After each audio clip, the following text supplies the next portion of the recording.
What should one do if, upon awakening, one transforms into a frail skeleton mage? What if, by an unfortunate twist of fate, one becomes a notorious skeleton lord, despised by all? What recourse is there if one finds themselves besieged at their very doorstep by formidable undead foes? For Zhao Lun, an ardent aficionado of the arcane arts blessed with a necromantic evolution system, these dilemmas merely boil down to whether today he should evolve a single undead, two, or perhaps even a dozen AS the 001 skeleton mage. Zhao Lun resides in the most obscure and marginalized realm of the underworld, a desolate land aptly named the Whitebone Territory, which nurtures the most rudimentary of undead being skeletons. Despite this undead race's notoriety being on par with the underworld's principal sovereigns, their position as the lowest of the low is widely acknowledged. Consequently, Zhao Lun finds himself engulfed in a profound melancholy, akin to a river flowing against the current. He never imagined that one day he would awaken to discover himself as a disjointed skeleton, precariously held together on the verge of collapse. The sole glimmer of hope that momentarily lifts his spirits is the realization, upon sifting through the memories inherited from this skeletal form, that he is transmogrified into a skeleton mage.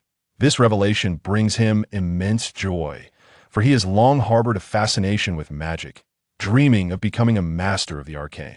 Although he currently possesses only the rudimentary blindness spell, a mere level 0 incantation, it is enough to elate him beyond measure.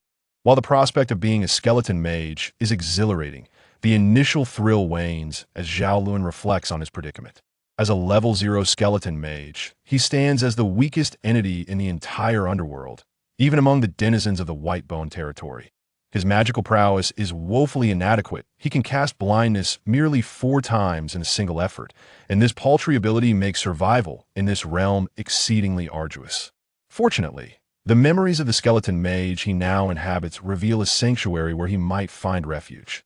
After all, the previous inhabitant must have possessed some semblance of fortune to have survived until now. Upon meticulously organizing the recollections of this skeleton mage, Zhao Lun discovers that, aside from being naturally timid and cautious, he has fortuitously secured a hiding place, which serves as the ideal haven for his new existence in the underworld. Having determined his next course of action, Zhao Lun grasped his skeletal staff and, after cautiously surveying his surroundings to ensure safety, proceeded to the sanctuary as. Guided by the memories of the previous skeleton mage, it is said that, although the descriptions within the realm of mortals uniformly portray the underworld as a paradise for the departed, Zhao Lun, having fully absorbed the memories left by the skeletal mage, discovered that the reality is far from this notion. While he remained unclear about the conditions in other areas of the underworld, within this land of bones, it could truly be described as an unending purgatory, equally harsh for both humans and the undead that in this desolate realm of bones. The existence of skeletons is exceedingly precarious. Typically, out of 1,000 level 0 skeletons, scarcely even half a skeleton manages to ascend to level 1. It can be asserted that the skeletal denizens of this land confront calamities daily. Although somewhat improper to say, the situation is indeed as dire as it sounds. Skeletons are a rudimentary form of the undead, lacking self-awareness until they reach level 5. Their instincts are solely driven by the urges to kill and consume. Consequently, whenever 2 or more skeletons encounter one another, it invariably leads to a fierce battle, often resulting in only one skeleton surviving to emerge as the victor. This singular factor is sufficient to condemn the majority of skeletons to demise.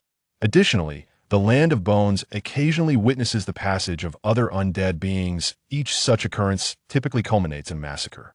This can be considered one of the many perils faced by skeletons in their struggle for survival.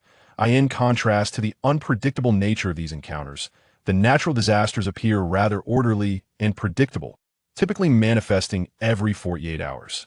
In Zhao Lun's understanding, these so-called natural disasters are akin to typhoons and earthquakes, albeit with a far more terrifying frequency in this realm.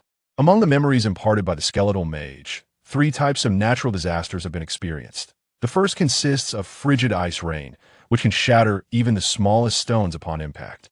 The second is an infernal rain of fire, which can melt rock as it descends. The final type is a ferocious wind, Due to the skeletal mage's instinctual adherence to shelter within the cave that has protected it thus far, it has not directly felt the full might of the winds. However, it once witnessed, from the confines of its cave, a level 5 skeleton being violently lifted into the sky and torn apart by the tempest. Before Zhao Lun stood a skeletal figure wielding a massive axe, its pale, ethereal eyes flickering with ferocity and greed.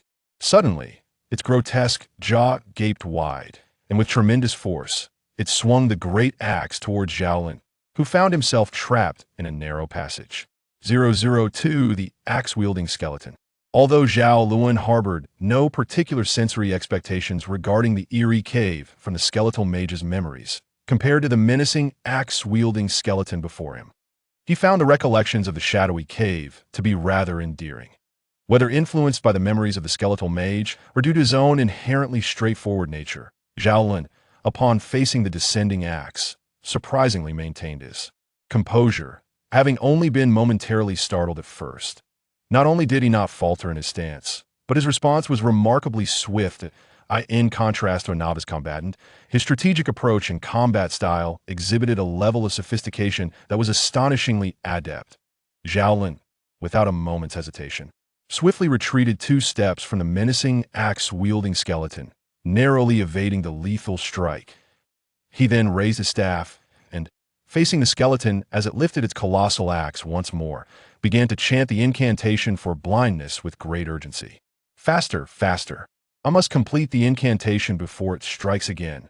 With every ounce of his strength, Zhao Lun chanted fervently, finally casting his first true spell just before the axe-wielding skeleton could swing its weapon again. Fortunately, this skeleton was not the same as the last stone one. The blindness spell indeed had an effect on it. The cavern around him was already shrouded in darkness, and without the faint glow of Zhao Lun's soul flame and eye flame, the skeleton would have had no chance of locking onto its target. Now, engulfed in sudden darkness, the axe-wielding skeleton hesitated mid-swing. Lie down obediently. Seizing this opportunity, Zhao Lun charged forward, wielding his staff like a sword, and aimed directly at the soul flame nestled within the skeleton's skull, plunging it fiercely. Boom! In the next instant, Zhao Lun was struck by the axe-wielding skeleton, crashing heavily against the cavern wall. In that moment, the already fragmented skeletal structure shattered further. Haha! Exhilarating. It was uncertain whether Zhao Lun had suffered a concussion from the blow, but he rolled on the ground a few times, finally stabilizing his skeletal form before bursting into laughter. His remaining bony hand clapped against the ground, expressing his delight after the thrill of the encounter. His exuberance was not unfounded, although he had endured a strike from the giant axe skeleton and his frame had been significantly damaged. For a skeleton, as long as the soul flame remained intact, everything else was negotiable. Even if he were left with just a skull, restoration would merely be a matter of time. Thus, despite the blow he had taken, it paled in comparison to the weakened soul flame of the axe-wielding skeleton, which had succumbed to his attack. At that moment, the shattered soul flame of the axe-wielding skeleton collapsed with a resounding thud, and witnessing this scene only intensified Zhao Lun's joy. All right, I mustn't waste this opportunity. By the way, this skeleton mage has yet to consume a soul flame. I wonder if absorbing this one will allow me to level up to 1. In the midst of his laughter, Zhao Lun suddenly noticed the fragments of soul flame within the shattered skull of the axe-wielding skeleton. His ethereal eye flame flickered intensely, and without a moment's pause, he abandoned his laughter. Using the last remaining bony hand of his tattered skeleton frame, he hurriedly crawled toward the axe-wielding skeleton, eagerly extracting the fragmented soul flames piece by piece, greedily consuming them into his own skull. He then employed the techniques remembered from the skeleton mage to assimilate these shards of soul into his own soul flame.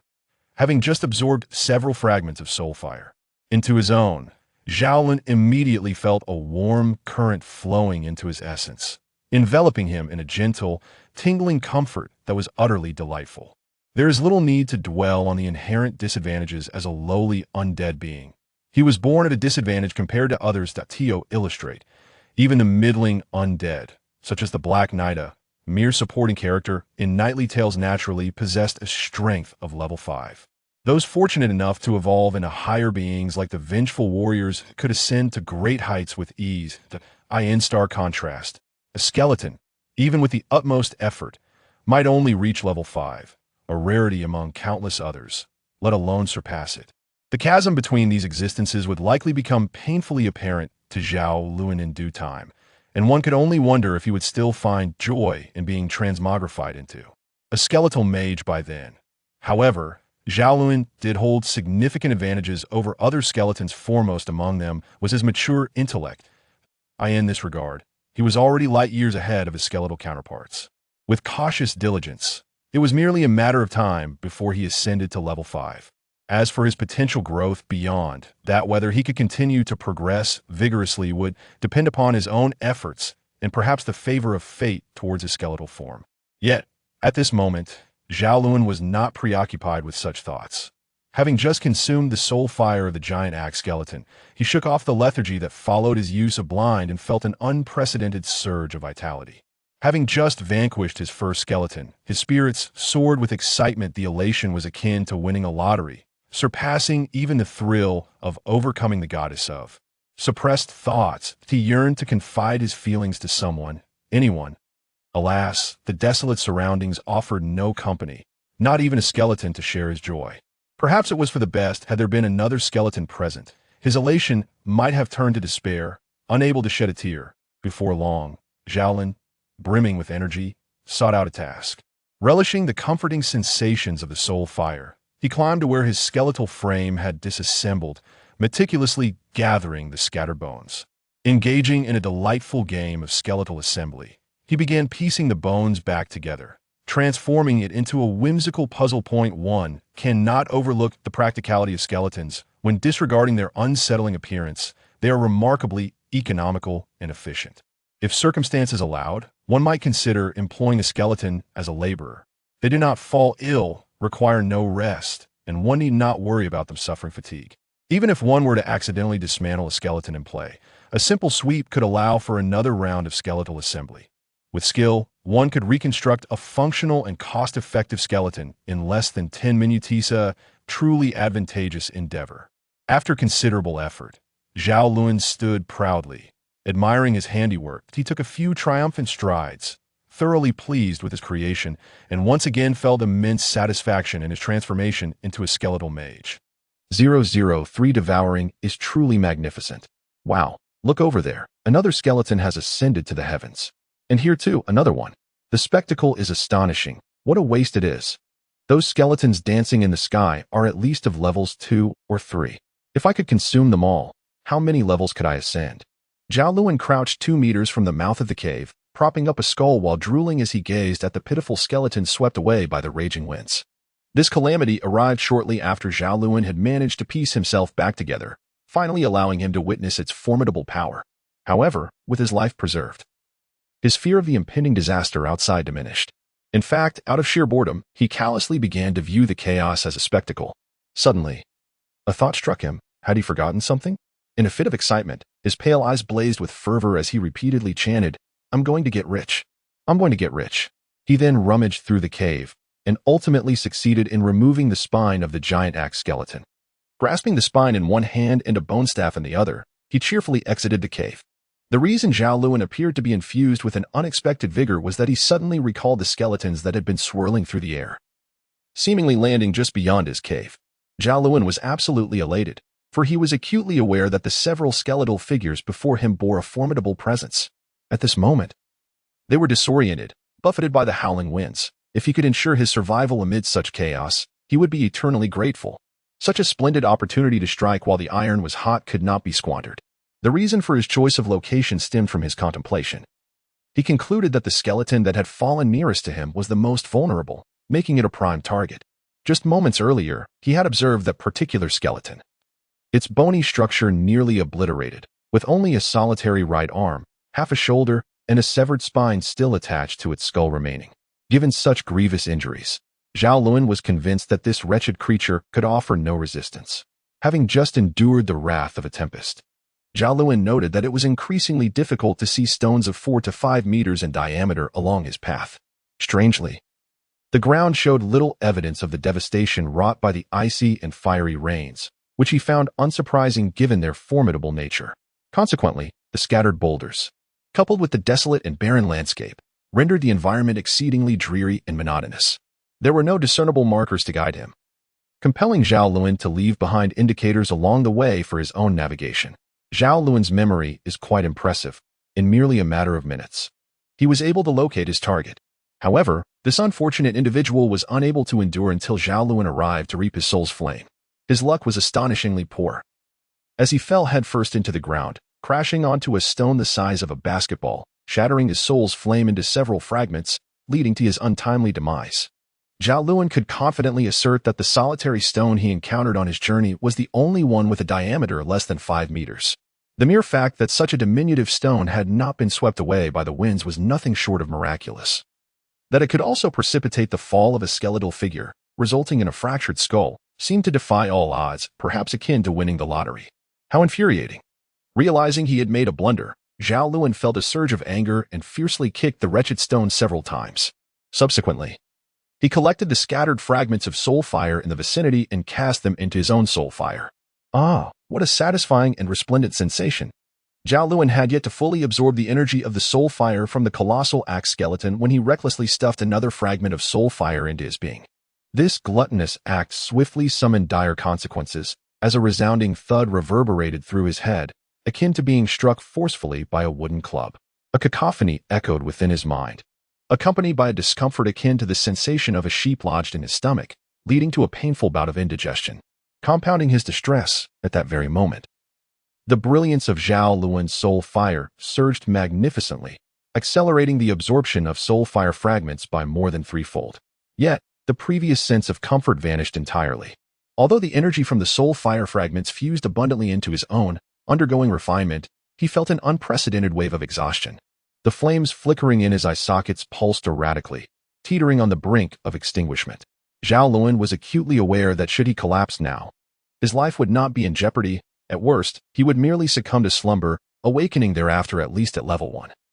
With fortune possibly granting him ascent to level 2 or the awakening of another spell. However, the crux of the matter lay in his overwhelming trepidation of falling asleep in this perilous place. Should he falter here, he might not even awaken at level 1, but rather find himself mercilessly dispatched by a passing skeleton. In this land of bones, particularly within the desolate wilderness, safety was but an elusive concept. As Zhao Lun pondered, the weariness that had engulfed his spirit was considerably dispelled by a sense of impending crisis.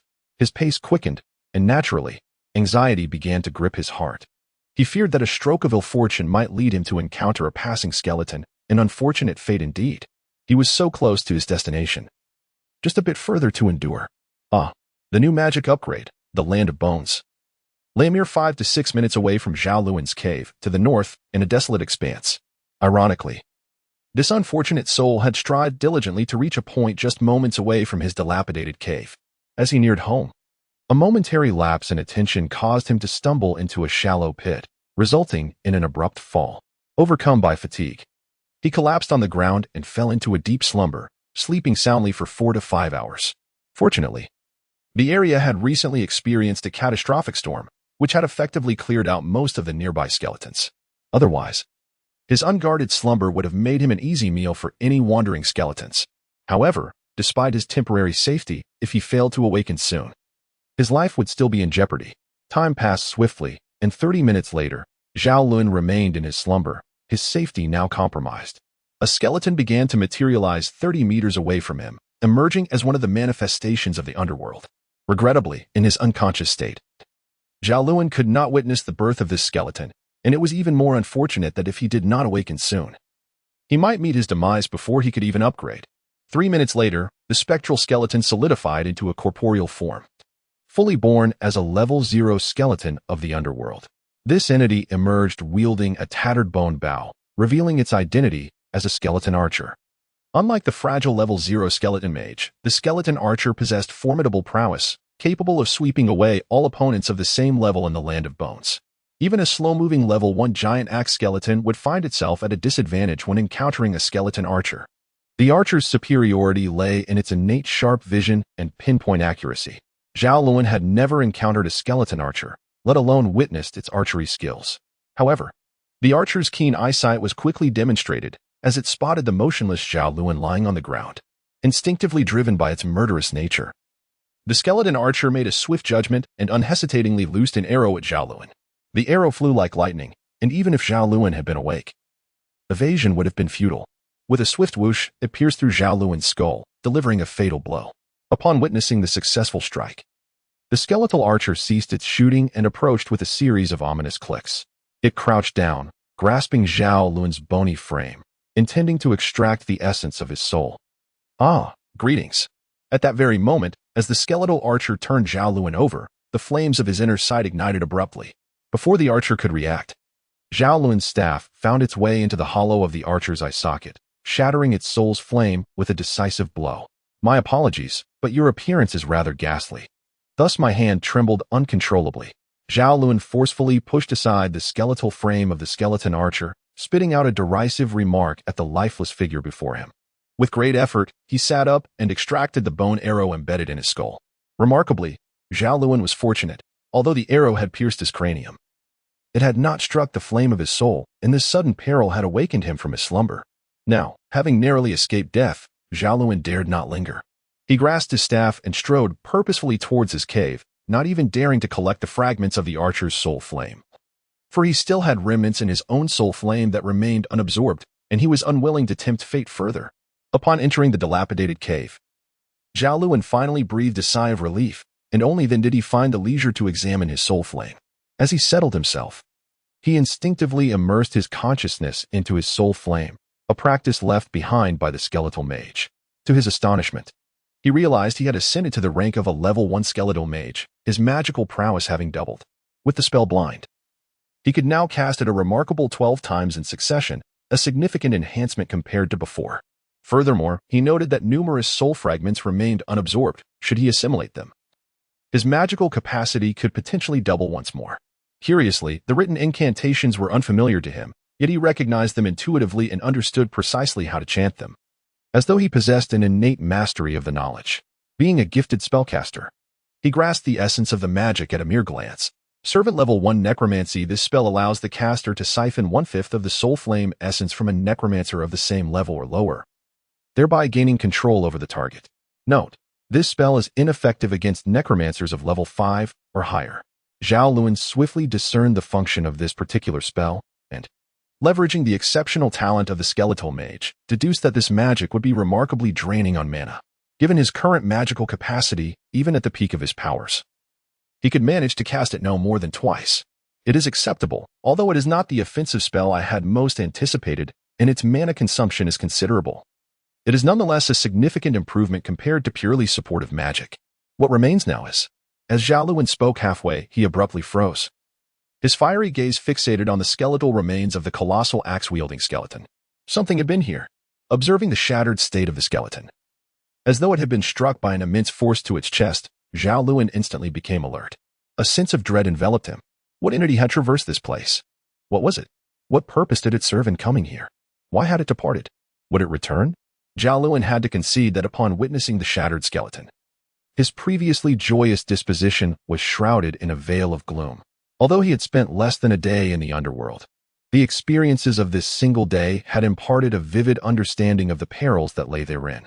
Despite his transformation into a skeleton mage, which somewhat alleviated his aversion and trepidation towards this realm, the repeated encounters with danger had inadvertently fostered a sense of reliance on this cave, as if it had become the final bastion of his existence. It was precisely for this reason that Zhao Lun felt a profound disturbance at the thought of the undead having entered his fractured sanctuary. However, if there was one virtue Zhao Lun possessed, it was his rationality. Wait, it seems I have been overly ambitious, naively believing that the absence of peril for the skeleton mage within this space guaranteed my own safety. In retrospect, this was indeed a rather naive assumption. The underworld harbors no truly safe haven, and the skeleton mage's lack of misfortune here was merely a stroke of good fortune. As Zhao Lun contemplated, his previously relaxed demeanor turned cautious, his pale white eyes scrutinizing the desolate cave. What he had once deemed a favorable refuge now appeared increasingly to be a perilous trap. Though the entrance was exceedingly narrow, making it defensible, he realized that if he were besieged at the cave's mouth, his escape would be equally impossible. As Zhao Lun spoke, An inexplicable wave of trepidation washed over him. The cave, which had initially appeared so inviting, suddenly transformed into a confining prison, ensnaring him within its grasp. His thoughts spiraled wildly, much like rampant weeds, threatening to suffocate his reason. Overwhelmed by a profound sense of dread, he stumbled out of the cave in a state of disarray. Even after escaping its confines, he remained uneasy, as if the cave had morphed into a ferocious beast, poised to devour him. In a panic, he ran without a clear direction, finally ceasing his frantic flight after approximately 10 minutes. Reflecting on it, just a day prior, Zhao Lun was merely an ordinary human being. Confronted with such inexplicable events, his inability to cope was entirely understandable. What am I doing? Gradually regaining his composure, an overwhelming fatigue enveloped his spirit, and his limbs grew weak. With a resounding thud, he found himself kneeling on the ground. In that moment, a profound sense of defeat flooded his heart. Useless, unable to even conquer fear, utterly worthless. Why didn't I just perish instead?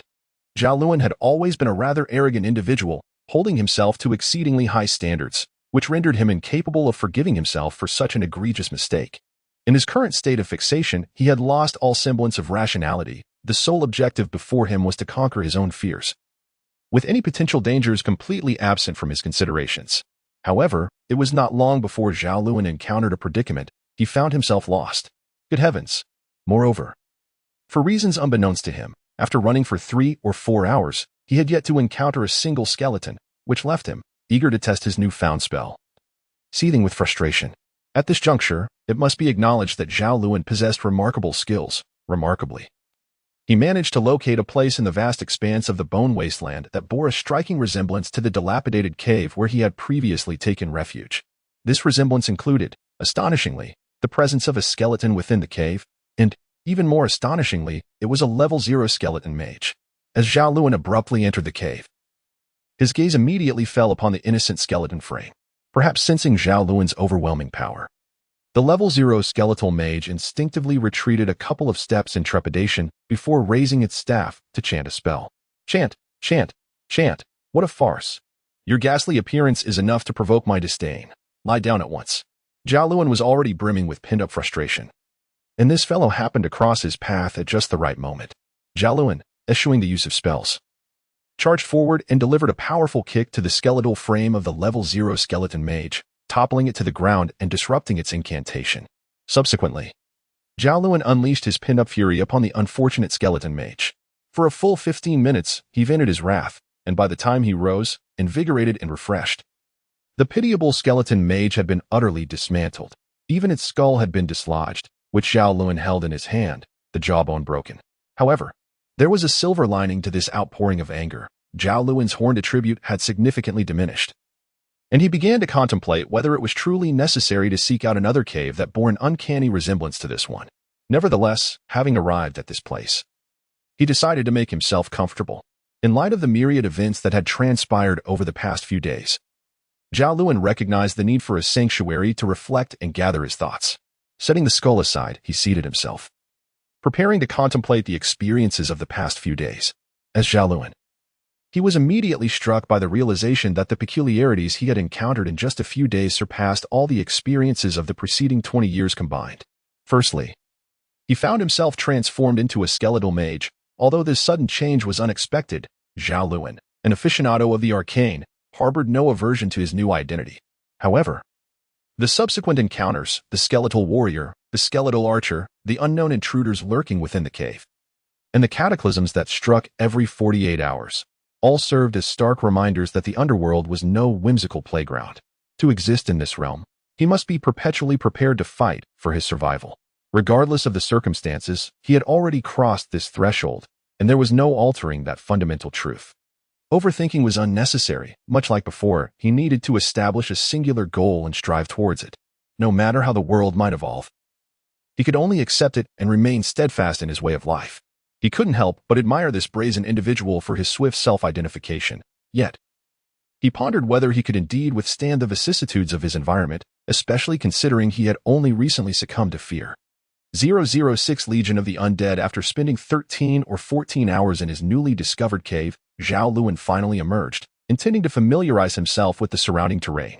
He had previously contemplated employing the skeletal mage as a servant. However, Upon reflection, he realized that the position of a servant was limited, given his current magical prowess. He could only control a maximum of 5 skeletons. The skeletal mage, while powerful in the later stages, would be rather ineffective in the early phases, of course. Excluding himself from this assessment. Nevertheless, Zhao Lun had no intention of squandering any resources, rather than taking the skeletal mage as a minion. He focused his attention on its spells. The reason he had spent hours in the cave was precisely for this purpose. During those 13 to 14 hours, he nearly exhausted all conceivable methods to dissipate the soul fire of the skeletal mage, ultimately achieving his goal. Strangely enough, the method proved surprisingly simple. Completely consuming the soul fire of the skeletal mage was sufficient.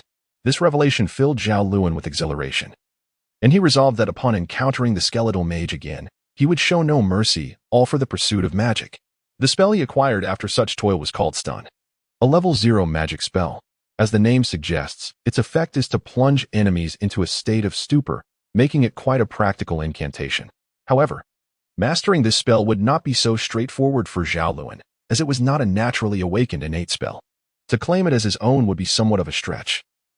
He had merely discovered the magic circle and incantation pertaining to stun within the meager soul fire of the skeletal mage, akin to a spell tome. Thus, in order to wield the stun spell, Zhao Lun would need to learn it properly. Zhao Lun attempted several times and found it to be rather challenging. He estimated that it would take him at least 3 to 4 days to fully master this new spell.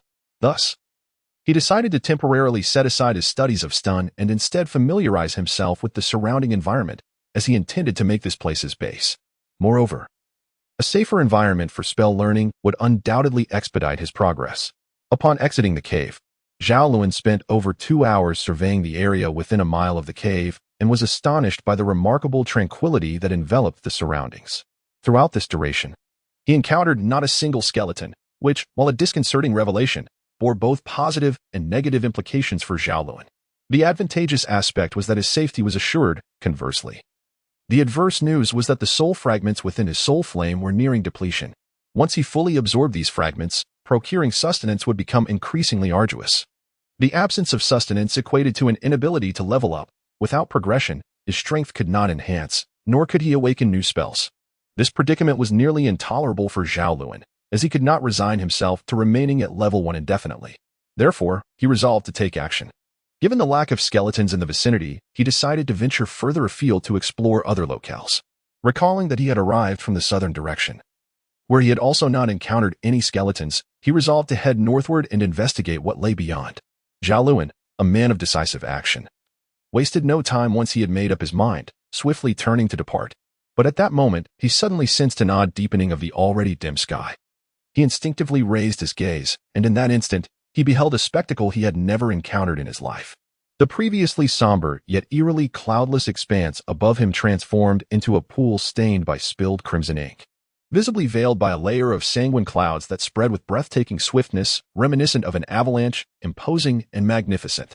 What was that? The spirits of the departed. Zhao Luntong's pupils constricted, his grip on the staff tightening, as he entered a state of heightened vigilance. The sound of galloping echoed ominously. The undead drew near with alarming speed, and the faint clatter of hooves gradually became discernible. Before long, the spectral figures emerged into clarity. The steeds bore sharp black horns, their eyes a chilling crimson devoid of warmth, and their wings adorned with ebony feathers. These were the quintessential traits of a dark unicorn. The riders, clad in featureless masks and cloaked in plain black, bore 13 blood-red javelins protruding from their backs. Regrettably, despite their striking attributes, Zhao Lun could not identify their origins. Nor did he have the luxury of time for recognition, for this formidable host had already approached him.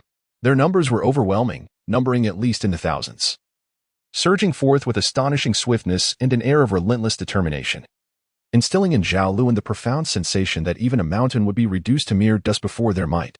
In that moment, a sense of powerlessness enveloped Zhao Lun's psyche. He understood all too well that against such a terrifying legion of the undead, he would be no stronger than a stone crushed beneath their weight, and a wave of dread threatened to engulf him like a torrent. To prostrate oneself, to embrace the earth, to submit entirely. The adversary's strength was insurmountable. Perhaps, by lying low, there might still be a glimmer of hope for survival. The fear that engulfed Zhao Lun consumed him, while his fervent desire to survive incessantly urged him on. Crouching down was not an act of shame.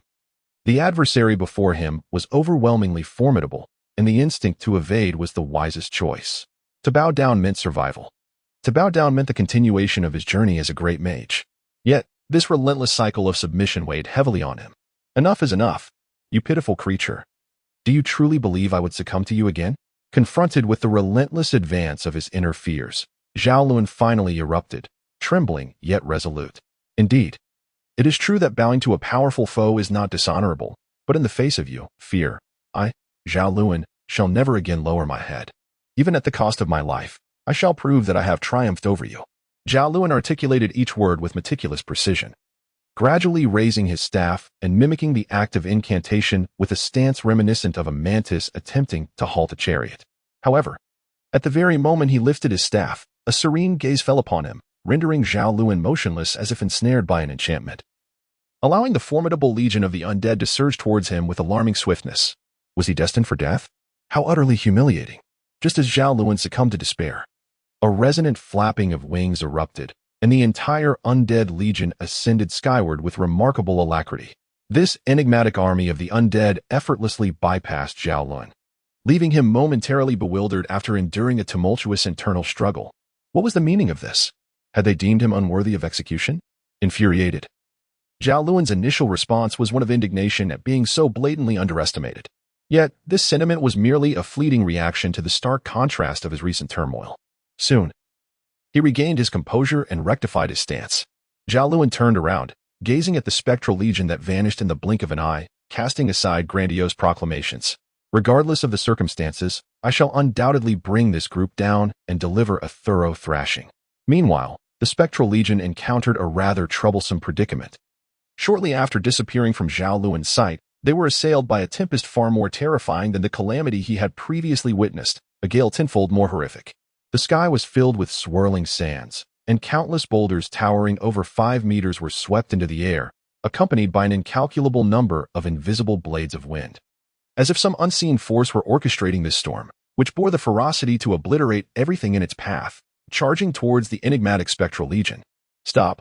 A calm voice pierced through the terrifying howls of the gale, not only undeterred by the chaos but seemingly possessing a magical quality that smoothed all disturbances. Upon the utterance of this voice, the tempest abruptly dissipated as mysteriously as it had appeared, leaving only the colossal stones falling like raindrops, while the spectral legion maintained its speed without faltering. Yet, though the tempest had vanished, the hidden assailant remained undeterred. After the winds subsided, the sky transformed into a chilling azure, the temperature plummeting instantaneously, followed by the sudden descent of fist-sized icy raindrops. These icy droplets were nothing like the rain Zhao Lun had glimpsed in the memories of the skeletal mage. Their temperatures were vastly different, capable of shattering a boulder 6 meters in diameter upon contact. Stop. However, terrifying as these elements were, if they could not land a blow, they were futile. Once again, that calm voice emerged, and the icy azure sky was quickly stained crimson, with the icy raindrops vanishing before they could touch the ground. Viewed from another perspective, it was evident that the power of this mysterious spectral legion was even more formidable. Fire Rain, the hidden individual, undeterred by previous failures, launched another powerful spell. Yet, once more, the calm voice emanating from the spectral legion neutralized the attack. After 3 consecutive failures, the hidden assailant seemed to grasp the might of the spectral legion, realizing that conventional methods could not inflict harm upon them. Perhaps it was time to amass strength for a more potent strike for thereafter. No further assaults were directed at the spectral legion. With the obstacles removed, the mysterious spectral legion sped forth, reaching their destination in less than 10 minutes. They halted above the very center of the Land of Bones, surveying the immense city below. From their lofty vantage point, it was clear that this was a city of skeletons, the battlements thickly adorned with skulls. Despite the bony visages, an inexplicable sense of formidable dread and even despair emanated from the countless skeletal faces. If Zhao Lun were present, he would be astounded to discover that the entire battlement was adorned with skeletons, none of which were below level 5.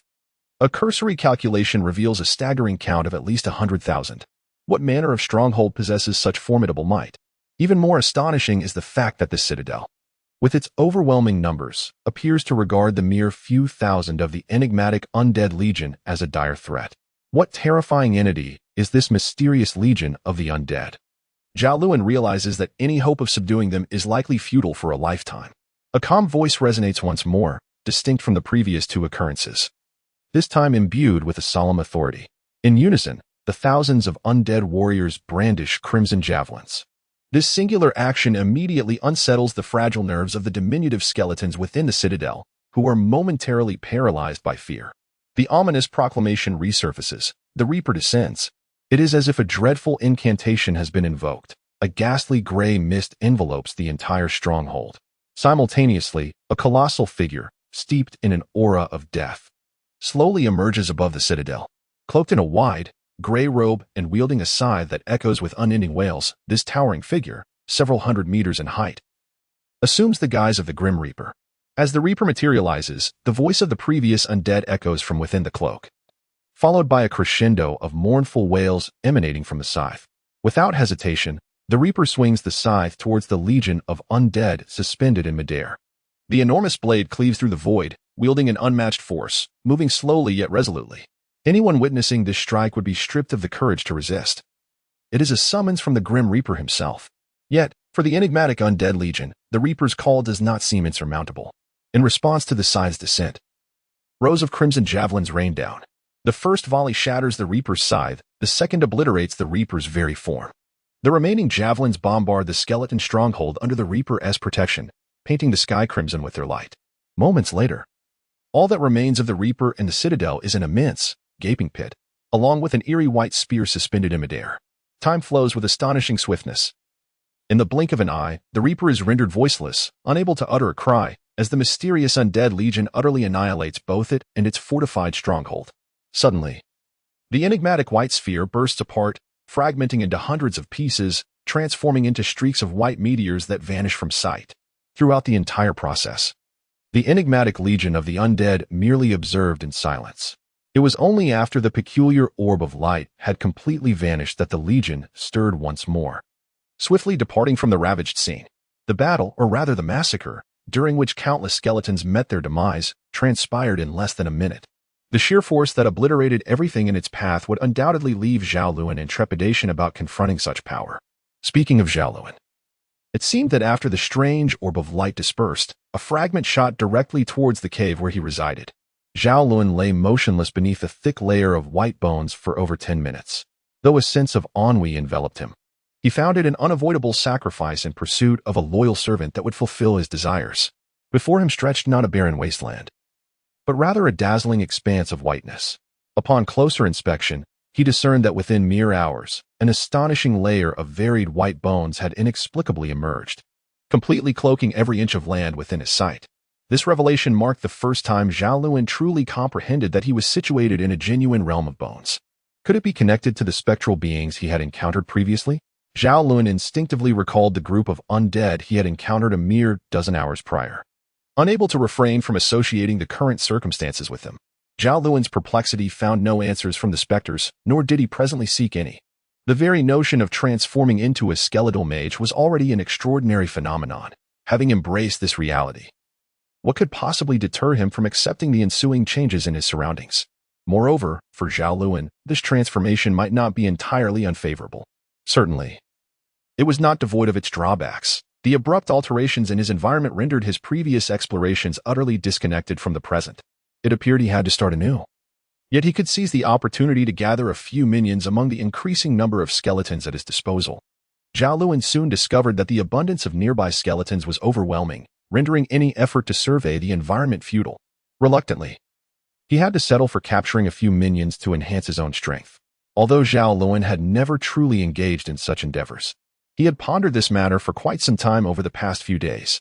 He believed that capturing minions should not be done indiscriminately. Rather, it must be a targeted approach to avoid squandering the already limited positions available for minions. Furthermore, he had never truly utilized this servant feature, and it was uncertain whether he could exchange them once captured. Consequently, the selection of minions required careful consideration.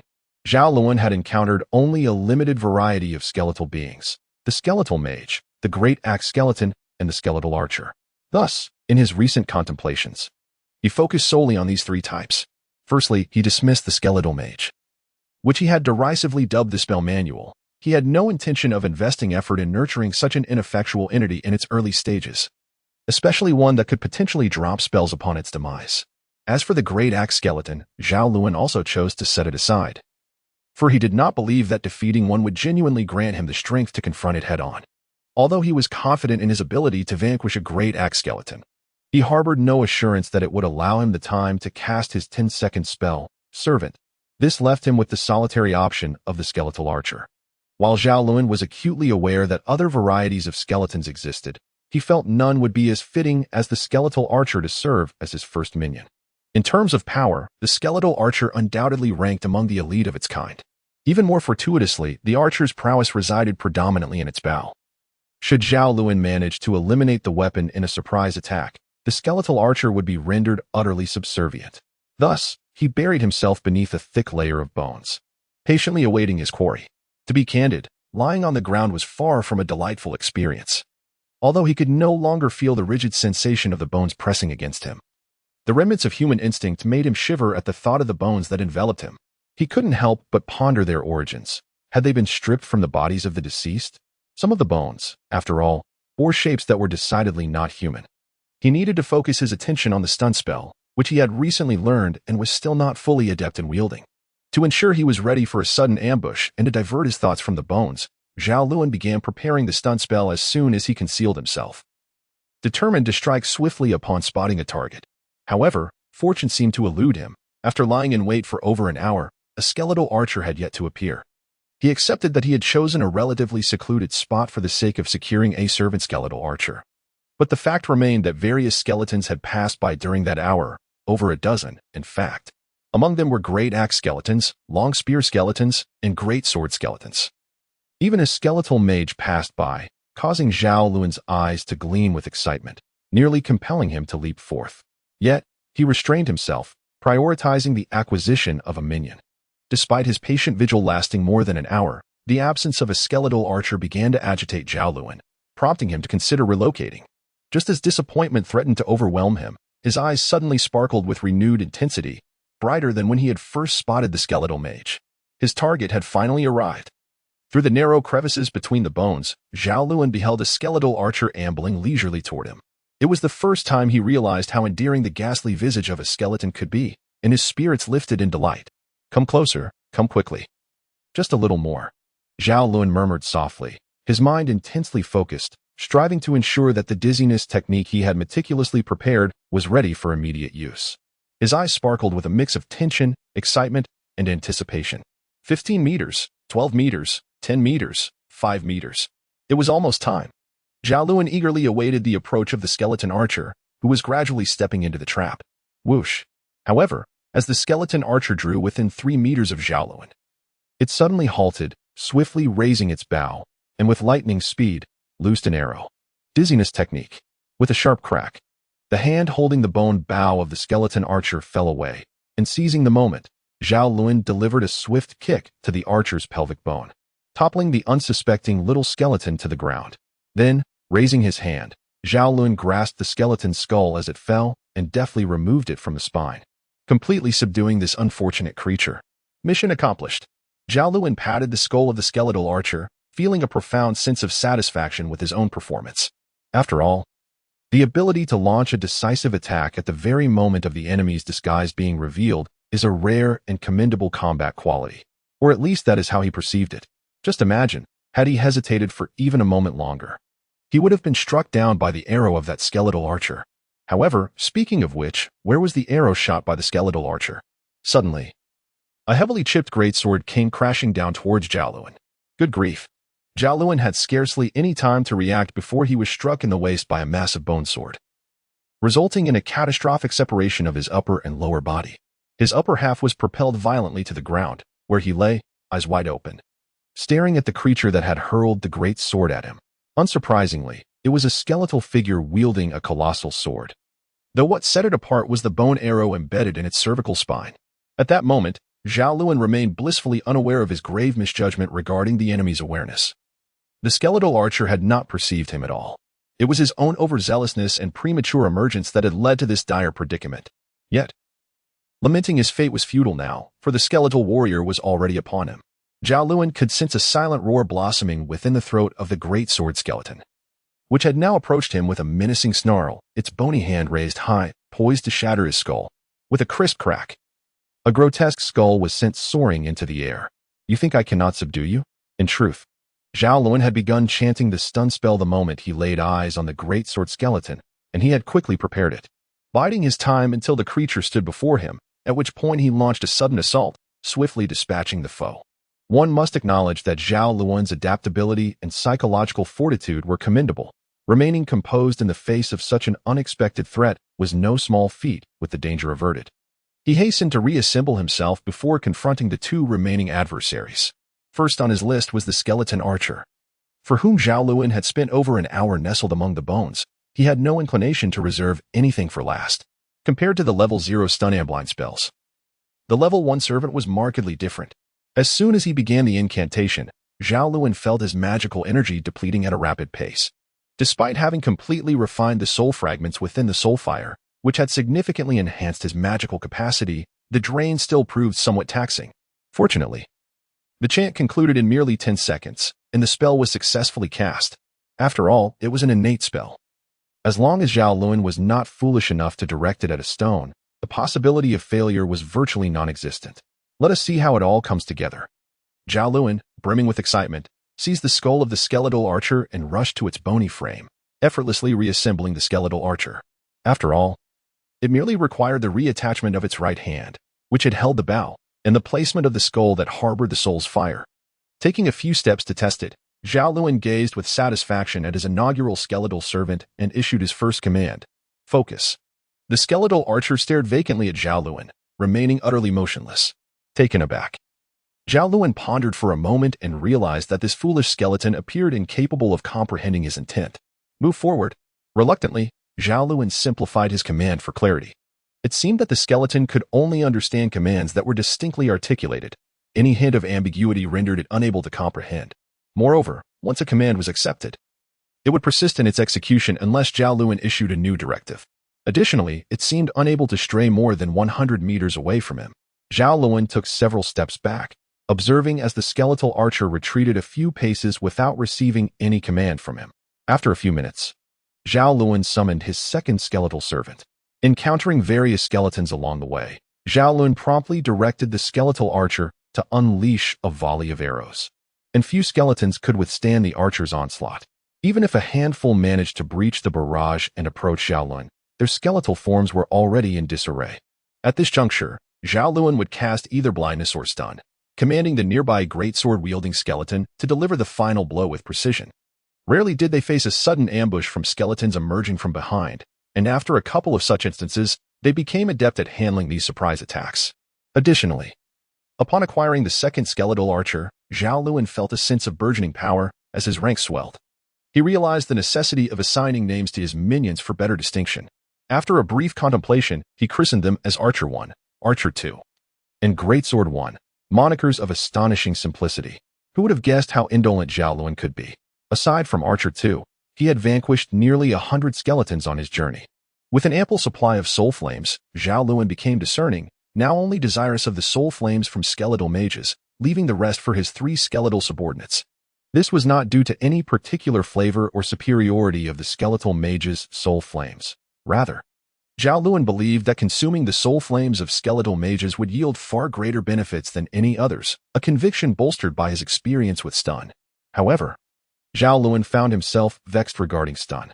Throughout his journey, he had devoured the soul flames of 5 level 0 skeletal mages, yet had acquired only 1 level 0 foot magic missile. It was not the case that only one of the 5 mages possessed magical abilities.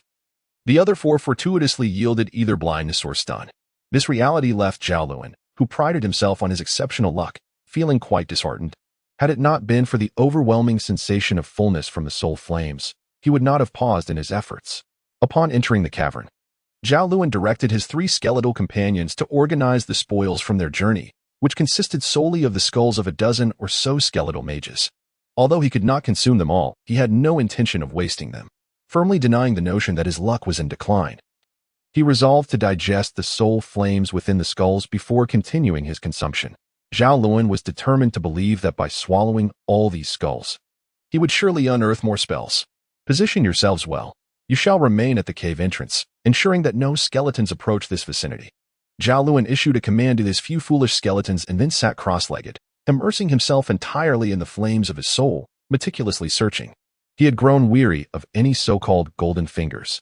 After 10 minutes, the light in Zhao Lun's eyes blazed brightly, and his mouth gaped open, nearly unable to contain his delight, for before him appeared 4 familiar pages. Master name, Zhao Lun race, low-level undead, skeleton mage, strength, level 1, black iron, talent, evolution direction. Evaluation. The system lacks the authority to evaluate without the master's permission. Minion contract method, low-level magical contract name, archer 1 race, low-level undead, skeleton archer, strength, level 0, black iron, talent, black evolution direction, frosty skeleton marksman, low-level undead, evaluation. The most mediocre of the skeletons found throughout the underworld, possessing no cultivation value whatsoever. Minion contract method, low-level magical contract name, archer 2 race, low-level undead, skeleton archer, strength, level 0, black iron, talent, black evolution direction, fiery skeleton marksman, low-level undead, evaluation. The most mediocre of the skeletons found throughout the underworld, possessing no cultivation value whatsoever. Minion contract method, low-level magical contract name, greatsword 1 race, low-level undead, greatsword skeleton, strength, level 0, black iron, talent, gray evolution direction, giant sword skeleton, low-level undead, evaluation. Among the skeletons commonly found in the underworld, this one is unremarkable, devoid of any cultivation value. I knew it. I knew that the method of my traversal would undoubtedly reveal a golden finger. Zhao Lun chuckled foolishly. Just moments ago, he had successfully unearthed this information from the depths of his soul's fire. The manner in which these 4 pieces of information appeared was strikingly familiar. Akin to a game attribute page, a game he had played before, titled Undead Evolution. Open, open, open. Zhao Lun exclaimed with excitement, exerting his mental control over the page of Archer number 1, struggling to turn it. At last, after much effort, the page of Archer number 1 slowly rotated, revealing the information on its reverse side. Evolution method, loading. Damn, is this a joke? Level 0114, greatsword skeleton. Ultimately, Zhao Lun had to concede that his excitement was in vain. The system appeared to be a mere prototype, despite the presence of 4 attribute pages identical to those from previous games. It was astonishing that the attribute pages consisted of a single page, the least informative first page, while the more practical second page remained in a state of loading. Such a predicament left Zhao Lun feeling utterly disheartened. It was akin to discovering one had won the grand lottery only to realize one had missed the deadline. Such a revelation could shatter one's spirits. Nevertheless, despite the emotional letdown, life must go on, and although Zhao Lun harbored a lingering regret over possessing an incomplete system, the days passed inexorably. Gradually, Zhao Lun's strength began to grow. Over the past few days, he had ascended to level 2, a development worthy of celebration. However, Zhao Lun was not particularly joyful, as his recent fortune had been notably poor. During his upgrade, he had failed to awaken a talent spell. Zhao Lun understood that aside from levels 5 and 10, which had a 100 awakening rate, each level offered merely a 10 chance of awakening a talent spell.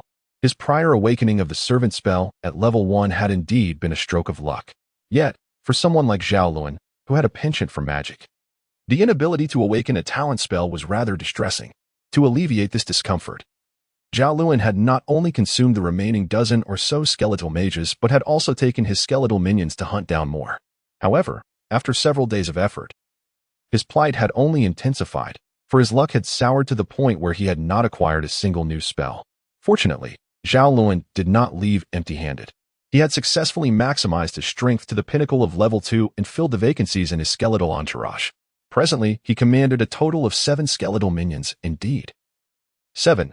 Thanks to the increase in his minion capacity upon reaching level 2. Among these 7 skeletal companions, 5 were skeletal archers, 1 was a greatsword skeleton, and 1 was a bone shield skeleton. Under Zhao Lun's lavish care, each of them had also risen to level 2.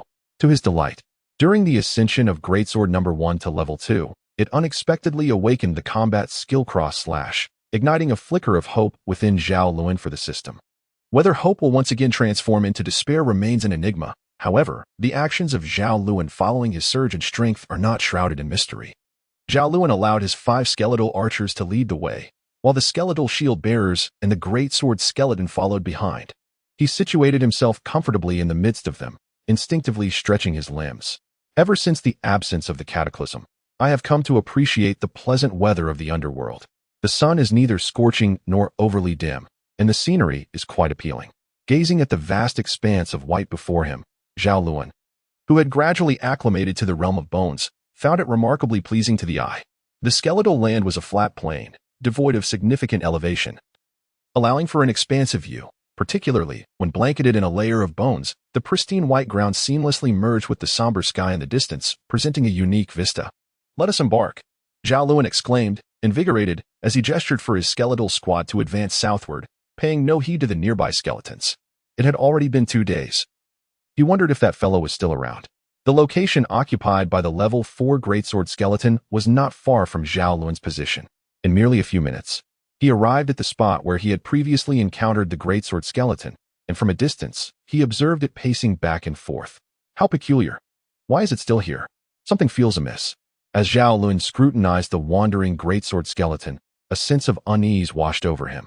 Although he had come merely to investigate, harboring a slight hope, he did not genuinely expect this creature to remain in the same place. After observing for several minutes, his curiosity intensified, for he discerned that this greatsword skeleton was markedly different from others. Typically, when other skeletons encountered an opponent, a fierce battle ensued. However, this one seemed to possess its own boundary. Provided one did not encroach upon its 5-meter radius, it would not initiate an attack. Was this creature marking its territory? Zhao Lun was utterly perplexed. However, he came to the realization that no matter how much longer he scrutinized the matter, it would yield no results. Moreover, it appeared to hold little significance. It would be far more pragmatic to eliminate this individual altogether. Zhao Lun made up his mind and swaggered towards the colossal sword-wielding skeleton, accompanied by his skeletal minions. As he had observed, the formidable skeleton, despite noticing Zhao Lun and his entourage from a distance, refrained from launching an attack. Instead, it halted in its tracks, its eerie white flames fixated on Zhao Lun. In that fleeting moment when the blazing gaze of the skeleton met Zhao Lun's, his footsteps came to an abrupt standstill. Astonished by the revelation, it possessed intelligence. Zhao Lun could swear that this was the most luminous and intelligent gaze he had ever encountered. It lacked the overwhelming ferocity typically associated with such beings. Instead, it bore a hint of confusion. When it looked at Zhao Lun, there was a trace of doubt, as if questioning why he and his companions were huddled together. What should he do? This creature appeared markedly different from other skeletons. It seemed to possess a semblance of wisdom. Should he still attempt to slay it? Zhao Lun found himself hesitating. Previously, he had dispatched skeletons with ease, for they were devoid of any intellect, akin to mere monsters in a gang. Such actions bore no psychological burden. However, this particular skeleton seemed to exhibit awareness, prompting an involuntary pause in his resolve. Zhao Lun commanded his skeletal minions to gradually approach the formidable, sword-wielding skeleton, resolutely determined to capture this entity alive. By doing so, he would not only eliminate a potential threat but also acquire a formidable ally once he attained level 3. Furthermore, it would allow him to ascertain whether this being possessed true intelligence. Meanwhile, as Zhao Lun and his companions drew nearer, he could distinctly observe the flickering vigilance in the glowing eyes of the sword skeleton, its skeletal frame shifting restlessly, and the weapon wavering uneasily in its grasp. Yet, it remained steadfast within its designated territory, refraining from launching an assault on Zhao Lun and his group. "Since you choose not to strike, I shall not hold back." Zhao Lun, accompanied by his skeletal minions, advanced step by step into the range of attack. Observing that the colossal sword-wielding skeleton had yet to display any inclination to strike, Zhao Lun unhesitatingly commanded his 5 skeletal archers to commence their assault. Drawing back their bows, they loosed their arrows with an instinctive grace, executing the action in mere moments. Swift and fluid. As for accuracy, it was an inherent gift for the skeletal archers, especially with an immobile target like the towering sword skeleton before them. In less than a second, the 5 skeletal arrows flew forth with almost synchronized precision towards the behemoth. Clang, clang, clang, clang, clang. The speed of the arrows was remarkable. However, their impact seemed somewhat diminished against the formidable skeleton. Even though all 5 arrows struck the cranium of the colossal sword skeleton simultaneously, they merely caused it to stagger back a step, inflicting no real harm. Nevertheless, the assault succeeded in inciting the wrath of the giant skeleton. Death. Zhao Lun faintly perceived a roar emanating from the now enraged sword skeleton, its eyes ablaze with a thirst for slaughter. He then witnessed the towering figure raise its bone sword high, surging towards him with palpable malice. Aim for its left leg. Zhao Lun remained remarkably composed, exhibiting no concern for his safety. Whoosh, 5 skeletal arrows soared forth, targeting the advancing skeleton's left leg. The accuracy of the arrows had always been commendable. However, this time, due to the rapid pace of the sword skeleton, only 2 of the 5 arrows managed to find their mark. Regrettably, the skeleton's defense exceeded Zhao Lun's expectations. Despite the successful hits, the arrows merely bounced off with a resounding clang. Yet, Zhao Lun remained undeterred, for his objective was achieved. The sudden disturbance to the skeleton's left leg disrupted its balance, causing its bony frame to collapse onto the ground. Aim for its right hand, Zhao Lun commanded once more. Now, shoot for its left hand. Clearly, Zhao Lun's intent was to incapacitate the giant's limbs entirely. With another whoosh, 5 more skeletal arrows were unleashed, targeting the left hand of the sword skeleton. At that moment, Zhao Lun distinctly heard a fierce roar, causing his heart to race and his senses to heighten in alarm. Charge! The colossal sword skeleton, which had just been prone on the ground, suddenly leapt to its feet. A faint white glow emanated from its skeletal frame, and in an instant it dashed forward like a bolt of white lightning, covering a distance of several meters before lunging towards Zhao Lun's skeletal archers. Its speed diminished by a third. It was imperative to halt them. Upon witnessing this scene, Zhao Lun realized the gravity of the situation, yet it was too late. Before he could organize a defense, the great sword skeleton had already plunged into the ranks of the skeletal archers. The creature leapt high, delivering a powerful blow to the skull of archer number 1. With a resounding crack, the archer, who had accompanied Zhao Lun for several days, perished in an instant. Yet the carnage did not cease there. The wrath of the great sword skeleton propelled it to mercilessly annihilate 2 more skeletal archers. Enough! Zhao Lun's heart bled at the sight of his minions being slaughtered. Shield charge! With a commanding shout, the bone shield skeleton beside Zhao Lun lunged forward. Employing its soul level 0 combat skill, the great sword skeleton, caught off guard in the midst of its rampage, was struck squarely by the bone shield skeleton, causing its bony frame to stagger back, the flames of its soul momentarily dimming, leaving it in a brief state of disorientation. Blindness. Seizing this opportunity, Zhao Lun unleashed a long-prepared spell, instantly robbing the opponent of its sight. Cross-slash. Anticipating the moment, the great sword skeleton, under Zhao Lun's command, executed a devastating strike. A diagonal cross flashing fleetingly across the neck of the great sword skeleton. Shortly thereafter, a black energy orb erupted from Zhao Lun's staff, striking the skull of the great sword skeleton. With a resounding crack, it toppled, leaving the once struggling skeletal frame motionless on the ground.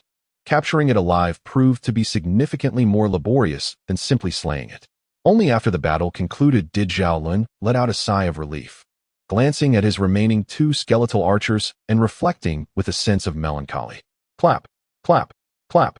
As Zhao Lun reflected, he suddenly felt as if something had detonated within the essence of his soul fire. The flames flickering in his eyes and the fire within his mind dimmed, accompanied by a wave of excruciating pain. Damn it, this is the essence of the soul fire from archer number 1 and his companions. Zhao Lun quickly grasped the situation. This was the drawback of being a servant. Once a skeletal servant was slain, the master who housed their essence of soul fire would inevitably suffer as well. Enduring the intense, tearing agony that emanated from his soul fire, Zhao Lun could not help but feel a surge of dread. Fortunately, he had acted promptly. Had all 5 skeletal archers perished, he was uncertain whether he could withstand such a backlash. This call, inexplicable yet oddly reassuring, granted Zhao Lun a sense of security and reliance. Even the torment of his soul fire had notably eased, allowing him to distinctly sense that this call originated from the location where the great sword skeleton had once stood. What could it be? Zhao Lun unconsciously led his skeletal minion to the very spot where the great sword skeleton had recently been, standing upright. He could sense a beckoning emanating from beneath the ground, and it was not far below the surface. Dig it up, Zhao Lun, with unwavering resolve, commanded his skeletal minions. A vague sense of urgency stirred within him. He felt an undeniable compulsion to seize this opportunity, for the thought of missing it would surely lead to profound regret. Zhao Lun had not anticipated that the excavation would prove so arduous.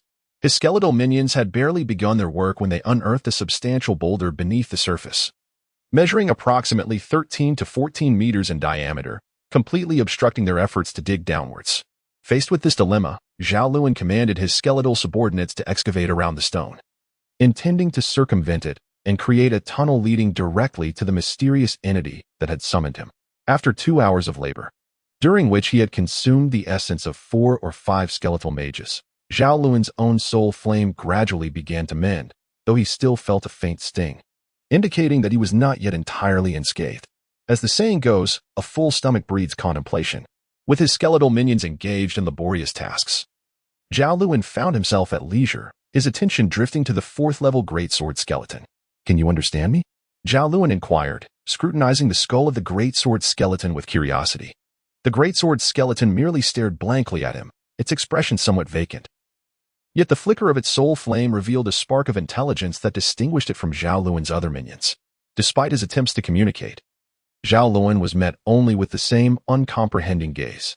Resolutely, he decided to attempt to subjugate this entity, hoping to establish a connection via the servant spell. To safeguard his own life, Zhao Lun instructed 2 skeletal archers to cease their digging and remain vigilant of their surroundings. Once everything was in place, he placed the greatsword skeleton's skull upon the ground, reciting the incantation once more. "Servant." 10 seconds later, with a wave of his hand, a gray mist surged forth from Zhao Lun's soul flame, darting towards the greatsword skeleton's head and swiftly penetrating it. Out. Upon entering the greatsword skeleton's soul flame, Zhao Lun immediately sensed a somewhat awkward cry of command, followed by a vehement counterattack from the greatsword skeleton's soul flame. "Ah, damn it. How is this creature so formidable? Wasn't it said that servant is ineffective against undead of level 5 and above?" In mere seconds, the gray mist was shattered by the greatsword skeleton, and the backlash from the failed servant spell sent Zhao Lun tumbling. "By the heavens, I refuse to be thwarted." Assessing his own soul flame, he discovered that he had sustained minimal injury, and Zhao Lun charged at the greatsword skeleton once more. After several attempts, he finally abandoned this futile endeavor, having struck the greatsword skeleton's head with increasing ferocity. "Curse this wretched being. I shall not be defeated. Once I reach level 3, I will surely subdue you." As Zhao Lun spoke with palpable resentment, he reached forth and extracted a flickering flame of the soul from a skull, casting it into his own. Commanding this ethereal fire to envelop him, he was poised to utter further scorn towards the colossal skeletal figure when, suddenly, the skull froze in place, its eye sockets igniting with a spark of ecstatic fervor. "I knew it. I knew my character was beyond reproach." Overcome with elation, Zhao Lun reveled in the newfound magic emanating from the soul's flame. Zhao Lun has acquired a level 1 spell, specifically an elemental attack spell known as Earth Spike. It is indeed unfortunate for the skeleton mage to have encountered Zhao Lun, as upon their first meeting, the mage was swiftly dispatched by Zhao Lun's 2 skeleton archers. Had it not been for this intervention, armed with the Earth Spike spell and its own level 2 magical power, the skeleton mage would have undoubtedly triumphed even against a level 3 melee skeleton. Through the analysis of the magical array and incantation derived from the soul fire, Zhao Lun comprehended the formidable potency of this spell. Should it strike directly among the skeletons he had faced, only the previous level 4 greatsword skeleton would likely withstand it without succumbing. The spell's immense power is thus evident. As a mage enthusiast, Zhao Lun was exhilarated by the acquisition of such a spell. His previous frustrations regarding the failure of the greatsword skeleton servant could easily be cast aside. Once he deciphered the magical array and incantation of Earth Spike, Zhao Lun, consumed by his obsession with magic, immersed himself in its practice, momentarily disregarding the mysterious summoning and the greatsword skeleton. His fervor for spells was palpable. In truth, Zhao Lun possessed a natural affinity for magic. The spells he had mastered included stun, blindness, servant, and magic missile. 2 of these were innate spells, while the other 2 Zhao Lun had fully grasped within mere hours of exposure. However, Zhao Lun soon encountered a challenge. After dedicating over 10 hours to this spell, he managed to inscribe the Earth Spike magical array into his soul fire. Yet he struggled with the incantation, requiring 20 to 30 seconds to articulate the simplest of phrases, a far cry from the ideal 2 seconds. This was not entirely his fault, for as skeletons, they lacked vocal cords. His method of chanting involved producing specific vibrations through his bones, inherently complicating the process. Nevertheless, given his current progress, practice remained the only recourse. Upon reaching this point in his studies, Zhao Lun extricated himself from his enchantment and surveyed his surroundings, noticing an additional 20 or so skulls scattered about. Clearly, these were the remains of skeletons slain by his minions during his focused study of Earth Spike. Sifting through the numerous skulls, Zhao Lun felt a twinge of frustration. The intelligence of his subordinates was alarmingly low. to the extent that they could not even execute the command to separate the skulls of the skeleton mage from those of other skeletons. At this rate, it would be more efficient for him to handle the task himself. With a dismissive sweep of the indistinguishable skulls, Zhao Lun stood up, when suddenly an idea struck him. Why couldn't he do it himself? Upon reflection, it becomes apparent that ever since the arrival of his younger brother, Zhao Lun has scarcely engaged in battle. Whenever danger arises or combat is required, he has consistently delegated the task to his sibling, retreating to the shadows to await the outcome. Is this truly a commendable approach? Zhao Lun finds himself pondering this question. Although the skeletal minions represent a facet of his power, they do not encompass the entirety of his capabilities. After all, he is a skeletal mage. Engaging in combat through sorcery aligns with his aspirations. Furthermore, the minions are not without their drawbacks. When a skeletal servant falls, it inflicts wounds upon him. Not to mention that a level 1 minion can only command undead of level 5 or lower. What are the challenges that lie beyond that threshold? As adversaries grow increasingly formidable, the efficacy of his skeletal minions will inevitably wane, leaving him to rely on his own prowess. In light of this, it seems more prudent to begin adapting to the combat style befitting a mage now, rather than scrambling in a moment of crisis later. Zhao Lun, resolute in his intentions, promptly commanded the skeletal archers, who had been assigned to vigilance, to resume their excavation, while he took it upon himself to assume their watchful duties. Zhao Lun, while observing the excavation progress, noted that 2/3 of the task had been completed. He felt a flutter of excitement at the prospect of encountering that enigmatic presence in just a few hours. The wait, as always, seemed interminable, however. Zhao Lun was accustomed to patience and continued his incantations, which alleviated his boredom. Soon enough, his first target appeared. At last, it was the colossal axe-wielding skeleton. As he gazed at the skeletal figure approaching with its massive axe, Zhao Lun's anticipation grew. He readied the spell for stun, awaiting the inevitable moment when the giant skeleton would fall into his trap. From a distance, the giant skeleton spotted Zhao Lun and, with a fervor, charged forward, brandishing its axe. As soon as the giant skeleton stepped within 20 meters of Zhao Lun, his meticulously prepared stun spell was unleashed, causing the unfortunate creature's head to droop and its bony frame to stagger. 2 seconds later, just as the skeleton began to regain its senses, a dark energy orb struck its pelvic region with a resounding crack, shattering its lower half with remarkable force. With its mobility impaired, the giant skeleton had no chance of resisting Zhao Lun. It crawled a mere 10 meters before Zhao Lun's magic missile obliterated it. Victorious in his initial skirmish, Zhao Lun felt a wave of satisfaction as he assessed that he had expended just over 2/5 of his magical energy. He increasingly perceived the limitations of his second-level abilities and felt a heightened desire to ascend to the 3rd level. Over the ensuing hours, Zhao Lun engaged in combat with several more skeletons, significantly enhancing his experience. Now, any melee skeleton below level 4 posed no insurmountable challenge to him. Whether he chose to whittle them down with 0-level spells or prepared a spike for a swift kill, he found success.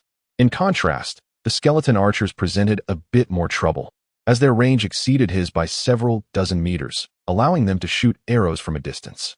Zhao Lun encountered 2 of them, expending considerable effort to defeat one while capturing the other. Conversely, the skeleton mages proved to be the easiest adversaries. Zhao Lun found little need to waste magical energy against them. He simply rushed in, delivering a flurry of punches and kicks, rendering them incapable of casting spells before swiftly dispatching them. After hours of combat, Zhao Lun concluded that he lacked certain spells, one for defense and another for support. If he could master a defensive spell, he would find it less arduous to contend with the skeleton archers, and even if he inadvertently found himself in close quarters, he would not be left entirely defenseless. On the other hand, Zhao Lun yearned for auxiliary magic such as Floor Swamp, designed to diminish the mobility of his targets. After all, preparing spells required considerable time, and possessing such incantations would render encounters with melee skeletons far more manageable. Suddenly, a simple message emanated from the vicinity of Greatsword 1, prompting Zhao Lun to halt his musings and hastily rush towards them. "You lot, keep a vigilant watch here. Eliminate any undead that approach." After issuing commands to a few skeletal subordinates, Zhao Lun dove into the pit excavated by Greatsword 1 and his companions, burrowing towards the mysterious location. Though the excavation was time-consuming, the tunnel itself was not particularly deep, spanning approximately 10 meters.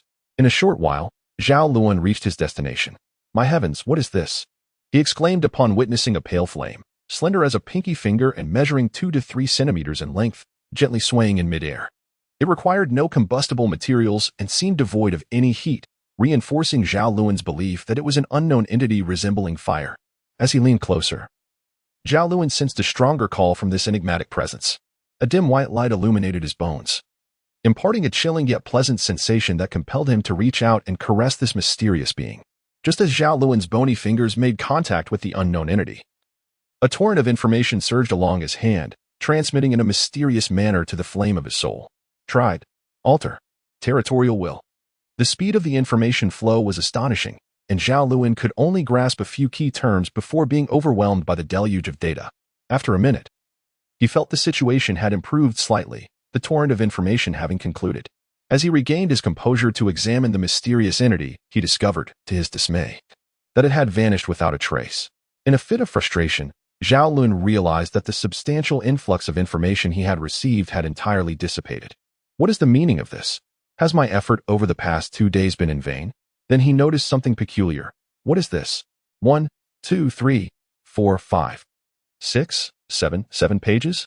I have only 6 pages, including myself and 5 skeletal servants. What could this additional page possibly signify? In the throes of frustration, Zhao Lun stumbled upon an additional page, which unexpectedly brought him a sense of calm. He opened the newly discovered page within the fire of his soul. Page 015, Skeleton Lord, Seeking Collection, Master's Domain, Unnamed Level, Level 1 Tribe Area. 4. 51 square kilometers buildings, none residents, 00 to Zhao Lun's surprise. This page was rather simplistic, with minimal content. However, at the bottom of the page lay a rudimentary map, seemingly depicting the layout of this domain. Yet, even this fell far short of his expectations, leaving him with a tinge of disappointment. This page has a subsequent one. Zhao Lun suddenly noticed the phrase next page in the lower right corner. Intrigued, he directed his consciousness to click on it. What is this? The moment he clicked, Zhao Lun felt as if something had been added to the fire of his soul. Upon closer inspection, he discovered a collection of organized information, presumably transmitted by the mysterious entity he had encountered earlier. After a brief perusal of this information, Zhao Lun finally understood that the enigmatic flame he had just touched was known as the will of the domain. This phenomenon is exceedingly common throughout the underworld, and its origins, shrouded in antiquity, are difficult to ascertain. However, its purpose is well known across the realm. The term will of the domain, its origin remains a mystery, yet it is aptly named, for its function is to govern a territory. Some assert that it is the work of the supreme deities of the underworld, intended to enhance the cohesion and combat prowess of the realm. Although this claim has never been substantiated, Zhao Lun cast a fleeting glance at the additional messages within the soul fire before directing his attention to the page that had been turned. To construct buildings, territory altar. Territory wall, level 1 territory altar. Construction requires 800 pieces of quality white bones and 30 blossoms of level 2 soul fire. Function: to gather the soul marks of the territory's inhabitants, facilitating the cultivation of the territory's will. Level 1 territory wall. 100 pieces of white bones are needed to erect 1 meter. Function: possesses the defensive capability to withstand simultaneous attacks from 10 level 3 skeletons. The content on the second page, though equally straightforward, was somewhat perplexing. However, Zhao Lun was able to grasp its meaning, for he possessed the necessary knowledge to comprehend it. It seemed that this system was not entirely devoid of utility. At the very least, I could perceive it as a game to engage with. And it even assists me in compiling data, quite commendable indeed. Zhao Lun closed the page within the flame of the soul and exited the cavern. Upon emerging, he was unexpectedly enveloped by a profound sense of security, as if the very ground beneath his feet were indeed his home. This sensation was delightful. Yet Zhao Lun remained vigilant, instructing his skeletal minions to guard their surroundings before he delved into the information contained within the flame of the soul. Upon careful examination, he discovered that the construction methods for the territorial altar and the encircling walls, revealed on the second page, were surprisingly simple. It required merely a single incantation, albeit with a crucial prerequisite. The inheritor must possess the will of the territory and operate within its confines. Otherwise, construction would be utterly impossible. Furthermore, Zhao Lun realized that upon inheriting the will of the territory, all skeletons born within his domain would instinctively harbor a fear of him. Even those whose strength surpassed his by 3 levels would refrain from attacking. The information regarding Zhao Lun's soul fire is abundant. Zhao Lun perused it for an extended period before finally finishing. Upon completion, he fell into deep contemplation, as it appeared he had stumbled upon something quite extraordinary. After fully comprehending the significance of this newfound possession, Zhao Lun felt a twinge of hesitation, for he was uncertain whether he should relinquish it, as it proved to be rather troublesome. Zhao Lun discovered that in the Land of Bones, there existed a staggering total of 197-foot territorial wills, both great and small. Once he inherited one, he would be ensnared in a colossal vortex, from which escape could be achieved by only two means: either vanquishing all the inheritors of the territorial wills to ascend as the Grand Lord of the land, or facing defeat, losing his territorial will, and ultimately meeting his demise. Regardless of the outcome, one thing Zhao Lun was certain of was that he could no longer pursue the study of magic in peace, a notion he found utterly intolerable. Deep within, he harbored a desire to avoid being drawn into this turmoil. However, when fate extends its hand to the foolish, whether in malice or kindness, they possess neither the right nor the means to evade it. The moment Zhao Lun's hand brushed against a territorial will, it signified his irrevocable entanglement in this vortex, with no possibility of retreat or escape. Damn it, do skeletons not possess human rights? Though Zhao Lun had grown accustomed to the capriciousness of life, the realization of his predicament ignited an unavoidable fury within him. Nevertheless, whether in anger or despair, his fate had been sealed. Faced with an insurmountable resistance, if he wished to avoid death, he had no choice but to clench his fists and fight. Becoming a skeletal lord was not something he had anticipated, yet he had learned to adapt his ambitions. After spending an hour regaining his composure, Zhao Lun resolved to take his first step along this new path. Whether he wished it or not, he was now a skeletal lord. As such, he first needed a territorial altar, otherwise, he would merely be a lord without dominion. Only by establishing this altar could he command the skeletons within his territory to serve as his subordinates. Thus, revitalized, Zhao Lun's first task was to gather 1,800 bones alongside his skeletal minions. This was not an arduous endeavor. Given the current state of the Land of Bones, Zhao Lun could easily amass such a quantity. However, constructing an altar in this manner would yield inferior quality, directly impacting the number of soul imprints it could house, as well as the quality of the territorial wills that would subsequently emerge. Zhao Lun, having discerned from the information available to him that the finest material for his purpose was none other than the skeletal remains, resolved to construct a territorial altar using these bones. At level 163, with only 28 more skeletons to assemble the 152nd frame, Zhao Lun commanded his skeletal minions to toss a level 3 giant axe skeleton onto the pile of bones while he counted silently. It had been 2 days since Zhao Lun had acquired the will of the territory, and it must be said that his efficiency was commendable. Within this short span, he had successfully hunted down 152 skeletons of level 3 and above. This remarkable achievement was, of course, also due to the unwavering efforts of his skeletal assistants. In just 2 days, Zhao Lun had replenished his ranks of skeletal minions, regaining the firepower of 5 skeletal archers. Moreover, the strength of his skeletal companions had notably increased. All 7 had ascended to level 3, while he himself was merely a step away from the same milestone. With such a formidable array, the speed at which they dispatched skeletons was undeniable. Had Zhao Lun not been reluctant to engage in combat on his own territory, his territorial altar would have already been erected. However, one could hardly blame Zhao Lun. Ever since inheriting the will of the territory, every skeleton encountered within his domain trembled in fear, akin to lambs awaiting slaughter. How could he bring himself to strike them down? Furthermore, once the altar was established, these would become his subordinates, and internal strife was best avoided. Were it not for Zhao Lun's need to consume the soul fire of the skeletal mage, the latter would have never appeared on his hunting list. The skeletal mage's bones were far inferior, lacking the refinement gained from each upgrade that his skeletal archers received, let alone the close combat skeletons that relied on their skeletal prowess. Thus, when it came to constructing an altar, it was the giant axe skeletons or great sword skeletons that were truly preferable. What was this? Disregarding the skeletal mage, Zhao Lun had barely advanced a few meters when he suddenly found himself sinking into the ground. In shock, he struggled, only to discover that his skeletal form was becoming increasingly ensnared in the earth. It was the swamp spell. Zhao Lun was taken aback. Indeed, he had long awaited this spell. He had consumed countless skeletal mages in pursuit of it, and now, unexpectedly, he had come upon one. Curse it, a magic missile. This skeletal mage was formidable. Before Zhao Lun could revel in his fortune, the skeletal mage lifted its staff and unleashed a spell towards him, who was now mired in the muck. Startled, Zhao Lun quickly ducked, narrowly avoiding catastrophe. What are you dawdling for? Bring me its head. Feeling the chilling rush of the magic missile whizzing past his skeletal cranium, Zhao Lun was filled with trepidation, instantly abandoning his earlier intentions and furiously issuing commands to his skeletal minions. With a swift volley, the opposing skeletal mage was obliterated. Yet, Zhao Lun's circumstances were far less fortuitous. He discovered, to his dismay, that even after the swamp spell had run its course, he remained ensnared, as the soil beneath him rapidly solidified, entombing him once more. Frustration bubbled within him, nearly prompting an expletive, until his skeletal minions toiled for over 20 minutes to extricate him. Upon regaining his freedom, Zhao Lun immediately lunged toward the skeletal mage, noticing the relatively intact soul fire, which brought him a sigh of relief. It appeared his minions were not entirely beyond redemption. Without hesitation, he seized the soul fire from the skeletal mage and cast it into his own skeleton. As anticipated, the moment he enveloped the flickering flame, the magic circle and incantations of swamp spell began to merge seamlessly with his soul fire. Moments later, Zhao Lun could no longer contain his elation.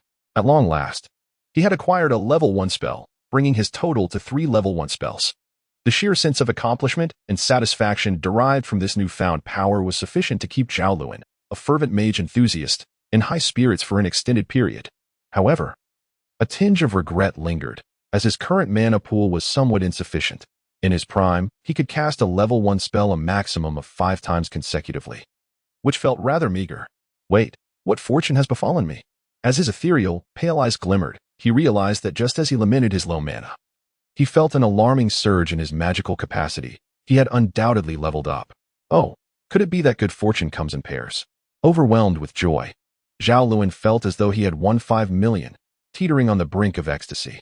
In that instant, he sensed yet another magic circle materializing within his soul fire. Indeed, upon breaking through to level 3, he had attained a gifted spell. Zhao Lun was nearly beside himself with joy as he dove into the new spell. As it was a gifted spell, he grasped it with remarkable speed. In no time at all, he had mastered it completely. To his astonishment, this spell was instantaneous, and although it was a level 1 spell, it required only the mana of a level 0 spell. Could such a spell truly exist? Indeed, it did. The spell that Zhao Lun awakened is known as Perception, a level 1 auxiliary magic, which serves the purpose of sensing the strength of the target. Quite a practical spell. Indeed, Zhao Lun remarked cheerfully. Naturally, for a spell enthusiast like him, there exists no spell that could be deemed impractical. After Zhao Lun completely mastered induction, he discovered that his magical power had ceased its exponential growth, signifying that he had achieved a breakthrough. Upon assessing his current magical strength, he realized it had doubled compared to before. Now, he could cast a level 1 spell, specifically the mana-intensive Earth Spike, approximately 10 times in succession, a remarkable advancement.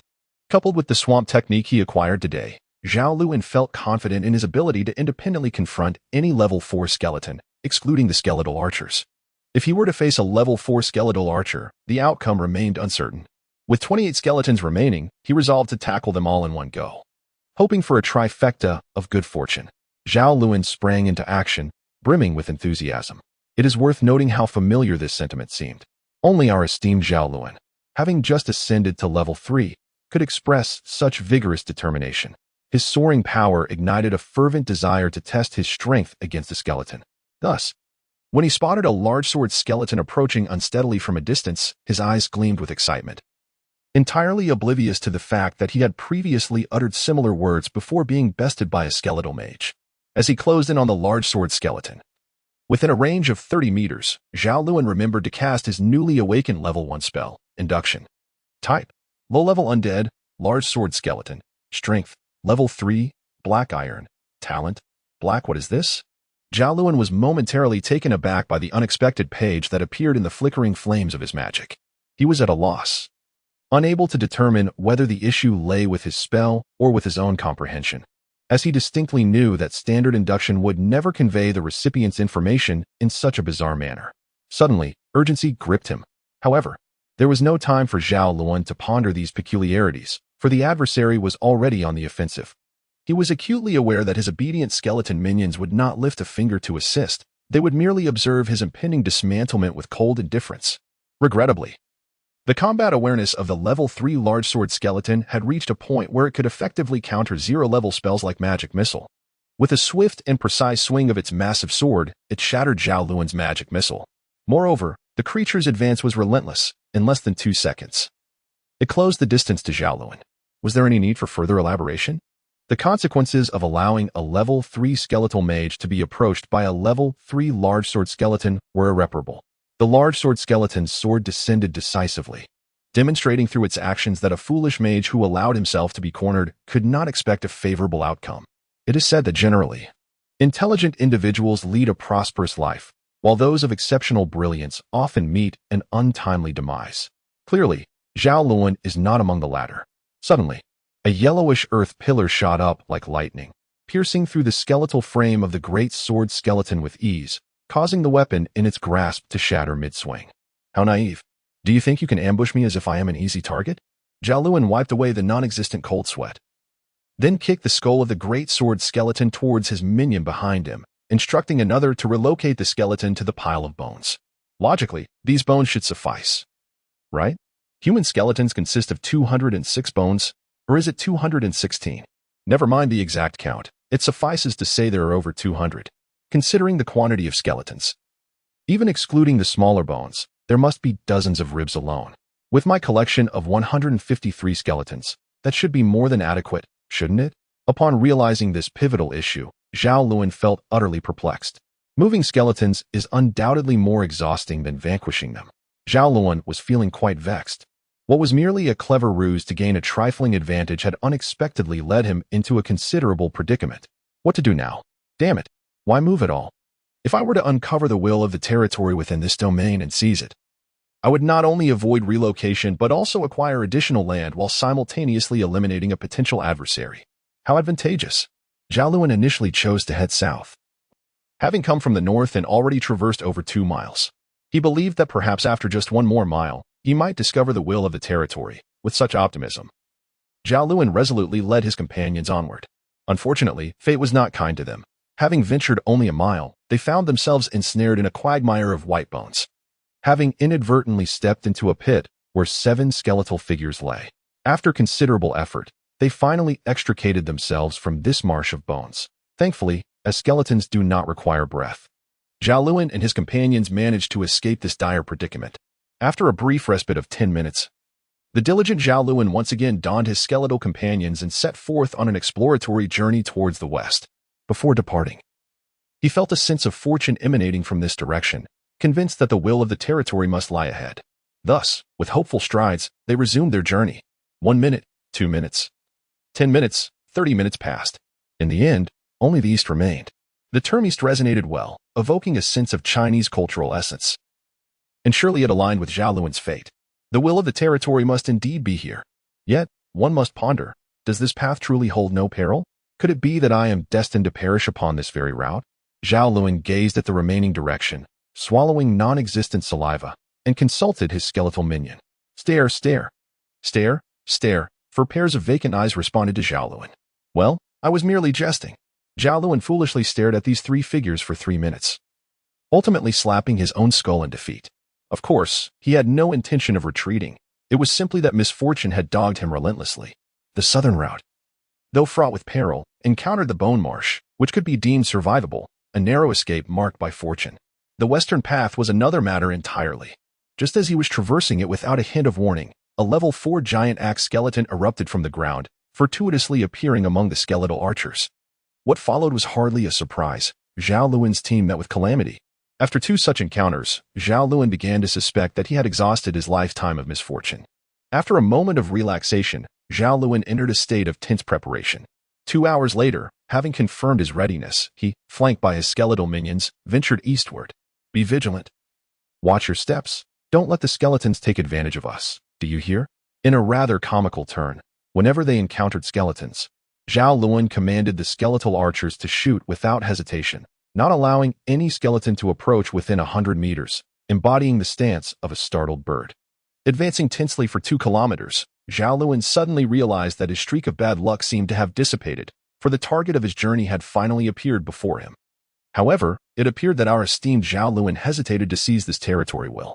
This was abnormal, utterly abnormal. How could such a territory will simply be left unguarded? It was undoubtedly peculiar.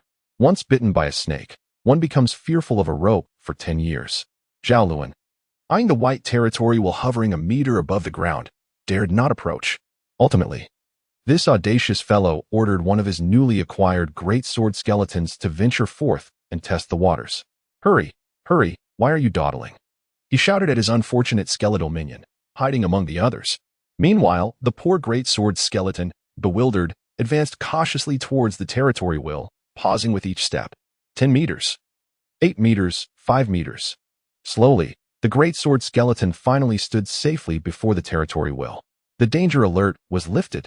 Cowardly Zhao Lun took another 2 or 3 minutes to gather his courage before leading his skeletal minions forward. Boom.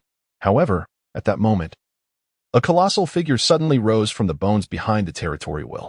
The colossal figure, upon rising, immediately brandished the enormous axe in his grasp, ruthlessly cleaving the hapless great sword skeleton that stood before the will of the territory into fragments. I had an inkling. I had a premonition that it would not transpire so smoothly.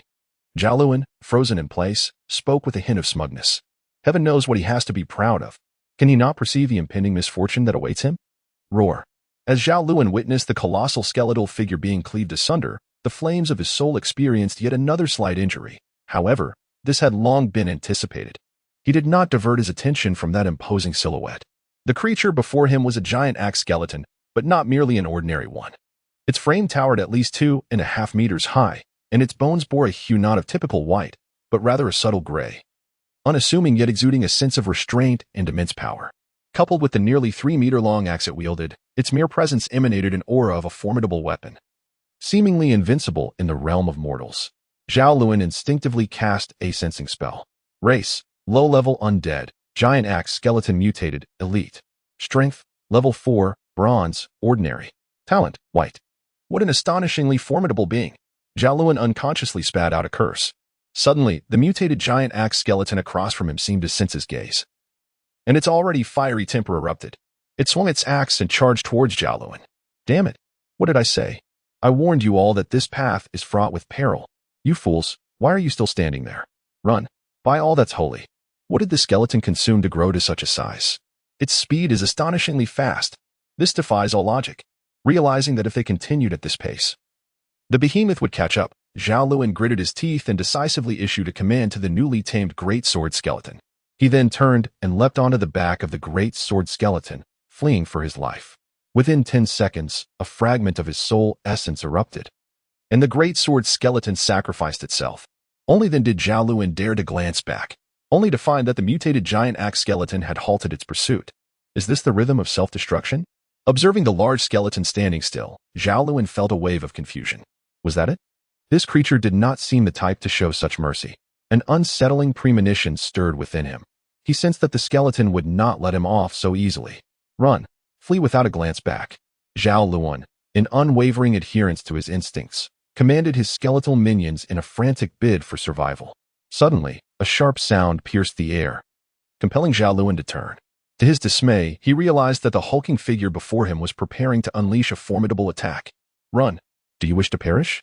The mutated giant axe skeleton swung its massive, 3-meter-long axe toward Zhao Lun and his companions. Upon witnessing the menacing weapon, Zhao Lun wasted no time, urgently directing his subordinates to flee with all their might. They had barely covered a distance of 10 meters when the colossal axe descended, but fortunately, it did not strike Zhao Lun directly. Otherwise, he would have certainly met his demise. Instead, the massive axe crashed into the ground approximately 10 meters behind him, creating a considerable crater but sparing Zhao Lun and his companions from harm. Let us go. Zhao Lun wiped the non-existent sweat from his brow, stifling the urge to seize the moment and order his minions to confront the unarmed giant axe skeleton. He focused intently on leading his skeletal allies away from the perilous scene.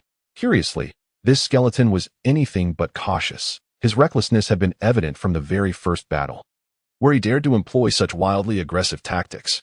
Zhao Lun, this fellow, possesses a combat style that is remarkably fervent.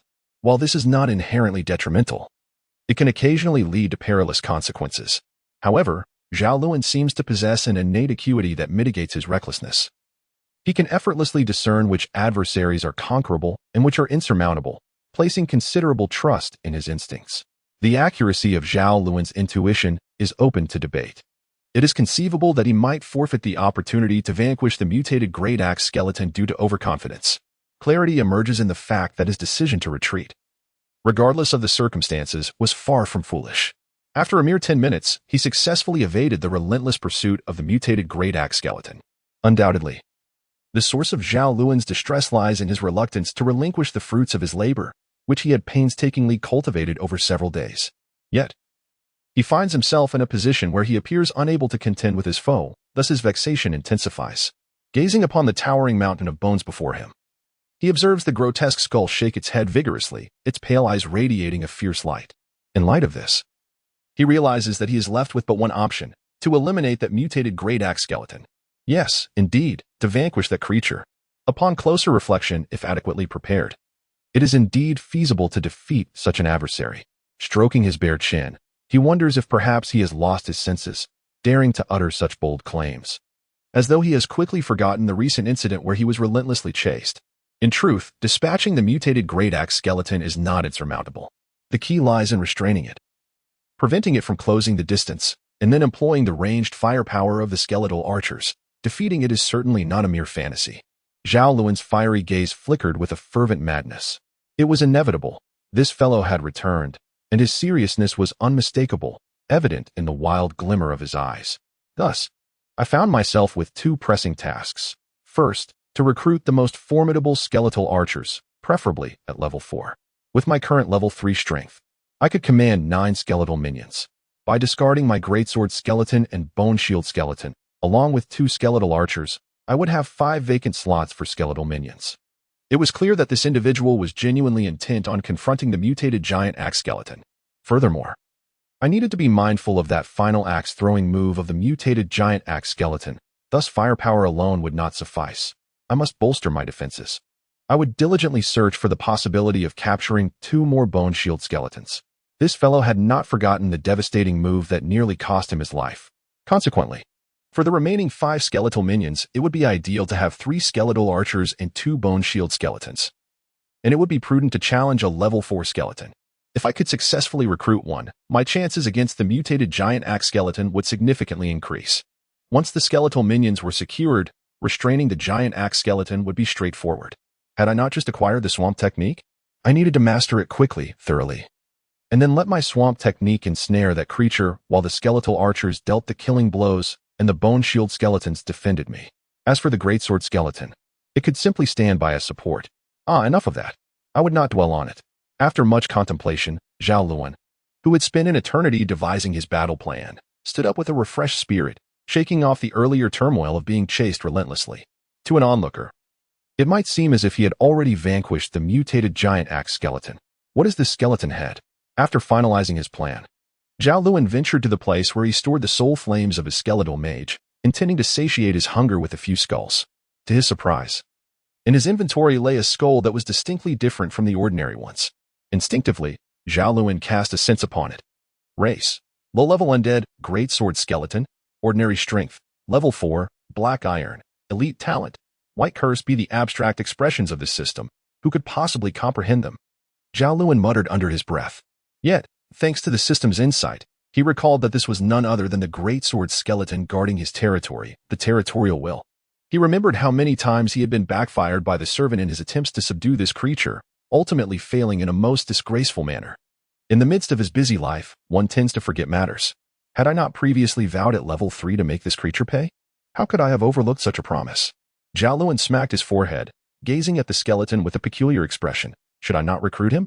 Although this individual is not a bone shield skeleton, his prowess is still commendable, certainly surpassing that of my current subordinates. While I cannot entirely comprehend the system's data, it appears that this creature possesses considerable ferocity. From what I have observed, he seems only slightly inferior to the mutated great axe skeleton. Apologies for the delay in updates today. Upon examining the fiery gaze of this great sword skeleton, it is evident that Zhao Lun, having inherited the will of the territory, can distinctly perceive the fear emanating from the skeleton's eyes as they lock onto his. To rectify this oversight, Zhao Lun resolves to subjugate this being, and before taking action, he issues a formidable warning. After delivering a stern threat, he places the skeletal head onto the ground, raises his staff, and begins to chant a familiar incantation. Servant. With Zhao Lun's fervent declaration, a gray aura erupts from the flames of his soul like a fierce tiger, lunging towards the great sword skeleton's head with the ferocity of a hungry beast. It swiftly penetrates the skeletal head, forcefully biting into the essence of the great sword skeleton. To Zhao Lun's astonishment, the servant summoning proceeds remarkably smoothly. The timid great sword skeleton does not dare to resist Zhao Lun's command and readily submits to the servant invocation. Thus, within less than a minute, the great sword skeleton becomes Zhao Lun's loyal skeletal attendant. Zhao Lun was filled with astonishment as he captured the soul fire of the great sword skeleton. At that moment, he distinctly felt as though a bridge had been established between his thoughts and those of the skeletal figure, suggesting that communication with this seemingly sentient being was now possible. Have I truly connected? He inquired eagerly. Can you hear me? Overjoyed, Zhao Lun immediately spoke through this ethereal bridge. However, to his dismay, what he received in response was a simple yet vague expression of emotion from the great sword skeleton, a mixture of warmth and apprehension that was difficult to decipher. After several attempts at communication, Zhao Lun had to concede that while the great sword skeleton had developed a nascent consciousness, it was far from mature enough for meaningful interaction. This realization left him somewhat disheartened. Well, never mind. Let us first piece you back together, he decided. By the way, I need to give you a name. Although your intellect may be somewhat lacking, it is still present.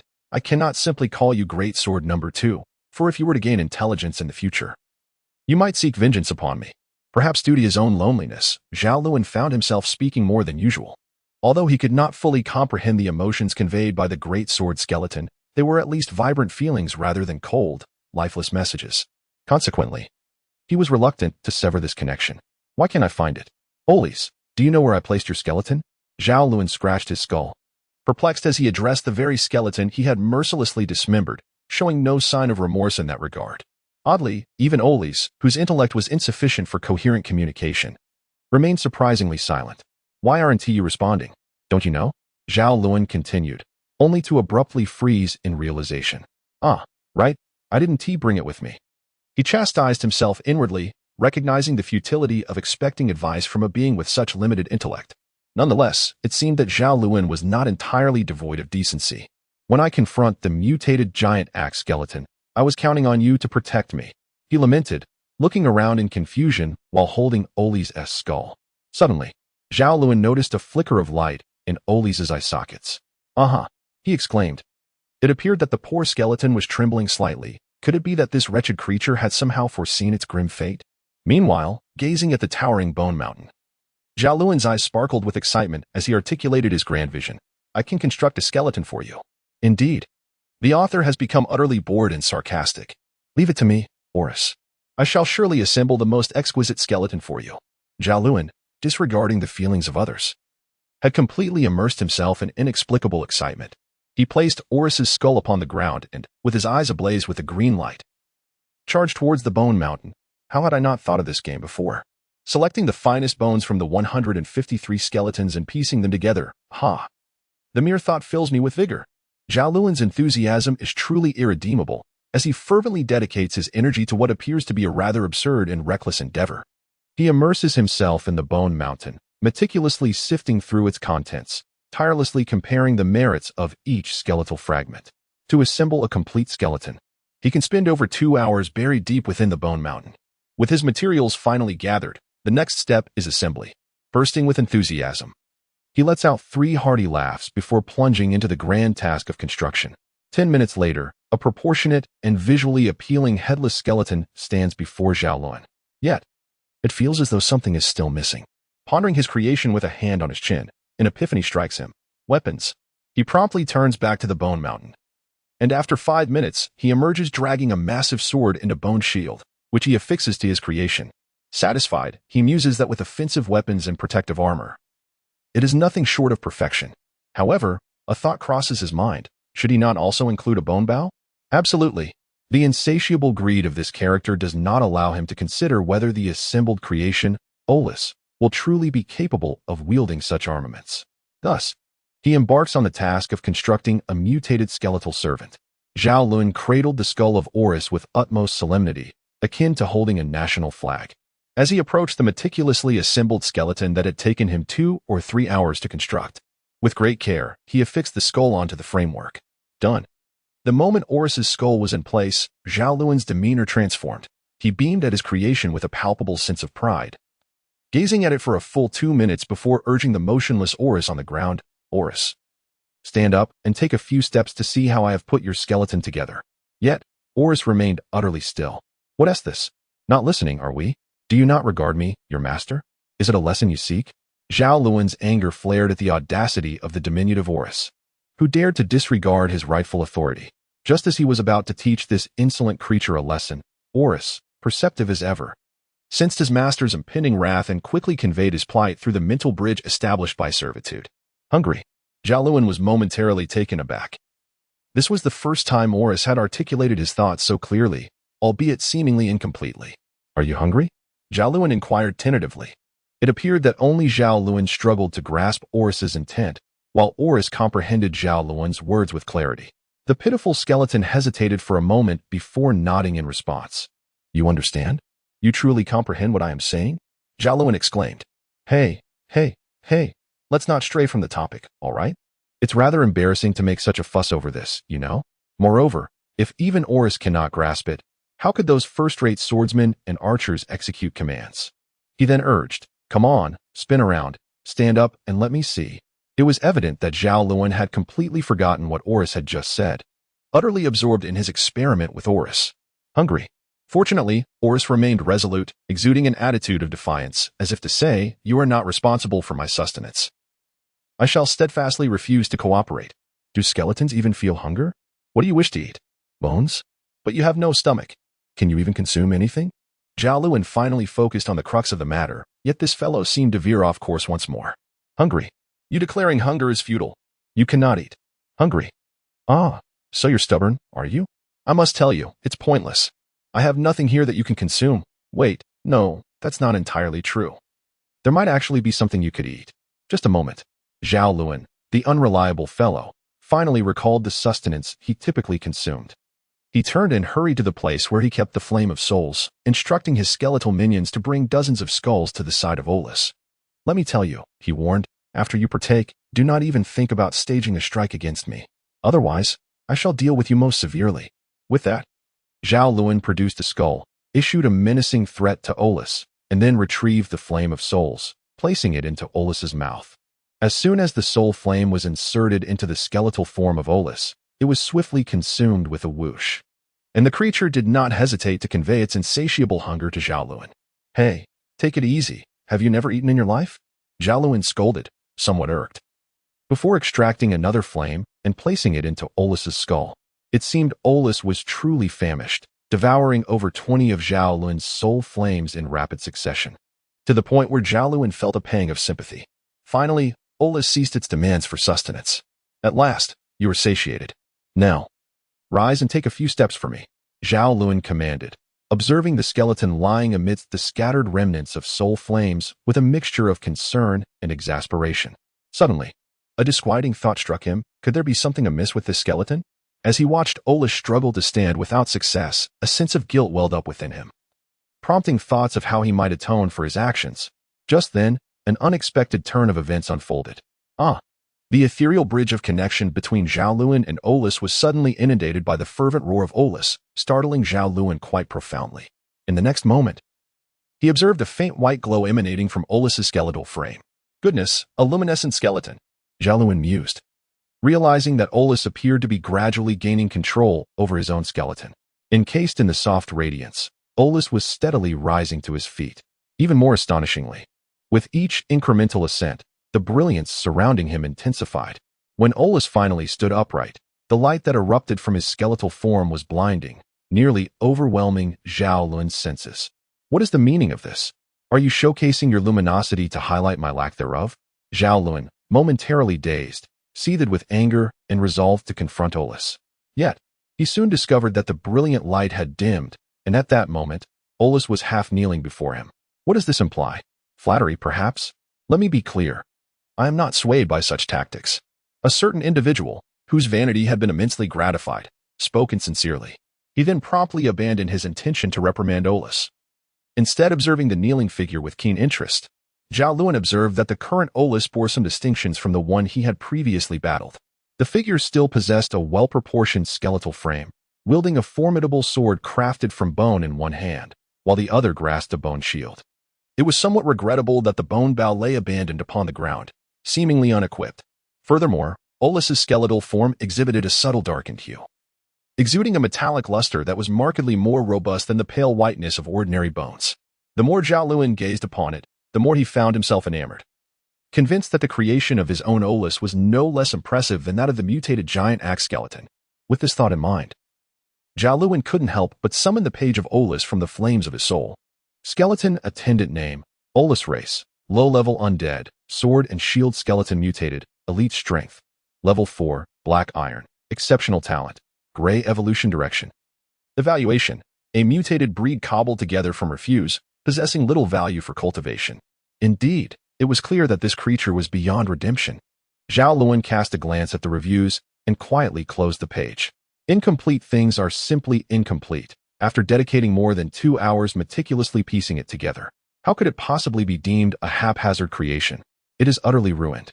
Indeed, this fellow has once again become entangled in some inexplicable matters. 022 Skeleton Lord, seeking recommendations. Thanks to the evaluation ticket from General Yuan. With the formidable weapon, Olis, at my disposal, I now possess a 70% assurance in confronting that arrogant, hulking, mutated axe-wielding skeleton. With the system momentarily set aside, Zhao Lun gazed at Olis with a broad smile of satisfaction. 1 minute passed, then 2. Get up, get up. What are you doing kneeling there? At last, a certain vanity-satisfied individual hypocritically commanded the half-kneeling Olis to rise.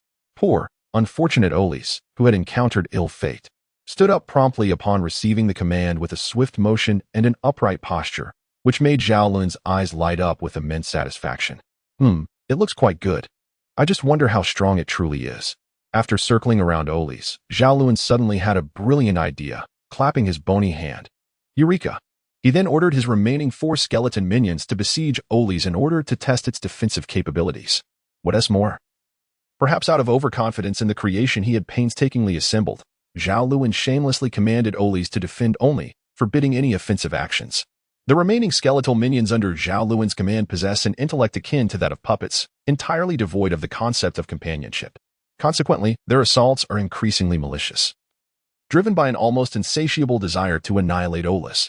Fortunately, Olus proves to be a remarkable aberration, despite Zhao Lun's prohibition against offensive maneuvers. He steadfastly refrains from revealing any signs of distress. With merely the defense of his bone shield, he effortlessly deflects the onslaught of all 4 skeletal assailants. Zhao Lun finds great satisfaction in Olus's performance, yet he is not one to allow Olus to escape unscathed.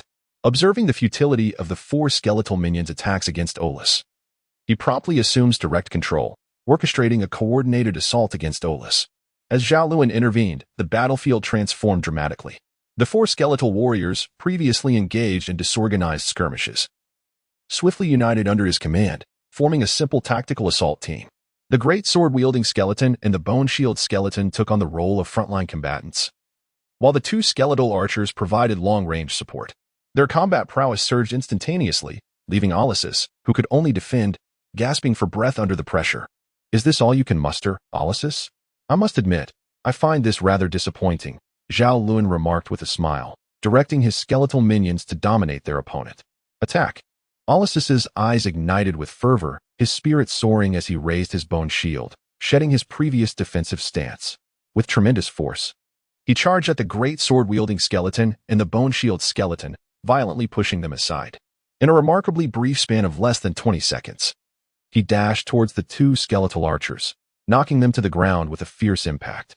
Though it seemed prolonged, the sequence of actions was executed in the blink of an eye, leaving Zhao Lun momentarily stunned. Didn't he? Attack. After the battle concluded, Olus stood there, dazed, gazing at Zhao Lun and awkwardly attempting to explain himself. Well done, young man. You certainly possess a fighting spirit. Quite impressive, Zhao Lun exclaimed, erupting into a fit of hearty laughter that echoed with delight and madness after a 10-second pause. Having gauged Olus's strength, Zhao Lun returned to his fervent preparations. It was imperative to be well prepared, despite Olus's commendable abilities. The data suggested that the mutated great axe skeleton might surpass him in power. Zhao Lun was determined not to let his efforts go to waste. Additionally, he harbored a grand ambition to also subjugate the mutated great axe skeleton, thereby significantly enhancing his own strength. With such an ally, traversing the land of bones might not merely be a dream. Thus, in pursuit of this noble goal, thorough preparation was not excessive. After careful consideration, Zhao Lun realized he still needed to focus on the two tasks he had initially planned. One was to hone his swamp technique, and the other was to recruit several skeletal minions. The refinement of the swamp technique proved straightforward. Delighted by his insight into Olisis's capabilities, this contradictory character was further motivated not to be outdone by his skeletal subordinates, prompting him to diligently practice the swamp technique. Zhao Lun's endeavor to procure skeletons immediately revealed the disadvantages of Oris. Race: low-level undead, skeleton archer. Strength: level 4, black iron. Talent: black. Worthless. No. Zhao Lun casually cast a glance at the information of the skeletal archer not far away, immediately turning his head away with disdain, instructing Olis to deal with the creature. It was evident that Zhao Lun had developed a refined taste, deeming ordinary skeletons beneath his notice. Moreover, his audacity to label others as worthless stemmed from a recent mastery of the swamp technique, which led him to glance at his own data, causing his confidence to soar. System master name: Zhao Lun. Race: low-level undead, skeleton mage. Strength: level 3, black iron. Elite talent. Evolution direction: skeleton lord. Evaluation: the system lacks the authority to assess without the master's consent. Zhao Lun's data exhibited changes in two aspects. Firstly, a refined unit was added behind the black iron classification, indicating that Zhao Lun's prowess had ascended beyond that of an ordinary skeleton. Secondly, an additional entry for the skeletal lord appeared under the evolution direction, albeit in a deep gray hue. Undeterred, Zhao Lun turned his attributes page to examine further. The evolution conditions for the skeletal lord read: level 5, not yet unlocked. Loading. At the bottom of the page, the infuriating loading persisted. Yet it offered Zhao Lun a glimmer of hope for evolution. Upon reviewing his attributes, a sense of pride enveloped Zhao Lun. He felt he had transcended trivial pursuits, possessing nascent noble qualities that were incomparable to common undead. However, for reasons unknown, Zhao Lun lacked the courage to authorize the system to evaluate him. The skeletons, being the most rudimentary of the undead in the underworld, were not fully comprehended by Zhao Lun. Hence, he squandered 4 to 5 hours on an endeavor that bore little fruit. For an ambitious individual, the most potent blow is repeated failure. After 5 hours and scrutinizing 567 skeletons, he encountered not a single mutated variant, and even lowering his standards to seek black iron-level skeletons yielded no results. Zhao Lun, like all, had limited endurance. Disheartened, he decided to cease his efforts after capturing 3 skeleton archers. The disappointment from his fruitless hunt for mutated skeletons only intensified Zhao Lun's ambition for the mutated great axe skeleton, prompting him to reserve 2 vacant slots. His mastery of the swamp technique was nearing completion. Though the casting time still required 5 seconds, he was now prepared for battle. With Olis and 4 skeletal archers, along with a great sword skeleton and a bone shield skeleton, his lineup exceeded his earlier expectations, equipping him to challenge the mutated great axe skeleton. An hour later, beside his mound of bones, Zhao Lun confirmed his preparations and, with a grand gesture, led his cadre of skeletal subordinates toward the lair of the mutated skeleton. This time, confidence surged within him. He fervently rushed ahead and, astonishingly, reached the territory of the mutated great axe skeleton in just over 50 minutes. Go, he commanded. It must be noted that Zhao Lun was a rather heartless and indifferent master. Glancing at the nearby floating territorial will, he turned back to his skeletal companions and, without hesitation, chose to sacrifice a recently acquired level 4 skeleton archer, ruthlessly sending it forth to face certain doom. The loyal skeleton archer, with the crisp sound of clattering bones echoing in its steps, approached the territorial will without fear. Zhao Lun, this heartless and cunning master, fixed his gaze intently on the area just behind the will of the territory, where the mutated giant axe skeleton had previously emerged. Halt! Fire! Zhao Lun, it seems, had not completely succumbed to malevolence. As the skeletal archer approached within 30 or 40 meters of the will of the territory, he halted its fateful advance and issued a command.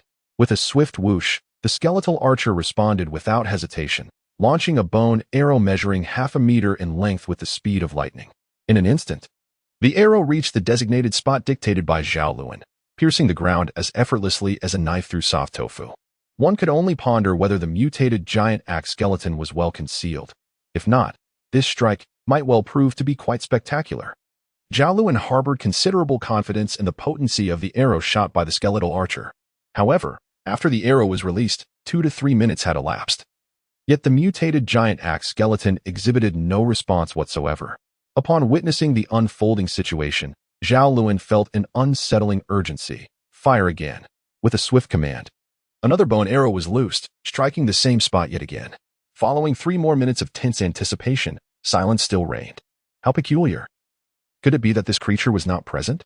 A sense of doubt crept into Zhao Lun's mind as he was about to instruct the skeletal archers to fire a few more arrows in a probing attempt when a sudden change occurred. The layer of bones beneath the will of the territory erupted violently, and in an instant, a colossal axe, measuring over 3 meters in length, soared forth, crashing down upon the very skeletal archer that had just released its shot.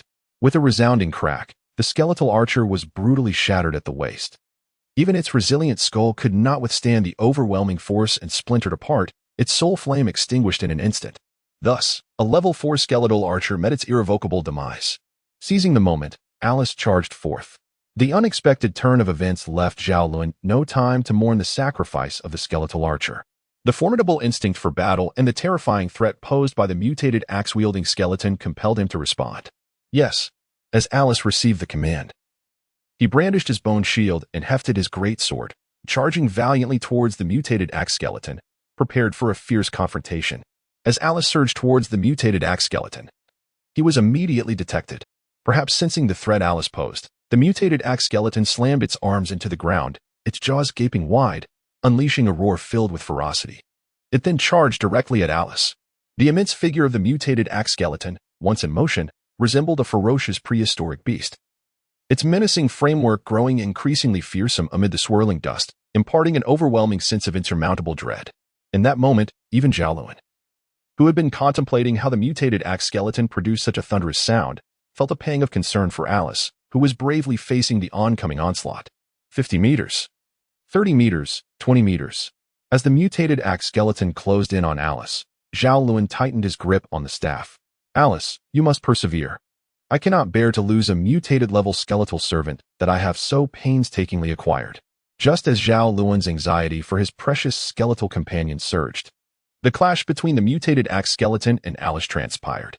The mutated axe skeleton raised its arms high, preparing to bring down a devastating blow upon the unyielding Alice before it. Boom. In an instant, the skeletal arms of the mutated axe skeleton crashed to the ground like hammers, erupting in a cacophony of thunderous noise. The sheer force caused the earth beneath its bony hands to fracture, and amidst the swirling clouds of dust, the spectacle was nothing short of breathtaking. Zhao Lun was taken aback by the sudden blow. Amidst the swirling dust, he could barely discern the figure of Olus, only catching a glimpse of the outline of the mutated axe-wielding skeleton and the long fissures stretching across the ground. Olus, you cannot perish, or else. A crisp sound of bone colliding interrupted Zhao Lun's murmured words. Gazing towards the source, the dust continued to swirl, obscuring his view. All Zhao Lun could perceive was the massive silhouette of the mutated axe-wielding skeleton, staggering as if struck, followed by a series of bone-clashing sounds. The cacophony was not merely a singular, sharp note. Some sounds were rather muffled, resembling a relentless drumbeat, marked by overwhelming intensity without any melodic rise or fall. Only a continuous surge of fervor. Olus. Zhao Lun's eyes sparkled with hope. Not far away, amidst the tumultuous dust, he could see the mutated axe-wielding skeleton being relentlessly repelled. A sight of disarray, and it was clear that this remarkable display was solely the doing of Olus, who was of the same mutated skeleton caliber. Indeed, as the mutated axe-wielding skeleton was gradually forced out of the smoky haze, Zhao Lun was finally able to discern the true state of the battle. Just as he had surmised, the mutated axe-wielding skeleton was indeed being dominated by Olus, who now observed the adversary with its hands tightly clasped over its skeletal head, defensively warding off Olus's assaults. As the aggressor, Olus exhibited remarkable vigor, utilizing its agile physique to leap continuously, delivering shield bashes and sword slashes, attacking the mutated axe-wielding skeleton ceaselessly. Each strike from Olus's shield and sword pushed the mutated axe-wielding skeleton back incrementally. However, despite this, the skeleton appeared to sustain no damage whatsoever. Even its bony hands, which absorbed Olus's attacks, remained unscathed. In truth, if one were to evaluate the prowess of Olus against that of the mutated axe-wielding skeleton, the latter would undoubtedly possess superior strength. The initial loss of its weapon, sustained during the attempt to eliminate a skeleton archer, had diminished its combat efficacy by more than 50%. Furthermore, in the engagement with Olus, it suffered from a disadvantage in speed, resulting in the current scenario of being overpowered. However, it seemed that this confrontation would not conclude easily. Although the mutated axe-wielding skeleton was being overwhelmed, its remarkable defensive capabilities meant that Olus could not readily breach its defenses. Olus, target its lower body. Zhao Lun's suggestion was as cunning as ever. Obediently, Olus executed Zhao Lun's command without hesitation. With a sharp crack, a shield struck the right leg of the mutated great axe skeleton. It must be said that Orus delivered this blow with considerable force. Although the mutated skeleton's defenses were formidable, resulting in no fractures, its skeletal frame nevertheless tilted to the side. A vulnerability. Perhaps Orus's intellect was not particularly high, yet his instinct for combat was undeniably keen. Seizing the opportunity, he leapt high into the air, his great sword aimed at the exposed neck of the mutated skeleton, and struck down fiercely. The skeletal hand of the behemoth was indeed sturdy, but the spine at its neck was not impervious. Otherwise, it would not have felt compelled to brace itself so desperately. A crisp sound of bone colliding echoed through the air. And although the skull of the mutated skeleton remained atop its neck, Orus was sent flying. It turned out that while Orus was exploiting the skeleton's weakness, the creature was also waiting for him. Seizing the moment as Orus soared, the seemingly docile mutated skeleton unexpectedly retaliated with a powerful punch, sending Orus hurtling away. Fortunately, with his bone shield, Orus was spared from a fate far worse than mere flight. However, it appeared that the mutated great axe skeleton had no intention of letting Orus off the hook, meaning the danger for him was far from over. If the skeleton were to charge again, Orus would find himself in grave peril. Not good shoot. Zhao Lun commanded without hesitation, recognizing the urgency of the situation. The three skeletal archers by his side drew their bows in unison, launching 3 bone arrows that sped toward the mutated skeleton like lightning. Clang, clang, clang. The arrow struck the unyielding skeletal hand of the mutated behemoth, akin to mere tickles, failing to penetrate even the thickness of a meter-wide boulder. The defensive capabilities of the mutated skeleton were nothing short of astonishing. However, just because the arrows were ineffective did not mean the skeleton would ignore them. It abruptly turned its head, its eyes blazing with fury, locking onto Zhao Lun and his skeletal companions. Suddenly abandoning its pursuit of Orus, it charged toward Zhao Lun and his group. This creature was terrifying and immensely powerful. Facing the onslaught of the mutated great axe skeleton, Zhao Lun truly comprehended the threat it posed. Only at this moment did he realize that without Orus, the prospect of dealing with this behemoth was nothing short of a fanciful dream. A thunderous roar echoed, the mutated skeleton now mere moments away. Zhao Lun clearly discerned the contempt and rage flickering in its fiery eyes. It was as if he and his companions were but sheep daring to mock a lion. It was difficult to fathom that a mere skeleton could possess such emotions, and even more unfathomable was the anxiety that surged within Zhao Lun under its piercing gaze. A mere skeleton, indeed. Such an infuriating glare. Zhao Lun gazed at the rapidly approaching mutated giant axe skeleton that effortlessly dispatched 3 skeletal archers, murmuring softly to himself.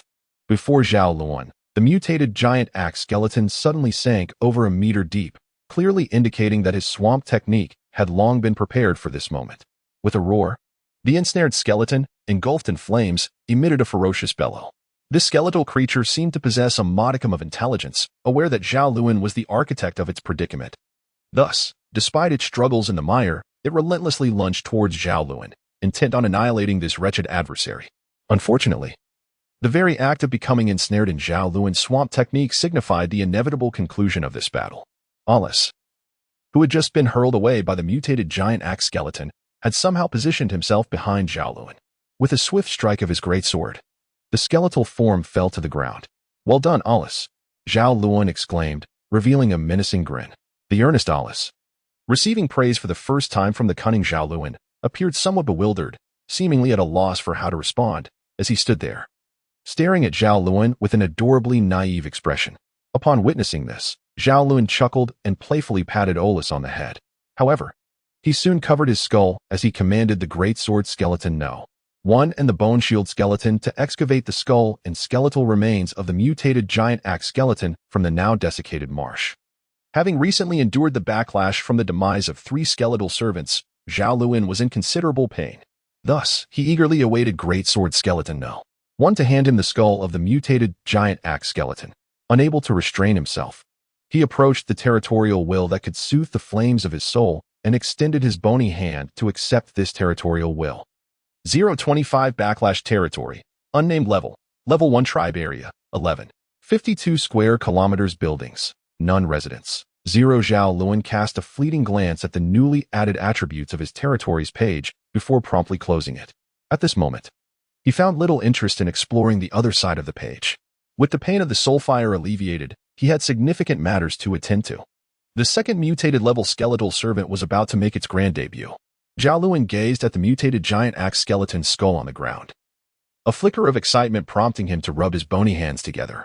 He scrutinized the flickering flames within its eyes, confirming that the once haughty demeanor of the mutated giant axe skeleton had diminished. Only then did he raise his staff and intone the incantation for the servant spell. Having inherited the will of the territory, Zhao Lun instilled a sense of fear within the mutated giant axe skeleton, which dared not resist his servant magic, thus succumbing to him with remarkable ease. I believe this is indeed a day worthy of celebration. Sensing the formation of a mental bridge through the flames of the soul, Zhao Lun could hardly contain his joy.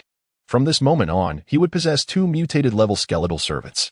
He had witnessed the formidable power of the mutated giant axe skeleton firsthand, recognizing its sheer strength and dominance. With both Oris and the mutated giant axe skeleton as his loyal minions, Zhao Lun was convinced that he could now navigate the land of bones with unparalleled authority. However, one must remember that joy often invites sorrow. Zhao Lun's experienced a fleeting moment of elation, only to be abruptly struck by a sensation akin to a hammer brutally crashing into his head. His mind became a haze, rendering him temporarily incapable of discerning directions. Could it be the backlash of the servant? Yet, I succeeded, did I not? Why then would there still be repercussions? Was it not stated that the servant would only retaliate upon successfully casting against an undead of level 5 or higher? Could it be that the mutated giant axe skeleton has indeed attained the 5th level of power? Zhao Lun clutched his head, enduring the excruciating pain as he pondered his predicament. The truth of the matter had become clear to him. He was indeed suffering the backlash from the servants. However, this was not solely due to his conquest of the mutated giant axe skeleton, but also because of Olus. Originally, Zhao Lun's ability to subdue a level 4 skeleton was already tenuous at best. His success in capturing both Olus and the mutated giant axe skeleton was entirely reliant on the will of the territory. In other words, Zhao Lun lacked the inherent capacity to command a mutated skeleton of Olus's caliber. Now, having captured 2 such entities at once, even if Olus and the others dared not resist him, the mere act of containing the soul flames of both Olus and the mutated giant axe skeleton had overwhelmed Zhao Lun's own soul flames. Although Zhao Lun did not fully comprehend the underlying reasons, he managed to surmise a fair portion of the situation. Thus, he found himself at a crossroads, forced to choose between relinquishing Olus or one of the skeletal minions from the mutated giant axe skeleton in order to safeguard himself from the backlash of the servant. Damn it! I knew it all along. The wretched heavens would never be so benevolent. Zhao Lun, a man of decisive action, swiftly grasped the essence of the situation. Without a moment's hesitation, he seized his staff and plunged it forcefully into the skull of the mutated giant axe skeleton, effortlessly dispatching it. While it is true that the mutated giant axe skeleton possessed significantly greater strength than Olus, Zhao Lun remained distinctly human, capable of distinguishing between personal connections.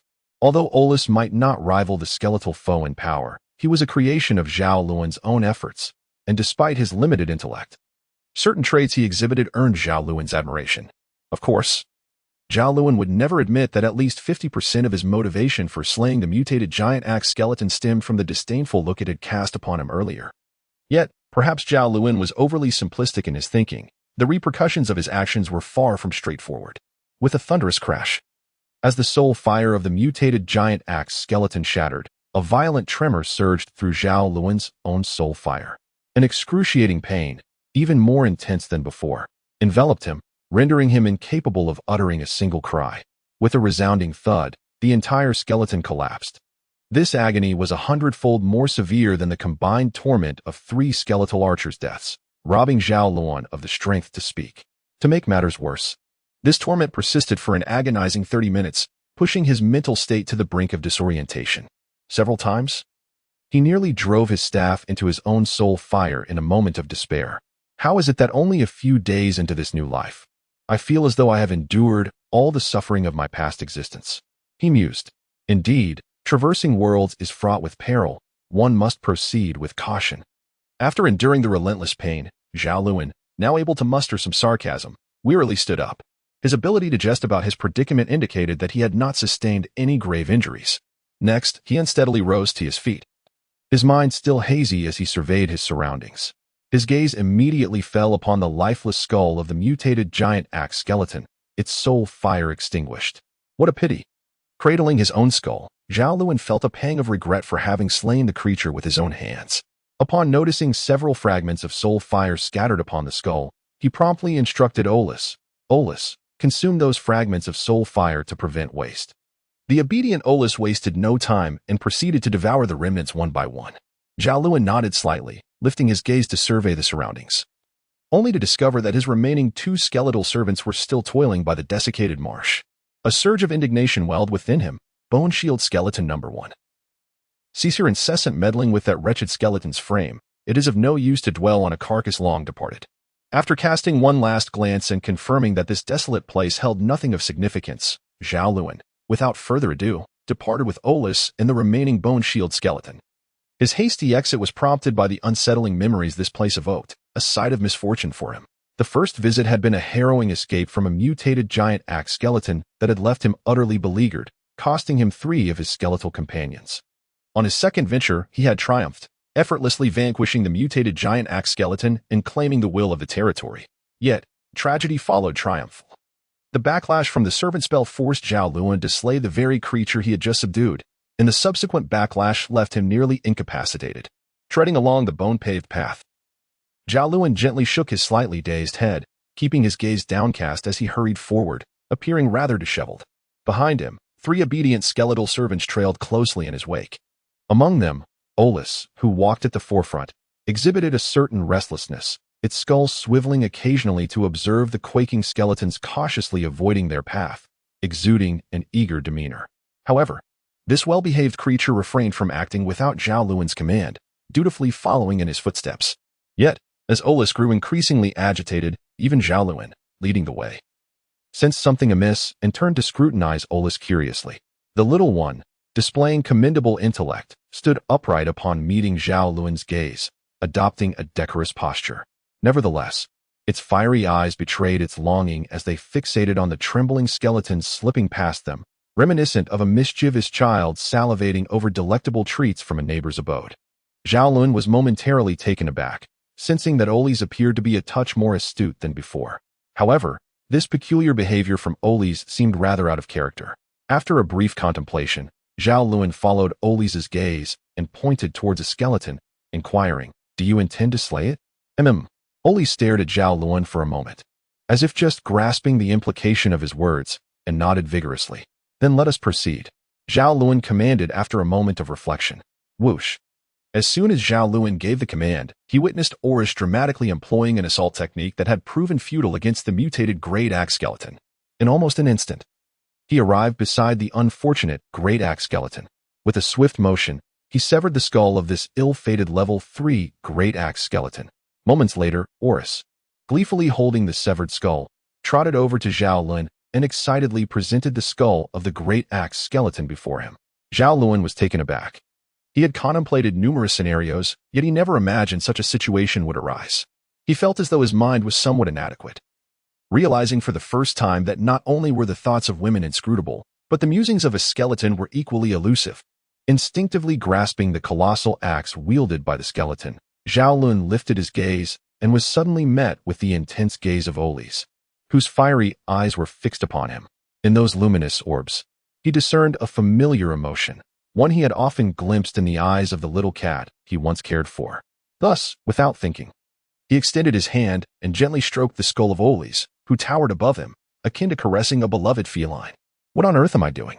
Is it truly possible that Olus's round, polished skull bears such a resemblance to an adorable kitten? The earnest Olus paused for a moment, and then his fiery gaze brightened dramatically, filled with a fierce determination as he observed the trembling skeletons that cautiously evaded their path. The 2 glowing orbs were more dazzling than flames, exuding an aura that suggested he was prepared to vanquish all the skeletons before them. Zhao Lun turned his head in silence, tapping his own skull, reflecting on how his cranium had expanded and his intellect had heightened, finding the naive charm of innocence increasingly irksome. Upon discerning the cause of Oris's agitation, Zhao Lun shook his now considerably clearer mind and, accompanied by 3 skeletal subordinates, made his way toward the location where he had amassed a collection of 153 skeletons. Throughout the journey, Oris grew ever more restless, sending Zhao Lun faint inquiries with each skeleton it encountered, which only served to exacerbate Zhao Lun's irritation. Yet, he could not bring himself to chastise the innocently naive skeleton for its incessant queries, compelling him to redirect his attention elsewhere. Territory, unnamed level 1 tribe area, 11. 52 square kilometers buildings, none residents. 0 once again. Zhao Lun accessed the attributes of his territory, hastily flipping to the next page without a glance. Available constructions, territory altar, territory wall, bone conversion pool. Level 1 territory altar. Construction requires 800 high-quality white bones and 30 level 2 soul flames. Function: to gather the soul imprints of territory residents, facilitating the cultivation of territorial will. Upgradable. Level 1 territory wall. 100 white bones are needed to construct 1 meter. Function: provides the defensive capability to withstand simultaneous attacks from 10 level 3 skeletons. Upgradable. Level 1 bone conversion pool. Construction requires 200 high-quality white bones and 20 level 2 soul flames. Function: capable of processing inferior raw material bones for construction needs. Upgradable. Upon closer inspection, Zhao Lun noted the addition of a structure labeled bone conversion pool on the second page, along with a gray inscription indicating the upgradability of each building. According to the typical mechanics of games, this implied that a level 1 structure could be elevated to level 2. Albeit the conditions for such an upgrade had yet to be met, rendering it temporarily unupgradable. Zhao Lun meticulously studied the 3 edifices on this page, his intuition suggesting that these structures would play a pivotal role in his future endeavors. Although the information transmitted by the will of the territory had been organized by the system, it remained intact and unaltered, becoming even more coherent and comprehensible. Zhao Lun meticulously examined the information and discovered that these edifices were not classified by any tier. A territorial altar was simply a territorial altar, devoid of distinctions such as level 1 or level 2. Within the data, the functionalities of the territorial altar extended beyond merely consolidating the soul imprints of the territory's inhabitants and nurturing a new territorial will. Although the information at Zhao Lun's disposal was incomplete, he discerned that the true capabilities of the territorial altar were remarkably formidable. Therefore, he was fervently eager to ascertain the differences between this so-called level 1 territorial altar and the one depicted in the information. After several days of arduous effort, he finally succeeded in establishing a level 1 territorial altar. Zhao Lun was filled with anticipation, wishing fervently to grasp his staff and encamp the spell to manifest this territorial altar immediately. Hence, he was willing to wait a few more days rather than risk any missteps. 027 Territorial Altar, Part 1. The duration of Zhao Lun's waiting was far longer than he had anticipated. The repercussions of his recent backlash were unexpectedly severe. It was not until 3 days later that the fire of his soul gradually returned to its optimal state, finally free from languor and pain. Whether it was merely a figment of Zhao Lun's imagination, he felt that after enduring such a devastating blow, the revival of his soul's flame seemed to have endowed it with remarkable resilience. He believed that following this trial by fire, should he encounter a similar backlash in the future, he would not suffer the same grave injuries as before. If Zhao Lun's intuition proved correct, this would indeed be a delightful surprise. Moreover, during these 3 days, he did not remain idle in his recuperation. Almost ceaselessly, he consumed the flames of the souls of skeletal mages, and after depleting 13 second-level skeletal mage soul flames, he finally unearthed a new spell. Zhao Lun has recently unearthed a new spell, a level 0 curse known as Weaken. For a mage like Zhao Lun, who relishes the mastery of spells, any incantation holds value. Thus, despite already possessing blindness and stun, he joyfully embraced the opportunity to learn Weaken, diligently striving to master it completely. Moreover, to appease his exuberant yet restless companion, Olus, Zhao Lun felt compelled to indulge his desire for recognition. Not only did he assign Olus the responsibility of vigilance, but he also took him on occasional outings over the course of 3 days. On the 3rd afternoon, however, Olus suddenly seemed to lack motivation. Had he maintained his previous vigor, the number of skeletons vanquished would undoubtedly have surpassed 300. The cause of Olus's sudden lethargy can be attributed to a remarkable surge in his intelligence. This foolish skeleton appeared to have realized that Zhao Lun was not as pleased with his annihilation of skeletons as he had imagined. Confounded by this revelation, Olus found himself at a loss, resulting in his diminished enthusiasm. Ironically, this turn of events brought Zhao Lun a sense of delight. In light of this, Zhao Lun made a point to commend Olus generously, instantly reigniting the previously despondent skeleton's fervor. The transformation was so striking that Zhao Lun, who had just lavished praise upon him, felt a pang of regret, fearing that Olus, in his newfound exuberance, might once again embark on a spree of skeleton slaying. He quickly instructed Olus to stay closely behind him and refrain from any reckless actions. At long last, they were poised to establish the territorial altar. After expending such considerable effort, Zhao Lun fervently hoped that this altar would not disappoint him. With his vitality fully restored, Zhao Lun, accompanied by the dazed Olus, still basking in the afterglow of his praise, and the level-up aspiring greatsword skeleton and bone shield skeleton, approached the bone mountain. "You lot, retrieve the soul fires and cast them upon the altar," commanded Zhao Lun, exuding an air of authority as he gestured for greatsword skeleton and bone shield skeleton to extract the 30 soul fires from the ground and hurl them toward the bone mountain. Once all 30 soul fires were successfully cast upon the bone mountain, Zhao Lun took a few deliberate steps forward, raised his staff, and began to softly chant the incantation. With a final surge of effort, Zhao Lun completed the incantation just before collapsing. Subsequently, the bone mountain erupted in a brilliant radiance, the intensity of which was nearly blinding. Within this dazzling light, over 400 skeletons, along with the bones scattered within a mile radius, swiftly melted into a white liquid that hovered in midair, continuously twisting and morphing as if an unseen hand were shaping it into something extraordinary. Beneath the bone mountain, our comrade Olus, who had never encountered the world's wonders, beheld an astonishing spectacle. As Zhao Lun fell with a thud, doubt flickered in Olus's eyes. Instantly, he rushed to Zhao Lun's side, brandishing his shield and wielding his great sword, resolutely guarding him from behind, cautious and tinged with a hint of trepidation. Then, I noticed the mad Yuko cast another vote of appraisal, and I felt compelled to exert myself. My gratitude extends to all supporters of the undead. In the realm of the dead, the sky is perpetually monotonous and dreary. While it may not evoke fear, it certainly lacks aesthetic appeal from a conventional perspective. Yet, even in such a realm, splendid vistas occasionally emerge, as exemplified by the current state of the Bone Land in the far corners of the underworld. If one were to gaze upon the skies above Bone Land from the distant Moko's wetlands or Os's endless cemetery, they would observe a dim white light column rising from a single point, with nearly 200 beams of light ascending towards the heavens. The bustling scene, reminiscent of a grand fireworks display, is indeed captivating. Those who are oblivious to the true significance of this fireworks celebration may pause in awe of its beauty, yet the undead, who comprehend its actual meaning, may display expressions ranging from amusement to confusion. The ignorant, repugnant skeletons possess a tenacious vitality akin to weeds, evoking disdain.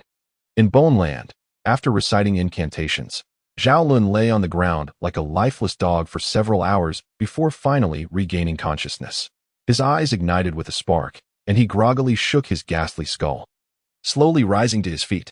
The underworld is indeed a grotesque place, devoid of tasks suitable for the living. As he shook his drowsy head, Zhao Lun muttered curses. Rising to his feet, beside him, Olus, who had diligently guarded him for hours, stared blankly at Zhao Lun as he shook his head. After a moment of contemplation, he suddenly turned and scurried over to retrieve a skull from the place where Zhao Lun stored his soul fire, presenting it to him.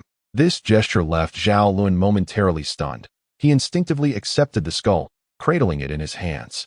He couldn't help but feel that humanity's intellectual maturity was painfully slow, especially when compared to Olus, who had become remarkably clever in just a few days.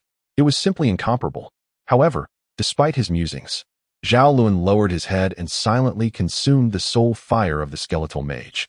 He then redirected his attention to the territory altar he had painstakingly constructed with almost all his strength. He dared not lavish further praise on Olus, for he was genuinely terrified that this little skeleton, in a fit of excitement, might bring forth the remaining skulls, which would surely lead to his own demise. Ignoring Olus's eager gaze, Zhao Lun resolutely turned his attention to the territory altar. As he scrutinized the altar, Zhao Lun grew increasingly satisfied, justifying the immense effort he had expended in assembling nearly 400 skeletal frames. although he was yet to comprehend the altar's full functionality. Its aesthetically pleasing form was already worth the toil. The altar was modest in size, featuring a square platform measuring 10 meters on each side and standing 1 meter tall, with a single pillar, 1 meter in diameter, rising from its center. Structurally, it was a remarkably simple edifice, yet the entire surface was adorned with faintly glowing magical symbols. The pillar, while devoid of such symbols, sported a large skull decoration atop it. To be candid, the skull was rather lifelike in its unblinking gaze, a perspective that might terrify any human encountering it unexpectedly. However, Zhao Lun, with his keen eye, quickly discerned that this skull was modeled after his own likeness. For these reasons, Zhao Lun felt a profound satisfaction with the altar, both with the magical symbols and with the representation of his own skull. He wondered about the properties of such an impressive altar. Rubbing his bare chin, he eagerly opened the territory page, hastily scanning the first page. His attention was drawn to the resident section, which had transformed from 00 to 00800, prompting him to turn to the second page. Oh, right. He still needed to bestow a formidable name upon his territory. Suddenly inspired, he declared, "Let it be called the City of Bones." It seemed that humanity could no longer keep pace with Zhao Lun's thoughts. Fortunately, the system was up to the task, as his words fell. The top line of the territory page transitioned from unnamed to City of Bones. Delighted, Zhao Lun admired his creation for a moment before flipping to the next page, bypassing the pre-existing content to focus on what he sought. Buildings owned. Level 1 territory altar quality, ordinary building skill, Lord Summon Soul Mark engraving description, a structure that barely escapes the title of inferior product. Fortunately, it is not entirely beyond redemption. Upgradable, Lord Summon description, capable of summoning all level 5 or lower skeletons within a 3-mile radius centered on the territory altar. Consumption, 10 level 1 Soul Flames Soul Mark engraving description, engrave the soul mark, nurturing the will of the territory. Consumption, none the sensation was exhilarating. Upon stepping onto the altar, Zhao Lun was suddenly enveloped by a feeling of omnipotence, akin to a sovereign surveying his realm.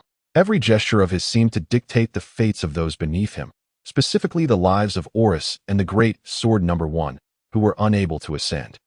This intoxicating thrill nearly ensnared Zhao Lun, but he summoned considerable resolve to remain grounded, recalling the purpose of his ascent. He promptly directed Horus and Great Sword No.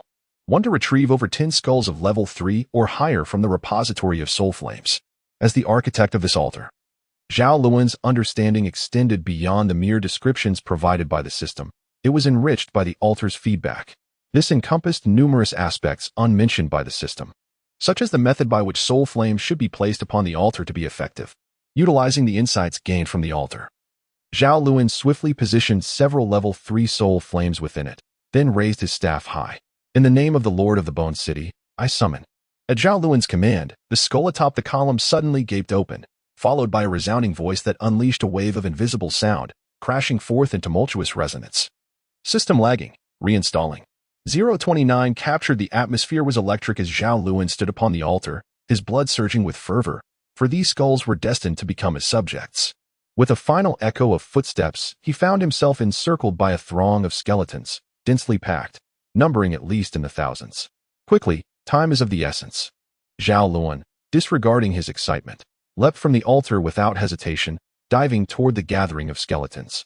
The effectiveness of the Lord's summon was fleeting, lasting only an hour. During this brief interval, these skeletons would be entirely subservient to Zhao Lun.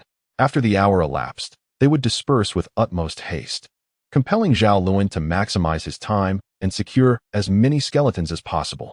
Although the system did not explicitly state it, the Lord's summon was indeed subject to a cooldown period. If Zhao Lun failed to seize the moment, he would face a 7-day wait for the next opportunity. Thus, urgency coursed through Zhao Lun as he swiftly maneuvered through the throng, selecting several skeletal shields and commanding them to proceed to the base of the altar, where they would engrave the soul mark. Although Zhao Lun was quite anxious, he did not recklessly recruit subordinates without discernment. His selections were deliberate, particularly favoring the rare and strategically significant bone shield skeletons. Upon sighting them, he would seize them without hesitation, regardless of their quality. Thus, within a mere 10 minutes, he managed to commandeer a total of 50 bone shield skeletons. This remarkable efficiency was largely attributable to the altar's function of inscribing soul marks, which did not require Zhao Lun's direct involvement. Otherwise, he would have been fortunate to capture even a dozen. After amassing the 50 bone shield skeletons, Zhao Lun shifted his focus to the skeleton archers, though he became rather particular in this regard. He dismissed any archer below level 3, as he was unwilling to invest time in their development. Consequently, his pace slowed, and it took him a full 20 minutes to gather 50 level 3 skeleton archers. Realizing that time was of the essence, Zhao Lun then abandoned his selectivity, eagerly capturing any skeleton of level 3 or above that came into view. His insatiable greed was evident, as he appeared intent on leaving not a single one behind. However, with time limited, an hour quickly elapsed, resulting in approximately 100 assorted skeletons of level 3 or higher, combined with the 50 bone shield skeletons and 50 skeleton archers. His total came to just over 200 skeletons. Apart from the bone shield skeletons, all others were above level 3, significantly amplifying Zhao Lun's power. Yet, despite this newfound strength, Zhao Lun remained unsatisfied. His discontent was not born of ingratitude, but stemmed from having witnessed the formidable prowess of a mutated giant axe skeleton. He realized that in this world, the concept of 1 against 1,000 was not merely a fantasy. Without the intervention of Olus, Zhao Lun understood that his 200 skeletons would likely suffer catastrophic losses if they were to confront that singular mutated giant axe skeleton. Should both Olus and the mutated giant axe skeleton attack simultaneously, even with Zhao Lun's involvement, his 200 level 3 skeletons would face annihilation. Contemplating this, Zhao Lun felt a pang of regret. What a magnificent warrior the mutated giant axe skeleton could have been had he not been slain. He pondered whether any of his 200 skeletons might possess mutated qualities. After an hour of exertion, although he felt little fatigue, he languidly settled down, allowing the tide of skeletons to recede, and casually opened the page of his territory within the Soulfire. City of Bones level 1 tribe area, 11. 52 square kilometers buildings. Level 1 territory altar residence, 211 800. Glancing at the page, Zhao Lun swiftly turned to the second one, eager to discern any changes. Indeed, upon opening the second page, he noticed a new option at the bottom labeled Next Page. Without hesitation, he clicked it. Loading. Damn it! Zhao Lun exclaimed in frustration. That wretched system had pulled this stunt again. Nevertheless, he had no time to dwell on such trivialities. Zhao Lun was exceedingly busy, burdened with a multitude of tasks that needed his attention. This was precisely why he was reluctant to assume the role of a skeleton lord. If he were merely a skeleton mage, would he have to contend with such an array of responsibilities? Yet, as the skeleton lord, he understood that certain matters had to be addressed promptly if he wished to evade demise. Firstly, he still had 2 buildings yet to be constructed. Although he was not entirely familiar with their functions, Zhao Lun felt it prudent to erect them as soon as possible. However, he was wary of commencing any construction in the near term. Not only did the incantation process leave him utterly exhausted, but he also noted that the skeletal remains he had prepared seemed woefully insufficient for the construction of the territory altar. Clearly, the system's metrics were incomprehensible to him. For such a significant discrepancy was inexplicable otherwise. Although this situation vexed Zhao Lun greatly, he felt powerless to change it. His system, after all, was incomplete, often plagued by various bugs and inconsistencies. He could only hope that these issues would be resolved in the near future. More importantly, through observations of Orlus in the mutated great axe skeleton, Zhao Lun had come to a preliminary conclusion. Alongside each territory consciousness, there should be at least one superior skeleton, far surpassing the ordinary kind, guarding it. These skeletons were precisely what Zhao Lun sought to acquire. Having organized his thoughts, Zhao Lun delineated the tasks he needed to undertake next. However, before proceeding, there was one urgent matter he had to address immediately. I'll post 4 updates. Tomorrow, without fail. There will be 2. 030 Skeleton Horse. In truth, Zhao Lun's understanding of the dangers of the underworld was rather superficial. In this realm, the existence of a singular skeleton was undeniably challenging, yet the survival of a skeleton tribe proved to be even more arduous. Once a skeleton reached level 5, gaining wisdom and the ability to evade peril, its chances of survival increased significantly. Conversely, the strength of a skeleton tribe did not necessarily equate to safety. Rather, it often heralded deadly threats. Consider the last skeleton overlord of the Bone Plains, who miraculously unified the chaotic land after a mere 175 years, commanding hundreds of thousands of level 5 skeletons. Such power was formidable, yet it was not spared from annihilation by a mysterious undead legion in just 3 minutes. Reborn as a skeleton, Zhao Lun finds that his perilous existence may not be as splendid as he once imagined. His life as a skeletal being is destined to be fraught with challenges. At this very moment, he is confronted with an unprecedented challenge. Alice, you wretch, put me down. Do you hear me? This is rebellion. If you do not release me soon, I shall lose my temper. Zhao Lun now finds himself in an embarrassing predicament, ensnared in the grasp of a skeletal minion, utterly immobilized. What on earth is this? It would make sense if you were to rebel only after I had extracted the essence of my soul from the flames of my spirit. But I have yet to make a move. Why the fervor on your part? Zhao Lun has just realized that he had been mistaken. Even if Horus were to ascend to level 5, it would be impossible to drive him away. He had merely grazed the essence of Horus's soul flame. Yet before he could extract it, Horus reacted vehemently, leaping forward to embrace Zhao Lun. While Horus's affection was undeniably pleasing to Zhao Lun, such closeness could lead to terrifying repercussions. Horus initially regarded him in silence, but soon his expression shifted to one of feigned grievance. In a matter of moments, Horus adopted an unexpectedly endearing demeanor. How infuriating it was he not a skeleton? His cuteness factor was exceedingly high, yet in this moment, he appeared anything but adorable. Could you please release me? Zhao Lun implored. Zhao Lun, in his moment of despair, realized that the television and its promises were nothing but deceitful illusions. Yaya was utterly useless. It appeared that he had no choice but to resort to cunning tactics. Be good, come to Olus, and I shall release you. He thought with a sinister intent. Zhao Lun seemed to relent, relinquishing all attempts to manipulate the very essence of Olus's soul within the flames of his spirit. He reached out, gently caressing the skull of Olus, his demeanor remarkably gentle for the first time. The unsuspecting Olus was soon entranced by Zhao Lun's charm, gradually loosening his grip. Yet, Olus retained a flicker of vigilance, relishing Zhao Lun's affection while cautiously observing him, fearful that this unreliable master might abandon him once more. You rascal! Zhao Lun noted Olus's demeanor, feeling a warmth in his heart. He affectionately rubbed the skull of Olus several times before turning and slowly walking towards the altar. Olus watched Zhao Lun approach the altar, his soulful flames gradually enveloped in sorrow, for Zhao Lun had underestimated Olus's intellect. When Zhao Lun finally turned around upon reaching the altar, he discovered Olus still standing in place, gazing at him with a look of plaintive abandonment. Akin to a forsaken kitten. This damned little creature. Has it truly become this astute in just a few days? If given a choice, Zhao Lun would have preferred not to sever Olus's soul essence. It was not merely the pitiful expression on Olus's face that stirred his heart, but the realization that Olus was the only being with whom he could communicate over the past month. Severing the essence would render their exchanges far less convenient. However, some matters cannot be dictated by whims. Ultimately, Zhao Lun steeled himself, turning his back on Olus, and swiftly extracted Olus's soul essence from his own spiritual flame, hastily inscribing the soul mark of Olus upon the territory altar, completing this arduous task. However, nothing is absolute. For instance, a lost skeleton horse inadvertently wandered into the land of bones. This skeleton horse appeared to be newly born, lacking in formidable strength, at least in comparison to its skeletal brethren. Yet, to Zhao Lun and his companions, this horse, with a power level exceeding 5, was an extraordinarily formidable entity. Just then, as this skeleton horse passed by a recently established territory altar belonging to a skeletal tribe, a skeleton lord, endowed with sufficient wisdom, took notice of the horse. He intended to subjugate it as a steed and unhesitatingly commanded his 100 subordinates to surround the bewildered skeleton horse. Initially, the skeletal steed, having never encountered another skeleton, was quite intrigued by the peculiar beings surrounding it, glancing about with curiosity.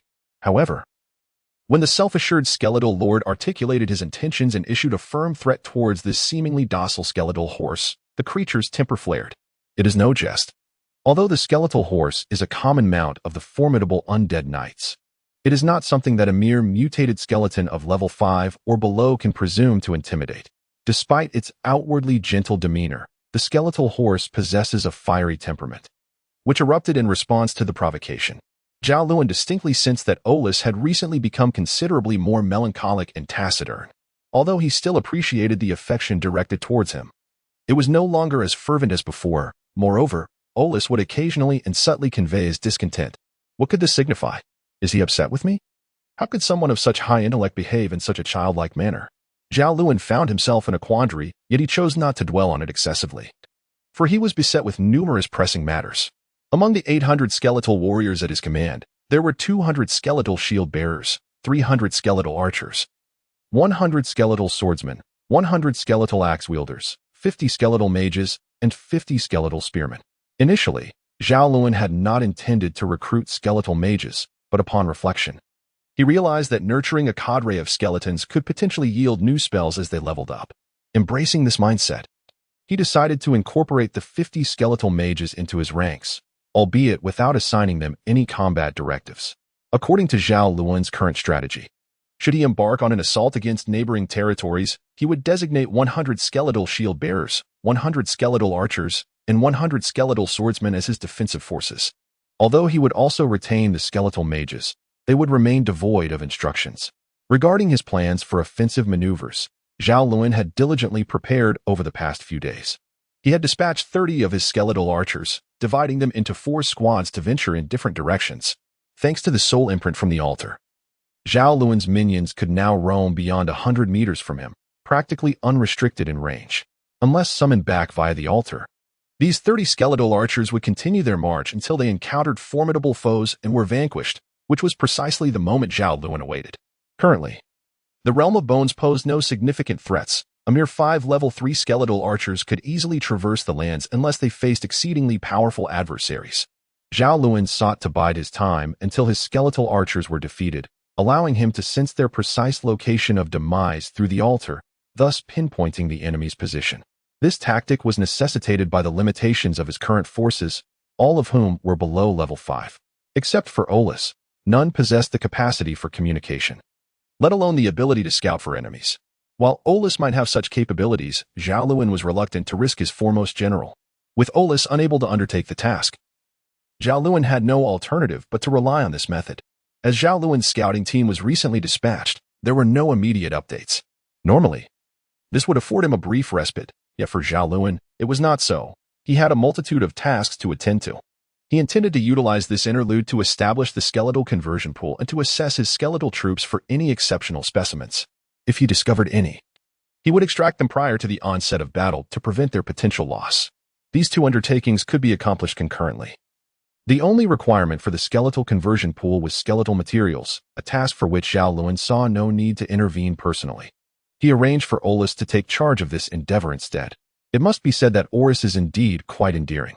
Although still harboring resentment towards Zhao Lun, he nonetheless complies with Zhao Lun's commands, exhibiting none of the previous extreme reactions, such as when he had insisted that Zhao Lun embrace him. Once arrangements were made for Olus to lead 100 skeletal archers on a hunt for skeletons, Zhao Lun squatted nearby, observing each of his skeletal soldiers. Shaking his head in contemplation while consuming the flames of soul energy, Zhao Lun gazed at over 50 skeletons, and with each passing moment, his spirits dwindled further. Were it not for his unwavering commitment to fulfill his decisions, he would have found little motivation to continue. Meanwhile, on the other side, Olus encountered minor complications, not from formidable skeletons, but rather from his own inexperience and the group of skeletal archers. Although Olus possessed intelligence, he had never commanded troops before. If it came to combat with 100 skeletons, he could swiftly annihilate a vast number. However, directing the skeletal archers proved to be a daunting challenge. Despite Zhao Lun entrusting him with the command of these 100 skeletal archers, Olus, lacking experience, stood bewildered for quite some time before finally leading the skeletal horde away from their territory. Observing the crooked procession of skeletons retreating, Zhao Lun harbored doubts about Olus's ability to accomplish the task assigned to him. Nevertheless, casting a fleeting glance at the departing Olus, he returned his focus to his own endeavors. With a swift motion, he activated a few more senses but had yet to locate a quality skeleton, instead depleting his magical energy. Magic, it seemed, was never sufficient. He pondered how long it would take to ascend to level 4. Alas, the pace of advancement felt painfully slow. Zhao Lun lamented, voraciously consuming soul fire. This insatiable being, having reached level 3 in less than a month, still found the progress disappointing. It was crucial to note that such a speed was remarkably swift among skeletons, and he was now nearing the pinnacle of level 3, poised for a breakthrough to level 4. If one were to compile statistics on the rate of skeleton advancement, Zhao Lun would undoubtedly rank among the fastest, if not within the top 10. However, this remarkable speed was entirely reliant on the boundless supply of soul fire. Zhao Lun no longer needed to worry about whether he had enough soul fire. His only concern was whether he might overindulge. With 24 hours in a day, He scarcely afforded himself a moment of respite from consuming soul fire. As long as he could continue to devour without reaching his limit, he would never cease his consumption. And his palate had grown increasingly discerning, seeking only the soul fire of level 3 and above skeletal mages. Such a method of consumption rendered rapid advancement a matter of course. Seated and having regained a modicum of magical energy, he could barely utilize senses. With a casual flick, he cast one onto a skeletal archer's frame, observing it leisurely before instinctively closing the attributes page of the soul fire. Suddenly, as if a thought had struck him, Zhao Lun reopened the page of the skeletal archer he had just examined. Territorial inhabitants, skeleton archer race, low-level undead, skeleton archer, strength, level 4, black iron, elite talent, gray skill, ice arrow technique evolution path, frosty skeleton archer description, a wholly inept skeletal frame. The emergence of the first quality skeleton from the elite-level skeleton battalion 032 invigorated Zhao Lun, who previously lacked motivation. Akin to a two-stroke motorcycle fueled to the brim, he regretted not being able to exert all his strength to cast sense. Unfortunately, the magical reserves within the soul fire proved inadequate. After casting sense once, Zhao Lun found himself drained.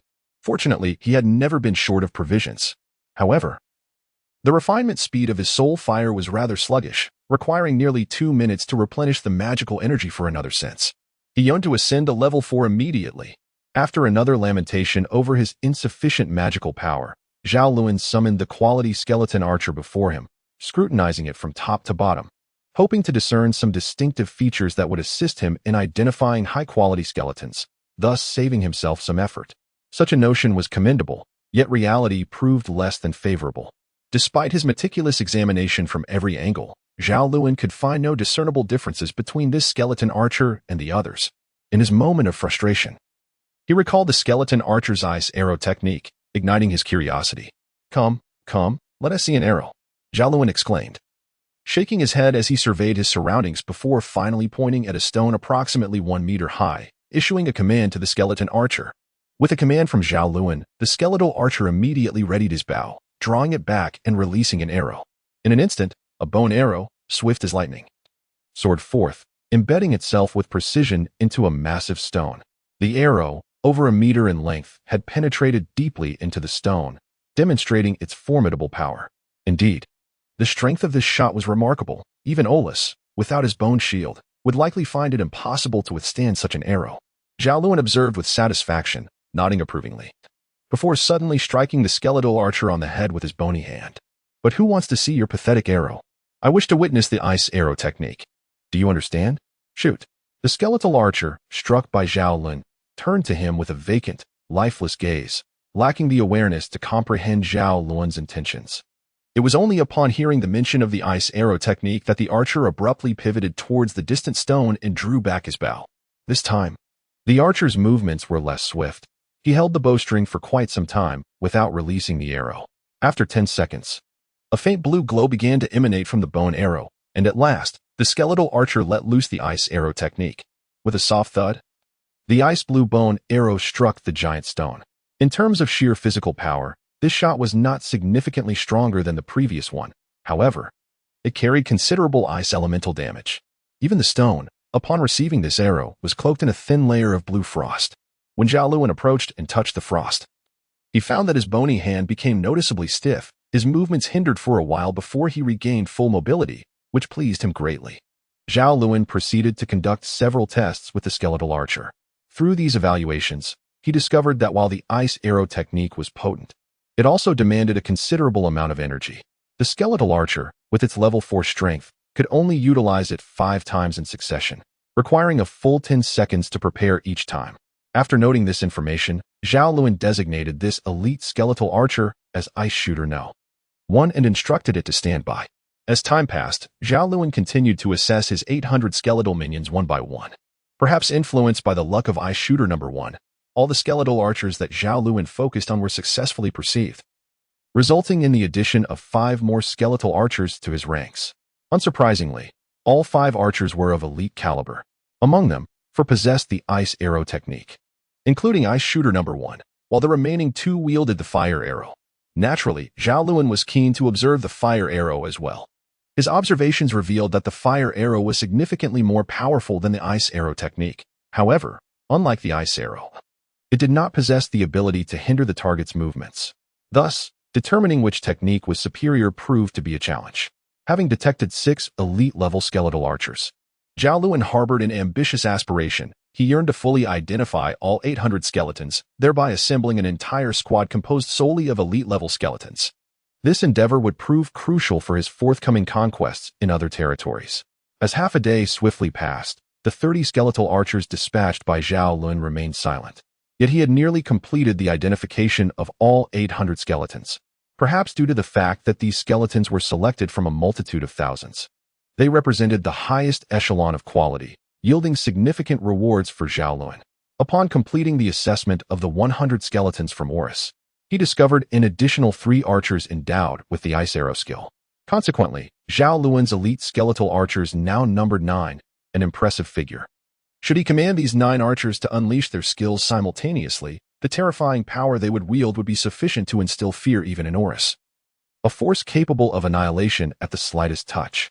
In addition to the skeletal archers, Zhao Lun also identified 4 skeletal shield bearers, each exhibiting exceptional defensive capabilities thanks to their shield strike skill, one of which had previously accompanied him. Furthermore, the elite skeletal warrior known as Great Sword One, possessing the cross-slash ability, was also among his ranks. Alongside Great Sword One, 2 other elite skeletal warriors wielding great swords, 2 elite skeletal wielders of massive axes, and 1 elite skeletal spear wielder completed his formidable roster. Thus, Zhao Lun now commanded a total of 9 elite ranged skeletal archers, 6 elite melee skeletal warriors, and 4 elite defensive skeletal units, culminating in 19 elite-level skeletons. The possession of such an exceptional skeletal squad filled Zhao Lun with fervor and anticipation for the impending territorial conflicts. Aside from this elite skeletal battalion, Zhao Lun himself reaped substantial rewards. After a day of devouring, refining, and expending energy upon completing the identification of the 800 skeletons and replenishing his magical power, he discovered that his own magical prowess had significantly strengthened, bringing him a step closer to level 4. This revelation brought Zhao Lun immense joy.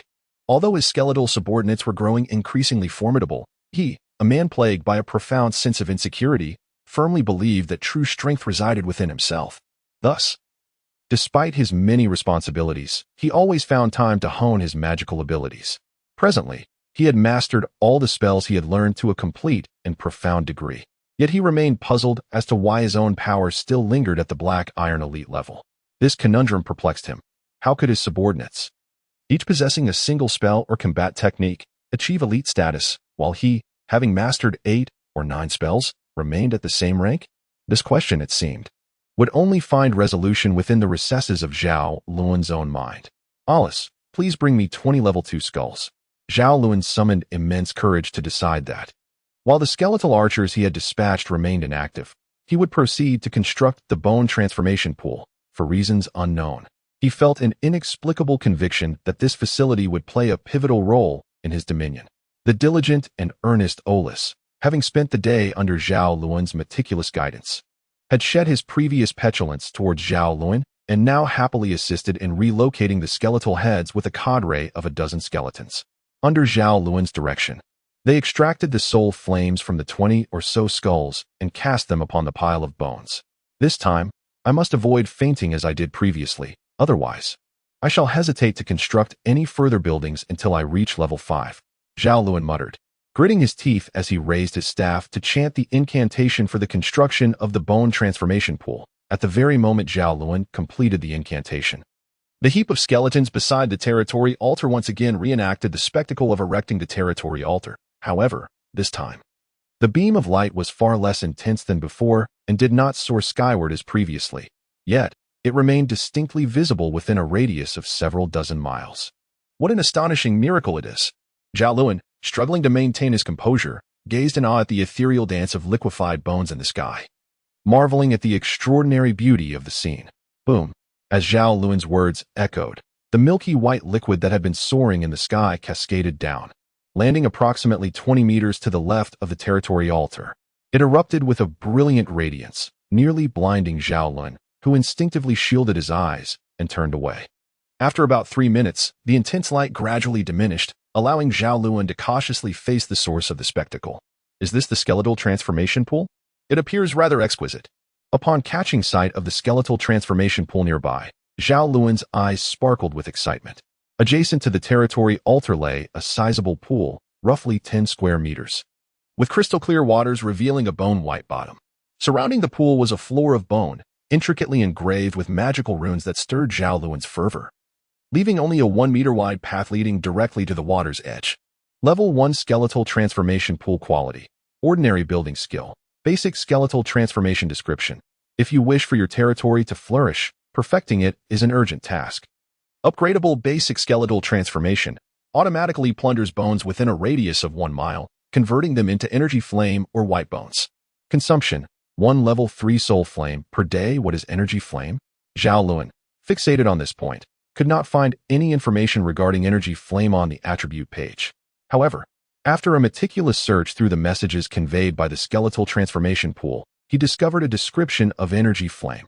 Upon careful study, Zhao Lun finally comprehended the nature and utility of energy flame. He understood it to be an upgraded version of soul flame, utilized for devouring and refining.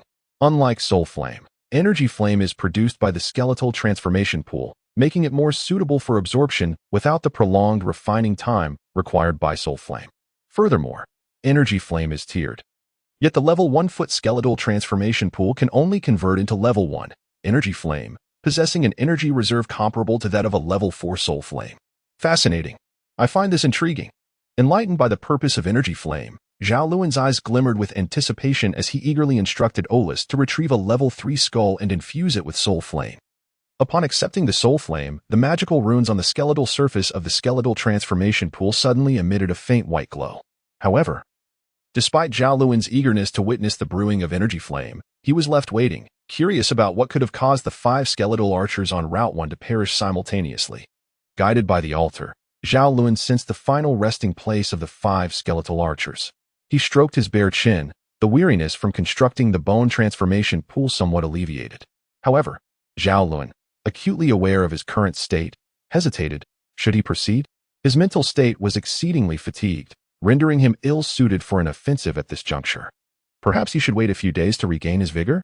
Yet, he reasoned, fate had dealt him a harsh hand. Escape was futile.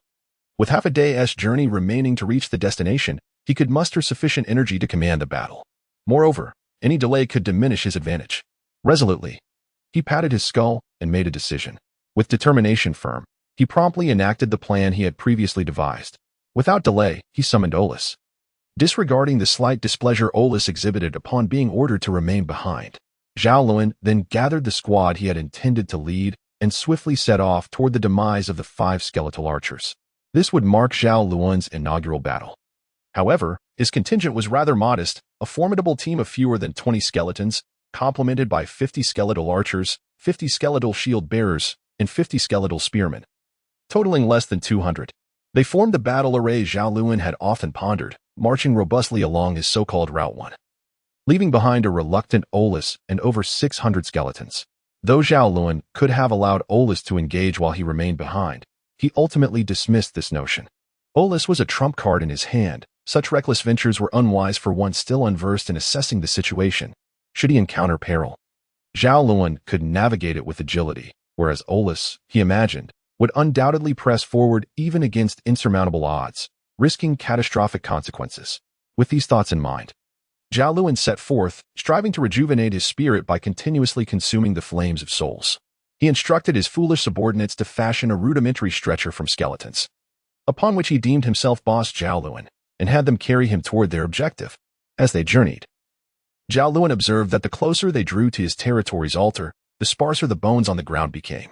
Upon reaching approximately 3 miles beyond his territory's altar, a stark contrast emerged. Within those 3 miles, the bones were noticeably 10 centimeters thicker than in the vicinity just outside. Could this phenomenon be attributed to the bone transformation pool?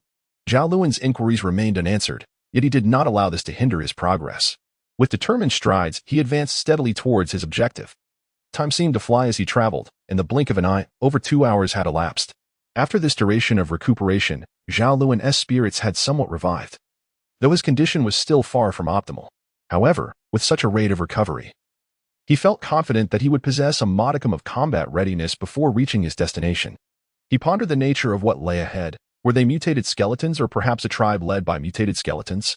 Lying on a rudimentary stretcher, Zhao Lun idly contemplated, continuously simulating potential scenarios in his mind, striving to prepare for any unforeseen circumstances. It was uncertain what unexpected events he envisioned. Yet he could scarcely have anticipated this particular situation. While he had been methodically devising strategies, Zhao Lun suddenly sat upright, issuing commands in a panic. Although it was his first time leading such a multitude of skeletons into battle, he had made ample preparations. Along the way, he had dispatched a reconnaissance unit composed of 10 skeleton archers, organized into 3 squads, to scout ahead at his behest. Just moments ago, one of these scouting teams had been entirely annihilated, and alarmingly, it was the team closest to Zhao Lun's main force, merely 3 minutes away. This indicated that they were about to encounter an unavoidable skirmish. Indeed, as Zhao Lun's skeletons entered what he deemed a defensive stance, adversaries emerged directly in front of him, those responsible for the slaughter of the scouting unit. Before Zhao Lun stood not the mutated skeleton he had hoped for, but rather an army of the undead, the very encounter he had dreaded. Their numbers were comparable to his own, exceeding 200. Yet their leader was no feeble being incapable of casting spells. Instead, it was a formidable giant skeleton wielding a massive axe. Upon observing this, Zhao Lun instinctively cast a sensing spell towards the foe. Race, low-level undead, giant axe skeleton mutated, elite strength. Level 4, black iron, exceptional talent. Right upon reviewing the adversary's profile, Zhao Lun could not suppress a bitter smile. Given such a physique, I knew it had to be one of those wretches. If only he had arrived a moment later. How fortunate that would have been. Zhao Lun's current situation is decidedly grim. Though his magical energy is abundant, he finds himself mentally exhausted. And the incantation of spells proves to be exceedingly arduous. Fortunately, he possesses a squad of elite skeletal warriors. However, can such a battalion truly secure victory against the adversary? Zhao Lun harbors no confidence whatsoever. Strike.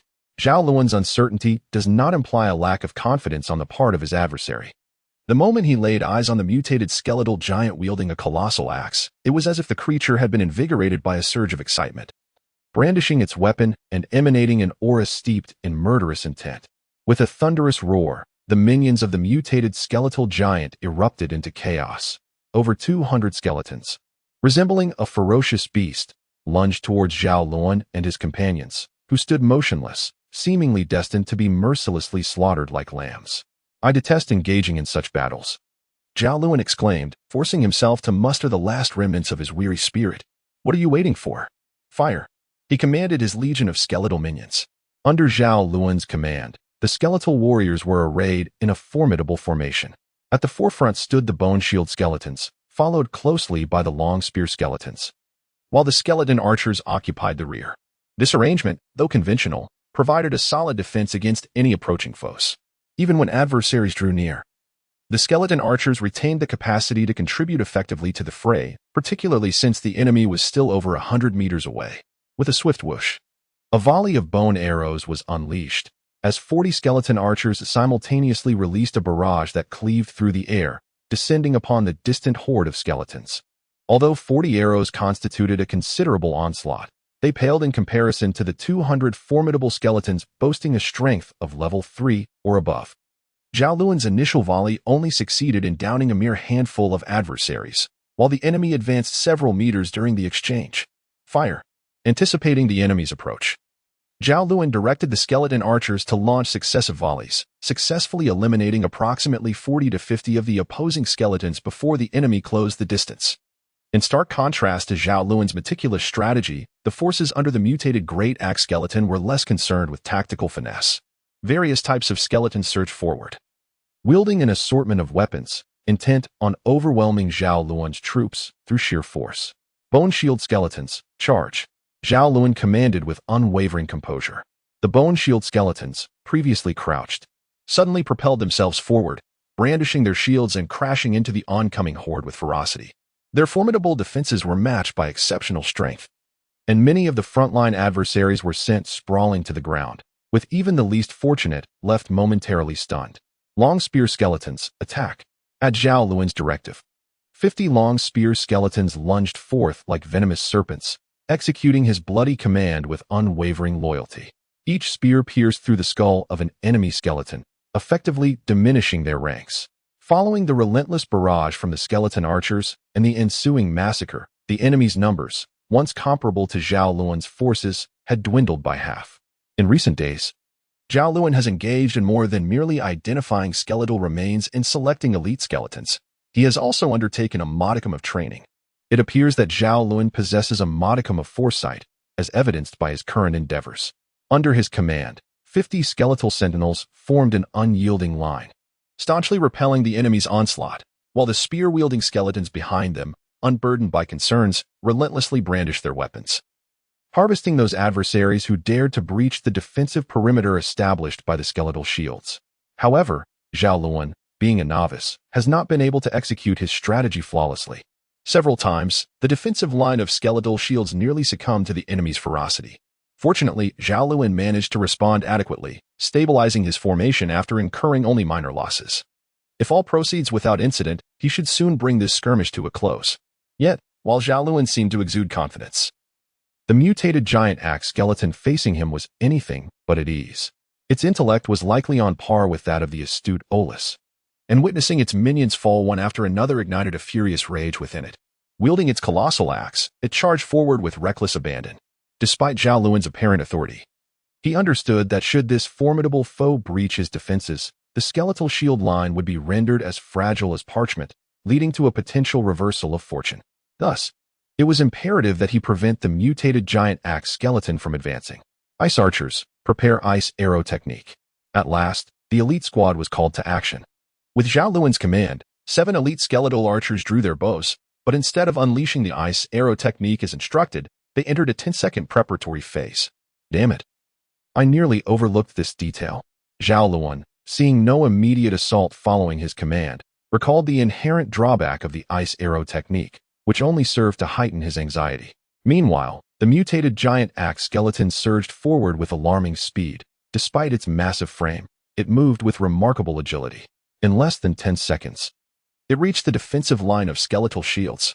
With a fearsome roar that resonated with malevolence, it lifted its axe high and brought it crashing down with tremendous force, sending several skeletal shields flying. With a series of swift, brutal strikes, it tore through the skeletal defense, assuming the posture of a relentless harbinger of destruction. At that moment, the elite skeletal archers, having finally prepared their ice arrow technique, released their projectiles with lightning speed, aiming directly at the audacious mutated giant axe skeleton. It must hit. Zhao Lun felt an unusual surge of anticipation, invigorating his previously weary spirit. A series of crisp sounds, reminiscent of iron striking stone, echoed through the air. The mutated giant axe skeleton wielded its extraordinarily large axe with a dexterity that defied belief, cleaving through 5 or 6 ice blue bone arrows.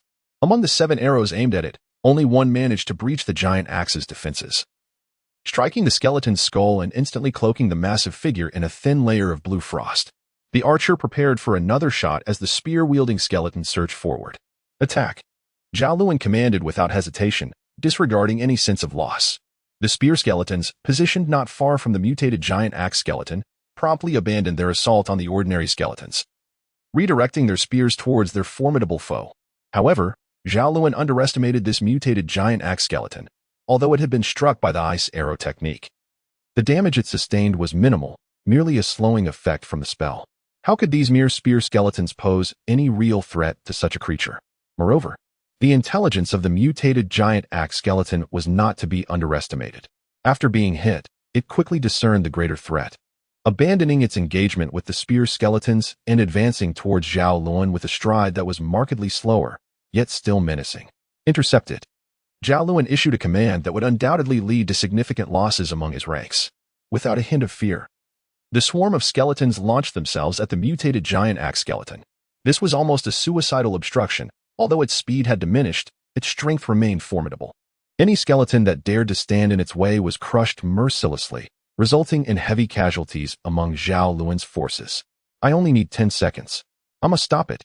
Zhao Lun's focus sharpened to an unprecedented degree as he fixated on the mutated giant axe skeleton, silently counting the seconds. 1 second, 2 seconds. The mutated giant axe skeleton continued to struggle through the throng of skeletons, inching forward with great difficulty. As each moment passed, Zhao Lun's anticipation grew more intense.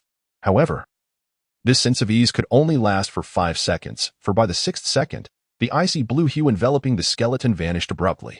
The once encumbered mutated giant axe skeleton burst forth from the not-so-thick barrier of skeletons as if shedding an immense burden. Intercepted. Zhao Lun was taken aback and hastily positioned 4 elite bone shield skeletons in front of him, intending to buy some time for the remaining seconds. However, the intelligence of the mutated giant axe skeleton far exceeded Zhao Lun's expectations. As soon as it breached the defensive perimeter, it leapt into the air, hurling its enormous axe towards the 9 elite skeleton archers.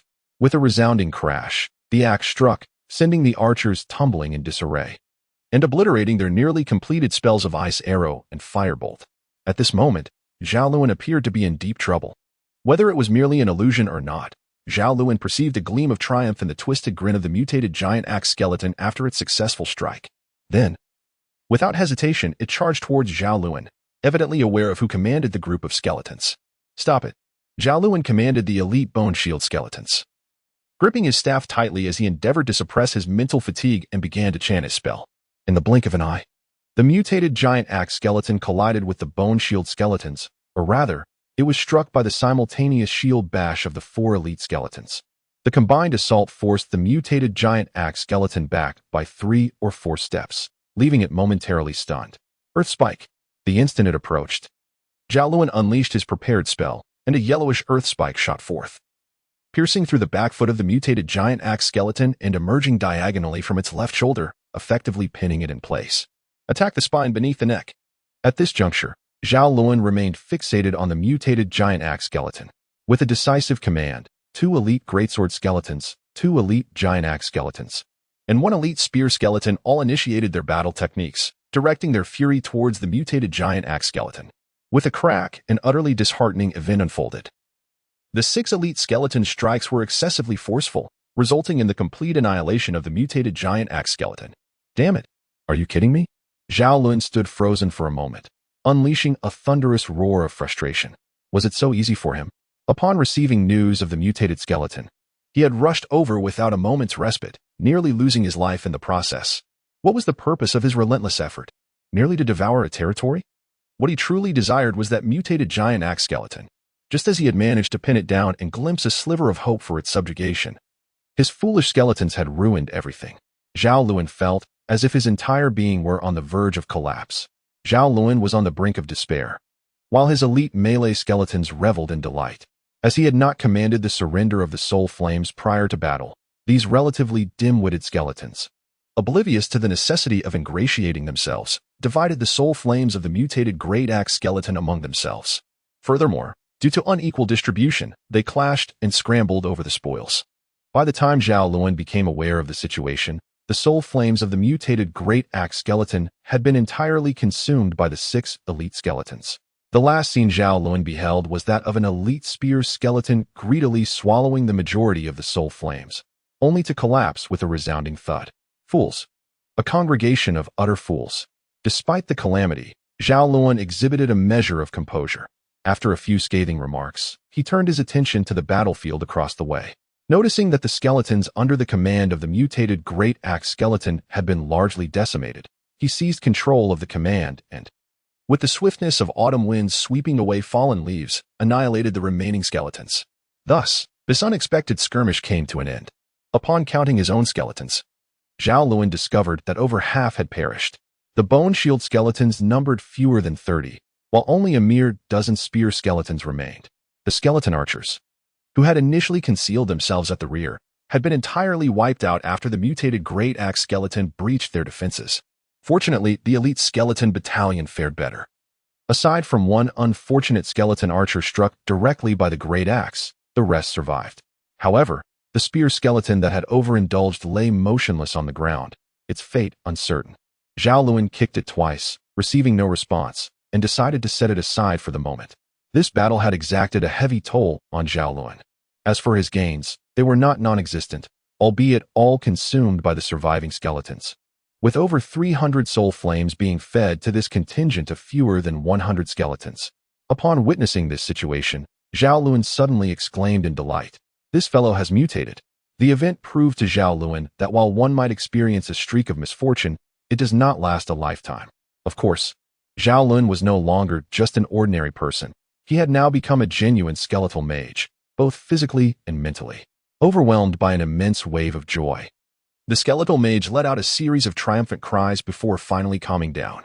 He then directed ascents towards the spear-wielding skeleton, which had completed its mutation in just 5 seconds. Territory Resident Spear 1 Race. Low-level undead, mutated spear skeleton.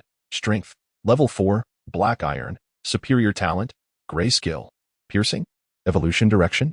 Description: although it appears somewhat formidable, it is essentially just an empty shell.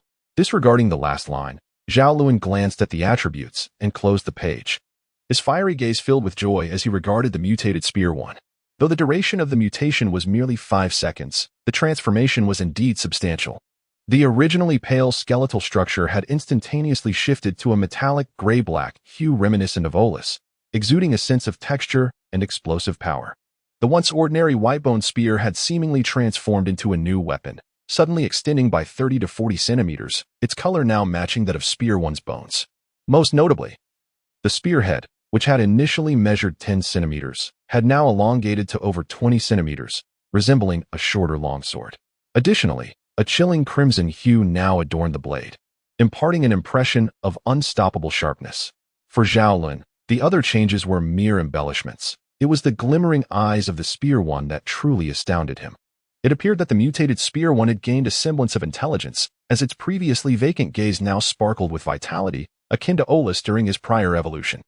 In that moment, Zhao Lun cast aside his earlier frustrations over losses, his heart brimming with joy and excitement, initially lamenting his misfortunes. With the emergence of this mutated Spear One, he felt that even sacrificing his entire skeletal army, aside from the elite skeleton battalion, would be worth it. With this thought in mind, Zhao Lun resolutely made a decision, directing the surviving bone shield skeletons to gather 4 of them to flip over the sturdy skeletal stretcher that had miraculously remained undamaged after the fierce battle. Zhao Lun ascended as the leader, and with a modest assembly of around 100 skeletons, they continued their advance, forming what could barely be considered a small undead legion. During the ensuing journey, Zhao Lun deliberately summoned the mutated Great Sword No. 1 to his side. His intention was not only to foster a bond with this newly intelligent skeletal companion, but also to ensure that this advanced skeletal ally would provide him with close protection. Skeletal beings, being undead entities, do not require sleep. However, Zhao Lun found himself utterly exhausted. The construction of the skeletal transformation pool had drained him mentally. And after recuperating for a little over 2 hours, just as he began to feel slightly revitalized, he was compelled to exert considerable effort in commanding the battle against the mutated giant axe skeleton. Ultimately, disregarding the searing pain of his soul's flame, he executed the earth spike technique. With such relentless exertion, how could he possibly withstand it? Succumbing to slumber was a mere triviality at this point. Fortunately, the legion of skeletons under his command were not mere servants but rather independent entities. Had they been, Zhao Lun's slumber would have rendered them motionless. Although he had fallen asleep, he had previously issued commands, thus this cadre of skeletons remained largely unaffected, continuing to bear Zhao Lun forward without pause.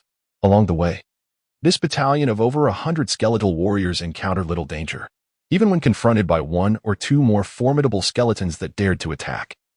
They were either overwhelmed by the sheer numbers of this small legion or dispatched with a single shot from Phyllis.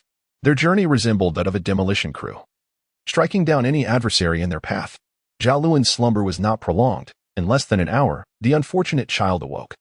His awakening was not a result of his spirit having regained a semblance of vitality, but rather due to the jolting journey that had caused the makeshift stretcher, haphazardly constructed from bones, to collapse.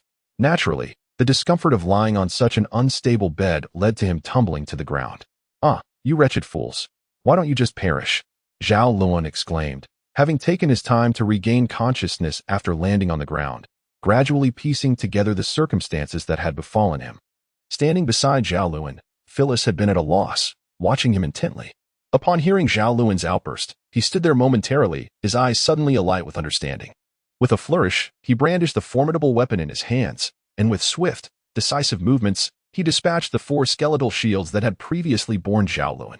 Zhao Lun, taken aback by this sudden action, looked up to chastise Phyllis, only to find him lost in deep contemplation, his expression a mixture of conflict. Phyllis then slowly raised his spear, seemingly intent on igniting his own soul's fire, which alarmed Zhao Lun immensely. "Stop! Phyllis, halt this instant!" Zhao Lun exclaimed. Bolting upright and seizing the spear, fearful that a moment's delay would result in his own demise. Seemingly perpetually a beat behind, Phyllis ceased his motion, turning to gaze blankly at Zhao Lun, before eventually conveying a vague message: "Fool, perish." Zhao Lun finally comprehended that words should not be spoken carelessly, especially in the presence of a rather naive skeleton with an intellect comparable to that of a 4- or 5-year-old child.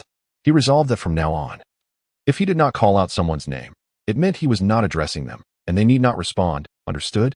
Had they not arrived yet? After successfully resolving a minor inconvenience caused by Phyllis, Zhao Lun finally had the opportunity to observe his surroundings. He cast a few glances around before looking ahead.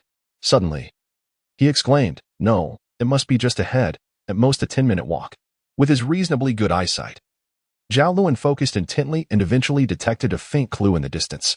Upon closer inspection, he became convinced that the altar of the mutated giant axe skeleton was just up ahead. Excitement surged within him, and he rushed forward with his companions. Indeed, within a mere 10 minutes, the altar he had glimpsed from afar materialized before his eyes, accompanied by nearly 200 skeletons. Undoubtedly, these skeletons were the guardians left behind by the mutated giant axe skeleton. Upon closer examination, Zhao Lun noted that this group of skeletons was somewhat inferior to the previous ones they had encountered. The earlier 200 skeletons were predominantly level 3, with a considerable number at level 4, whereas this current assembly consisted mostly of level 2 skeletons, with less than half being level 3 or above. How could such a group of skeletons possibly pose a challenge to Zhao Lun and his companions? With a disdainful glance at the 200 skeletons before him, Zhao Lun waved his hand commandingly. "Skeleton archers, unleash your fire freely. The rest of you, charge forward and eradicate this bunch." With a commanding shout from Zhao Lun, a resounding crash echoed as all but 8 elite skeletal archers surged forward, heedless of their opponents' overwhelming numbers. However, one skeleton remained motionless beside Zhao Lun, caught in a dilemma of indecision. "Phyllis, why do you linger here? Move!" Zhao Lun exclaimed, striking his own head in exasperation. Only when Phyllis plunged into the throng of skeletons did Zhao Lun truly grasp the formidable strength of Phyllis, or rather, the prowess of an exceptional level skeleton. Upon entering the horde, Phyllis transformed into a terrifying instrument of death. His gray spear conjured streaks of crimson, each flash signaling the demise of yet another skeleton. Underneath the onslaught of this dreadful weapon, both the 2nd and 3rd level skeletons found themselves utterly defenseless. More astonishing was Phyllis's swiftness. In less than a minute, he adeptly navigated through the skeletal masses, annihilating them with unparalleled efficiency. Zhao Lun's other skeletal subordinates were unable to claim even a single skeleton amidst Phyllis's relentless assault. The speed and strength displayed were nothing short of terrifying. How impressive! Is this the power of the exceptional level? When will I possess such strength? Zhao Lun mused, captivated by Phyllis's slaughter. As a mage, was not the ultimate pursuit the acquisition of such formidable power? He found himself yearning for the day he could wield such might. On the other side of the battlefield, however, no skeletons expressed astonishment at Phyllis's prowess. Instead, Zhao Lun's skeletal minions had once again succumbed to a frenzied feast. Whether ordinary or elite, they jostled together in a desperate scramble for the limited soul flames. Phyllis, on the other hand, refrained from joining the fray, his disdainful demeanor suggesting that he held little regard for the paltry soul flames of the 2nd and 3rd levels. Zhao Lun ultimately shook his head, separating the cluster of skeletons. Once these obedient skeletons, driven by instinctual gratification, stood in formation as directed by Zhao Lun. He proceeded with the 8 skeletal archers by his side. After a span of 3 minutes traversing the chaotic battlefield, they arrived at the altar. Gently caressing the exquisite magical runes etched upon the altar, Zhao Lun then turned and commanded, "Destroy it." Under Zhao Lun's command, his legion of skeletons found destruction to be their forte. With a single utterance from him, over 100 skeletons surged forward, effortlessly toppling the grand altar of this vast territory in less than a minute. With this task accomplished, Zhao Lun effectively claimed dominion over the land. In that fleeting moment of the altar's collapse, a mysterious message was transmitted into the flame of his soul through an enigmatic means.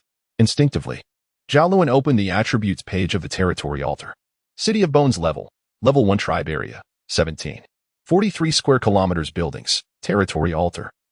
Bone conversion pool residence. 641,800. Such an intense sensation. Could it be an impending mutation? Zhao Lun pondered eagerly as he hastened his journey. Lying on a rudimentary stretcher, Zhao Lun clutched his skull tightly, striving with all his might to suppress the imminent breakthrough that could occur at any moment. For the first time, he realized how challenging a breakthrough could be. The reality was that he could only blame himself for being overly meticulous. What harm was there in letting go and allowing the breakthrough to happen? Why must he resist it? It must be said that when this fellow became obstinate, even he found himself at a loss. Deep down, he was convinced that if he had ample energy, the breakthrough would undoubtedly yield far superior results compared to the current state. Even if it meant enduring discomfort, he was determined to wait until he reached his territory altar. Fortunately, this fellow was clever and quick to react. After a moment of surprise, he discarded all other thoughts and activated charge, reaching Zhao Lun's side in the blink of an eye. Discarding his great sword and bone shield, he scooped up Zhao Lun and dashed towards the place where the soul flames of the skeletal mage were stored. With a rough motion, he tossed Zhao Lun into the pile of skeletons. Olus's movements were incredibly swift. Taking less than 3 seconds from the moment he lifted Zhao Lun to the instant he deposited him among the skeletal remains. Just as Olus was about to retrieve the skeletal mage's soul flame for Zhao Lun, he took a step forward, only to suddenly halt, then leap back with great force. Just as he jumped, a gray-black bone spear pierced the spot where he had just stood. The spear was wielded by Phyllis, who had been watching Olus carry Zhao Lun away with a foolish gaze. Phyllis, gripping the spear, regarded Olus with icy disdain. He harbored a deep-seated irritation towards Olus for taking the initiative with his leader. Had it not been for the shared aura emanating from Olus, that spear would have been aimed directly at his skull. Phyllis regarded Orus with disdain, while Orus's contempt for Phyllis was even more pronounced. Orus was diligently executing the commands bestowed by his master when this dark, skeletal figure dared to assail him. While the attack itself might have been tolerable, the obstruction of his duty was an unforgivable transgression in Orus's eyes. He cast a fierce glance at Phyllis, contemplating whether to eliminate this nuisance. Yet, out of concern for his master, Orus's gaze shifted towards Zhao Lun, who lay amidst the pile of skeletons. Upon seeing him, Orus's previously anxious heart found solace. It turned out that Orus's earlier throw had possessed considerable force, and given that the bones of the skeleton mage were inherently fragile, Zhao Lun had shattered numerous skulls upon impact. The ethereal flames of those shattered souls were irresistibly drawn to the luminous aura surrounding Zhao Lun, one by one melding into his own soul fire. This development alleviated one of Orus's pressing dilemmas. With a lighter heart, Orus redirected his focus to Phyllis, who stood in his way, obstructing the master's command. Orus resolved to teach him a lesson. With this straightforward thought, Orus swiftly retreated to the spot where he had discarded his great sword and bone shield. He retrieved his weapons and armor, brandishing his great sword menacingly at Phyllis, signaling the imminent clash between two mutated skeletons. The abrupt change involving Zhao Lun startled the two tense skeletons, with Orus once again activating his lunge ability. Enhanced by his combat skills, his terrifying speed swiftly breached Phyllis's defenses, bringing him to Zhao Lun's side, where he anxiously observed the transformation occurring within him. 2 level 4 mutated skeletons? Is this the caliber of those who first established the altar? It seems this lord is destined for disappointment. Just as the 2 skeletons were on the brink of battle, a bold consciousness surged forth, accompanied by the appearance of another skeleton, one that was far from ordinary. The emergence of this consciousness interrupted what was poised to be an explosive confrontation. The 2 skeletons, initially ready to clash, simultaneously turned to face this unexpected visitor. Upon seeing it, both Orus and Phyllis were engulfed by an overwhelming sense of crisis. Without hesitation, Orus stepped forward to assume a protective stance. Protect, Master. At Orus's command, the 600 skeletons previously left behind by Zhao Lun began to stir, abandoning their posts at the altar to encircle the mutated Zhao Lun. 040 Powerful, Mutated Zhao Lun, Part 2, Rolling on the Ground, Seeking Collections. Rolling on the ground, seeking recommendations. Rolling on the ground, seeking patronage. Oh, quite impressive, displaying such loyalty. The opposing skeleton regarded Orus's actions with an indifferent gaze, the long spear resting on its shoulder swaying unconsciously. This simple motion sent a wave of tension through Orus and Phyllis. Their unease was justified, as the newly appeared skeleton was exceedingly bizarre. While it stood at the same height as Orus and the others, its bronze-colored skeletal frame was covered by a thin layer of bone armor, resembling a vest. Its lower half was bare like that of Horus, creating a peculiar sight, and it wore a bronze skeletal helmet that, despite its oddity, exuded an imposing presence.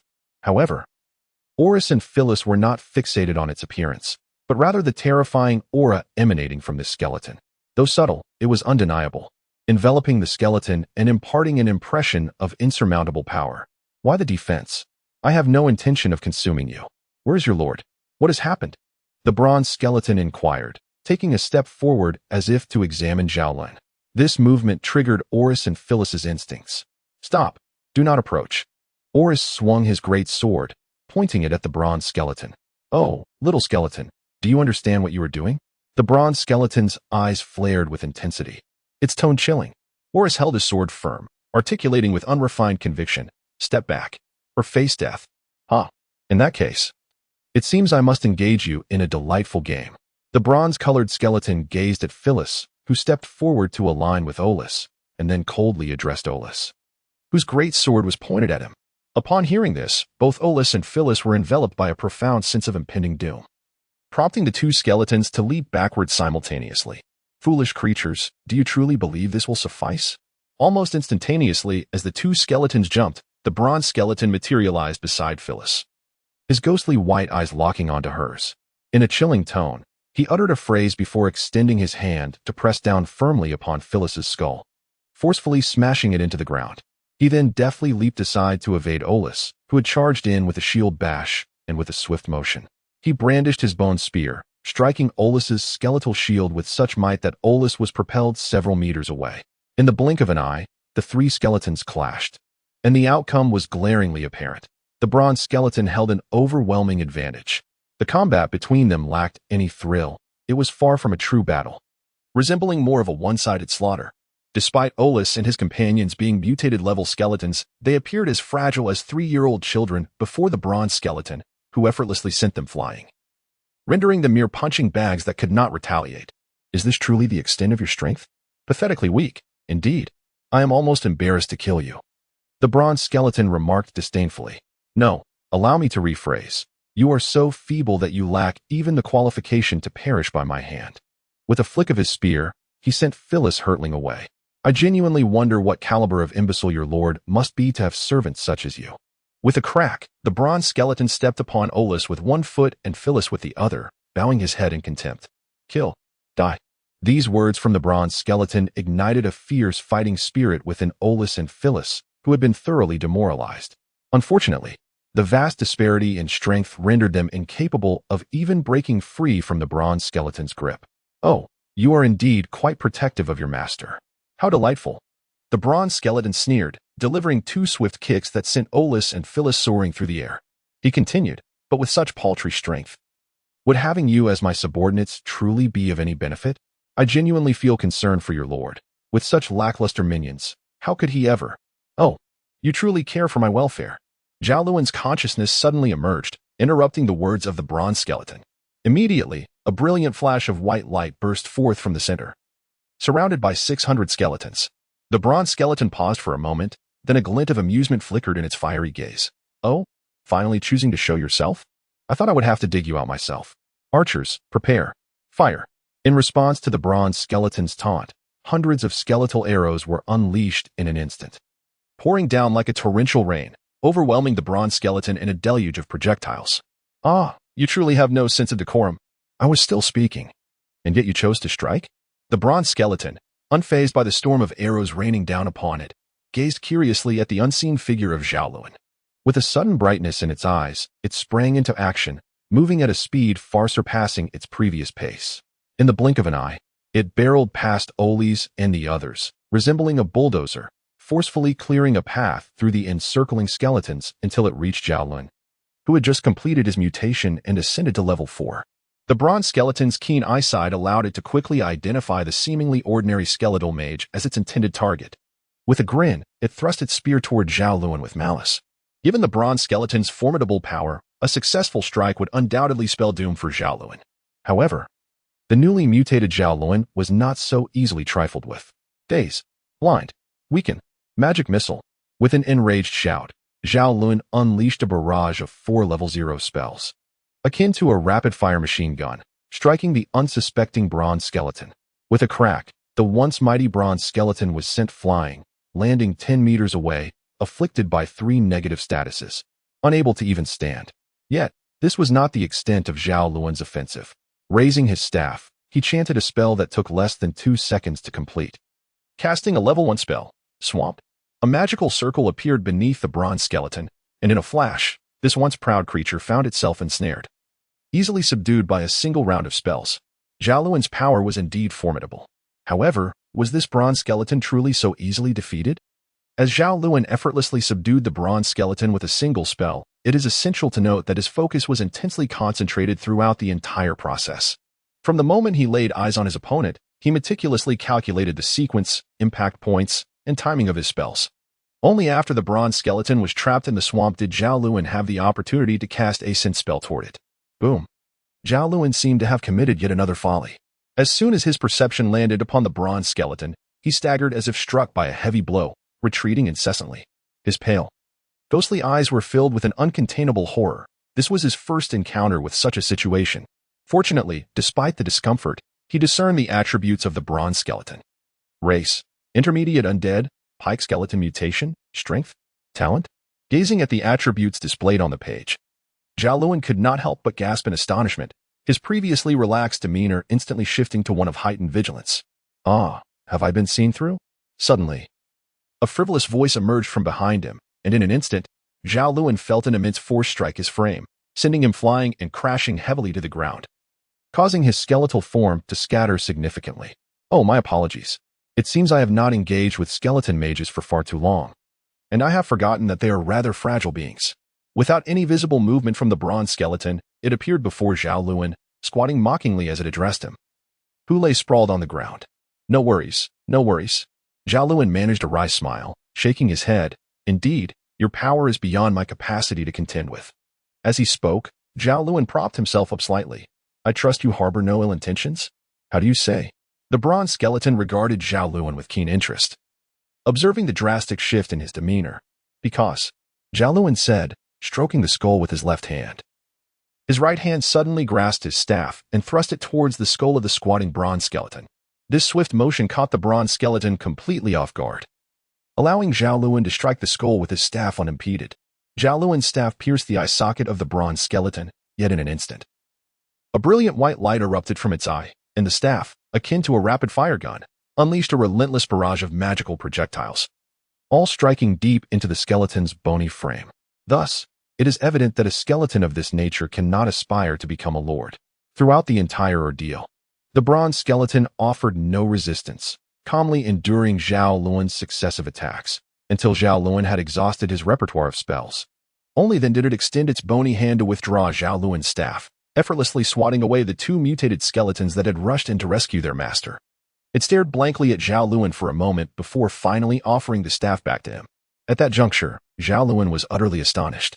Although he had sensed the formidable nature of this creature from its attributes, he had not anticipated its power to such an extent. Even while standing still, he found himself incapable of inflicting any harm upon it. Could such an immensely powerful undead truly be a mere skeleton? What? Is it afraid to even accept its own weapon? This would surely lead to my disappointment. The bronze skeleton regarded the dazed Zhao Lun with a mocking sneer. Zhao Lun glanced at the staff, but ultimately refrained from taking it. It is your trophy. You still possess a semblance of a warrior's spirit? I anticipated you would seize it. How disappointing. The bronze skeleton remarked, tossing the staff onto Zhao Lun's skeletal frame. Gradually rising, it wielded its spear with a flourish, sending the approaching Oles and Phyllis, who were clamoring to defend their master, crashing back once more. My lord, we shall meet again. I hope that next time our conversation will not unfold in such a manner. The bronze skeleton turned to glance at this tribe, which defied easy classification, lowering its skull to address Zhao Lun.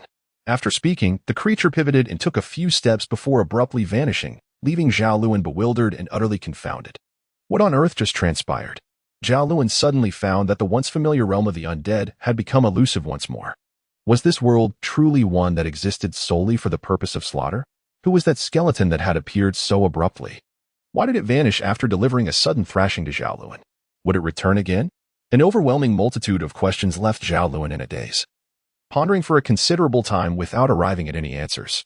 He felt an undeniable depth to this world, filled with mysteries far beyond his comprehension. "Master."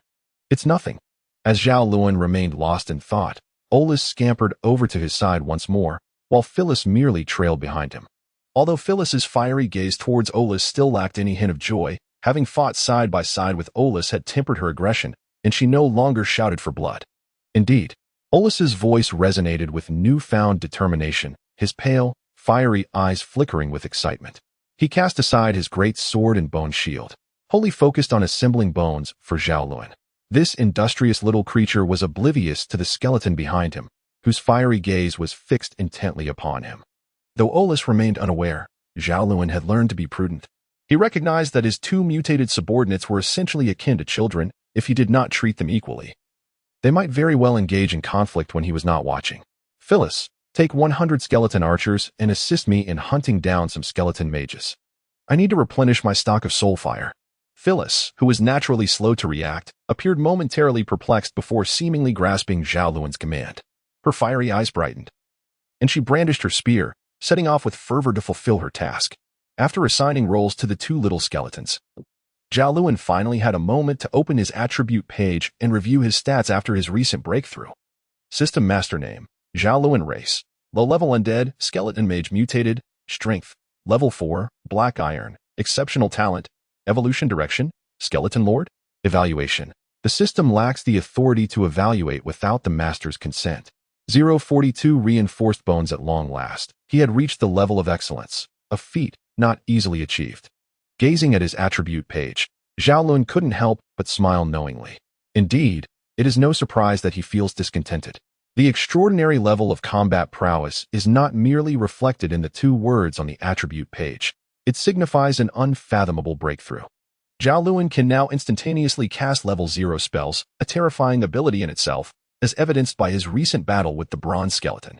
In less than a second, he unleashed a relentless barrage of 4 level 0 spells, 3 curses, and 1 attack. Such a formidable combination of spells far surpasses even level 1 spells. Moreover, Zhao Lun possesses the capability to chant nearly all level 1 spells within a mere 1 to 2 seconds.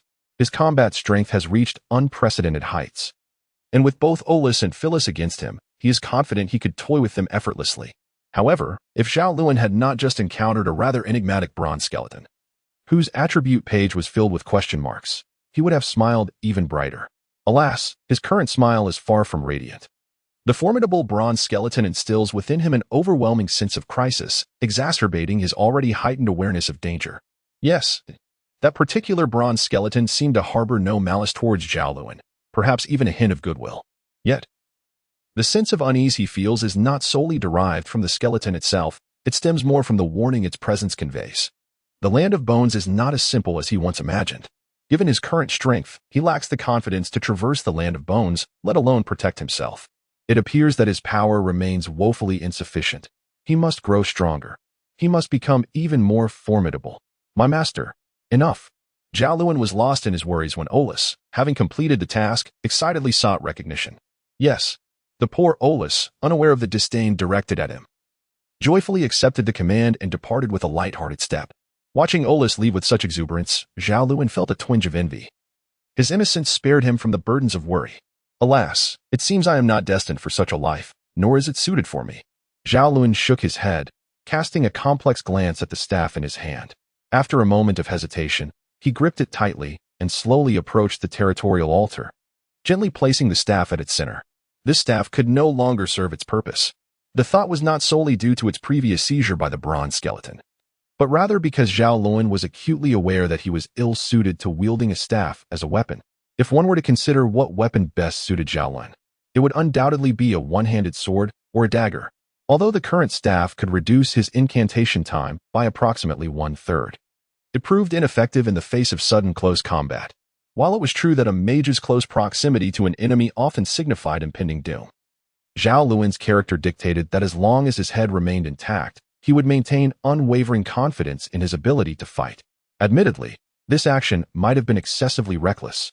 Losing the staff would significantly diminish his combat effectiveness, reducing it by more than half.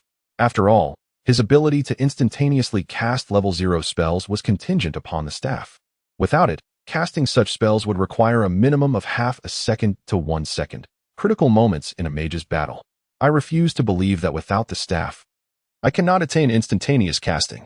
Zhao Lun is indeed a man of great confidence. However, this can also be regarded as a form of cultivation. If he is able to instantaneously cast level 0 spells without the aid of a staff, achieving a combat prowess akin to that of wielding a staff, then upon resuming the use of his staff, he might even be capable of casting level 1 spells with similar swiftness. At that point, one must ponder the extent of his power. Stepping down from the altar, Zhao Lun approached the throng of skeletal minions under his command. He seized a great sword from the grasp of a skeletal warrior, wielding it with surprising ease. In a moment of inspiration, he commanded a level 3 skeletal warrior to attack him, seemingly eager to engage in a sparring session. The brutish creature, devoid of intellect, was a terrifying force. Instantly dismissing any remnants of tension, the level 3 skeleton, merely a combat automaton, responded to Zhao Lun's command without the slightest hesitation, charging forward and delivering a fierce strike aimed at the great sword in Zhao Lun's hands. Caught off guard by the sudden assault, Zhao Lun, unprepared mentally, was taken aback. With a swift motion, he raised his great sword to parry the incoming attack. Initially, he believed he would be humiliated, for the adversary was a level 3 skeletal warrior, while he was merely a level 4 skeletal mage. Though he held a rank above his opponent, he doubted his strength could match that of the formidable skeleton. To his astonishment, however, he effortlessly blocked the strike. In the midst of battle, Zhao Lun did not delve deeply into the situation. After parrying the opponent's attack, he wielded his great sword with remarkable prowess, effortlessly subduing the level 3 great sword skeleton in just a few strikes, thanks to his superior strength. From a distance, a figure wielding a long spear charged forward, toppling the first great sword skeleton to the ground with a single thrust.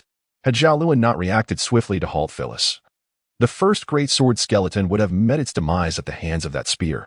After narrowly preventing this tragic outcome, Zhao Lun instinctively patted his own skeletal head. He found himself uncertain whether to feel grateful for having a loyal skeletal subordinate or to lament Phyllis's lack of cleverness. "Now, let me see your spoils," he said. Zhao Lun observed Phyllis, who seemed to comprehend the folly of his actions, standing there with a hint of bashfulness. Upon hearing those words, Phyllis immediately perked up and led Zhao Lun to the squad of 100 skeletal archers. Phyllis displayed commendable efficiency. Within a mere hour since his departure, he had successfully hunted down dozens of skeletal mages. Proudly, he presented to Zhao Lun a skull from a 4th-level skeletal mage. "Well done. Place these skulls properly, and you may continue your endeavors." A simple compliment from Zhao Lun left Phyllis momentarily stunned, her eyes igniting with a brilliant glow of joy. With a delighted demeanor, she eagerly directed 100 skeletal archers to clumsily arrange the skulls, before hastily departing.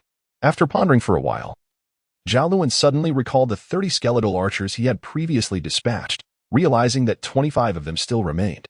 He quickly used the altar to sense the existence of these 25 archers, only to discover that they had all perished.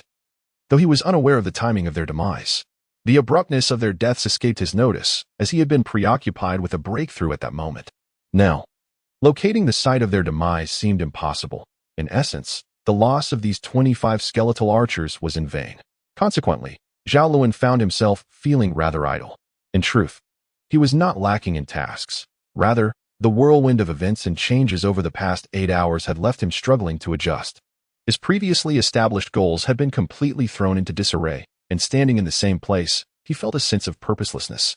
However, it is believed that once Zhao Lun recalibrates his mindset, he will soon find himself engrossed in activity once again.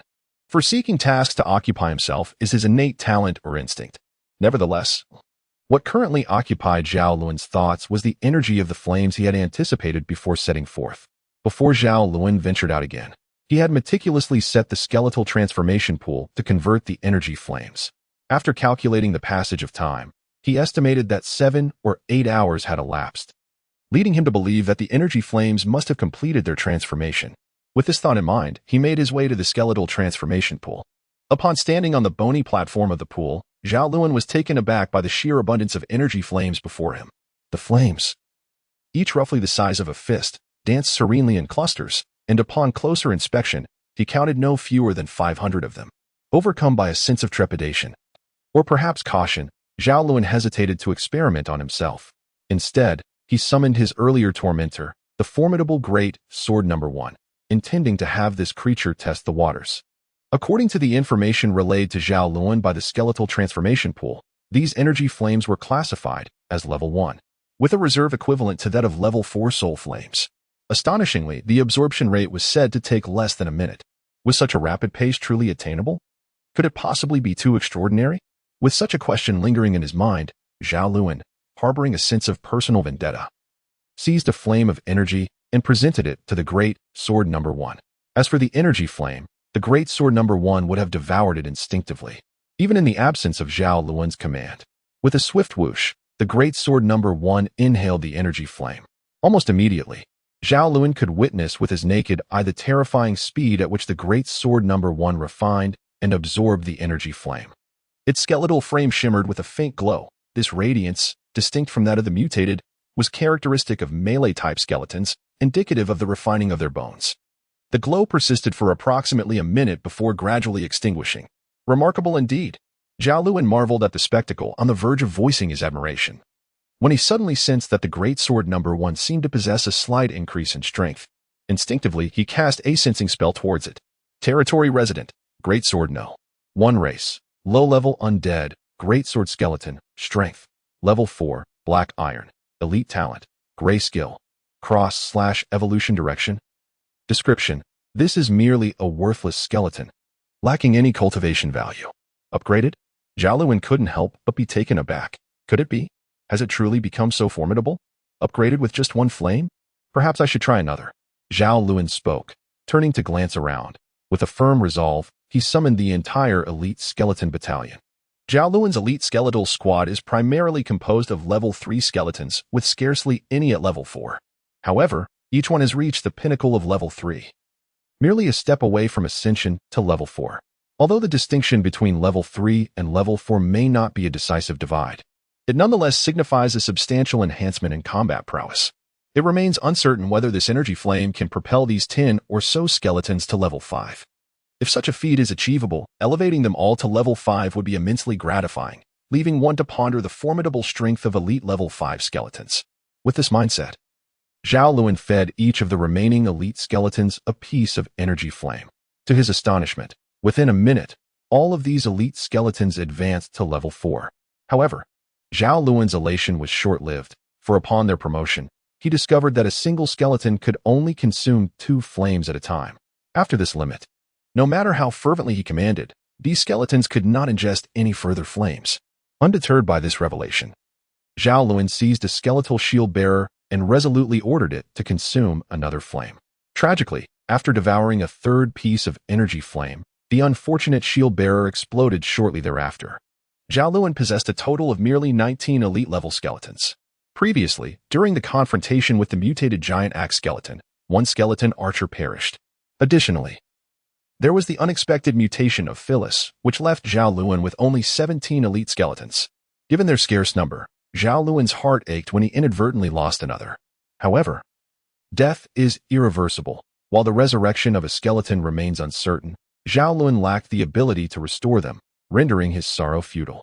After a moment of silent mourning for 3 minutes, he began contemplating how to effectively harness the flame of energy. After much deliberation, Zhao Lun meticulously gathered all of his ordinary skeletons of level 4 and above, feeding each 2 flames with the intention of birthing a batch of level 5 skeletons. After all, level 5 skeletons are remarkably powerful, and he believed that if he succeeded, each would undoubtedly be of elite caliber. Yet again, Zhao Lun faced disappointment.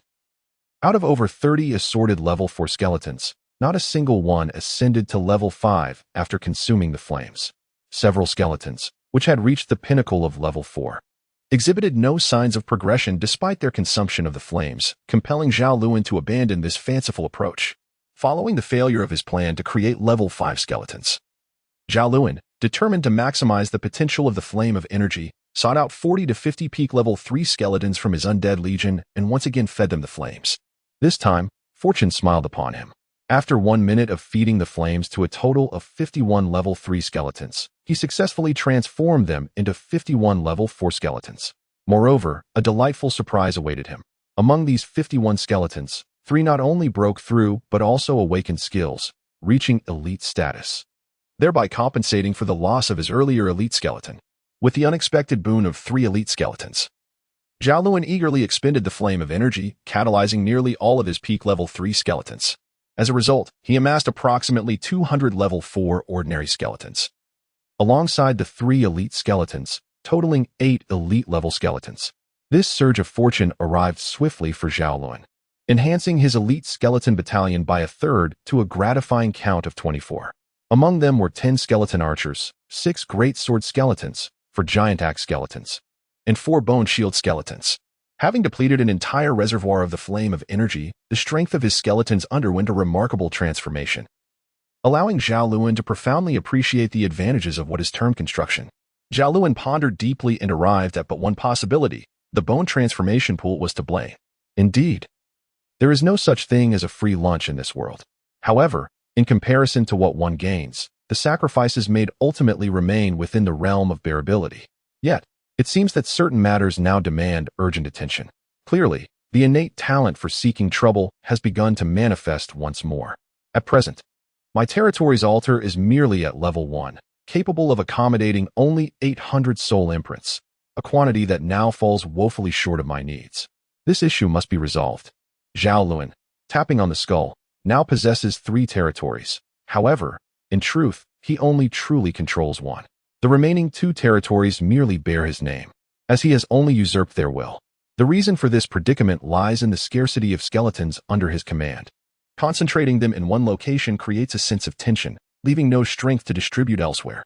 Yet, one must ponder: what significance lies in the continual conquest of territories under such circumstances? Zhao Lun believed that since he possessed 3 territories, he ought to ensure that they fulfilled their intended purpose. Previously, he had been uncertain about how to harness the potential of his domains. However, after witnessing the formidable power of the fire of energy, inspiration struck him.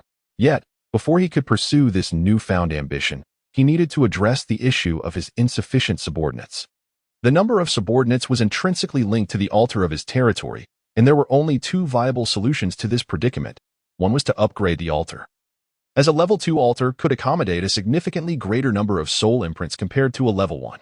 The other option was to construct an additional altar or more, though the feasibility of this approach remained uncertain.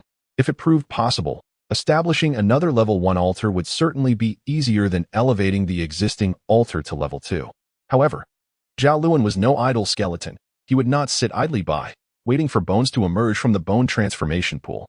He was a diligent skeleton, and once he had organized his affairs, he embarked upon his training. Having witnessed the prowess of the bronze skeleton, Zhao Lun understood the paramount importance of strength. With time on his side, he was determined not to squander it, especially after deciding to forsake the use of a staff in favor of wielding a great sword as his weapon. This transition necessitated ample time and practice to become acquainted with his new weapon and combat style, with the best practice naturally being real combat. Initially, Zhao Lun contemplated inviting Olus or Phyllis to accompany him, but the 2 intelligent mutated skeletons adamantly refused. Reluctantly, he settled for Great Sword 1 as his training partner. However, it soon dawned on him that he had made a foolish choice, for Great Sword 1's strength vastly surpassed his own, rendering the practice sessions ineffective. He was utterly overwhelmed and could barely find his footing. To make matters worse, Olus and Phyllis would occasionally intrude, seizing the opportunity to intervene whenever Zhao Lun was struck too hard by Great Sword 1. Their relentless interference culminated in Olus expertly dismantling Great Sword 1 with a single blow, compelling Zhao Lun to seek a new opponent. Zhao Lun ultimately succumbed, yielding to reality and, more significantly, to the 2 exceptionally loyal mutant skeletons. After enlisting Phyllis to assist in assembling the first greatsword skeleton, Zhao Lun sought out a standard level 4 greatsword skeleton as his training partner. Upon acquiring the level 4 greatsword skeleton, he soon realized the extent of his own inadequacy in melee combat.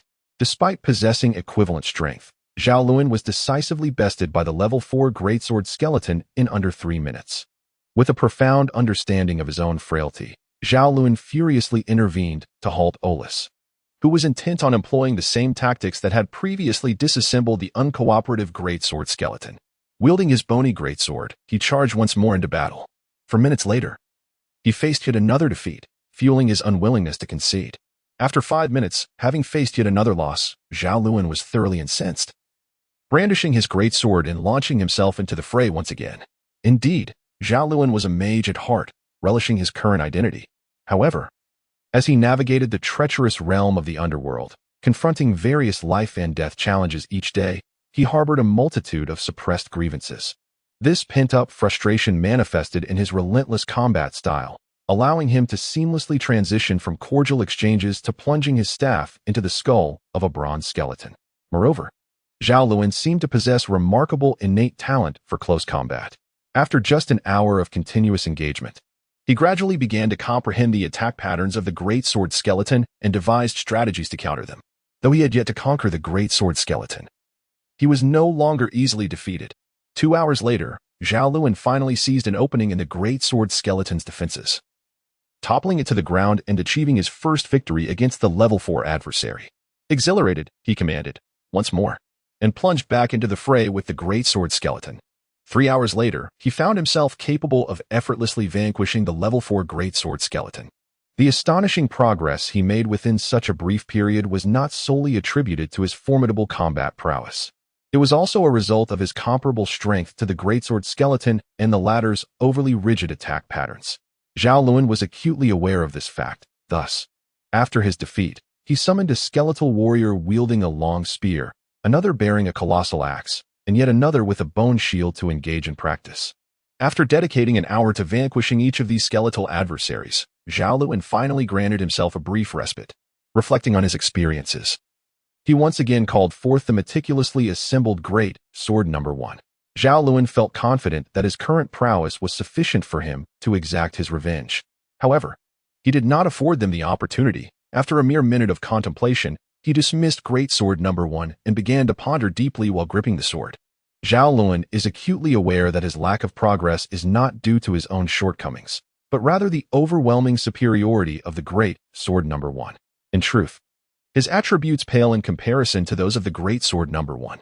Not only does the greatsword number 1 possess strength that far exceeds Zhao Lun's, but its speed is also something Zhao Lun cannot hope to rival. The principle that sheer strength can overcome skill holds true.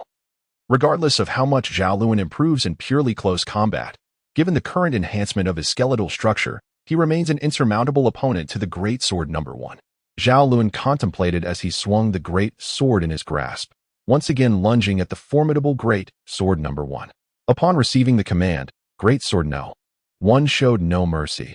With a fierce sweep of his own great sword, he struck down upon Zhao Lun, who had just approached his vicinity. With a resounding clang, Zhao Lun managed to parry the assault, yet the overwhelming force behind the strike caused his frame to tremble ever so slightly. Nonetheless, Zhao Lun remained unfazed. At this moment, he invoked the spell of dizziness. However, Zhao Lun felt a twinge of dissatisfaction, not because he believed he could dispatch great sword number 1 more swiftly, but rather because he sensed that the synergy between his magic and melee combat could be further refined. Although Zhao Lun reveled in his studies of close combat, he was acutely aware that, in reality, he would seldom have the opportunity to charge forth wielding a great sword. Close combat merely constituted his final line of defense. Should he resort to it, it would signify his readiness to confront death. Thus, Zhao Lun understood the imperative of mastering exceptional close combat techniques to turn the tide in critical moments. However, his accomplishments in pure close combat were evidently limited.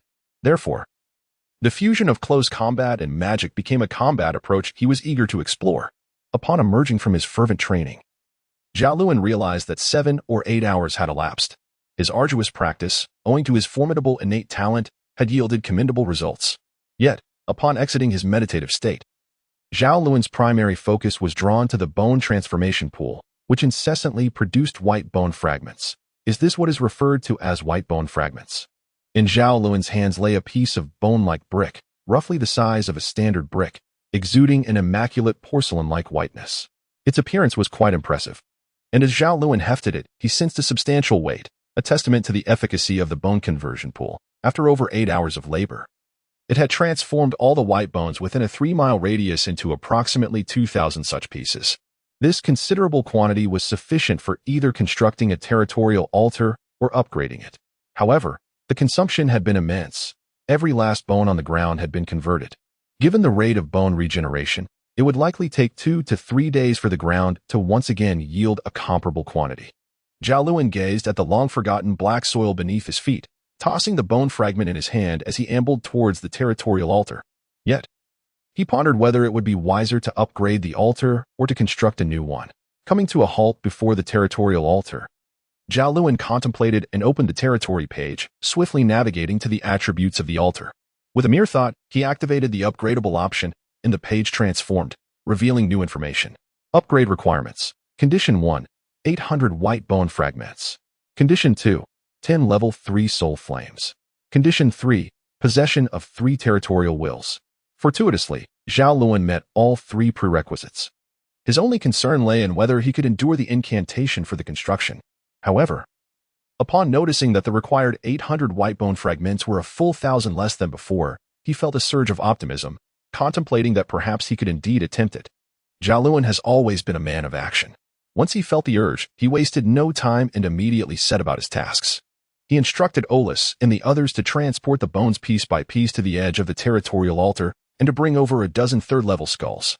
After his underlings had completed all the necessary preparations, Zhao Lun steadied his emotions and approached the territorial altar, where he quietly reviewed the incantation for upgrading it.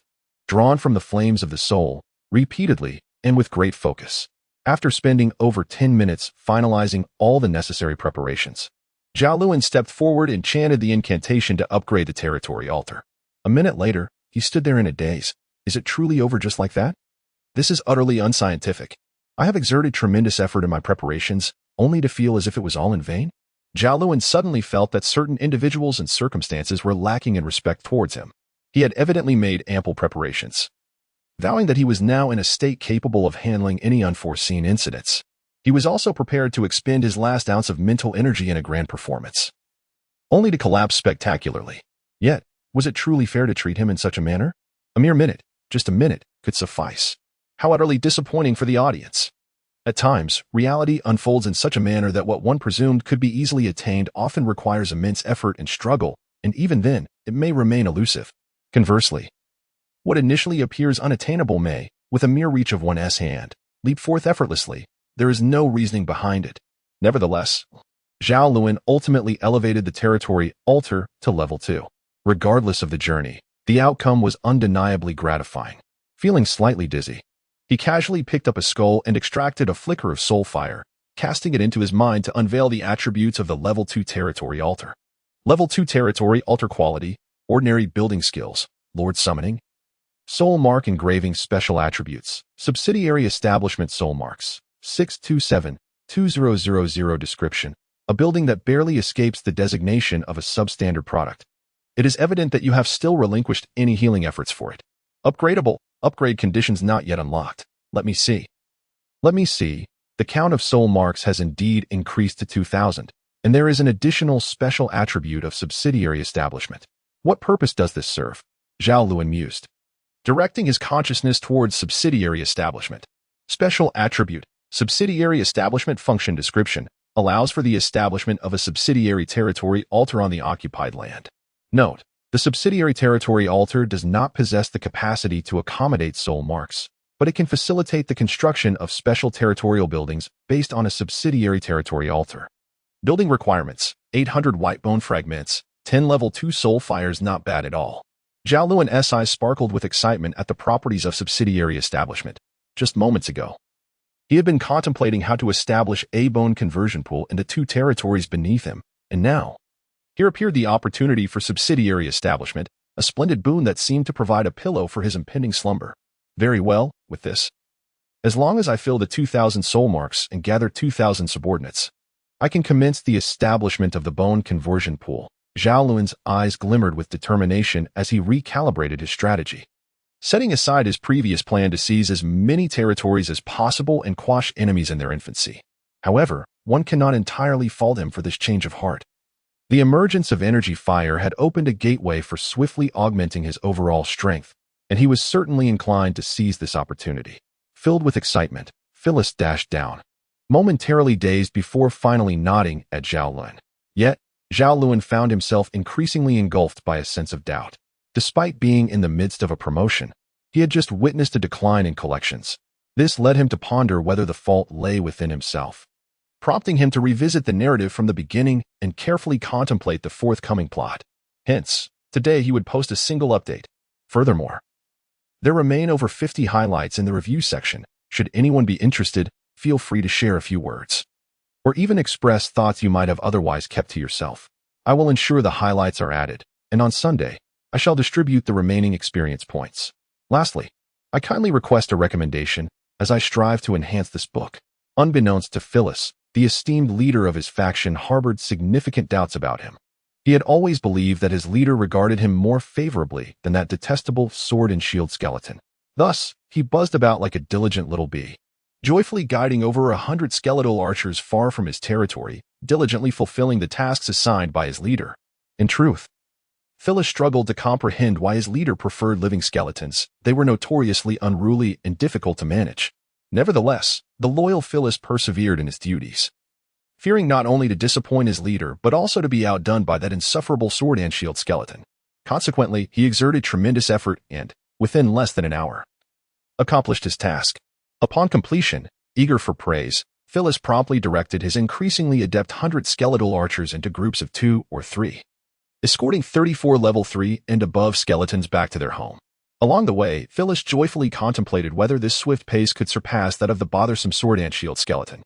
As Phyllis journeyed, 2 figures unexpectedly emerged ahead, one a sword skeleton, the other an unfamiliar undead. For reasons unknown, upon seeing the peculiar 4-legged skeleton, a sudden and intense desire surged within Phyllis's simple mind. Seize it, possess it. Simultaneously, the sword skeleton, having spotted Phyllis and his troop, initially intended to ignore them.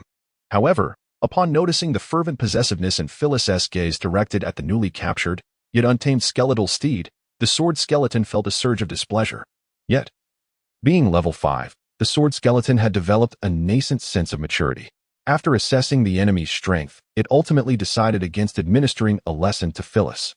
However, the greatsword skeleton seemed to have forgotten that the skeletal steed possessed intelligence as well, just as the greatsword skeleton intended to turn and depart with the skeletal horse.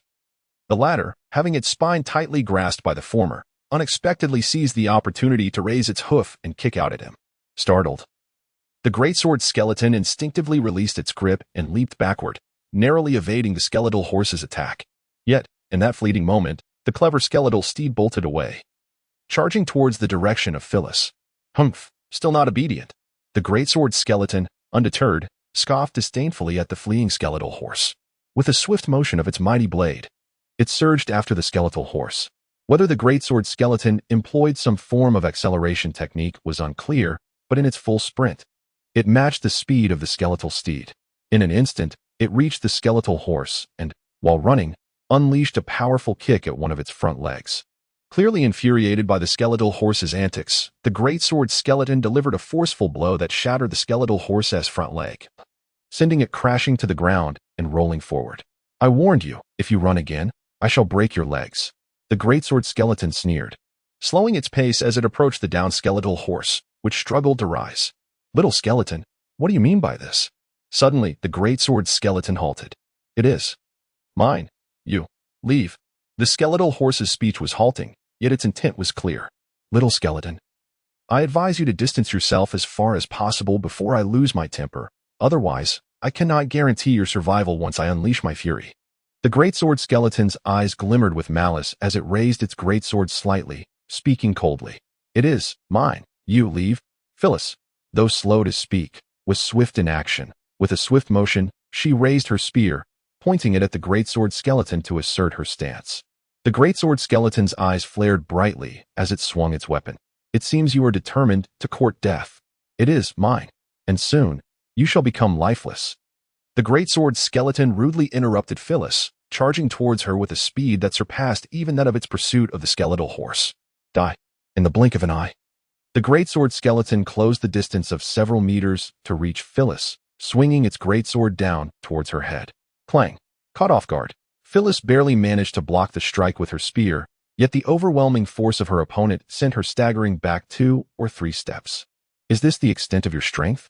The greatsword skeleton relentlessly pursued, advancing a few steps to catch up with Phyllis, then delivering a powerful kick to Phyllis's horizontally positioned spear, propelling him into the air with astonishing force. It was evident that the greatsword skeleton had no intention of sparing Phyllis, as it charged forward once more, swinging its colossal sword again, this time aiming for Phyllis's skull. Die. With a crisp sound of shattering bones, Phyllis was violently sent flying once again. However, in a moment of dire crisis, he managed to save his life with a single arm. Enough of the bravado. I'm furious now. Phyllis, gripping his spear, suddenly lifted his head, realizing the impending doom. The spear had never been a weapon renowned for defense. Its essence lay in relentless offense, a truth that Phyllis, as a spear-wielding skeleton, understood more acutely than anyone else. Thus, when faced with the charging greatsword skeleton, Phyllis reacted instinctively, without hesitation. Thrust. With his legs bent, Phyllis's remaining bony hand firmly grasped the spear. His gaze fixed intently on the approaching greatsword skeleton. He surged forward, unleashing his signature move. This thrust of Phyllis bore similarities to Olus's charge, yet they were fundamentally distinct. While Olus's charge emphasized swiftness and agility, Phyllis's thrust focused on speed and unwavering intent. Although each had its merits in terms of sheer power, Phyllis's thrust was undeniably more formidable. Damn you, pest. You're merely struggling in vain. I swear, I shall utterly annihilate you, shattering your bones piece by piece. Phyllis attacked the enraged greatsword skeleton in silence, his onslaught growing fiercer and more frenzied with each wave. It was a madness fueled by a desperate determination to inflict damage, allowing him to momentarily suppress the greatsword skeleton. However, this was the extent of his capabilities, had he still possessed both arms. He might have held the greatsword skeleton at bay for longer, but with only one bony hand remaining. Managing to restrain the greatsword skeleton for even a brief period was a commendable feat. Indeed, Phyllis's assault did not last long before the greatsword skeleton seized an opportunity to parry his spear. How does it feel now, pest? It's my turn. With that, the greatsword skeleton delivered a crushing kick to Phyllis's frame, forcing him to stagger backward. Then, with a swift advance, it swung its greatsword down, severing Phyllis's remaining bony hand. How about now? Are you still so defiant? With another kick, the greatsword skeleton sent Phyllis, now bereft of both hands, crashing to the ground, towering over him. The greatsword skeleton taunted, "Now shoot." The flames of fury erupted from Phyllis's eyes, and with a commanding voice, the 100 or so skeletal archers, who had been spectating from afar, released the skeletons they had previously subdued. They drew their bows, aiming at the great sword-wielding skeleton and the fallen Phyllis. A flurry of whistling arrows filled the air as countless bone arrows surged forth, creating a blinding white storm that momentarily dazed the great sword skeleton. Damn it. How could I have forgotten this trick? The great sword skeleton reacted swiftly, raising its massive sword to shield its skull, and charged aggressively towards the archers. Annoying pests. Perish at my hands. It proclaimed. Skeletons were indeed manageable. As long as one could shatter their soul fire, even the mightiest skeleton would fall in a single strike. However, defeating them was not without its challenges. If one failed to extinguish their soul fire, any attack could prove futile. Just like now, the greatsword skeleton, protected by its soul fire, disregarded the barrage of arrows raining down upon it, plunging headlong into the ranks of the skeletal archers in mere seconds. What followed was inevitable. A level 5 greatsword skeleton charging into a horde of level 3 skeletal archers would result in utter carnage. It was a one-sided massacre. The level 3 archers stood no chance against the formidable level 5 greatsword skeleton, which had effortlessly bested Phyllis, indicating it was no ordinary foe, but rather a skeleton of elite caliber. In less than 3 minutes, this once formidable squad of skeletal archers was entirely decimated. As the last of the archers fell, Zhao Lun, who had been training in the territory, was suddenly alarmed. What was happening? In just 3 minutes, 100 skeletal archers had perished? Whose squad was it? Phyllis or Olus? Zhao Lun, who had been practicing spells at the side, felt a surge of urgency and rushed to the territory altar, summoning the location of the fallen skeletal archers. It was Phyllis. Damn it. How could it be him? What was his current state? Zhao Lun rarely exhibited anxiety, but now he felt compelled to investigate immediately. Zhao Lun spoke hastily, leaping down from the altar in a frenzy, and promptly summoned his elite skeleton battalion. At that moment, he could no longer concern himself with guarding the altar. After gathering his formidable forces, he issued a steadfast command to the remaining 400 skeletons to hold their ground. And then he prepared to rush out. No, it's too late for me. Let Olus go. Yes, let Olus hurry there. Halfway out, Zhao Lun abruptly turned back and dashed towards the altar. On the other side, Phyllis turned and kicked. Crack. Yet it was he himself who was sent flying. Even in such dire straits, you still resist? The greatsword skeleton leisurely approached Phyllis, pressing its foot upon his skull, applying pressure slowly. I detest your kind. Humble, unrepentant, devoid of fear. and utterly ungrateful skeletons like you deserve to perish. You should never have existed in this underworld. You are also. Crack. The greatsword skeleton delivered another blow, silencing Phyllis's attempt to speak. It squatted before him, gazing down. I am also? What am I? Am I also a skeleton? Indeed. I have uttered such words before. I once believed that I was a skeleton, fearless, indifferent to death. However, this notion comes with a prerequisite. I have a master. A master who would not forsake me and abandon himself to death. Do you comprehend? Lord. The greatsword skeleton lifted Phyllis, locking eyes with the fiery gaze of the latter. Articulating each word with precision, though it seemed he had misinterpreted something. What is the significance of existence? If this question were posed to humanity, a plethora of responses would emerge: honorable, ludicrous, tragic, shameful, a veritable cornucopia of peculiarities. As for Pask, his past was vengeance, but what is it now? It is best not to inquire. The answer might drive him to madness. As a skeleton warrior, after the demise of his master, one has several choices.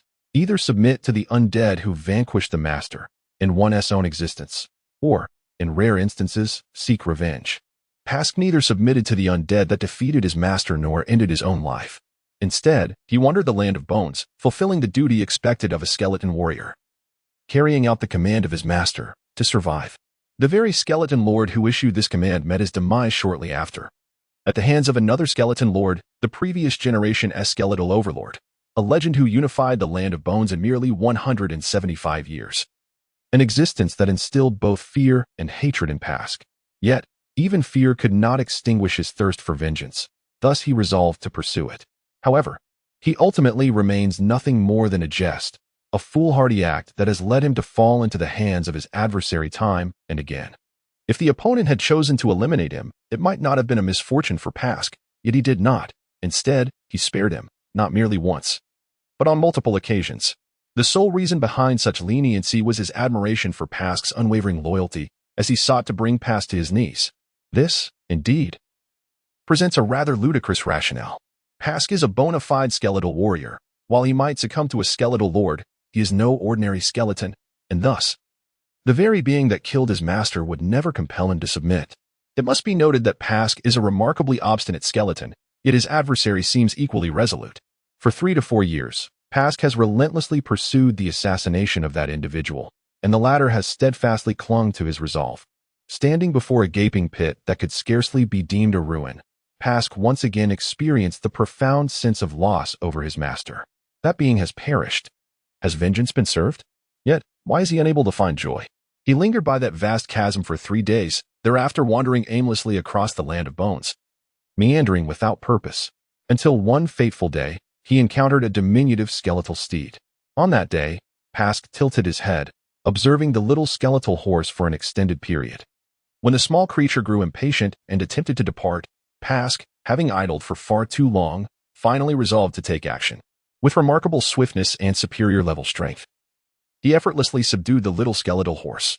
Subsequently, Pask crossed paths with Phyllis's team. In truth, Pask had no intention of slaying Phyllis, however, at this juncture. He found it increasingly difficult to articulate his intentions, as the incoming skeletons were a peculiar sight. The approaching skeleton did not appear particularly formidable, merely a level 4 skeleton, albeit a rare variant, a sword and shield skeleton of mutated classification. Nonetheless, Pask, having survived from a bygone era, had encountered myriad types of skeletons. A mere sword and shield skeleton hardly warranted his astonishment. Yet, this particular specimen seemed extraordinary, as Pask felt an unsettling tension while watching it approach. Sword in one hand and shield in the other. Had it truly been too long since he last engaged in combat? Even a humble level 4 skeleton managed to exert such pressure upon him. Pask released Phyllis, tightened his grip on his great sword, and fixed his fiery gaze upon the methodical advance of the sword and shield skeleton. Are you courting death? A level 4 sword and shield skeleton? Master? It appears you are not a lord then. Who, I wonder, is your master? Pask's eyes were locked onto Oris as he spoke, each word dripping with caution. Yet the sentiment rang true. Oris, unfazed, continued his slow, deliberate approach towards Phyllis, treating Pask as though he were inconsequential. To speak candidly, I have never encountered such an audacious skeleton, particularly one so diminutive, which truly vexes me. Observing Olis, Pask felt an intriguing notion arise within him. Perhaps vanquishing this fragile display of arrogance would prove to be an exhilarating endeavor. The massive sword in his grasp began to sway gently. His ghostly white eyes fixated intently on Olus. Suddenly, with a powerful stomp of his bony foot, he unleashed a terrifying burst of speed, lunging directly at Olus. In the blink of an eye, Pask found himself at Olus's side, a sinister grin adorning his face. Such a brash skeleton must surely have been poorly maintained. Shield bash. Olus's fiery gaze ignited fiercely as he raised the shield on his left arm. In an instant, his skeletal frame lunged forward with a swiftness that eclipsed Pask's own. With a resounding crack, the unprepared Pask could merely brace himself with his sword before being sent sprawling. Interesting, quite swift. I see, Pask mused. Propping himself up on his great sword, suddenly abandoning speed, he advanced deliberately towards Olus, raising his sword high before executing a powerful downward strike. Earth shatter.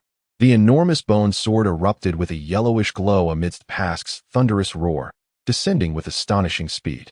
With a sharp crack, Olus was forced to retreat 3 meters. What are you dodging for? Pask pursued relentlessly, wielding his sword with fervor, unleashing a flurry of 7 earth shatter level techniques in the span of merely 3 seconds.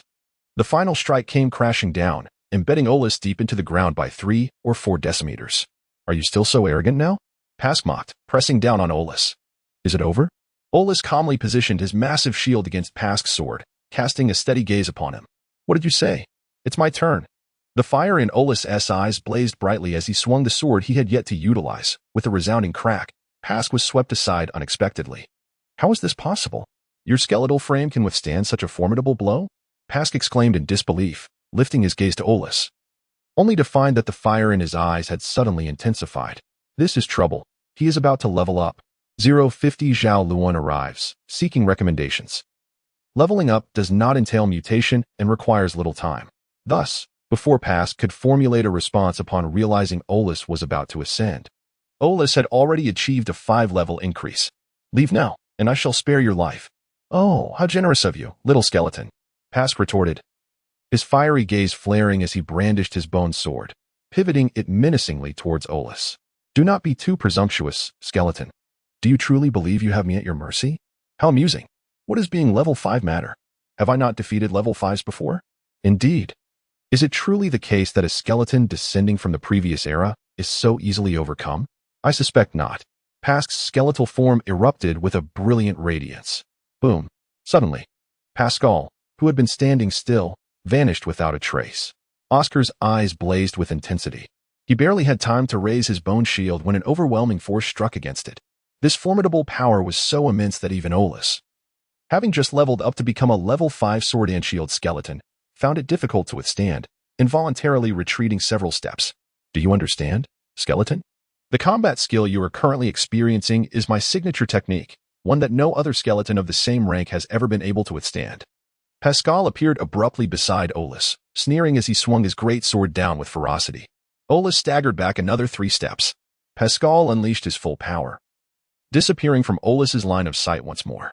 In the next instant, with a resounding crash, Olus was forced to retreat again. Ah, you blocked it again. Truly worthy of being a sword and shield skeleton, but I wonder how much longer you can endure. As Pascal's ominous words echoed, he launched another fierce assault, utilizing his terrifying speed to reappear from every conceivable angle around Olus, executing a relentless onslaught. Swift and astonishingly rapid, Pascal's figure was nearly imperceptible, only a faint gray shadow darting around Olus with blinding speed. The dull thuds of impact reverberated as Olus found himself continually pushed back by the relentless barrage, clearly struggling to fend off Pascal's attacks. Yet, despite the mounting pressure, Olus was not in immediate peril. Although he had lost track of how far he had been driven back and felt increasingly overwhelmed, he persevered, diligently defending against Pascal's strikes. Thus far, every blow from Pascal had been expertly parried, never landing directly on Olus's skeletal form. Had any single strike connected, it could have spelled disaster for him. Indeed, a skeleton who had survived from a bygone era was truly remarkable. However, it would not last forever. Such an explosive display of speed could not be sustained indefinitely. Once Pascal paused, it would be Olus's chance to turn the tide of battle. Why persist in such a desperate and stubborn manner? Do you still believe you have a chance to turn the tables? Are you merely waiting for my technique to falter? Pascal struck again, pushing Olus back another step or 2. You are deluding yourself. Pascal's speed surged once more, propelling him forward with a force that sent Olus staggering back 2 or 3 steps. Following this, his great sword descended upon Olus like a torrential downpour. Block it. I must block it. I absolutely must. Olus's gaze flickered wildly as he witnessed the rapidly descending sword. With a fierce roar, he opened his jaws wide, suddenly discarding his right-hand sword, and thrust both hands against his bone shield, charging toward Pascal. You cannot withstand this. Die. Pask stood abruptly, his skeletal frame rigid as he struck with his colossal sword against Olus's bone shield at an astonishing velocity. A cacophony of clashing bones resonated in the air. Each stroke a blur, the count of Pask's blows in those fleeting seconds was unfathomable.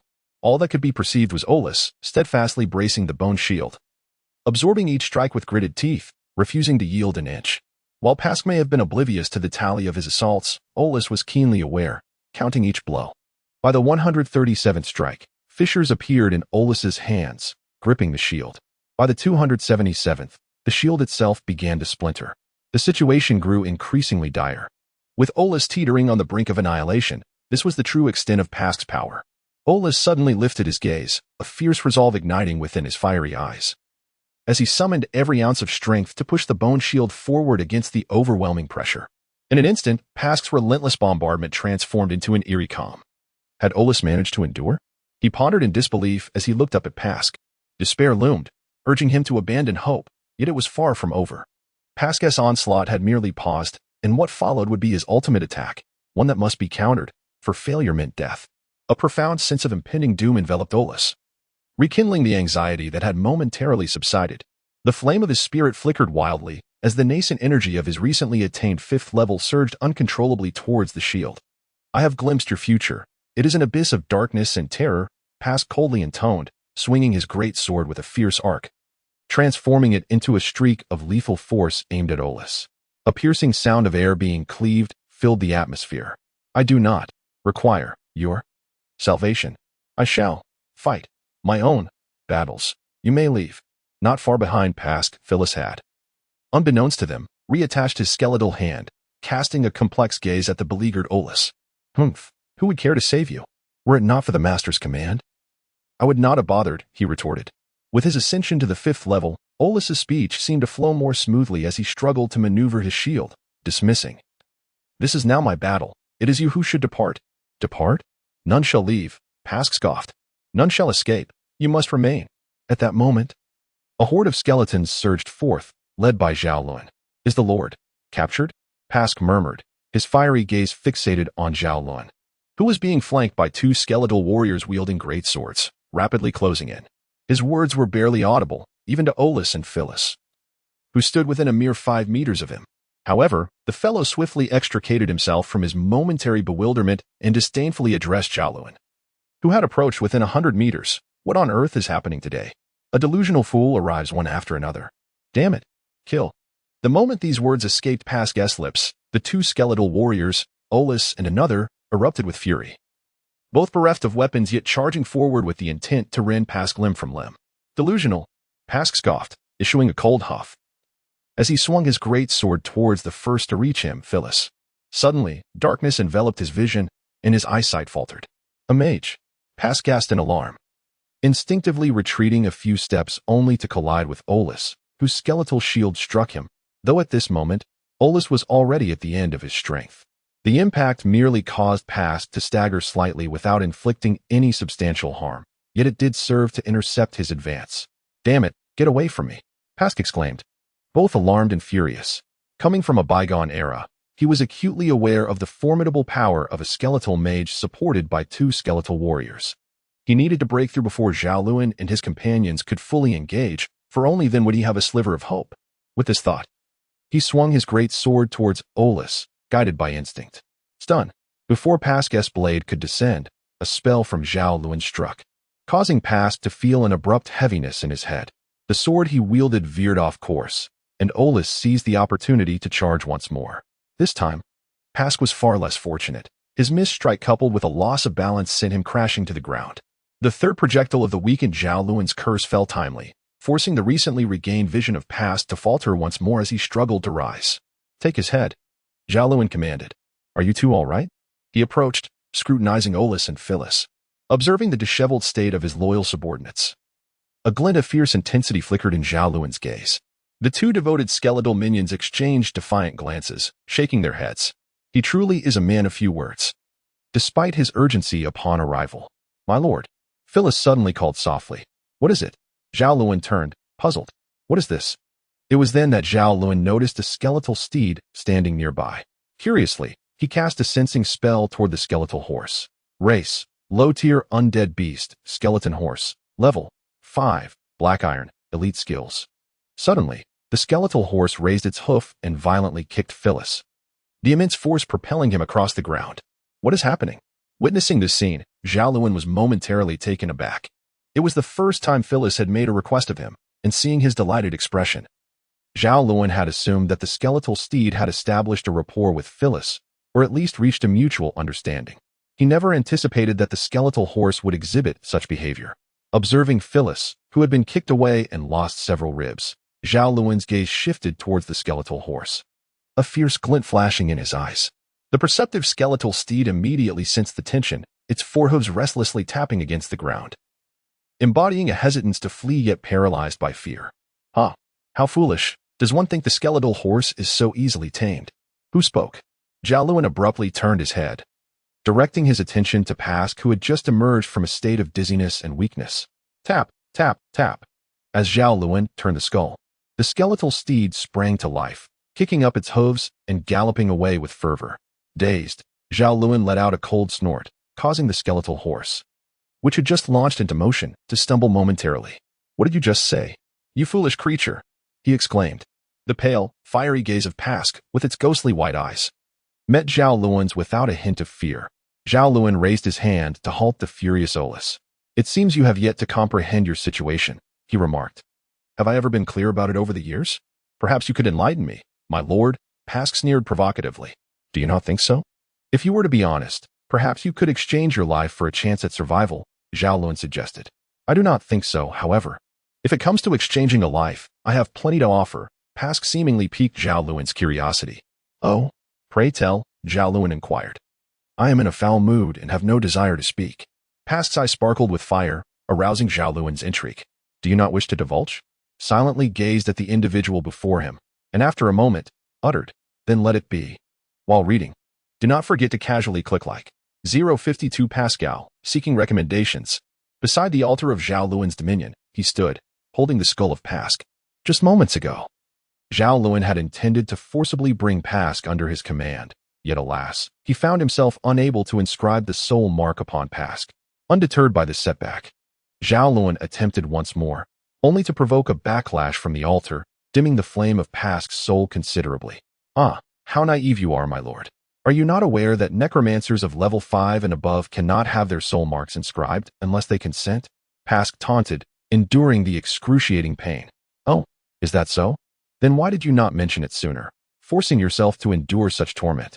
Zhao Lun remarked, lifting Pask's skull with a detached demeanor. Would you have believed me, my lord? This suffering is inescapable for me, so why bother with the effort? Pask replied, displaying a certain cleverness. Zhao Lun let out a cold laugh, casting a penetrating gaze at this creature, and continued, it seems we can engage in a rather fruitful discussion from here on. Discussion? Huh, what is there to discuss? Pask retorted, his fiery gaze fixed on Zhao Lun, who remained unfazed by the mockery. Zhao Luntong's eyes sparkled with a fleeting brilliance amidst the flames. Let us deliberate on the matter of whether you wish to live or perish. Indeed, a commendable display of honesty. Zhao Lun nodded in approval, and suddenly, the flame surged forth, radiating an intense luminescence. Thus, you are left with but two choices. Either become my subordinate or embrace your demise. Zhao Lun was indeed consumed by a murderous intent. Upon witnessing the pitiful state of Olysis and his companion, the thought of killing stirred within him. However, this individual possessed a degree of intelligence, unlike the mindless undead Zhao Lun had previously dispatched. As a human, Zhao Lun found himself somewhat reluctant to act on his violent impulses. Moreover, eliminating him was not the most optimal solution. If he could be brought under Zhao Lun's command, that would be the most advantageous outcome. How fierce! Pascal, undeterred, met Zhao Lun's gaze with a provocative stare, a smirk gracing his lips.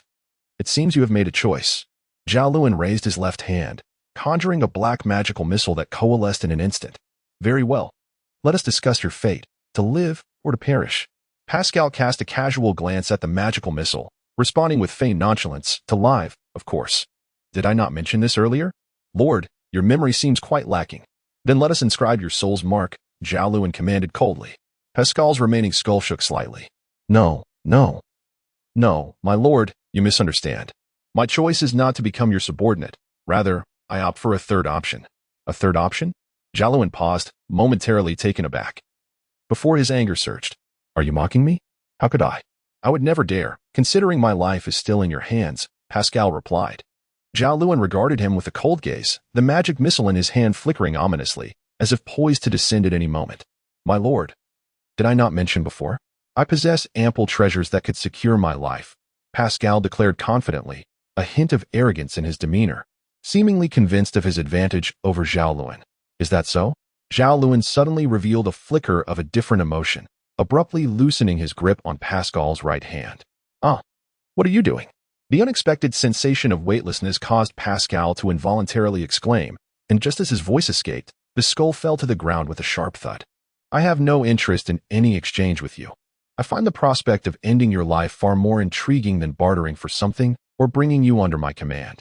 The magic missile in Zhao Lun's skeletal hand hovered menacingly, poised to strike, while his ghostly white eyes betrayed an endless indifference. Do you believe I would be intimidated? Pascal scoffed. Boom. The magical missile in Zhao Lun's hand suddenly plummeted, striking the ground beside Pasc's skull and creating a small crater. The impact sent Pasc's skull hurtling 3 to 4 meters away. Do you truly believe I am attempting to intimidate you? How absurd. Zhao Lun scoffed. His skeletal hand trembling once more, and in the next moment, another magical missile was unleashed, landing beside Pasc once again, propelling him another 3 to 4 meters away. Zhao Lun extended his skeletal hand, and another magical missile hovered above his palm, gradually making its way toward Pasc. He then placed a foot upon Pasc's skull. Foolish creature. Do you not comprehend that to entice someone, one must first cast a bait? You utter not a word, and thus I remain in ignorance. Your so-called life-altering offering holds no allure for me, do you understand? He paused, assessing Pasc's reaction. Is that so? It seems I must articulate something first, then. Pasc's eyes gleamed with a spark of hope, seemingly relieved. Boom. Zhao Lun bent down, lifting the dazed Pasc. At this moment, I have no desire for knowledge. My singular wish is to end your life. Do you comprehend? Your gravest transgression lies in your assault on Horus and Phyllis. Fortunately for you, you did not take their lives. Had you done so, I would have already brought you to your demise. Killing me will yield you no advantage. A flicker of panic finally surfaced in Pasc's fiery gaze. Zhao Lun shook his head, exclaiming, Benefits? Why should there be any? Killing you would suffice. The exhilaration of such an act is far more tangible than any benefit. You. At last, Pasc's composure faltered, yet it appeared to be too late. With a flick of his right hand, Zhao Lun hurled him high into the air, and with a swift extension of his skeletal hand, he conjured another arcane missile. What do you intend to do? You cannot kill me, Pasc exclaimed, horror overtaking him midair. Whoosh. An arcane missile narrowly missed, grazing his skull. Alas, a miss. Once more. Zhao Lun ignored Pasc, extending his skeletal hand once more to conjure another magical missile. No, do not kill me. Whoosh.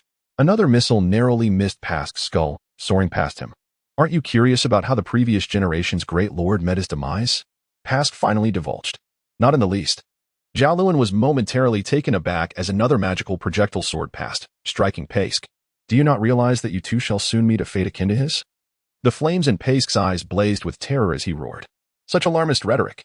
Zhao Lun's magical missile soared without hesitation. I can help you achieve rapid growth in your abilities. Suddenly, the magical missile in Zhao Lun's hand vanished, and he reached out to catch the descending Pasc. This matter is indeed worth discussing. In the Land of Bones, Zhao Lun had constructed the territory altar over 3 miles south of his domain, where a small group of skeletons was marching steadily southward. How much further? Zhao Lun, still reclining on a stretcher made of bones, inquired of Pasc, who lay upon it. Having recently endured a severe beating, Pasc had become more compliant, divulging numerous beneficial pieces of information to Zhao Lun. However, he stubbornly refused to engrave a soul mark, standing firm on his principles. Yet, Zhao Lun was not easily dismissed. Pasc had brought him here with the intent of overpowering the mightiest lords surrounding Zhao Lun's territory. We're almost there, Pasc replied. I must inform you, my lord, that the territory ahead is no small domain. The lord there is formidable. and his skeletons outnumber your entire tribe significantly. Do you truly intend to face them with such a meager force? Pask could no longer contain his concern. Gazing at the fewer than 30 skeletons accompanying Zhao Lun. Having somewhat yielded, Zhao Lun refrained from threats and simply regarded him. According to your assessment, these skeletons are sufficient. Let us hope so, Pask murmured, falling silent thereafter. Zhao Lun, indifferent to his apprehension, resumed his spell practice while journeying, exhibiting no anxiety about the impending battle. Master. Phyllis, walking at the forefront, called softly. Zhao Lun's eyes ignited with anticipation as he ceased his incantations and looked ahead. Have we finally arrived? Not far ahead. The ground's layer of bones appeared thinner, though not as dramatically as in Zhao Lun's territory, enough to reveal the presence of the skeleton tribe. Observing the bones, Zhao Lun pondered momentarily before speaking. If the construction of a territory altar were the sole purpose, such a degree of bone depletion would be impossible. Pask. Does this territory possess any other structures? Structures? What is that? Pask replied, clearly puzzled by the terminology. Something similar to the territory altar, though perhaps of a different form. Zhao Lun clarified. Oh, so you refer to it as a structure? Pask suddenly understood. In that case, there is indeed such a building. I recall a tall edifice adjacent to their territory altar, though I am unsure of its purpose. A tall edifice? Is there only one? Zhao Lun pressed. Yes, just one. Pask confirmed after a moment of thought. Zhao Lun nodded, gesturing for his team to halt, lowering his head as if deep in contemplation. My lord, I remarked. Observing the evident discomfort etched upon your visage, might I suggest returning my skeleton? I shall ascend in your stead and guarantee the acquisition of this territory as a tribute to you. This somewhat impulsive Pask, with a flame of determination flickering in his eyes, spoke thus upon witnessing the situation. Return your skeleton to you? Humph. What assurance do I have that you want to turn and strike me, or simply flee? Zhao Lun retorted with a cold glance, his gaze returning to the ground as he pondered the matter at hand. Zhao Lun is currently preoccupied with the additional structure on the opposing side. Having experienced the bone transformation pool, Zhao Lun possesses a profound understanding of architecture. He is acutely aware that such a building can often be the pivotal factor in determining victory or defeat. Reflecting on this, he cannot help but feel a slight headache. Ah, if only I could ascertain the purpose of this edifice. This building? I believe I have some knowledge about it. Pace remarked.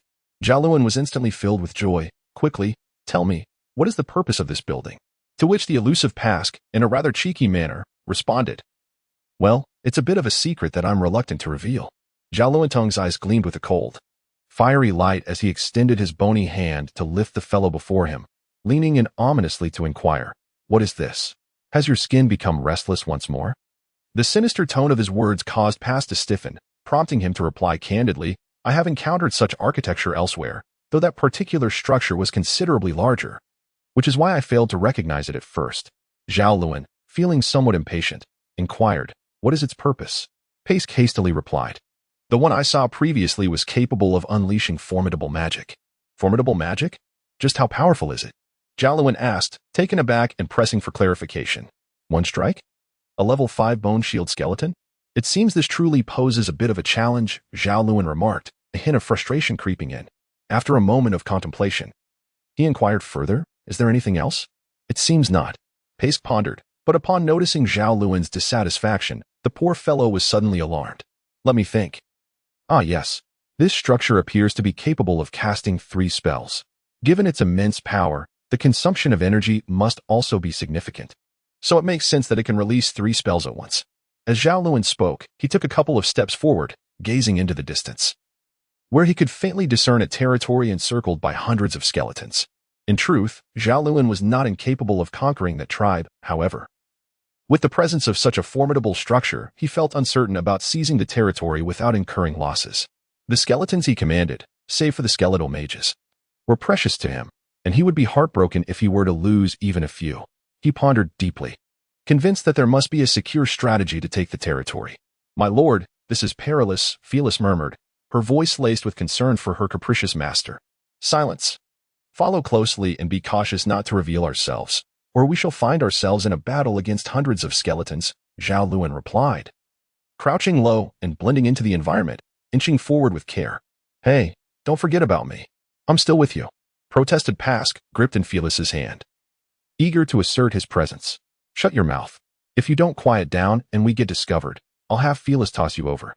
And I relish witnessing how they greet you, Zhao Lun hissed in a low voice. Felis' eyes sparkled with mischief at this remark, indicating that this little creature also bore a grudge. All right. I'll be quiet. You've scared me enough, Pask replied, trembling slightly under Felis's intense gaze, before resigning himself to silence. His sudden quietude rendered Felis somewhat bored. With utmost caution, Felis scrutinized the path ahead, inching closer. Time passed slowly as Zhao Lun and Felis gradually approached within 300 meters of the skeleton tribe. At this distance, Zhao Lun could finally discern the structure that Pask had mentioned. Is this what you referred to as the towering edifice? Zhao Lun inquired, his eyes flickering with intrigue. Let me see. Stupid skeleton, lift me higher, Pask commanded, directing a reluctant Felis to elevate him slightly. Following Zhao Lun's gaze, the skeletal head nodded. Indeed. That's the one. Before them, approximately 300 meters away, stood a towering structure of 7 to 8 meters in height, characterized by a distinct Gothic style in pale bone hues. Above this tower hovered a black energy sphere, and upon a mere glance, Zhao Lun recognized that the power of the sphere was formidable. Pask observed the scene. There's more here than I previously saw. It seems this territory is developing rapidly. However, as Zhao Lun reassured Felis, Pask interjected once more. You'll find out soon enough, Zhao Lun retorted, fixing his intense gaze ahead, momentarily lost in contemplation. Suddenly, Zhao Lun's eyes gleamed with an intense fire. Pask, what was the range of the building you observed attacking? Are you implying that its attack range is merely over 300 meters? A peculiar light flickered in Zhao Lun's fiery gaze, subtly radiating a sense of impending danger. What are you planning to do? Pask inquired, a hint of trepidation in his voice. Enough with the pleasantries. Answer me. Yes or no? Startled, Pask's fiery gaze diminished as he replied, It should be, I believe. Zhao Lun clapped his bony hand and declared, Very well, I shall give it a try, Felis. No, you must maneuver to that side and then charge down, slaying all the skeletons in that area. Afterward, make your way towards the first great sword and the others. Remember, you are to eliminate only those skeletons, and once the task is complete, depart immediately. Do you understand? Zhao Lun pointed to a location approximately 100 meters to the left, commanding with a flicker of intensity in his eyes. My lord, it's perilous. Please, you should. Why are you ignoring my words? Although he found himself at a loss with Oles, he had a firm grasp on Felis. With a decisive command, Felis obediently moved forward. What do you intend to do? Pask looked at Zhao Lun's orders, his face instantly paling, realizing this individual seemed poised to undertake something utterly reckless. Yet, what could Pask do? Zhao Lun paid him no mind, remaining concealed as he observed Felis nimbly approach the designated target. Within a minute, Felis had arrived at the specified location. Commence, Zhao Lun declared. I shall also take action. As soon as his words fell, Felis lunged forward, brandishing his spear with such swiftness that, in the blink of an eye, he dispatched the row of skeletons Zhao Lun had indicated. Who dares to slaughter my kin? I demand retribution. Suddenly, an overpowering presence, or rather a voice belonging to the skeletons, rang out. In the next instant, the entire skeleton horde surged into motion, hundreds of them rushing towards Felis. Instinctively, Felis adopted an offensive stance, but recalling his master's orders, he hesitated, glancing towards Zhao Lun's position, only to find him conspicuously absent. Panic seized Felis. He yearned to seek out Zhao Lun, yet constrained by his commands, he ultimately gritted his teeth and turned to flee towards the location of the great sword number 1. On the other hand, as Felis wrestled with his dilemma while fleeing for his life, Zhao Lun carefully gripped Pask's skull, seizing the opportunity while the skeletons were distracted, inching closer to the towering edifice. My lord, you do realize this is exceedingly dangerous, don't you? Pask stammered, his voice trembling with trepidation. Of course. Dare to utter another word, and you shall find out just how perilous it can be. If you wish to survive, silence yourself. Zhao Lun sipped his drink, gaze fixed intently upon the towering structure ahead, cautiously advancing with stealth. The once formidable skeleton tribe had dwindled significantly, now comprising merely around 100 skeletal figures. The remainder had followed their skeletal leader, Felis, elsewhere. The remaining 100 skeletons were gathered around the territory's altar, their presence posing little threat to Zhao Lun as he approached the tower's base. Finally, he arrived. The brief distance of merely 300 meters had filled Pask with trepidation. Yet there was an odd sense of ease that overcame him as he stood before the heart of the enemy's stronghold. Zhao Lun paid no heed to the pitiful individual. As a spark ignited within his eyes, In an instant, he cast forth a perception, and the attributes of the towering structure unfolded before him. Building, level 1 magic tower category, support function. Indeed, it was time to implement Plan B. Observing the simplistic attributes filled with question marks, Zhao Lun abruptly rose to his feet, completely abandoning his concealment. Indeed? What does indeed signify? Plan B? My lord, did we ever prepare any plans? Pascal was bewildered. Yet he would soon come to understand. As Zhao Lun's words echoed, the ground in the lower right corner of the so-called level 1 magic tower suddenly softened. The immense structure of the tower tilted precariously, as if the entire edifice was leaning to the right, causing its left base to lift. Earth spike. A yellowish spike of earth erupted instantaneously, propping against the foundation of the tower and ultimately toppling it with a resounding crash as it struck the ground. It was accomplished. Dusting off his skeletal hand, Zhao Lun marveled once more at the wonders of magic, with merely 2 level 1 spells. He effortlessly dismantled a tower standing 7 to 8 meters high and 2 to 3 meters in diameter, achieving this with remarkable ease and grace. Zhao Lun felt a surge of joy, yet on the other side, Pascal was on the verge of tears. My lord, we are in trouble. As he witnessed the chaos caused by the collapsing magic tower, drawing forth hundreds of skeletons, Pascal sensed that his doom was imminent. For the first time, he experienced the overwhelming sensation of being besieged by over 100 level 3 skeletons, and it was anything but delightful. Trouble? Not at all. My lord, do you not realize? Among those 100 skeletons, aside from a few greatsword skeletons at the front, the rest are all skeleton archers, with just 1 skeleton mage. How do you expect to defeat them? I think we should. Before Pascal could finish, he saw Zhao Lun's eyes flash with determination, and he suddenly charged towards the horde of skeletons. You have lost your mind. How could you possibly win? If you were a level 5 skeleton mage with defensive magic and level 2 area spells, you might stand a chance. But as you are now, you are merely walking to your own demise. Stop this at once. Pascal felt tears welling up. If Zhao Lun were intent on courting death, he might at least allow him to escape first. Silence. Keep your eyes wide open. What astonished Pascal was only the beginning. After seizing a greatsword, Zhao Lun plunged into the sea of skeletons, skillfully weaving through their ranks. In less than 3 minutes, he not only dispatched 4 or 5 skeletons, but also effortlessly breached the front line of melee skeletons, charging into the ranks of the skeleton archers. Is he deceiving the skeletons?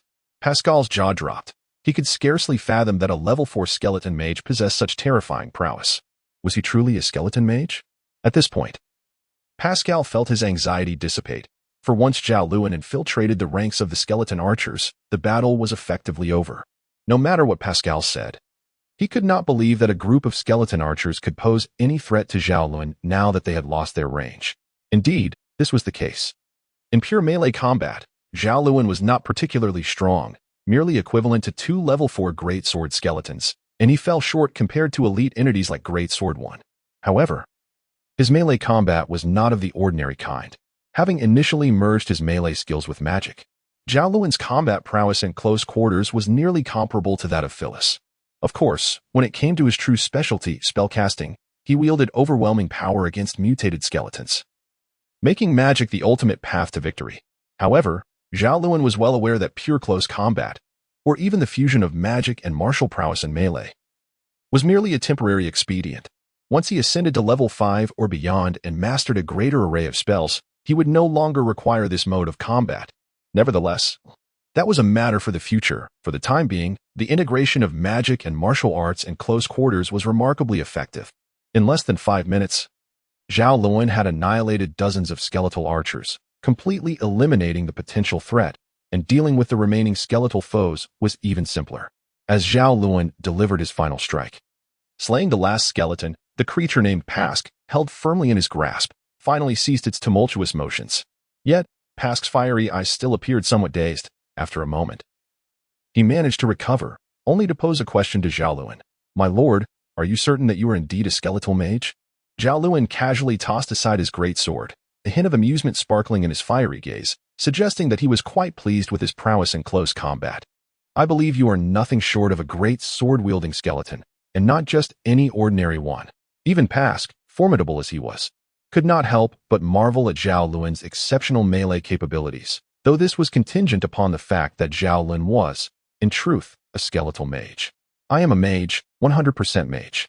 Pask, being a native of the land, struggled to grasp the sophisticated terminology. Yet he could infer the essence of Zhao Lun's declaration. After a brief moment, casting a glance towards the direction where Phyllis had departed. Zhao Lun's eyes flickered with illumination as he remarked, "It seems that Phyllis has managed to hold back this group of skeletons." "Wait, my lord. Are you not going to destroy this altar?" Pask inquired, his earlier silence seemingly compelling Zhao Lun to speak first. "Why? Do you think me heartless?" Zhao Lun responded, as he sensed Pask's uncharacteristic quietness. "No, I merely recalled a certain underworld creature," Pask replied after a moment of contemplation, though his response was utterly unrelated, leaving Zhao Lun perplexed. "Underworld creature? What underworld creature? A black-feathered eagle? You are truly an enigmatic fellow," Zhao Lun muttered in confusion, choosing to remain silent thereafter. As he continued along the path with the equally taciturn Pask, Zhao Lun did not travel far before he beheld Phyllis and her companions. Just as Pascal had anticipated, Phyllis was engaged in a fierce battle with the skeletal lord of this territory. However, the present circumstances indicated that Phyllis held an absolute advantage over her adversary. The situation ahead was clear. Phyllis and the skeletal lord were locked in a dance of offense and defense, yet it was not the skeletal lord who possessed overwhelming numerical superiority that pressed the attack, but rather Phyllis and her allies. Before him, Zhao Lun's 24 elite skeletons were fully mobilized, with 4 bone shield skeletons guarding 10 elite skeleton archers. They surged forth like a phalanx of daggers, wreaking havoc within the skeletal ranks of their lord, which resembled a cake. Supported by the covering fire of 10 elite archers, their path was marked by devastation, where mere contact resulted in death or grievous injury. Had it not been for a few elite skeletons from the skeletal lord's forces that emerged to impede Zhao Lun's advance, his forces would have long since obliterated their foe. Meanwhile, the skeletal lord and Phyllis were not idle on the sidelines. They too were engaged in a fierce conflict. The skeletal lord was a mutated greatsword skeleton, presumably of level 5, thus possessing strength surpassing that of Phyllis. Yet, despite being at a disadvantage, Phyllis showed no immediate signs of impending defeat. At that moment, Pascal, who had been observing the battle under Zhao Lun's command, finally broke the silence, exclaiming, "This cannot be right, even at the pinnacle of level 4. Phyllis should not possess such formidable strength." "What did you say?" Zhao Lun's eyes flickered with fire, his tone imbued with a hint of unusual emotion as he instinctively stepped forward. The black-feathered hawk Pascal, noticing this, murmured softly, "I have crossed blades with Phyllis, and I am well aware of her capabilities. If it were Alice, then a peak level 4 could indeed contend with this lord. However, Phyllis is different, for reasons unknown. Her strength seems to fall short of the ordinary exceptional level. Thus, it is implausible for her to exhibit such power at the peak of level 4. The only explanation for this scenario is that Phyllis is on the verge of breaking through to level 5. Upon hearing Pascal's revelation, Zhao Lun let out a sigh of relief and inquired, "Should we intervene in their battle?" "Oh, what did you say? Concerned? I have no reason to worry." On one side, Zhao Lun was petulantly displaying his pride, while on the other, the breakthrough had finally been achieved by Phyllis. With a roar akin to that of a wild beast, a crimson glow flashed around Phyllis, heralding the manifestation of the 5th-level skeleton warrior's exclusive fighting spirit. 057 Fighting Spirit. "Crimson? Is it fire attribute fighting spirit?" Pascal exclaimed, astonished by the fleeting crimson light that enveloped Phyllis. The sight was so shocking that Zhao Lun, who had grasped him tightly, was momentarily taken aback. "Fire attribute fighting spirit? What on earth is that?" Without hesitation, Pascal responded, "You don't even know this? Hasn't Olus already reached level 5? Didn't he inform you?" Noticing Zhao Lun's rising ire, Pascal's pupils dilated in alarm, prompting him to swiftly change the subject. Fighting spirit is a type of energy similar to magical power that is generated when skeletons, aside from skeleton mages, break through to level 5. Only skeleton warriors above level 5 possess it. What then is the function of this fighting spirit? Zhao Lun inquired, clearly intrigued by this novel concept, his attention successfully diverted. "I must say, my lord, you are rather impatient," Zhao Lun remarked, raising his fist. Pascal promptly capitulated. All right. As you say, the crimson glow during Phyllis's breakthrough, categorized by color, should indeed belong to the fire attribute. What exactly is this fire attribute?" Zhao Lun interrupted once more. Again and again, Pascal finally erupted, "My lord, will you allow the skeleton to speak or not? You are not in a hurry. Can you please let me finish?" However, as soon as Pascal uttered these words, he immediately regretted it, realizing he might have just signed his own death warrant. Would provoking Zhao Lun lead to his own misfortune? Casting a wary glance at Zhao Lun, who appeared unperturbed by his sudden outburst, Pascal breathed a sigh of relief and continued, "The fire attribute is a rare fighting spirit in the underworld. Given that we skeletons are, after all, undead beings with an affinity for the dark attribute, and fire belongs to the light attribute, it is nearly impossible for undead creatures to possess fire attribute fighting spirit." Zhao Lun inquired, "If that is the case, why is Phyllis associated with the fire attribute?" "I am uncertain," Pascal replied, shaking his head. "Is there no issue with Phyllis?" Zhao Lun pressed, a hint of concern in his voice. "There will be no problem. If there were, Phyllis wouldn't have been able to unleash it. Since it is manifested, there is certainly no cause for alarm," Pascal asserted confidently. "What nonsense are you spouting?" Zhao Lun retorted, a touch of irritation in his tone, yet his worry compelled him to step forward. "No, I must summon Phyllis to assess the situation." "Wait, my lord. Did you not say this is Phyllis's own battle?" "This does not seem appropriate," Pascal exclaimed. "It is a gross disrespect to Phyllis's dignity as a warrior." "Disrespect? Dignity? What dignity can a mere skeleton possess? Its bones are hardly even formed." Zhao Lun's words carried an unintentional paternal tone towards both Olus and Phyllis, reminiscent of sentiments echoed by countless fathers. Pascal, momentarily taken aback by Zhao Lun's declaration, eventually sought to intervene, only to find that Zhao Lun had already halted. "This behavior is uncharacteristic of Zhao Lun," Pascal pondered, following Zhao Lun's gaze to realize there was no longer a need for him to advance. Meanwhile, the battle between Phyllis and the mutated greatsword skeleton had taken a decisive turn. Following a breakthrough, Phyllis surged forward with newfound vigor, swiftly overwhelming the previously dominating skeleton in mere moments. As the fight progressed, Phyllis relentlessly pursued the creature, leaving it in a state of disarray. It was clear that the advantage was due to the elemental counteraction. Phyllis's fire attribute effectively subdued this particular lord, leading to the current scenario. It seemed that the battle was nearing its conclusion. Pascal, having observed the situation, quickly grasped the fundamentals and made his assessment. "Do not underestimate other skeletons," Zhao Lun scoffed. Resuming his earlier course of action, Pascal was momentarily stunned, but upon closer inspection, he gasped. "Is he attempting to flee? He intends to abandon his subordinates? How can he do this? Enough. What is there to be so alarmed about?" Zhao Lun, a human by origin, could not comprehend Pascal's astonishment, or rather, his fury. Having lived for decades, Pascal had encountered numerous skeleton lords, powerful, weak, ruthless, and benevolent, but he had never witnessed a lord abandon their territory and subjects in a moment of crisis. "He will not flee," Pascal murmured, his gaze fixated intently on the mutated greatsword skeleton. Pascal's voice was not soft. Naturally, Zhao Lun beside him could not miss it.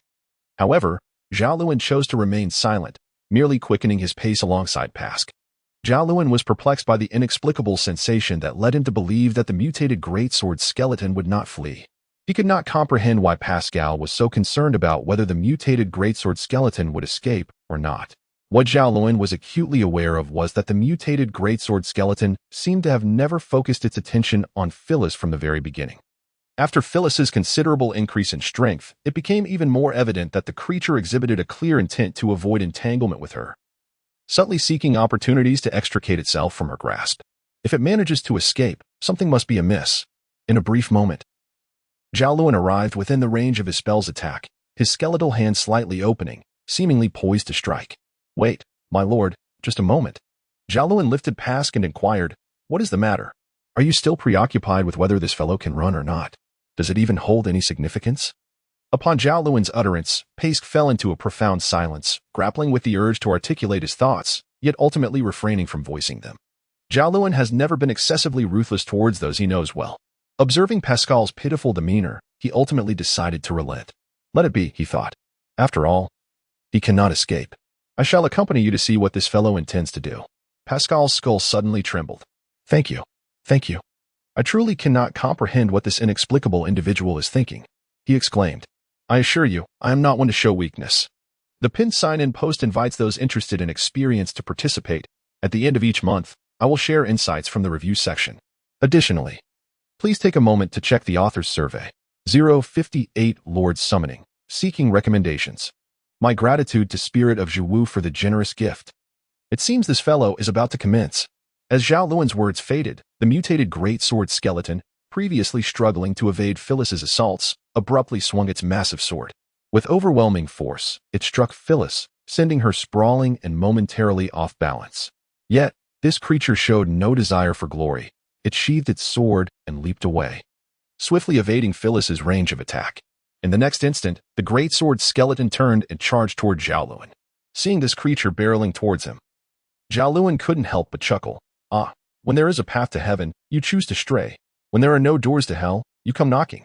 With unwavering resolve, he cast a stunning spell, striking the charging greatsword skeleton and causing its skull to lurch, nearly toppling it to the ground. Zhao Lun smiled with satisfaction, ready to press the advantage, only to witness a move from the mutated greatsword skeleton that sent a chill down his spine. Suddenly, the greatsword skeleton steadied itself against the onslaught of dizziness, and with a fierce swing of its weapon, hurled the sword directly at Zhao Lun as if it were a projectile. Die! It bellowed, teeth clenched, fiery determination igniting the embers of its eye sockets. Ignoring the searing pain of its soul, it lunged forward, delivering a powerful punch directly to Zhao Lun's skeletal frame.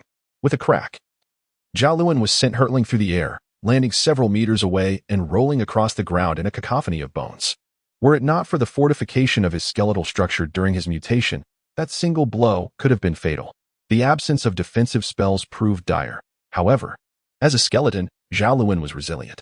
As long as he remained unyielding to death, the distinction between a shattered bone and a lost finger mattered little. After rolling to a stop, he stood, albeit with his lower half misaligned, sustaining no serious injuries. Yet, in this brief moment of chaos, the mutated greatsword skeleton had vanished without a trace. Observing the seemingly dazed Pask, Zhao Lun shook his head. Hey, what are you pondering? My lord. Pask had just turned to assess the battlefield when Phyllis rushed forward in a frenzy. I will slay it. Having reached level 5, her speech was more fluid than before. Though still lacking in coherence, she expressed her determination with fervor. Seeing her lord struck down by that despicable greatsword skeleton ignited a fierce fire in her eyes. And she spoke to Zhao Lun with unwavering conviction. Let it be. Phyllis turned and dashed towards the direction from which the greatsword skeleton had fled.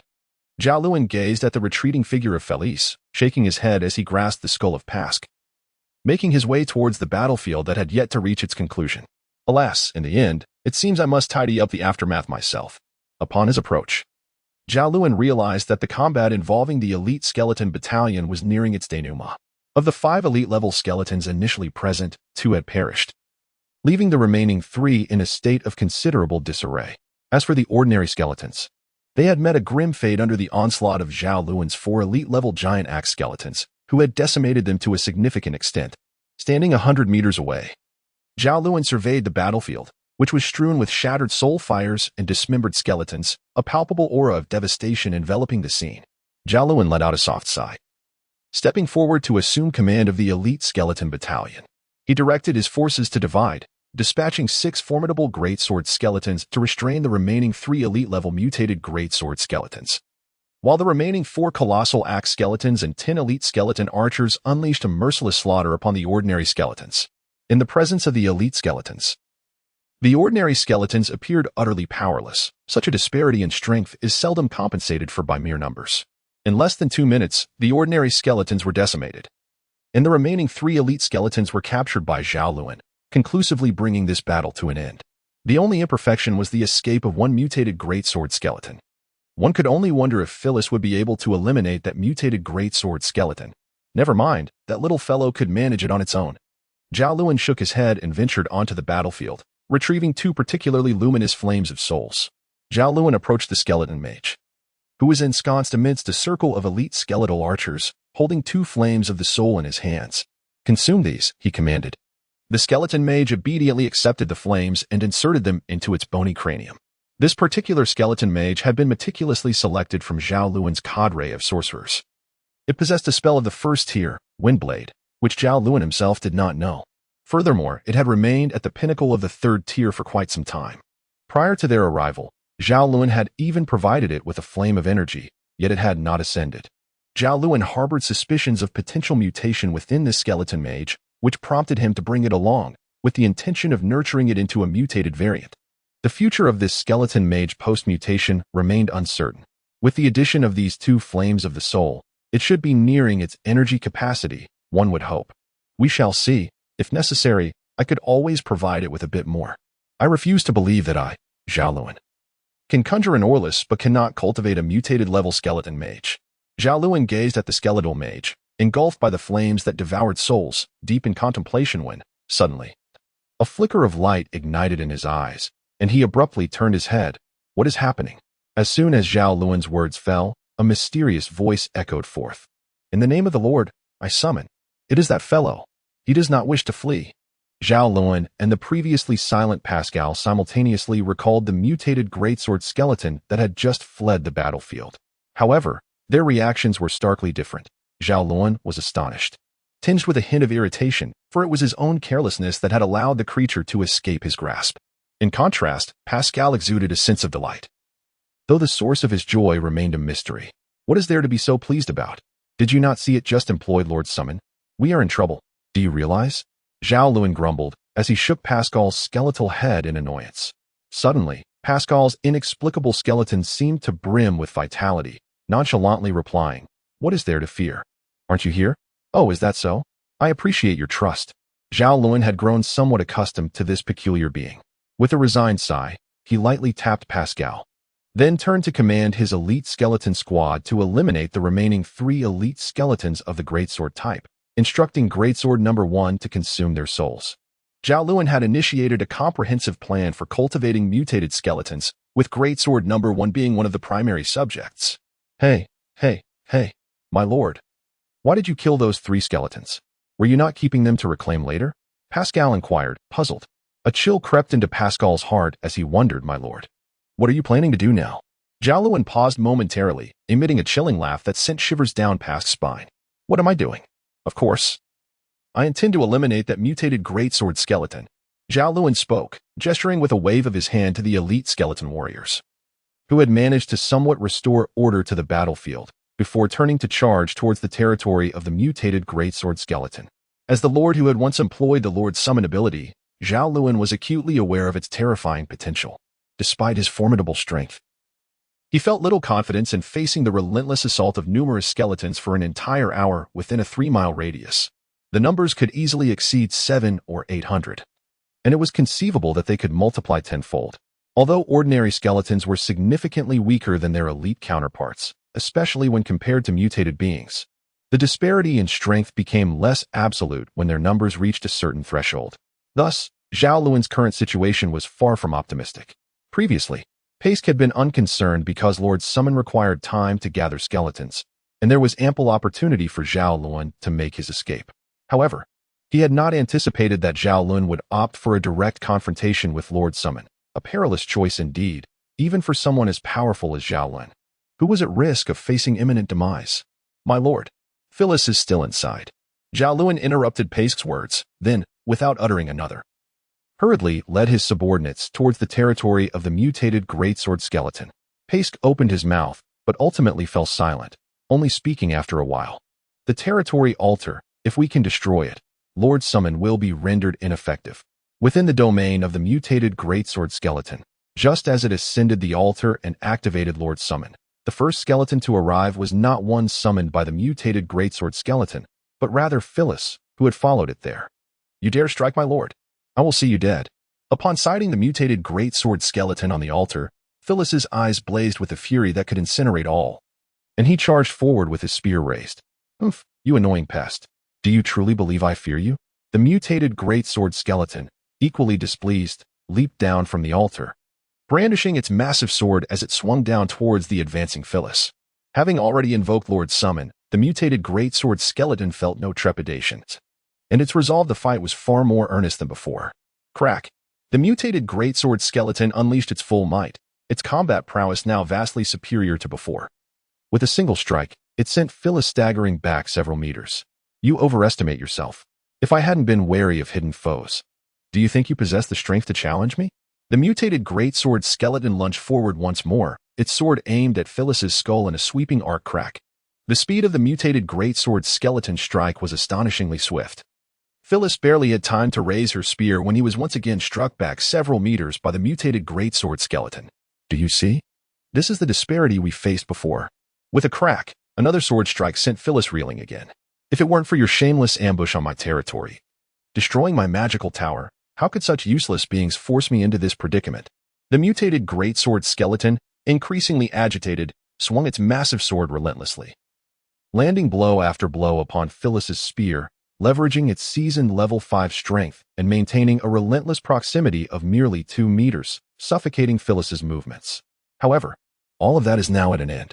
The Lord's summon has been completed. None of you shall escape. I will eradicate every last one of you, without exception.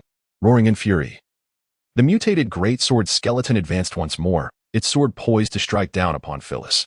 Enough. Phyllis's eyes ignited with fiery determination. Overwhelmed yet resolute, he finally unleashed his pinned-up fury, executing the combat technique he had awakened upon breaking through to level 5.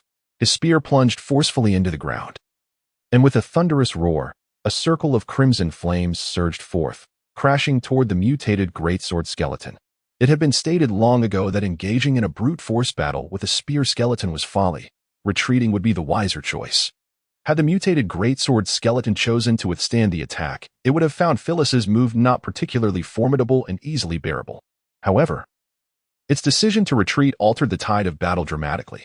Phyllis, with a deft flick of his spear, pursued the fleeing skeleton, transforming his weapon into a striking serpent, weaving in and out, enveloping the mutated greatsword skeleton entirely. Injure the master, and you shall perish. 060 Occupy, mid. Gratitude is extended to the user for their 59 likes on the entire text. Wait, my lord, something is amiss. As Zhao Lun and his cadre of skeletons traveled, Pask suddenly interjected. What is it? Zhao Lun pressed on, his gaze fixed ahead. Observe the nearby skeletons.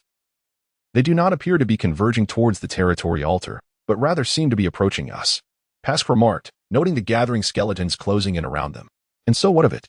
Zhao Lun's footsteps faltered, yet remained unyielding as he and his subordinates raced towards the territory of the mutated greatsword skeleton. What does this mean? Are they unaware that this could signify an insurmountable challenge in reaching the domain of the mutated greatsword skeleton? Observing the situation, Pask hastily exclaimed, My lord. The flickering of Pask's fiery gaze momentarily wavered before he finally fixed his eyes upon Zhao Lun. My lord, we must retreat. Given the current circumstances, it is impossible for us to defeat that formidable lord, and there is a grave likelihood that we may perish here. Zhao Lun gazed calmly at Pascal, his expression betraying neither joy nor anger. Are you afraid of death? Yes, I am very afraid, Pascal replied with a resolute nod. Very well, now I understand. Zhao Lun gazed intently at Pask, contemplating for an extended moment before finally speaking. As soon as his words fell, his skeletal form surged into motion, darting like lightning towards a nearby level 3 greatsword skeleton. With a clenched fist, he struck down fiercely. With a resounding crack, he shattered the skull of the greatsword skeleton with a single blow. Swiftly extending his bony hand, he steadied the collapsing frame before presenting Pask's skull before him. My lord, you. Pask sensed Zhao Lun's intentions, yet he found it difficult to believe his own thoughts. Without acknowledging Pask, Zhao Lun raised Pask's skull and pressed it against the level 3 greatsword skeleton, then gestured towards the bewildered Pask, proclaiming, You are free. With that, Zhao Lun turned and commanded his skeletal minions to advance towards the territory of the mutated greatsword skeleton. You will die? Pask, having lingered in stunned silence, finally regained his senses and shouted at Zhao Lun's retreating figure. In the distance, Zhao Lun paused momentarily, responding, It is no longer your concern. Resolutely, he led his skeletons into the domain of the mutated greatsword skeleton, where countless adversaries awaited them, along with the promise of perilous combat. As the skeletal lord, Zhao Lun understood better than any other skeleton the challenges he would face. His choice to advance was not born of certainty in victory, but rather an impulse driven by a reckless spirit. Zhao Lun's team had scarcely advanced 500 meters when they found themselves confronted by the first wave of nearly 100 skeletal warriors, surrounding him on all sides. A dense swarm of skeletons was rapidly closing in. Should they become encircled by this horde, they would be ensnared in an interminable onslaught of thousands of skeletons, rendering any attempt to disrupt the territory altar futile. Survival itself would be a stroke of extraordinary fortune. Yet, what recourse did Zhao Lun have in this dire situation? The skeletal archers sprinted forward, unleashing their arrows, while sword-wielding and axe-bearing skeletons forged a path, and the shield-bearing skeletons stood ready to defend. Charge forward, he commanded.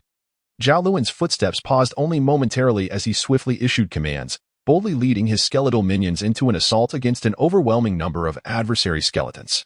The two sides engaged in combat, with the first strikes coming from their ranged attackers. 100 meters away, 10 elite skeletal archers from Zhao Lun's ranks took center stage, showcasing their prowess against the sparse archers of the enemy. To be precise, it was the elite skeletal archers who dazzled in this confrontation. As elite archers, their skills surpassed those of ordinary skeletal archers. The moment they unleashed their arrows, it became a veritable nightmare for the 100 or so skeletons ahead.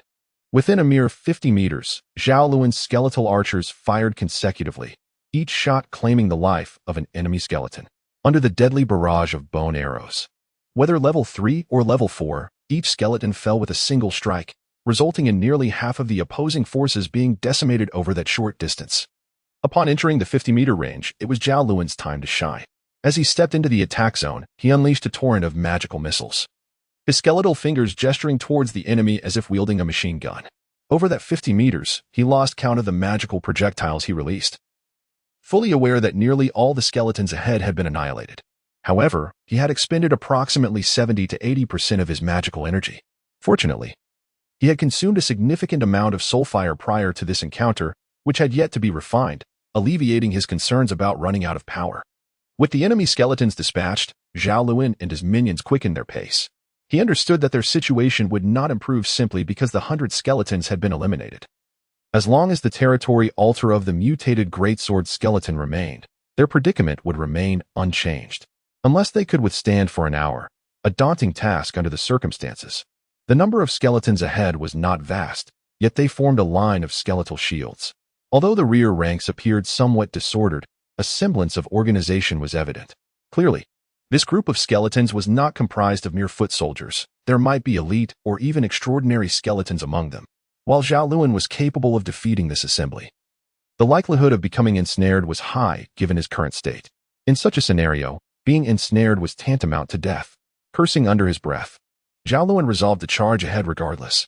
Faced with the current situation, he saw no alternative but to press on. If only Phyllis or Oris were here to command the minions alongside him, he mused. Suddenly, Zhao Lun sensed a skeletal figure rapidly approaching from behind, moving with an unprecedented speed among the skeletons he had encountered. Damn it, that speed is unmistakably indicative of a mutated level skeleton. After the bone shield skeleton, block him. With a spark of determination in his eyes, Zhao Lun issued a simple command and continued his relentless advance. It was not that he was inactive, rather, the circumstances left him with no viable means of resistance. Ahead lay a barrier of skeletons, and behind him, mutated skeletons pursued mercilessly. Was he truly destined to perish here? If he were to die now, before anything had even begun, would it not be a lamentable fate? As Zhao Lun surged forward, he paused momentarily, then suddenly accelerated with renewed vigor. No, not at all. At the very least, I have encountered Phyllis and Olis, who are completely devoted to me, an experience I have never had before. Although they are merely skeletons by nature, they are worthy of my protection. Such emotional inclinations can be quite exasperating, but soon it would be Zhao Lun who would bear the brunt of that irritation. How dramatic. A teasing voice from the side interrupted, belonging to Pask. If Zhao Lun had any semblance of shame left, he would have seen his face flush a deep crimson, redder than the ripest apple. Weren't you supposed to leave? Zhao Lun glared at Pask, his words dripping with annoyance. He should have been overjoyed. Yet he appeared as though he wished to slay Pask instead. If I had left, I wouldn't have had the pleasure of hearing such sentimental words from you. That would indeed be a great loss. Pask paused momentarily, cast aside that remark, and with a sweep of his great sword, a flash of azure light emanated from the skeletal frame as he charged once more toward the skeletons ahead. My lord, leave this group of skeletons to me. It is time for you to witness my true strength. Die, all of you. Pask declared, his gaze fixed on the skeletons, his voice barely above a whisper. In an instant, the fire of his soul erupted into a brilliant azure glow, engulfing his skeletal form, and in a heartbeat, his speed surged to more than double its previous rate. Within mere seconds, he reached the throng of skeletons. Pask's skeleton halted for a brief moment. Burn. The final flame. With that whispered incantation, Pask surged forward with unprecedented speed, so swift that Zhao Lun could no longer see his figure. Only a flickering azure shadow weaving through the chaos, accompanied by the mass demise of skeletons. In less than a minute, the horde that had once loomed over Zhao Lun like an immovable boulder was effortlessly dispatched by Pask's singular prowess. Such terrifying speed and formidable strength left Zhao Lun momentarily stunned as he gazed at the solitary skeleton standing a short distance away, sword held at an angle. He could not help but feel a twinge of unfamiliarity. Was this truly the Pask he had once carelessly bullied, the one who had been so fearful of death? Even Pask himself felt a sense of strangeness. How many years had it been? How long since he had fought like this? I almost forgot what kind of combat truly befits a warrior. Such battles are exhilarating beyond measure. Should I express my gratitude to that fellow? Had he not borne such a striking resemblance to the Lord, I doubt I would have become so impulsive. Yet, perhaps I ought to refrain from thanking him. Regardless, everything has reached its conclusion for me. Pask looked at Zhao Lun, who was rushing toward him, his vision becoming increasingly blurred. Hey, my lord, Crack. A faint sound of shattering broke the air, causing Zhao Lun to momentarily halt his stride, as if recalling something. He lifted his head, a hint of panic flickering in his eyes as he gazed at Pask. Slap. At that moment, Zhao Lun's gaze fell upon Pask's skeletal structure, where a multitude of fissures swiftly spread from the spine. In an instant, Pask shattered like a porcelain figurine struck by a powerful force, breaking apart in a spectacular explosion. No. Zhao Lun's eyes ignited with a fierce crimson hue, reminiscent of blood. Summoning every ounce of strength, he rushed forward. And with a resounding crack, he knelt amidst the scattered remnants of Pask's bones, frantically sifting through the debris. Damn it, you are my captive. Without my consent. How dare you leave this world? Regardless of the circumstances, Zhao Lun had once been human, a species that often experiences profound emotions. Decades of bonds can unravel due to a single act of betrayal or folly. Yet, even among strangers, a single act of kindness during dire times can forge an indelible connection, compelling one to repay it with unwavering loyalty. Thus, when Pask's bones fractured, the emotional being that was Zhao Lun lost all composure, wholly oblivious to the countless skeletons surrounding him. In that moment, his sole focus was Pask. After a prolonged search amidst the scattered bones, Zhao Lun's skeletal hand finally stumbled upon a rounded skull. By touch alone, he recognized it as Pask's. With a sudden surge of hope, he lifted the skull, but the entire skeleton remained still. This was undeniably Pask's skull, yet it was now drastically different from before. Once a smooth, grayish-black orb with a metallic sheen, it now bore numerous cracks, resembling a glass piece hastily glued together after shattering, precariously on the verge of complete collapse. More alarmingly, Pask's soul flame flickered dimly, even fainter than a level 1 soul flame, teetering on the brink of extinguishment. It was evident that Pask had reached the end of his tether, although Pask had not yet succumbed completely and still possessed a vestige of strength. He gazed at the frantic Zhao Lun as though he were a distant figure, blurred and indistinct, confused with the Lord residing deep within his soul. My lord, please, flee. Zhao Lun listened to Pask's voice, initially filled with joy, only to have his demeanor abruptly shift. You dare to command me? Silence. After uttering these words, Zhao Lun disregarded Pask entirely, turning to Big Sword number 1 and bellowing, Hurry up. What are you dawdling for? Do you wish to perish? Under Zhao Lun's urging, Big Sword number 1 swiftly retrieved a minuscule fragment of soul fire. Without hesitation, Zhao Lun thrust the shard into Pask's soul fire. Watching Pask struggle to consume the fragment, Zhao Lun rose, directing his subordinates to charge once more toward the territory of the mutated Big Sword skeleton, only to realize he had unwittingly fallen into a heavy encirclement. Damn it. Charge. Even if it means death, do not stop. Within the territory of the mutated Big Sword skeleton, Phyllis continued his battle. Though now his adversaries had transformed from the mutated Big Sword skeleton to an unending tide of skeletal foes. Skeletons of level 3 and above encircled Phyllis in layers. And at the center, Phyllis relentlessly initiated assaults. Each of his strikes, sharp and devastating, resulted in the demise of numerous skeletons. However, the sheer number of foes was overwhelming. No matter how valiantly Phyllis fought, escaping this encirclement was impossible. Were it not for his area of effect fire technique, he would have been overwhelmed and slain long ago. Give up. Lance Skeleton, I have offered you countless chances. If you would only submit to me, I would spare your life. The mutated Big Sword skeleton stood high upon the altar, surveying the struggling Phyllis with a triumphant gaze. I will avenge my master. I must kill you. Phyllis roared amidst the throng of skeletons, charging once more at the mutated Big Sword skeleton, only to be thwarted yet again. Is it the same refrain? You foolish creature, I have graciously extended countless opportunities. Yet you persist in your defiance. The mutated Big Sword skeleton's fiery gaze turned cold, filled with lethal intent as it regarded Phyllis. Injured your lord? I intend not only to hurt your master, but to eliminate both you and your lord. You foolish wretch. I shall make you understand the consequences of refusing to submit to me. I will kill you. Phyllis let out a primal roar, surging forward a few steps, his lance plunging into the ground with a resounding crash. A wave of searing heat erupted, obliterating dozens of unsuspecting level 3 skeletons, clearing the space around Phyllis. Seizing this opportunity, he launched another assault, his lance aimed directly at the mutated big sword skeleton atop the altar. You imbecile! How many times must you fail with the same tactic before you relent? The mutated big sword skeleton regarded Phyllis with a cold, unwavering stare. Clang! In a fleeting moment, Phyllis's lance was once again intercepted, this time by a skeletal warrior wielding a bone shield, significantly larger than the typical skeletal guardians, suggesting it was a creature of mutated caliber. You again. Phyllis recoiled 3 meters, her gaze fixated on the formidable skeletal shield before her, her eyes ablaze with fury, clearly indicating that this was not her first encounter with this adversary. The mutated greatsword skeleton, observing Phyllis's wrathful expression, emitted a deranged laugh. Ah, you see it now?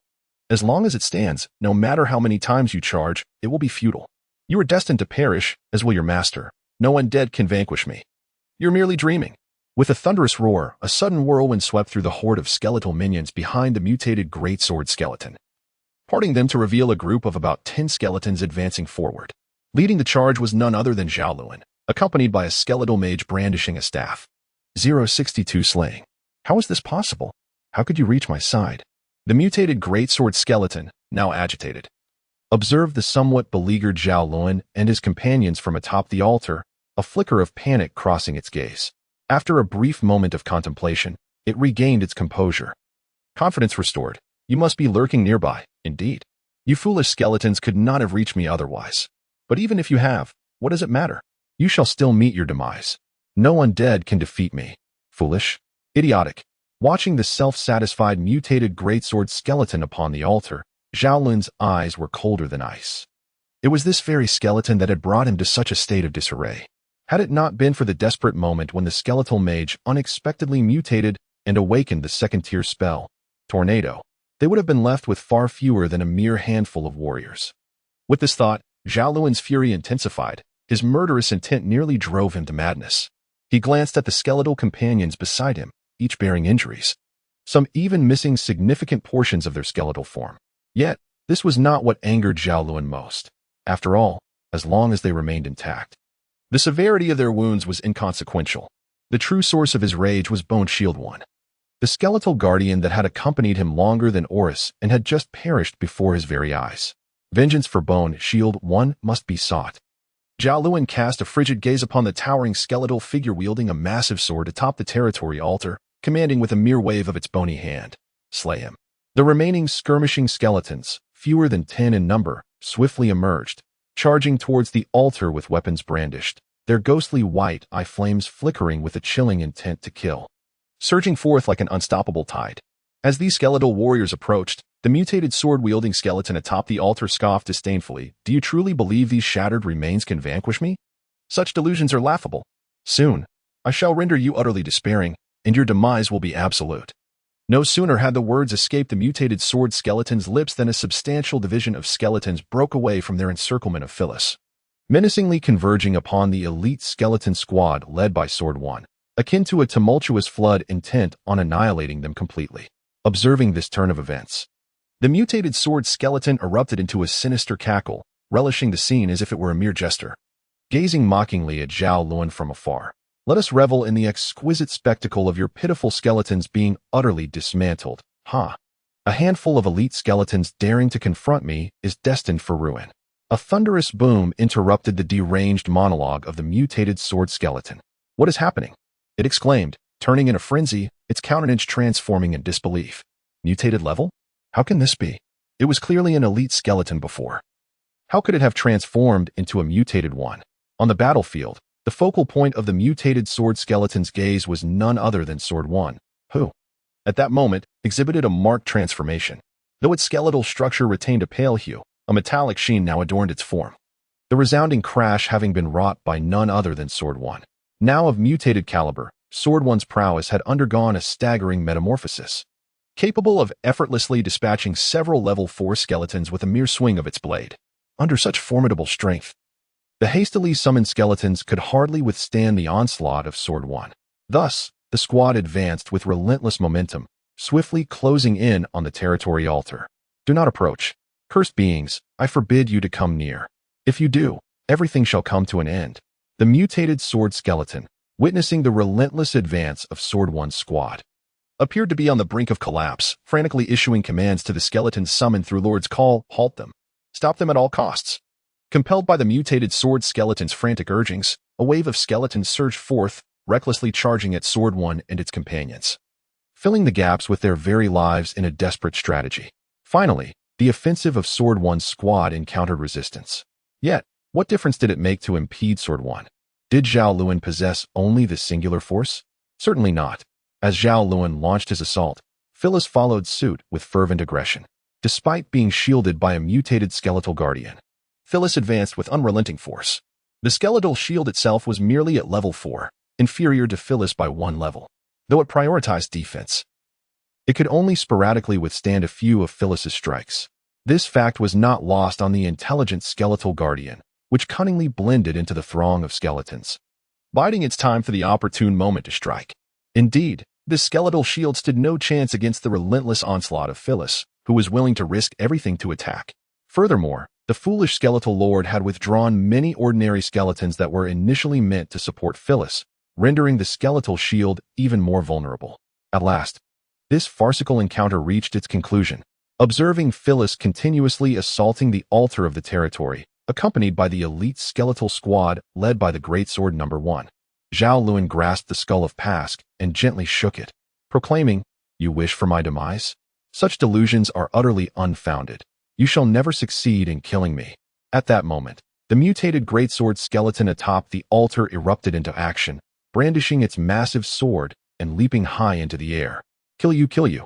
Once I slay you, everything shall be resolved." Upon landing, this skeletal warrior refrained from attacking the solitary Phyllis or the nearby Greatsword No. 1. Instead, it tightened its grip on the sword, its ghostly white eyes fixated intently on Zhao Lun, launching a frenzied charge. Indeed, what a foolish skeleton. Zhao Lun's calm voice broke through as the formidable mutated greatsword skeleton approached. Just as it closed the distance to within 10 meters, its momentum faltered. With a flash of blinding light, Zhao Lun unleashed 2 level 0 spells, one after the other, upon the skeletal frame of the mutated greatsword. Although Zhao Lun diligently practiced his skills, it was evident that he still fell short when compared to his proficiency with the staff. Presently, he could only conjure 2 level 0 spells, a stark contrast to his previous ability to summon 4 in an instant. Nevertheless, in the context of battle, these 2 spells were more than sufficient. I have stated before, this farce must come to an end. With the utterance of Zhao Lun's words, the skeletal head of the mutated greatsword skeleton unexpectedly tumbled to the ground. Zhao Lun, who had stealthily positioned himself behind the mutated greatsword skeleton, discarded the greatsword after severing its head. Boom! As the resounding crash of Phyllis and her companions demolishing the territorial altar echoed, the once frenzied skeletons charging towards Zhao Lun and his allies halted in their tracks, momentarily stunned. The legion of skeletons that had encircled the small territory began to retreat like a receding tide. In less than 3 minutes, not a single one remained, leaving behind a battlefield strewn with debris. The level 4 bone shield skeleton, previously obstructing Phyllis, dragged its misaligned lower half as it attempted to join the retreating horde. Suddenly, with a swift sound, a bone spear was thrust toward its skull, emanating a palpable aura of menace, as if to say that any further advance would result in annihilation. Gazing at the spearhead marked with a crimson line, the astute bone shield skeleton obediently halted its advance. Should I say it is over, or it has finally come to an end? On the other side of the battlefield, Zhao Lun surveyed the scene littered with fragments of bone and remnants of soul fire, momentarily at a loss for words to describe his emotions. In truth, this battle could have concluded much earlier. At the moment Zhao Lun toppled the magic tower, a mere flick of his wrist would have ensured that the mutated greatsword skeleton would not have had the opportunity for a comeback. However, had he done so, perhaps the greatsword No. 1 and the skeletal mage now by his side would not have undergone mutation, or at the very least, not so swiftly. Undoubtedly, this would not have so promptly brought the issue Zhao Lun had long neglected to the forefront of his mind. Zhao Lun let out a sigh, turning his gaze towards the seemingly dazed mutated skeletal mage, grappling internally with the significance of spells versus loyalty from his subordinates. The newly transformed little skeleton, observing its master's sideways glance, momentarily froze, tilting its skull to the side, aligning its fiery gaze with Zhao Lun's in a parallel stare. Zhao Lun ultimately could not bring himself to slay the skeletal mage before him. With a sheepish expression, he turned away and ambled toward the ruins of the territory altar. Extending his bony hand, he gently grazed the dilapidated altar, and in an instant, a mysterious message flowed through his skeletal fingers, merging with the essence of his soul's fire. It was at that moment that Zhao Lun truly claimed this territory. It seemed as though something new had emerged. He peered closely, his eyes alight with intrigue, and hurriedly opened the territory's attribute page. Bone City Level 1 Tribe Area, 24. 51 square kilometers. Territory Buildings, Territory Altar. Bone Conversion Pool Residence, 621-2000. The first page was, as always, quite simple. Zhao Lun's focus clearly lay elsewhere, and he swiftly clicked on Next Page, soon discovering something delightful in the buildable structure section. Indeed, the saying after hardship comes sweetness rang true. Beaming with joy at the newly available construction, Zhao Lun's grin nearly split his face. Level 1 Magic Tower. Building requirements: 2,500 pieces of high-quality white bones, 10 level 4 soul flames. Function: capable of recording spells and executing magical strikes within a radius of 300 meters. This building was extraordinarily useful upon first glance at its capabilities. Zhao Lun was elated. Yet, it was not the prospect of striking adversaries within a 300-meter radius that thrilled him most, but rather the simple phrase capable of recording spells. Zhao Lun was gradually evolving into a system expert. He could infer the implications of the phrase with just a glance, coupled with his swift perusal of information. He soon arrived at a discovery that sent him into a frenzy of delight. Capable of recording spells meant that through this magic tower, Zhao Lun could document any spell known by a skeletal mage and store it within the tower. He would then only need to expend a minimal amount of energy to retrieve the spell. This revelation implied that the problem which had plagued him was now resolved. Once Zhao Lun constructed the magic tower, he merely needed to allow the mutated skeletal mage to roam within, thus acquiring the coveted level 1 spell Wind Blade and the level 2 spell Tornado. Furthermore, and perhaps most importantly, Zhao Lun could cultivate a formidable cadre of skeletal mages through this magic tower.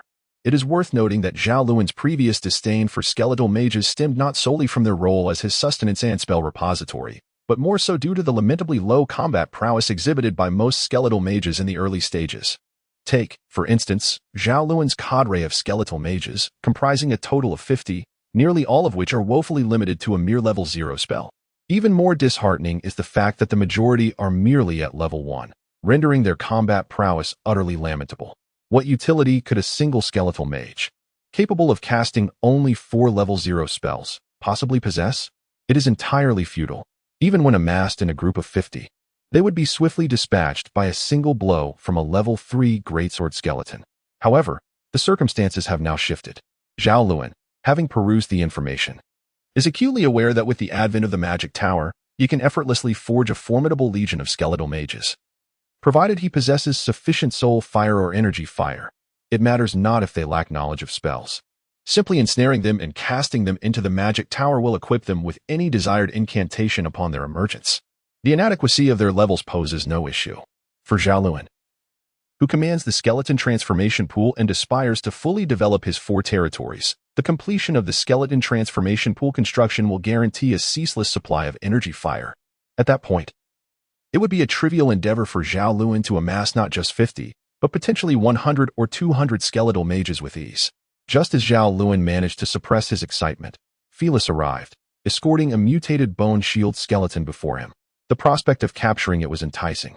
The mutations of both the greatsword skeletal mage and the unnamed skeletal mage are not only pivotal to the turning tide of this battle, but have also significantly augmented the top-tier strength of Zhao Lun's forces by 2/3 in an instant. Furthermore, having captured 2 mutated skeletons, Zhao Lun has, through extensive experimentation, reached a near-conclusive insight. A refined great skeleton can undergo mutation simply by consuming a portion of, or even less than, a full bloom of the mutated soul fire, as evidenced by Felis's experience. Thus, Zhao Lun has ample reason to believe that these 2 captured mutated skeletons could yield at least 2 additional mutated skeleton subordinates for him. As for the final aspect, it pertains to the unexploited expanse of several square kilometers of territory, littered with skeletal remains that should suffice to establish an affiliated altar and a skeleton transformation pool. In a certain light, this last point represents the most precious of Zhao Lun's acquisitions. After all, as time progresses, the number of mutated skeletons will undoubtedly increase day by day. Having witnessed the capabilities of the bronze skeleton, Zhao Lun is acutely aware that, sooner rather than later, mutated skeletons will gradually recede from the realm of premier combat power, losing their unparalleled strategic significance. In contrast, the territory holds distinct prospects. Zhao Lun is confident that upon establishing the bone transformation pool, he can swiftly cultivate a formidable army of level 4 skeletons, utilizing the resources of this territory. Given sufficient time and the unrestricted nature of the soul marks under his command, it would be entirely feasible to summon tens of thousands, if not hundreds of thousands, of such entities. However, that is a matter for the future. Presently, Zhao Lun must focus on assimilating his current gains. For instance, he must eliminate the mutated greatsword skeleton, and subsequently select an elite-grade greatsword skeleton to absorb, thereby creating a mutated subordinate. As for the mutated bone shield skeleton, Zhao Lun gazed intently, his fiery eyes assessing the creature, contemplating whether to spare it or to extinguish its existence. Zhao Lun ultimately resolved to entrust the power of choice to this mutated skeletal guardian of the bone shield. I now present you with two options: either surrender to me, or face your demise. Zhao Lun exudes a formidable and fierce aura. However, his murderous intent is not particularly strong. This is not only due to the high intelligence possessed by the mutated skeletons, but also because Zhao Lun, having recently been rescued by his top captive, has developed a more tranquil perspective towards captives. Of course, the mutated greatsword skeleton that inflicted considerable losses upon him does not fall into this category. Were it not for his current inability to locate an appropriate skeleton to consume the soul fire of that mutated greatsword skeleton, he would have already dealt a fatal blow, rather than merely threatening to sever its skull with a single strike. Although Zhao Lun's affected demeanor may seem rather banal, it appears to have a significant impact on this mutated skeletal shield. The skeletal shield raised its head, gazed calmly at Zhao Lun, and then lowered its head, uttering the words, "Surrender." The communication from this mutated skeletal shield was far from adept. In fact, it was even less proficient than that of Phyllis prior to her upgrade. Fortunately, the message it needed to convey was not overly complex, allowing Zhao Lun to comprehend it with ease. Surrender? Just like that? How astonishingly simple. Upon grasping the skeletal shield's intent, Zhao Lun found himself momentarily taken aback. To be candid, having the template of Pask in mind, he did not anticipate that this mutated skeletal shield would capitulate with merely a single utterance. He had expected to exert some form of coercion or persuasion before thoroughly subduing the creature, after which it would likely come to surrender. Nonetheless, despite his surprise, Zhao Lun gestured for Phyllis to release the mutated skeletal shield. He then scrutinized the skeletal shield from head to toe, causing it to feel somewhat uneasy under his gaze. In truth, the actions of the skeletal shield were not difficult to understand. Although it had previously assisted the mutated great sword skeleton in confronting Phyllis, it was not a subordinate of the latter. Rather, it had merely been a bystander. Despite having crossed paths with the mutated great sword skeleton a few times, it had always managed to evade capture. On this occasion, it merely ventured out for a stroll, unaware that it would encounter the summoning of the mutated great sword skeleton's lord. Despite being a mutated entity, this unfortunate skeletal shield was only at level 4, and thus could not escape the effects of the lord's summoning. Consequently, it unwittingly found itself embroiled in the conflict, ultimately leading to its unfortunate capture by Phyllis. However, while the mutated skeletal shield was indeed unfortunate, it was far from foolish. Fully aware of its precarious situation, it accepted Zhao Lun's invitation without hesitation. "Hey, skeletal shield. Do you have a name?" After observing the mutated skeletal shield closely, Zhao Lun seemed to momentarily lose his train of thought. Name. The mutated skeletal shield stared blankly at Zhao Lun, hesitated for a long while, and then shook its head. "I don't know." "Ah, so it appears that it does not have one." Zhao Lun's eyes sparkled with inspiration, and he proceeded to examine the skeletal shield once more, seemingly in search of a muse for a name from its appearance. Upon closer inspection, Zhao Lun realized that this mutated skeletal shield appeared to possess a certain coolness that surpassed that of Phyllis and the others. Although the lower half of the bone shield skeleton appears somewhat misaligned, giving it an impression of standing askew, it is by no means diminutive. Zhao Lun made a rough estimate and discovered that this creature stands at approximately 1.80 meters, and its bone coloration is as profound as that of Phyllis. With a texture reminiscent of metal, Coupled with its significantly thicker bones compared to Phyllis, it exudes an aura of greater majesty. Most importantly, its shield stands out. While a typical bone shield skeleton wields a rudimentary white shield that resembles a dilapidated door, this mutated variant boasts a far more imposing shield. Although their sizes are comparable, this shield is circular and adorned with a row of gray-black spikes, each around 4 to 5 centimeters long, emanating a fierce aggressiveness that left Zhao Lun in awe. Zhao Lun's eyes sparkled with inspiration as he clapped his bony hands, feeling a hint of whimsicality. How about calling you Spike? However, the only response was the bemused gaze of the mutated bone shield skeleton, which left Zhao Lun feeling rather embarrassed. All right, I'm just joking. From now on, your name shall be Torchi. As he established a subordinate, Zhao Lun pondered the name. Torchi? Spike? This fellow merely swapped the characters of Spike and replaced them with 2 homophones. It seemed Zhao Lun was not deliberately taking advantage of Torchi's youth and naivety. If he had remained silent about his thoughts, no one would have been the wiser. The only certainty was that Zhao Lun had seemingly placed complete trust in Torchi. After bestowing upon it a name, he instructed Phyllis to adjust its skeletal frame and sent Torchi, accompanied by a cadre of elite skeletons, to collect the soul flames scattered across the battlefield. However, when Torchi attempted to command the elite skeletons under Zhao Lun's command, it struggled for quite some time without success. Zhao Lun then recalled that Torchi had yet to engrave a soul mark, rendering it unable to communicate with the non-mutated skeletons. He quickly dispatched his first sword to assist. If Pace were still conscious, he would undoubtedly mock Zhao Lun for his lack of experience and foresight. How could he trust a skeleton that had only recently surrendered without a hint of suspicion? Such an action seemed the folly of a Navi soul. What if Torchi's surrender was merely a ruse? Did Zhao Lun truly lack any sense of caution? To avoid unnecessary trips, Zhao Lun knew he must establish both the subordinate altar and the skeletal conversion pool before departing. Additionally, he needed to leave a portion of his forces to guard the location. Although the tasks were not particularly challenging, with fewer than 20 skeletons at his disposal, it was unlikely that he could complete this series of tasks in a short span of time. Upon reflecting on this matter, Zhao Lun couldn't help but lament why he had ventured forth with merely 20 elite skeletons to seize territory. Was he unaware that parading an extensive entourage of subordinates would be a splendid and ostentatious display?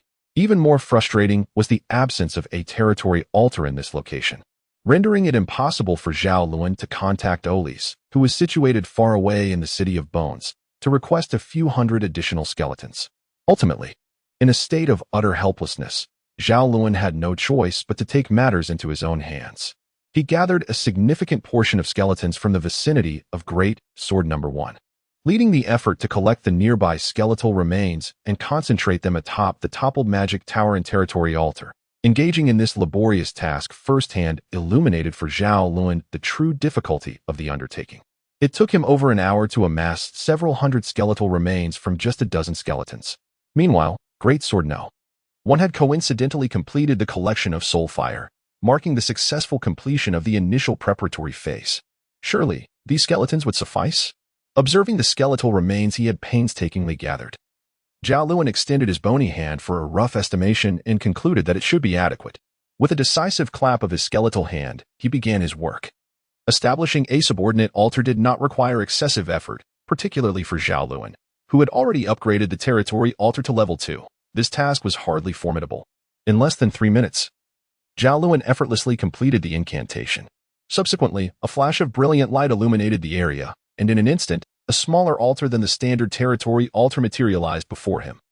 Appearing somewhat miniature, with the magical runes on this altar lacking the intricacy typically found on a standard altar, Zhao Lun gazed in astonishment at the remnants of numerous skeletal remains surrounding the newly emerged mini-altar. Upon closer inspection, he realized that these were not the remains of an auxiliary altar, but rather the result of the recent refining of the ruins of the territorial altar, which had afforded him a significant reduction in skeletal resources. Once this revelation dawned upon him, Zhao Lun, accompanied by his subordinates, transported the remaining bones to the site of the toppled magic tower and resumed his grand undertaking.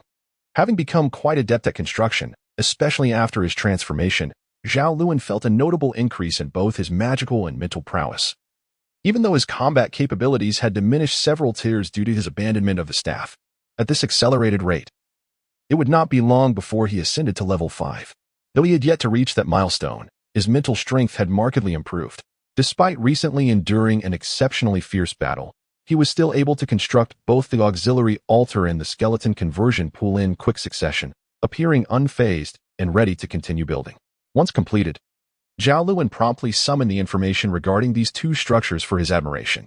Territorial altar, auxiliary, quality, ordinary building skill, none function, supports the operation of other buildings within a 300-meter radius of the altar. Level 1 skeleton conversion pool quality, ordinary building skill, basic skeleton conversion description. If you wish for your territory to flourish, perfecting it is an urgent matter. The information regarding the two structures aligned with Zhao Lun's expectations, leading him to glance briefly before dismissing the page. However, this left him with limited options. He lifted his gaze towards the great sword eye and the mutated skeletal mage, decisively stating, "All right, it is settled. You two will remain." Both great sword eye and the skeletal mage had undergone mutations, significantly enhancing their strength. Their presence as guardians of the territory would undoubtedly suffice. Two gray-black skeletal figures stood alert not far from Zhao Lun's tattered domain, quietly observing what he referred to as the City of Bones. These were no ordinary skeletons. Their metallic-hued bones indicated that they were indeed of a mutated caliber, one a mutated greatsword skeleton and the other a mutated giant axe skeleton. The sudden appearance of these skeletal beings outside Zhao Lun's territory raised questions. Was it mere happenstance, or had they sought him out intentionally? Regardless of the answer, the territory currently housed only the mutated skeleton, Olus. The unexpected arrival of these two skeletal figures was hardly a fortuitous event for Zhao Lun's domain. Yet Olus remained oblivious to this predicament. The territory, after all, was not expansive. The mutated greatsword skeleton gazed upon Zhao Lun's dilapidated territory and remarked to the mutated giant axe skeleton beside him, "Surely there must be something here. Otherwise, the bones of this domain could not possibly be so sparse." It became evident that these two skeletal figures had deliberately sought out the entrance of Zhao Lun's territory following this particular lead, indicating that their intentions were far from benign. Suddenly, the mutated giant axe skeleton's eyes flickered with a fiery intensity. "What is it?" Whoosh. Just as the mutated greatsword skeleton began to speak, a bone arrow was shot from behind them. An ambush? Humph. The greatsword skeleton snorted coldly, swiftly turning around and swinging his massive sword, with a sharp crack. He expertly severed the incoming bone arrow. Zhao Lun's sense of security has never reached a state of saturation. This fellow, when setting out for battle, adeptly organizes reconnaissance teams. It is inconceivable that he would neglect the defenses of his homeland, especially after suffering a previous defeat at the hands of the bronze skeletons. This painful lesson compelled Zhao Lun to take thorough precautions, deploying 100 skeletons divided into 20 squads of 5. Each squad comprises a skeleton archer accompanied by a mix of either greatsword or giant axe skeletons. Presently, the two mutated skeletons encountered a squad consisting of 1 skeleton archer and 4 giant axe skeletons. A patrol? The nascent territory displays such vigilance. It seems this domain possesses some intrigue. The mutated giant axe skeleton glanced at the skeleton archer loosing bone arrows and mused, "Interesting. I shall see what significance this wretched territory holds."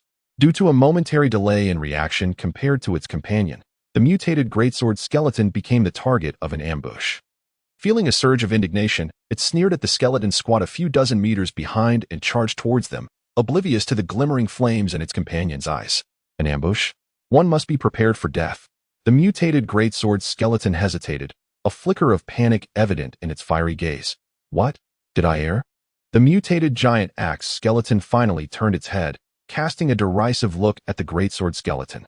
The mutated greatsword skeleton began to defend itself.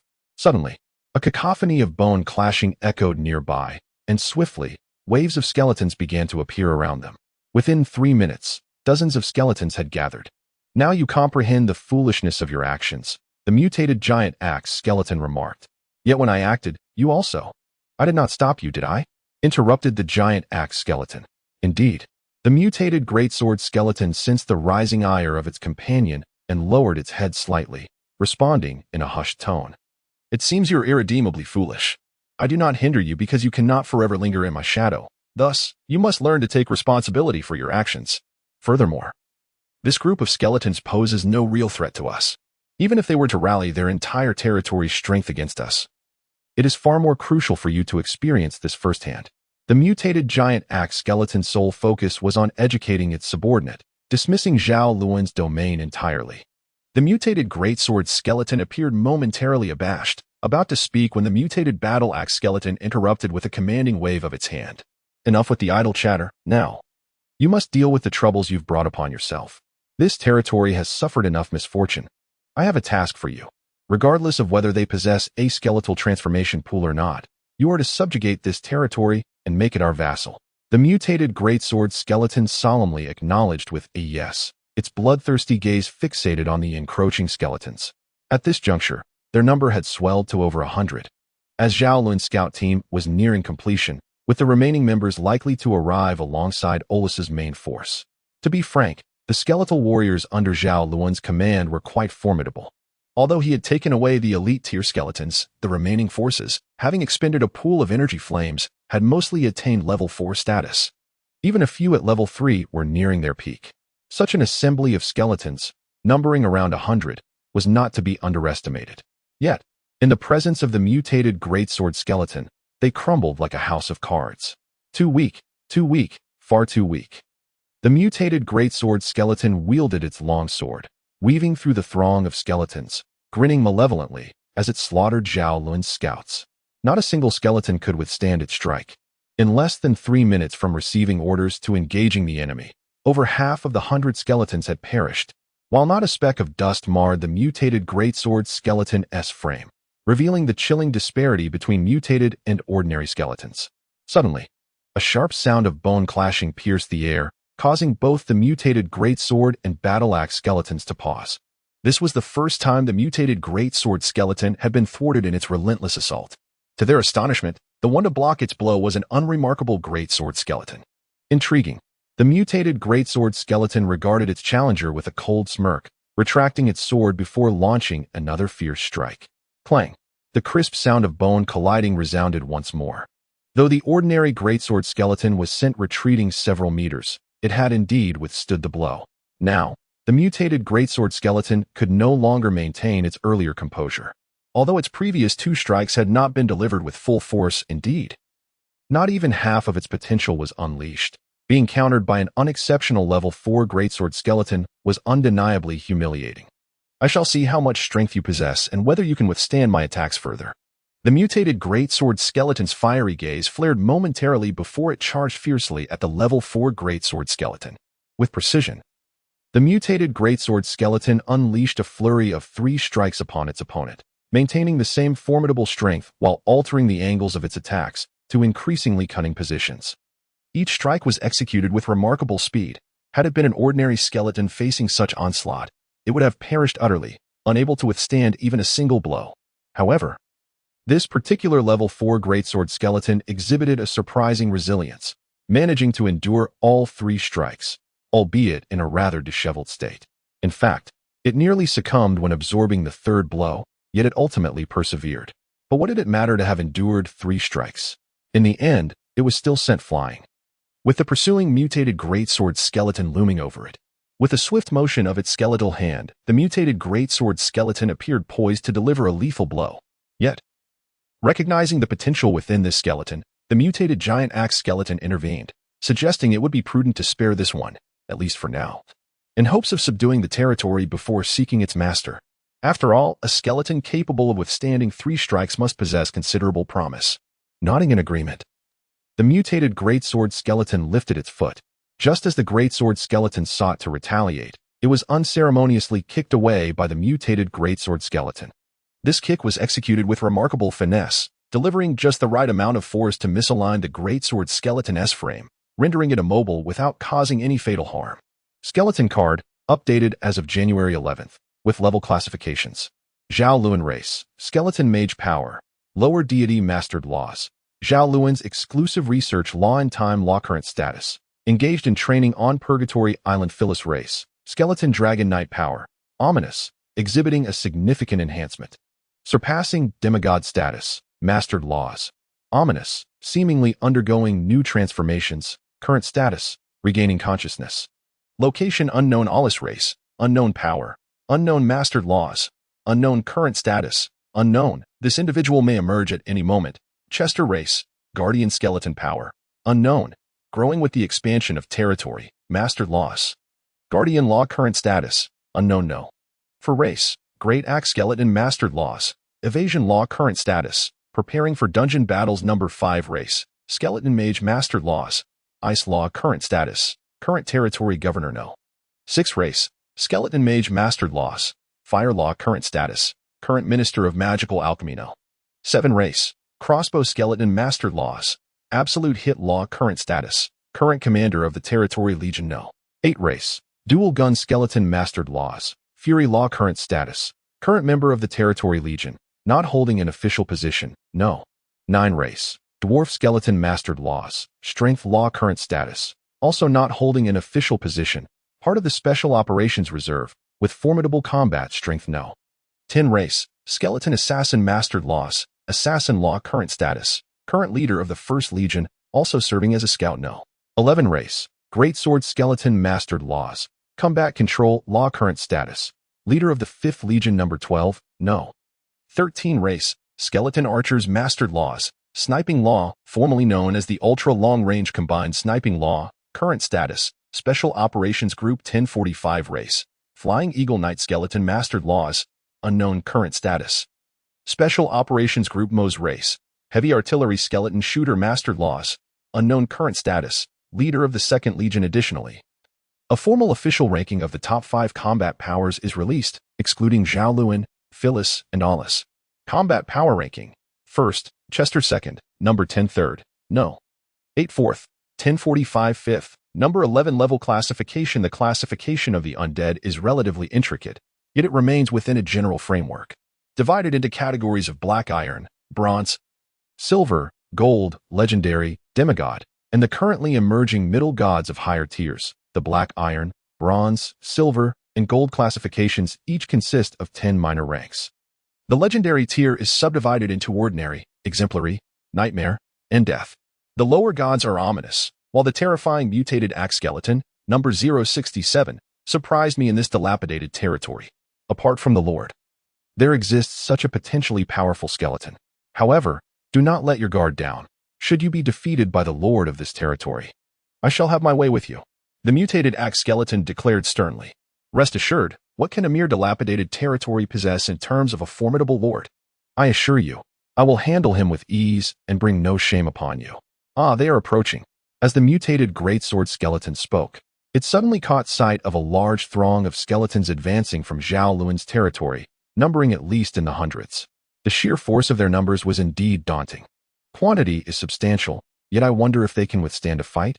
However, for beings of the caliber of the mutated greatsword skeleton, mere intimidation would not suffice. Will they endure a battle? You shall soon find out, the mutated axe skeleton remarked, observing the swarm of skeletons with an air of casual indifference. Showing no concern for the hundreds of adversaries before them, the 2 audacious skeletons stood their ground, awaiting the confrontation. Moments later, the sizable contingent of skeletons reached within mere dozens of meters from the 2, forming an impressive formation. Shield skeletons formed the outer layer, with axe and greatsword skeletons positioned centrally, while spear skeletons guarded the rear, establishing a lengthy defensive line before the 2 mutated skeletons. Behind this line stood hundreds of skeleton archers. Look, their formation is quite impressive, isn't it? The mutated axe skeleton jested, observing the array of hundreds of skeletons before them, playfully teasing the mutated greatsword skeleton. The jest was not due to any apparent flaw in their formation, but rather the belief that in the eyes of the mutated axe skeleton, formations are but a joke. Without coordinated group combat techniques, formations are mere facades. In this newly established, dilapidated territory, the notion of possessing any group combat techniques was utterly implausible. Foolish beings, you shall soon realize how laughable your posturing truly is. Not only did the mutated axe skeleton harbor doubts, but the mutated greatsword skeleton shared the sentiment. Thus, upon witnessing the formation, it smirked coldly and initiated an attack. In the eyes of the mutated greatsword skeleton, engaging in dialogue with such foolish adversaries was a waste. It was far more straightforward to communicate through force. The speed of the mutated greatsword skeleton was astonishing. As it initiated its assault, it instantly covered a distance of several meters. However, there were skeletons even swifter than it. Just as the mutated greatsword skeleton commenced its attack, a barrage of countless bone arrows rained down upon it, entirely enveloping its path of advance. Did it think such an onslaught could deter me? What a laugh! With a cold smirk, the mutated greatsword skeleton shook its frame and surged forth with renewed velocity, seemingly employing some combat technique while in motion. Powerful gusts of energy erupted from its skeletal form, scattering the approaching bone arrows like leaves in a tempest, clearing a path with relentless momentum. Within mere seconds, it effortlessly pierced through the onslaught of hundreds of bone arrows and confronted the bone shield skeleton. With a thunderous crash, the mutated greatsword skeleton came to a halt before the bone shield skeleton. As it bared its jagged teeth in a sinister grin, it leapt high into the air, launching itself towards the multitude of skeletons ahead. Foolish creatures, witness my might. Shield bash. At that moment, from within the ranks of skeletons, Oles suddenly darted out and charged fiercely at the airborne, mutated greatsword skeleton. Oles's maneuver was exceedingly treacherous. The mutated greatsword skeleton had not anticipated this ambush and was unable to evade in time. Crack. With a resounding impact, it was violently propelled away. You treacherous fiend. You shall pay dearly for this. Only after being sent flying did the mutated greatsword skeleton realize its assailant was an evolved skeleton. It cursed loudly. Yet before the echoes of its rage faded, an overwhelming sense of peril surged through it. Instinctively, it raised its long sword to shield its skull. In the next heartbeat, a tremendous force struck its sword, sending the unfortunate creature soaring once more before it could even touch the ground. Oles, relentless in his pursuit, chased after the mutated greatsword skeleton, intent on eliminating it first before turning his attention to the mutated giant axe skeleton still displaying its array from the sidelines. Enough, you wretched being. Yet, Oles underestimated the mutated greatsword skeleton. As it hovered in the air, its lower half shattered from Oles's impact. A ghostly glow emanated from its skeletal frame. In a surprising turn, it hurled its greatsword towards Oles. Danger! Oles's eyes flared as he instinctively halted his pursuit, leaping aside. Boom! Almost simultaneously with Oles's evasion, the greatsword struck the ground where he had just stood, its formidable force creating a crater of a meter in diameter. Debris shooting into the air like bullets. He escaped, but it was of little consequence. Wielding his shield to deflect the incoming debris, Oles observed the mutated greatsword skeleton lying not far from the colossal axe skeleton. A flicker of determination ignited in his eyes.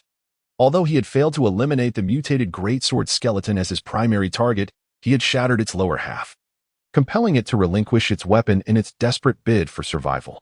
Thus, the now defenseless mutated greatsword skeleton had lost its combat capability, leaving only the formidable mutated axe skeleton to contend with. With this thought, Oles stepped forward and retrieved the greatsword from the ground, tossing it back to his skeletal allies. He then raised his own greatsword, clearly signaling an invitation to battle. A stealthy approach?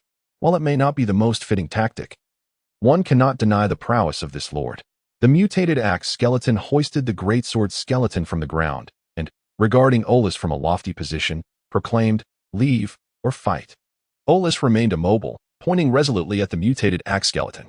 "It appears you are not particularly welcoming to us." The mutated axe skeleton grinned, brandishing its enormous bone axe as it advanced a few steps closer to Oles, adding, "However, I must admit, I find you quite intriguing. How about it, Lord? Serving under me would undoubtedly be far more advantageous than your current status as a mere lord. Leave or fight." Oles repeated coldly, tightening his grip on the greatsword, readying himself for an offensive stance. Once again with that line, "You truly are stubborn. We shall depart, but not before attending to a matter of importance." The mutated axe skeleton shook its head, and with a sudden flash of determination in its eyes, lunged toward Oles, spinning its bone axe to deliver a fierce downward strike. "That matter is to subjugate you." The force was overwhelming. There was no way to withstand it head-on. Oles swiftly realized the imminent danger and attempted to leap aside. Boom! The axe struck the ground, creating a deep fissure, a testament to its immense power. "Ah, you dodged? How disappointing." The mutated axe skeleton's eyes flashed once more as it abruptly forsook its axe, lunging forward with 2 swift steps, delivering a crushing punch toward Oles's bone shield. With a crack, Oles, despite having braced for the blow, was sent staggering back 3 meters. Leave or fight. He moved his somewhat rigid skeletal hand, once again pointing his greatsword at the mutated axe skeleton. "Now that is simply unappealing, my lord." The mutated axe skeleton's eyes gleamed as it swayed its frame, charging at Oles once more to unleash another punch. Crack! Oles was once again propelled backward several meters. "I understand that you are unlikely to submit easily." so I shall have no choice but to subdue you." The mutated giant axe skeleton lunged once more, this time without wielding its massive axe. It unleashed a flurry of punches upon Olus, forcing him to retreat several meters with each blow. After absorbing 3 or 4 strikes, Olus found himself less than 30 meters from the skeleton behind him. This was his chance and opportunity to strike.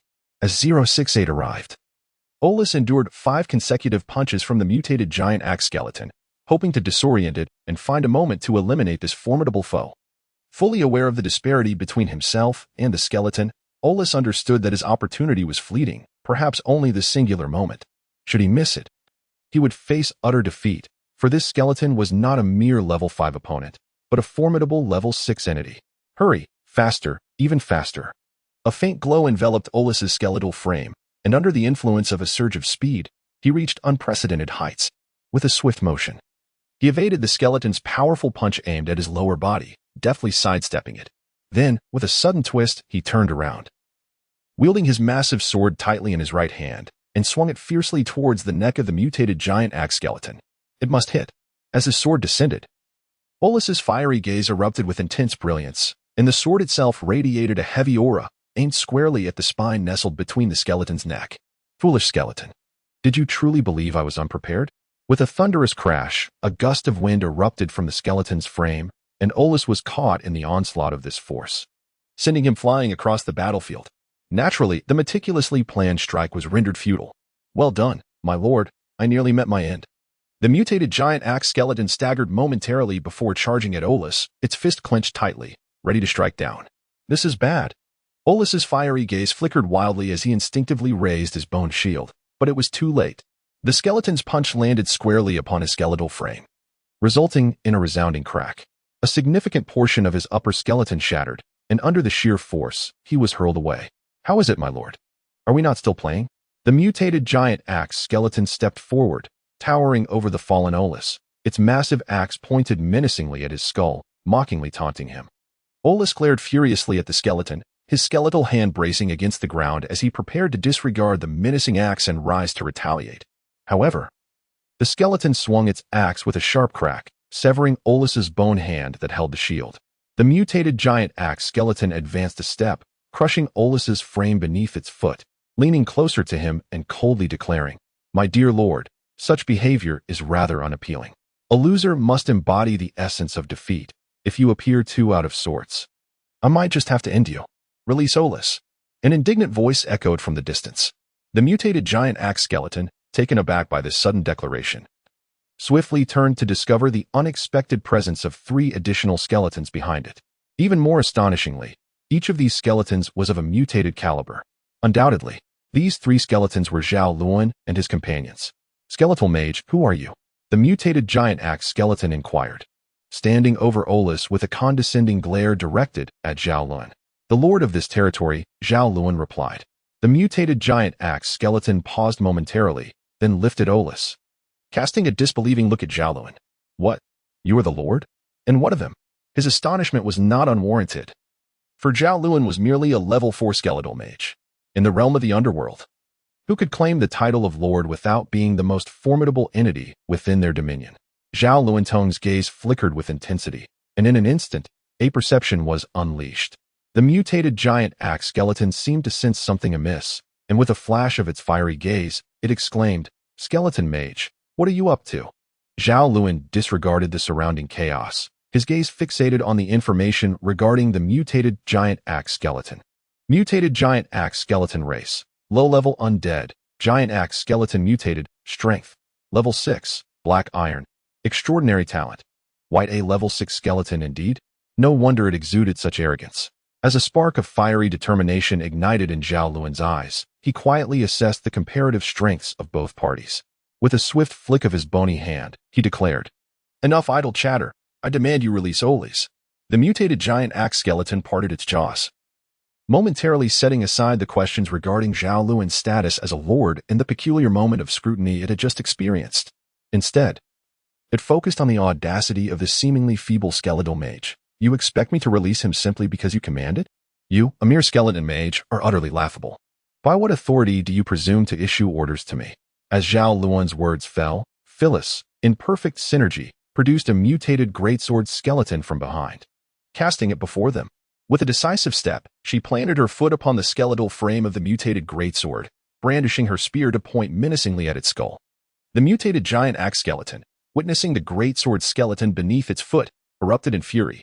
"You wretched skeletal mage, how dare you threaten me? I command you to release him. Or else," crack. Before the mutated giant axe skeleton could finish its threat, one of the skeletal hands of the mutated greatsword detached from its frame. "Your rage brings me great delight, for it signifies that you are not entirely devoid of worth. This makes our task considerably simpler." Zhao Lun casually discarded the skeletal hand he had removed from the mutated greatsword skeleton, turning slowly to observe the mutated giant axe skeleton as it parted its lips. He then spoke, "I trust our forthcoming conversation will be quite amicable. Without further ado, release Olus, and I shall relinquish this mutated greatsword skeleton. We can discuss the rest later. What say you, Mr. Mutated Giant Axe Skeleton?" The skeletal mage, undeterred, declared with fierce intent. "You are provoking a formidable adversary that you cannot afford to antagonize." The mutated giant axe skeleton glared menacingly at Zhao Lun, its voice dripping with ire. "Curse it! What are you doing, skeletal mage?" It bellowed in a rage. "You are courting death." The flames in its eye sockets flickered wildly as it grasped Olus, poised to rend his skeletal frame asunder. Crack! "Do not kill me. Stop." The previously silent mutated greatsword skeleton finally shattered its silence, overwhelmed by the dread of the ominous fissure that had traversed its skull. Enveloped in an abyss of fear, it could not help but shriek in terror. "Do you hear that, Mr. Mutated Giant Axe Skeleton? Your subordinate evidently prefers to live, and I, too, wish to avoid the wrath of beings as powerful as yourselves. Shall we not release our respective important skeletons and then engage in further discourse?" Zhao Lun spread his arms wide, adopting a tone of calmness that belied the lingering provocation in his words. "Very well. I shall release this skeleton." After a moment of contemplation, the mutated giant axe skeleton finally let Olus go, though it maintained a firm grip on him, its icy gaze fixed upon Zhao Lun. "Phyllis, release this skeleton." Zhao Lun commanded with understanding. With a swift motion, Phyllis retracted her spear, extending her skeletal hand to raise the mutated greatsword skeleton. Gently, she pushed it towards the mutated giant axe skeleton. Observing this, the mutated giant axe skeleton relinquished its hold on Olus, allowing him to seek out Zhao Lun on his own. Zhao Lun scrutinized Olus, a glint of coldness igniting in his eyes as he observed the severed bone arm. After a moment, he lifted his gaze towards the mutated great axe skeleton on the opposite side and spoke, "I believe it is time we have a discussion." "Discussion? About what? Do you truly think you possess any standing to converse with me now, O skeletal mage?" The demeanor of the mutated great axe skeleton shifted dramatically upon witnessing the fallen mutated greatsword skeleton. It regarded Zhao Lun with an air of superiority and declared, "I have come today with the intention of conquering your territory. Should we engage in discourse, it shall be as a conqueror addressing you." "A conqueror, you say? Are you implying that you aspire to become the lord of this domain?" Zhao Lun inquired, his expression remaining unchanged. "Humph, I have no desire for this wretched territory." Zhao Lun detected a palpable disdain in the tone of the mutated giant axe skeleton and retorted with a cold laugh, "If you have nothing better to do, why bother conquering us?" The mutated giant axe skeleton appeared momentarily taken aback, as if pondering the question. "In truth, I need not resort to violence. If you simply acquiesce to my two conditions, I shall depart at once." Zhao Lun inquired, "Oh, what is it? Pray tell." The mutated giant axe skeleton asked, "Do you possess the skeletal transformation pool in your territory?" Zhao Lun was momentarily taken aback, hesitating for a while before responding, "Yes, that is splendid. I require your bone transformation pool to convert entirely into fire of energy starting today. Furthermore, 80% of the fire of energy generated must be surrendered to us," declared the mutated giant axe skeleton. After a brief pause, it pointed at Olus, Phyllis, and the recently surrendered bone shield skeleton, proclaiming, "And these three skeletons shall be requisitioned from today forth. They belong to me. Damn it, I shall slay him." Phyllis and Olus, who had just arrived beside Zhao Lun, were incensed upon hearing the words of the mutated giant axe skeleton. The eyes of the two skeletons blazed with fury, itching to pounce and rend the mutated giant axe skeleton to shreds. "Is this all that is required?" Zhao Lun extended his hand to halt two skeletal figures, gazing at the mutated giant axe skeleton before him. On the surface, he maintained an air of calmness, yet internally, he was seething with fury. "Indeed, these are the only two conditions. Should you acquiesce, transform your skeletal conversion pool immediately into energy flame, and erase the souls of those 3 skeletons. I shall be free to depart and spare you." The mutated giant axe skeleton spoke with an air of superiority, exuding confidence as though Zhao Lun was already in his grasp. This was hardly surprising, for he was a level 6 skeleton, effortlessly overpowering Zhao Lun and his companions. Moreover, his audacity stemmed not solely from his own strength. Behind him loomed a presence that was undeniably terrifying to Zhao Lun. Zhao Lun continued to engage with the mutated giant axe skeleton, seemingly attempting to buy some time. Was there not even a glimmer of room for negotiation? As for the flame of energy, let that be. But could my 3 skeletons be spared? Are you still unable to grasp the situation? The mutated giant axe skeleton interrupted Zhao Lun with a wave of its hand, advancing a few steps imperceptibly, and exclaimed loudly, "Do you think what stands before you is merely a level 6 skeleton? Allow me to enlighten you. We are not isolated entities, but rather a formidable force.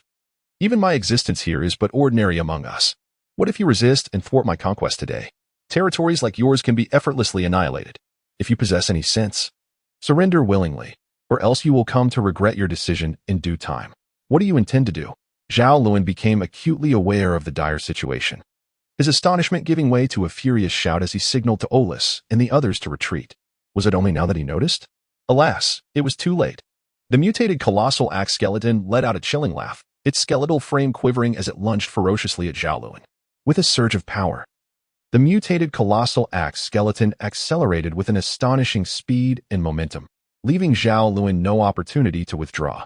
In less than 3 seconds, it had violently closed the distance, barreling toward him.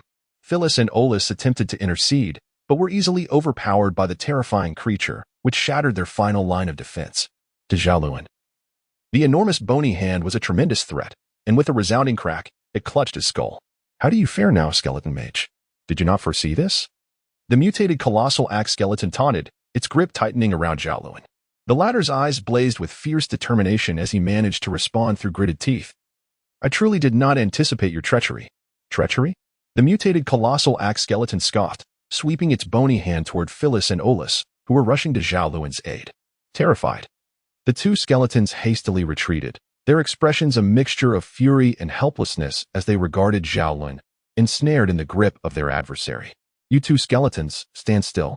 The mutated colossal axe skeleton threatened, its voice dripping with menace. "If you dare take another step forward, I shall end this skeleton mage." It then turned its attention back to Zhao Lun, sneering, "You pitiful mage, do not presume I am unaware of your attempts to buy time. Your eyes have never shown a hint of surrender. While I doubt you can turn the tide of this battle, I shall secure my victory with minimal effort. You are indeed formidable. Very well, you have won. Go ahead, kill me." Zhao Lun seemed to accept his fate, his hands hanging limply as if resigned to his demise. "Release my master." Phyllis and Olus cried out in desperation, their eyes ablaze with anger. Had Zhao Lun not been in the clutches of the mutated colossal axe skeleton, they would have rushed forth to eliminate this audacious foe that dared threaten their master. Silence. The mutated colossal axe skeleton appeared irritated by their outcries, brandishing Zhao Lun in the air to compel them into submission. Ignoring Zhao Lun for the moment, it turned its curious gaze toward the bone-shield skeleton, Torchi. "Why do you not act? Why so silent? Do you not see your lord is in my grasp?" "He is not, my lord." Torchi hesitated, stumbling over the unfamiliar words. "You." Zhao Lun's anger flared at this remark, but as the weight of the situation settled upon him, he fell into a resigned silence, hanging motionless in the grip of the mutated colossal axe skeleton. The mutated giant axe skeleton's fiery eyes flickered with curiosity as it observed the scene. Then it shook the Zhao Lun in its grasp and inquired, "What is happening?" Zhao Lun remained silent for a moment before speaking harshly. "He is my captive and has yet to have his soul imprint inscribed." "Oh, is that so? It appears you and I are not so different after all." The mutated giant axe skeleton mocked Zhao Lun, ignoring Zhao Lun's furious outburst. It turned its attention to the bone shield skeleton, commanding, "From this moment forth, you are my prisoner. Every action of yours must adhere to my directives." The mutated giant axe skeleton then shifted its gaze back to Olus and the others, "And as for you too, if you wish to see your lord survive, you will obediently follow my lead. When I command you to go east, you shall go east. When I instruct you to go west, you shall go west. Should you defy my wishes, I will end your lord's life." Finally, the mutated giant axe skeleton lifted Zhao Lun, gazing down upon him with an air of superiority. As Zhao Lun appeared utterly devoid of spirit, "As for you, I shall spare your life. However, you are to serve as my puppet lord from now on."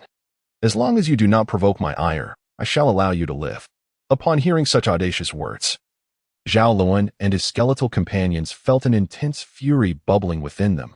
Yet, constrained by the prevailing circumstances, they dared not act recklessly. Observing how easily Zhao Lun and his allies were subdued, the mutated giant axe skeleton reveled in its triumph. However, recalling the matter of the skeletal transformation pool, it became evident that this was the true purpose of the mutated giant axe skeleton's venture, with Zhao Lun and his companions merely an unexpected bonus. With this thought in mind, the mutated giant axe skeleton seized Zhao Lun and strode purposefully towards his territory. Olus and Phyllis quickly followed suit, while the skeletal shield-bearer hesitated momentarily. Only when the mutated giant axe skeleton turned its gaze upon him did he reluctantly join their ranks. As they passed by the mutated greatsword skeleton, Phyllis and the others contemplated the audacious idea of abducting it. Yet, before they could execute their plan, the mutated giant axe skeleton waved Zhao Lun threateningly, causing the two skeletons to abandon their intentions. Consequently, they proceeded without hindrance, soon arriving at the site of Zhao Lun's skeletal transformation pool. Indeed, it was the skeletal transformation pool. Skeletal mage, swiftly adjusted to transform into energy fire.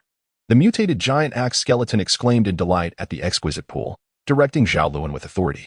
"Humph, how can I adjust it when you are holding me captive?" Zhao Lun retorted coldly. "I shall certainly release you, but do not presume you have any opportunity to turn the tide," the mutated giant axe skeleton declared, then turned to Phyllis and the others, commanding, "You two step away from here, 100 meters, quickly." The mutated giant axe skeleton was indeed cautious, leaving no chance for Zhao Lun to regain control. Reluctantly, Phyllis and his companion retreated 100 meters, their pale, ghostly eyes fixed intently upon the mutated giant axe skeleton, wishing to devour it whole.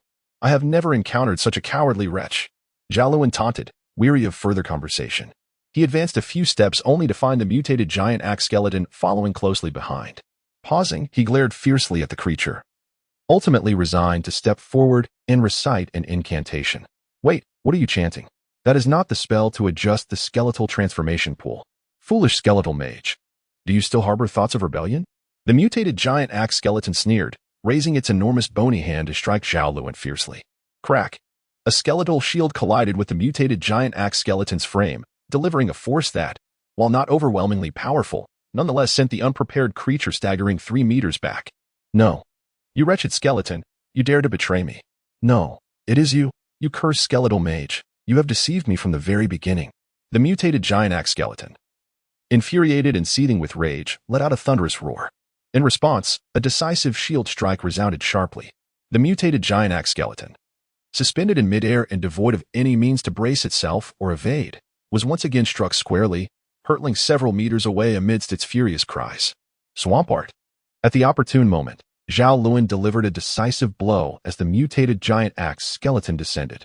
With a resounding thud, the side-falling skeleton found itself ensnared, its skeletal frame sinking deeply into the suddenly softened mire, rendering it utterly incapable of rising. The spell of dizziness brought about a state of blindness. Zhao Lun, now fully aware of the gravity of the situation, remained cautious despite the fact that the mutated giant axe skeleton was largely ensnared in the mire. In less than a second, he deftly cast 2 level 0 spells towards the unfortunate creature. Meanwhile, Olus and Phyllis, who had reluctantly retreated over 100 meters, hastened to join the fray, weapons at the ready. Though the ensnared mutated giant axe skeleton struggled valiantly, Zhao Lun's unrelenting magical assaults prevented it from focusing. As if that were not enough, 3 other mutated skeletons relentlessly attacked it from the periphery. Ultimately, the once arrogant skeleton met its demise when Olus delivered a decisive blow, severing its skull. The defeated skeleton, now a shadow of its former self and adorned with several deep gashes, lamented to Zhao Lun, acknowledging the unexpected turn of events. Notably, despite the despondency in its tone, there was no hint of fear for its own safety. It remained defiantly arrogant, refusing to regard itself as a captive. Zhao Lun, with a mocking gaze, retorted, "Foolish creature, what does it matter if you manage to turn the tables? If you possess any real ability, go ahead and kill me. I assure you, the moment I perish, our Lord will be alerted, and a battalion will swiftly arrive to obliterate your domain. If you are wise, release me." Before the mutated giant axe skeleton could finish its threatening words, a black magic missile struck its skull with a resounding crash, shattering it and rendering the creature momentarily dazed. The flickering flame of its soul trembled as fear surged within it upon meeting Zhao Lun's gaze. Yet it stubbornly held its ground. Why, you cannot be serious. Zhao Lun suddenly lunged forward, seizing the mutated giant axe skeleton's skull from its grasp and forcefully slamming it to the ground. Who the hell do you think you're joking with? Do you really believe I am unaware? The fate of your wretched lord hinges entirely upon the soul mark on the territorial altar. He may be the lord, but I am a lord as well. He can ascertain your precise demise through the territorial altar, but I too am aware that if I were to eliminate you 180,000 miles from my domain, your pitiful territory would remain oblivious to your death, which would have no bearing on me whatsoever. You. The mutated giant axe skeleton was momentarily stunned by Zhao Lun's sudden outburst and his thunderous words, but still made an effort to conceal its fear from him. With a decisive crunch, Zhao Lun placed his foot upon the skeleton's skull. What are you stammering about? I have no desire to listen to your drivel. To be frank, I am sparing your life only out of caution, in case there exists another method to discern the circumstances of your demise. Otherwise, given your previous arrogance, I should have commanded the skeleton to dispose of you far away without hesitation. Upon hearing this, the mutated giant axe skeleton, initially engulfed in terror, found some solace in the words. Perhaps it thought to exploit Zhao Lun's mindset to instill further fear in him, preventing him from inflicting harm. Its fiery gaze flickered as it prepared to speak, but before it could utter a sound, Zhao Lun's foot came crashing down once more. Seizing the opportunity, the mutated giant axe skeleton, now incensed, bellowed, "You wretched skeleton, you had better remove your foot, or else." Zhao Lun's recent words ring true. He indeed fears that after slaying the mutated giant axe skeletons, he may be traced and subsequently targeted by formidable forces. Such a scenario is utterly unbearable for him at this juncture. Therefore, he must minimize the level of danger. It is imperative to eliminate these two mutated skeletons, and arrangements must be made post-haste to relocate them elsewhere. Once these two skeletal beings meet their demise, the investigation into their origins will inevitably commence, with the site of their death being the primary focus. Should no leads be uncovered, the inquiry may shift to the locations where these skeletons lingered the longest, thus potentially exposing Zhao Lun once again to the scrutiny of this powerful faction. Zhao Lun is racing against time. Thus, he cautiously tested the mutated great axe skeleton. Initially, the creature seemed somewhat unhinged due to the unexpected turn of events, but it quickly regained its composure. From this observation, Zhao Lun hastily concluded that this particular entity was unsuitable for extracting the information he sought. Time was of the essence, and prying the desired knowledge from its lips proved to be an arduous task. In contrast, the mutated great sword skeleton appeared more amenable to interrogation. Indeed, as Zhao Lun had anticipated, the mutated great sword skeleton was considerably easier to handle than its counterpart. With a blend of intimidation and coaxing, he swiftly subdued the creature and commenced a series of inquiries. Ideally, Zhao Lun would have preferred to undertake this task personally, as Aureus, while clever, still lacked the requisite maturity. The fates of these two skeletons were intrinsically linked to the survival of his entire territory, making the situation exceedingly critical. Any misstep could jeopardize their lives. However, Zhao Lun found himself unable to extricate himself from the pressing circumstances. From the brief interrogation, he had gleaned a preliminary understanding of the faction behind the mutated great sword skeleton. This insight was evident from the missions undertaken by the mutated skeletons, which involved subjugating all territories possessing a bone conversion pool. Would they continue to operate in this manner? Unlikely. If their dispatched skeletons were to meet a similar fate in quick succession, it would be implausible for the faction to remain passive. Yet, what could Zhao Lun do without eliminating them? Surviving beneath the shadow of such a formidable force was of paramount importance, and he had largely formulated a strategy in his mind. He recognized that he needed time to prepare before the faction responded by sending forth more skeletons after the demise of the two mutated entities. Only then could he hope to endure and perhaps even gather the strength to overthrow the oppressive power looming above him. Thus, Zhao Lun found himself tethered to this task, compelling him to delegate the responsibility to Aureus. As he watched Aureus depart with the two skulls in hand, Zhao Lun immersed himself in his own endeavors. It is indeed a lamentable reality. Were he to pause and reflect, he might be astounded to realize how profoundly the environment can transform a person, altering habits and mindsets. Alas, Zhao Lun had no time for such musings. Zhao Lun must hasten to prepare for his relocation. Indeed, it is a move, albeit not in the conventional sense. Zhao Lun merely seeks to establish a new hidden lair while retaining his current territory. Although he was unable to extract specific details regarding the location of the mutated greatsword skeletons faction or ascertain the number and strength of their skeletons during the interrogation, he did glean their fundamental objectives. Coupled with additional information divulged by the mutated greatsword skeleton, Zhao Lun has developed a clearer understanding of the faction lurking behind them. Firstly, this faction is undeniably formidable. The extent of their power remains vague, as the mutated greatsword skeleton could not provide a definitive answer. However, it subtly hinted that within their territory, entities of similar strength to the mutated giant axe skeleton are merely the most ordinary subordinates. Secondly, this faction has recently suffered an unprecedented blow, rendering their current strength exceptionally diminished. They are compelled to operate in secrecy, even when the mutated greatsword skeletons embark on missions. Their memories of the territory's location have been temporarily sealed by magic. Thirdly, and most pertinent to Zhao Lun, is the fact that due to the hidden nature of the faction behind the mutated greatsword skeletons, although they currently enjoy a measure of safety, they lack essential resources. They are devoid of soldiers, the flames of energy, and the bones necessary for construction, critical elements for their territory. This scarcity explains why the mutated giant axe skeletons covet the bone transformation pool and wish to capture Oles and his companions. Nevertheless, through the interrogation of the mutated greatsword skeleton, Zhao Lun has gleaned insights into how their faction intends to navigate the current predicament. While the faction must remain concealed, they can operate from the shadows by deploying small squads of mutated greatsword skeletons to covertly reclaim the territory of Bone Land. With astute maneuvering, they could potentially control the entire Bone Land without exposure, amassing strength in preparation for their resurgence.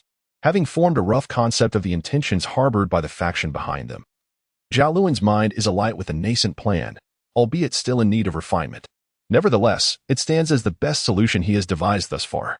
Zhao Lun intends to delve into the enigmatic forces behind the mutated greatsword skeletons, seeking to execute a cunning stratagem of deception and subterfuge. Zhao Lun's series of concepts is predicated on a singular premise. This premise, as articulated by the mutated greatsword skeleton, posits that the formidable force behind them can only subjugate territories like Zhao Lun's through sheer military might. They aim to instill fear in Zhao Lun and his compatriots, compelling them to comply with their whims. Although Zhao Lun perceives this method as somewhat reckless and prone to exposure, he ultimately places his faith in the mutated greatsword skeleton, believing it has not deceived him. This belief is not solely rooted in the fact that the mutated greatsword skeleton was thoroughly intimidated during previous interrogations, but also in Zhao Lun's own harrowing experience of having been subjugated once before. At that time, the mutated battle-axe skeleton, despite holding the upper hand, refrained from delivering a fatal blow or employing any form of servitude magic against Zhao Lun. Instead, it sought solely to intimidate him through the threat of force and the backing of its own powerful faction, aiming to achieve Zhao Lun's submission through fear. This action indirectly corroborated the assertions made by the mutated greatsword skeleton, reinforcing Zhao Lun's belief in the efficacy of subjugation through military power. With this foundational understanding, Zhao Lun's ideas found fertile ground for development. Zhao Lun's concept is remarkably straightforward. The inspiration stemmed from the mutated giant axe skeleton, which initially did not believe itself to be the lord of this territory. Coupled with Zhao Lun's own understanding of territories and lords, he concluded that ordinary skeletons, even those of a mutated nature, are difficult to identify as lords unless they belong to Zhao Lun's dominion. Firstly, Zhao Lun must establish a main altar, which must be of level 3 or above. Only then can he erect a genuine territorial altar in each of his 4 domains. This system of territorial altars is referred to as projection altars, which possess approximately 80% of the functionalities of a true altar. They can inscribe soul marks, utilize Lord summoning, and, conditions permitting, even upgrade. However, after their construction, Zhao Lun must appoint a mutated skeleton as the proxy lord for each altar, ensuring their proper operation. These tasks alone are enough to keep Zhao Lun occupied. Fortunately, while the workload is considerable, it does not present any insurmountable challenges. As for the level 3 territorial altar, Zhao Lun is nearing the capability to establish it. Regarding the 4 proxy lords, does he lack mutated skeletons? With the likes of Greatsword number 1, the skeleton mage best, the bone shield skeleton Toshi, alongside Phyllis and Oles, Zhao Lun currently commands 5 mutated skeletons. With Oles temporarily absent, he has exactly 4 at his disposal, thus resolving the second challenge. As for the materials, there is no immediate cause for concern. The only dilemma that troubles Zhao Lun is the location for his level 3 territorial altar. This single uncertainty is the only aspect where he finds himself indecisive. The terms concealed and spacious, seemingly at odds, are indeed a challenging combination to reconcile. However, Zhao Lun's thought process remains characteristically elusive to the average person. After pondering for less than 10 minutes, an epiphany struck him. He clapped his hands and made an unexpected decision to construct the level 3 territorial altar beneath the current domain. It is crucial to note that he has chosen to build it underground. The rationale behind this decision largely stems from Zhao Lun's unfamiliarity with the neighboring territories. He could not conceive a location that was both concealed and spacious. He had no intention of investing time searching for a place whose existence was uncertain. Additionally, Zhao Lun's extraordinary perspective as a transmigrator afforded him broader insights than the local inhabitants. He possessed some knowledge of trench warfare, dungeons, and the underground world. Given the pressing nature of time, Zhao Lun felt compelled to hastily make this decision. Upon further reflection, establishing a headquarters underground is indeed a rather intriguing notion. Not only does it offer enhanced concealment, but it also liberates one from the constraints of topography. Should the space prove inadequate, we can simply excavate further. As long as Zhao Lun adeptly employs the several hundred skeletal machines at his disposal, the creation of an underground city would be a task of remarkable ease. Zhao Lun, increasingly exhilarated by his thoughts, could no longer remain seated. With a flourish of his skeletal hand, he eagerly commenced surveying the terrain of his dominion. However, within a mere 10 minutes, he was disheartened to discover that he possessed no knowledge of architecture, and his understanding of terrain analysis was utterly lacking. Consequently, Zhao Lun resigned himself to selecting a location that pleased his eye, summoning hundreds of his skeletal minions to commence excavation.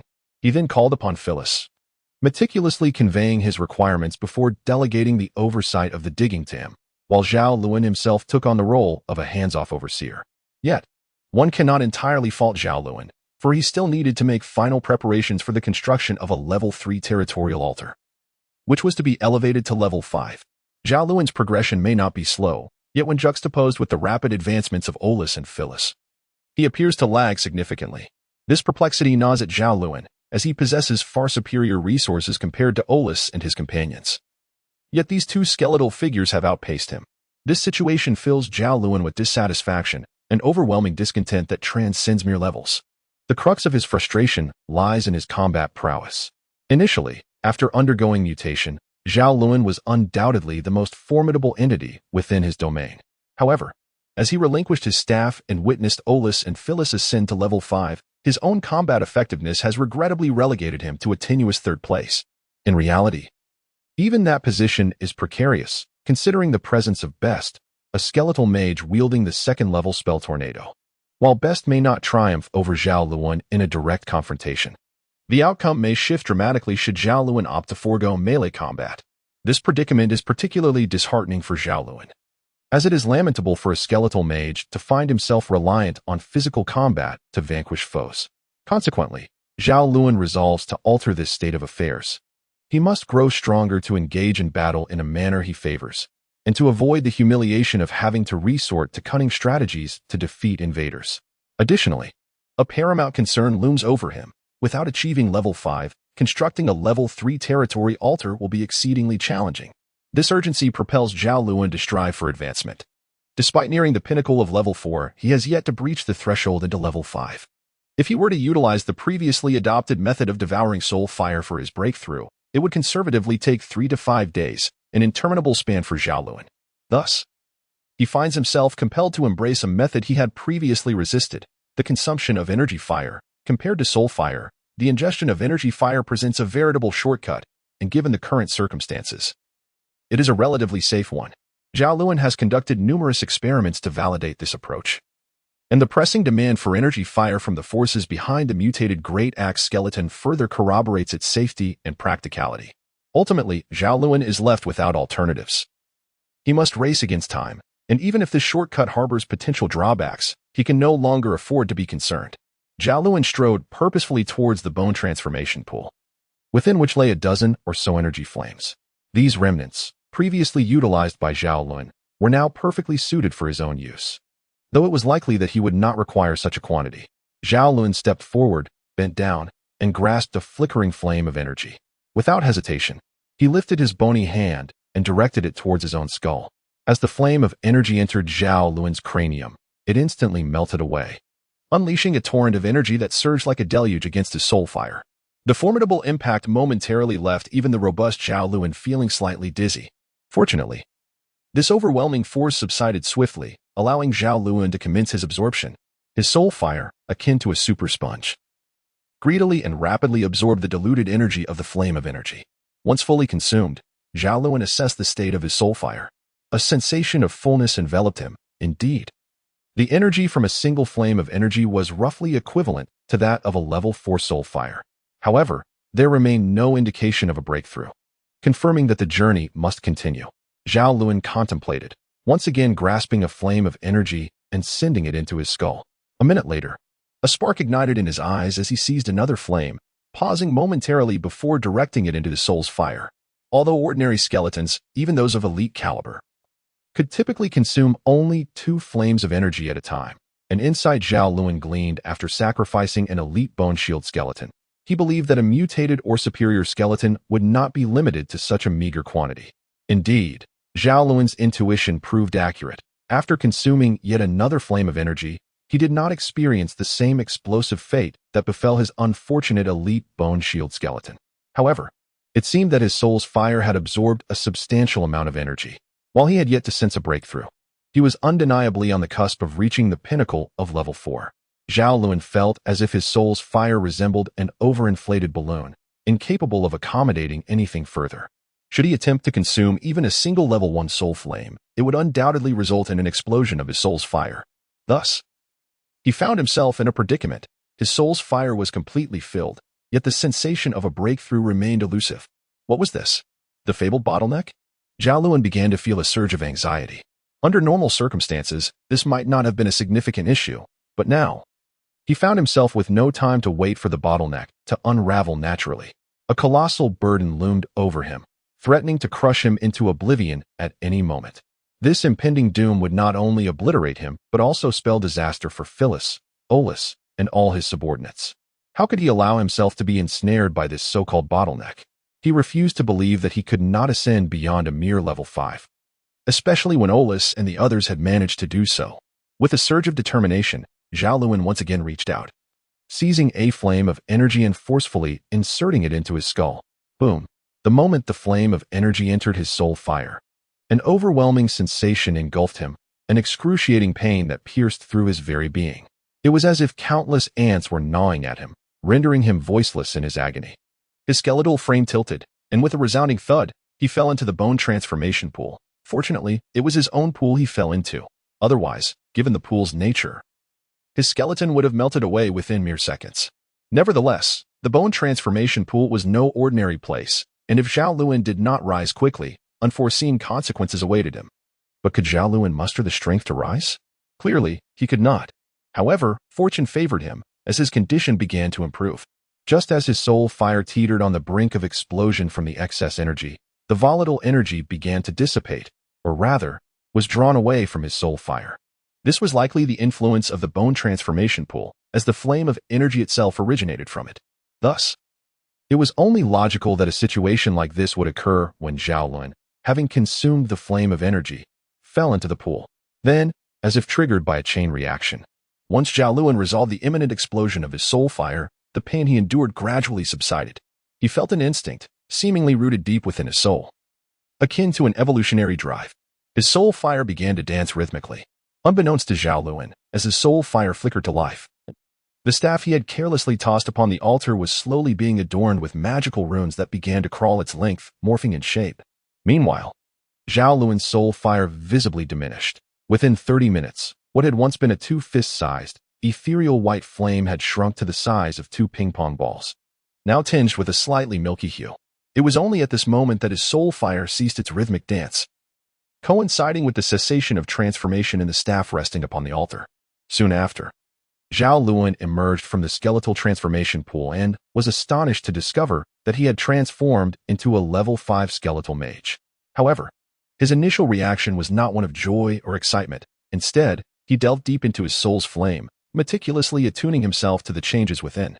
Before long, he realized he had gained a new talent spell, the second-tier spell, Dark Touch. Upon further exploration, Zhao Lun was elated to find that this spell was instantaneous in its casting, a truly terrifying prospect. The mere notion of a second-tier instant cast spell indicated a dramatic surge in Zhao Lun's combat prowess. Furthermore, with his impending establishment of a magical tower, and the subsequent acquisition of numerous new spells, his power was poised for an unprecedented explosion. However, even now, with the dark touch at his disposal, Zhao Lun's combat capabilities had already surpassed those of Oris and his companions, enabling him to contend with the mutated giant axe skeletons. Should he encounter one of these formidable foes now, Zhao Lun felt confident that he could swiftly overpower it in a surprise attack. Zhao Lun's confidence, of course, stems from his newfound spells. However, in addition to these spells, the emergence of new power also constitutes a crucial pillar of his reliance. Foremost among these is Zhao Lun's Dark Touch, a spell classified under the realm of dark magic, characterized by its instantaneous activation and its dual capability for offense and defense, thus partially compensating for Zhao Lun's defensive shortcomings. Furthermore, akin to Felice and the others who have reached level 5 and manifested their fighting spirit, Zhao Lun has refined his magical energy into true mana. Although the quantity may be significantly diminished, the quality is incomparable to mere magical energy. As for practical applications that might surpass magical energy, Zhao Lun, newly endowed with mana, still has much to explore, having risked his very life to achieve this breakthrough. Zhao Lun, upon its completion, could hardly contain his excitement. After indulging in a few rounds of Dark Touch, he suppressed his exhilaration and fervent desire to delve into the study of mana and spells. Rushing to Felice's side to inspect the progress of the project he had instructed to commence prior to his breakthrough. Upon witnessing the advancements, Zhao Lun felt a sense of disappointment. The progress was lagging far behind his expectations. His breakthrough had consumed several hours, a considerable span of time. Yet his hundreds of skeletons had managed to breach not even a single passage.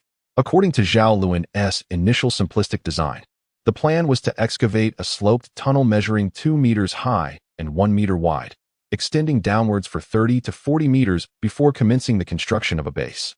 Yet, currently, the skeletal minions under his command had merely excavated a tunnel just over 10 meters deep, with the desired depth still a far-off dream. 600 skeletons. Several hours of labor, and they had only managed to carve out a tunnel of modest depth. Were it not for Zhao Lun's profound understanding of his skeletal minion's intelligence, equivalent to 0. Incapable of learning the art of laziness, he would have been tempted to dismantle a few in frustration. After all, his time was exceedingly precious. Having risked everything for a mere moment of advancement, how could he tolerate such a squandering of time? Zhao Lun immediately began to meticulously search for the reason, and soon he discovered that, upon reflection, the root cause actually lay within himself. Zhao Lun, in his haste to make a breakthrough, had given little thought to his actions. He hurriedly instructed Phyllis before departing, completely oblivious to the fact that a passage merely 2 meters high and 1 meter wide would become exceedingly congested with dozens of skeletons operating simultaneously, let alone 600 skeletons crammed together. Once he grasped the crux of the matter, Zhao Lun promptly revised his strategy. Swiftly dividing his 600 skeletons into 6 small teams, each comprising 50 members, he then allocated distinct areas for these skeletal squads, instructing them to excavate separate passages. Clearly, Zhao Lun intended for them to dig to a certain depth before collaboratively constructing an underground base. This approach would not only expedite the process significantly, but also allow for the development of multiple access routes to his subterranean stronghold. Once he had arranged everything, Zhao Lun summoned Phyllis and reprimanded him sternly. He instructed Phyllis to observe the skeletal operations, only to find that the latter had, in an instant, scampered off to the skeleton horse he had previously captured. Phyllis busied himself with the horse, adopting a sycophantic demeanor that infuriated Zhao Lun to the point where he nearly dispatched the unfortunate skeleton horse. Ultimately, while Zhao Lun refrained from slaying the beleaguered creature, he seized the skeleton horse, punishing it alongside Phyllis as he reprimanded his subordinate. After reprimanding Phyllis, Zhao Lun assessed the progress and calculated that it would take approximately another 10 hours before he could feasibly construct a level 3 territory altar. He then issued a stern command for Phyllis to keep watch over the skeleton's work. Subsequently, Zhao Lun called forth the remaining 200 to 300 skeletons once more, spending several minutes to once again divide them into 34 skeletal teams. He began to position them strategically, akin to arranging chess pieces. While this may have sounded like an impressive endeavor, it was indeed a time-consuming task. Zhao Lun invested a full 2 hours in meticulously deploying the 200 to 300 skeletons around his territory, and upon completion, he established a semblance of a defensive network beneath his domain. Of course, the combined might of several hundred skeletons was still insufficient to withstand a formidable assault, let alone when they were separated. Thus, this defensive network was more accurately a warning system. Following Zhao Lun's arrangement, he felt confident that any skeletons of mutated caliber approaching within a 2-kilometer radius of his territory would be detected with clarity.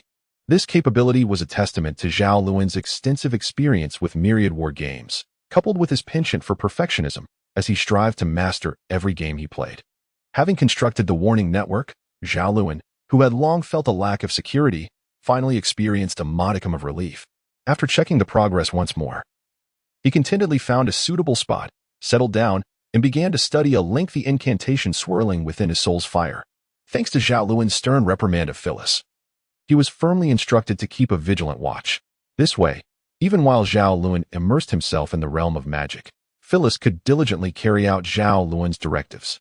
When the passage for the first skeleton squad was excavated to a depth of 40 meters, Phyllis promptly ordered all skeletons to surge into this corridor, prioritizing the excavation of a base. Consequently, a subterranean space of over 20 square meters, standing 3 to 4 meters high, was established. Zhao Lun descended the rudimentary staircase step by step. To be candid, had it not been for the gradual enhancement of his strength that bestowed upon him the ability to see in the dark, he would have found himself utterly engulfed in darkness. Nevertheless, Zhao Lun paid little heed to this. After a cursory glance at the subterranean expanse, he surmised it could accommodate a level 3 territorial altar. He then gestured for Phyllis to direct the 300 skeletons, who busily transported the materials necessary for constructing the territorial altar. The materials consisted predominantly of bone fragments, along with a considerable quantity of soul flames. After over half an hour, the skeletons completed the transportation, and the once spacious area had been diminished by more than half. Zhao Lun stood before the vast array of materials for a while, lost in thought. He summoned Phyllis, requesting him to bring forth the skeletal remains of the mutated giant axe skeleton and the mutated greatsword skeleton, placing them at the heart of the collection. Only then did Zhao Lun gaze upon the assortment of materials with a sense of satisfaction. Had he not already attained level 5, he would have felt utterly devoid of confidence in constructing a level 3 altar. Nevertheless, even at level 5, his certainty remained tenuous. The incantation was exceedingly lengthy, exceeding 5 times that of the level 1 territory altar construction spell. He pondered whether his mental fortitude could withstand such a challenge. Yet, at this juncture, he had no choice but to take the plunge. Whether it succeeded or failed, he must proceed. Zhao Lun clenched his skeletal hand, his eye igniting with a fierce glow. He then turned to Phyllis and the others, gesturing for them to depart. It was not that the level 3 territory altar posed any immediate danger. Rather, Zhao Lun was eager to ascertain whether the construction of edifices underground would evoke any disturbances above, a matter of paramount importance concerning his future safety, warranting his utmost attention. At present, the only one among his skeletal subordinates accompanying him was Phyllis, hence he entrusted him with the task of monitoring the situation above. Once Phyllis had departed, Zhao Lun stood in silence for a moment, gathering his thoughts. Then, with a commanding gesture of his skeletal hand, a rhythmic clattering of bones commenced, heralding the incantation of the construction spell. In truth, the skeletal race faced considerable disadvantages when it came to magic, unlike the more advantageous zombie or lich factions. They were burdened by the complexities of chanting. It is worth noting that even the vocal cords of a decaying zombie would find it far easier to articulate spells than the skeletal framework of Zhao Lun. The intricacies of chanting with bones were exceedingly challenging. Even the slightest tremor or misalignment among his bones could trigger a disastrous chain reaction, resulting in the immediate failure of an otherwise promising incantation. There was no room for error. This challenge was exacerbated by the fact that Zhao Lun's current chant drew upon his mental energy rather than magical power, amplifying the difficulties he faced to a terrifying degree. Yet, with no other option available, he gritted his teeth and pressed on. Is this truly the place? In the face of such setbacks, Zhao Lun displayed a remarkable level of rationality, exuding an air of confidence that suggested this outcome was anticipated. He began to chant once more. Had Pask seen this, he would undoubtedly have criticized Zhao Lun for his lack of rigor, deeming such an important endeavor too hastily approached. Moreover, Zhao Lun's chanting accelerated with each passing moment. Buzz. In an instant, the materials before Zhao Lun erupted with brilliance.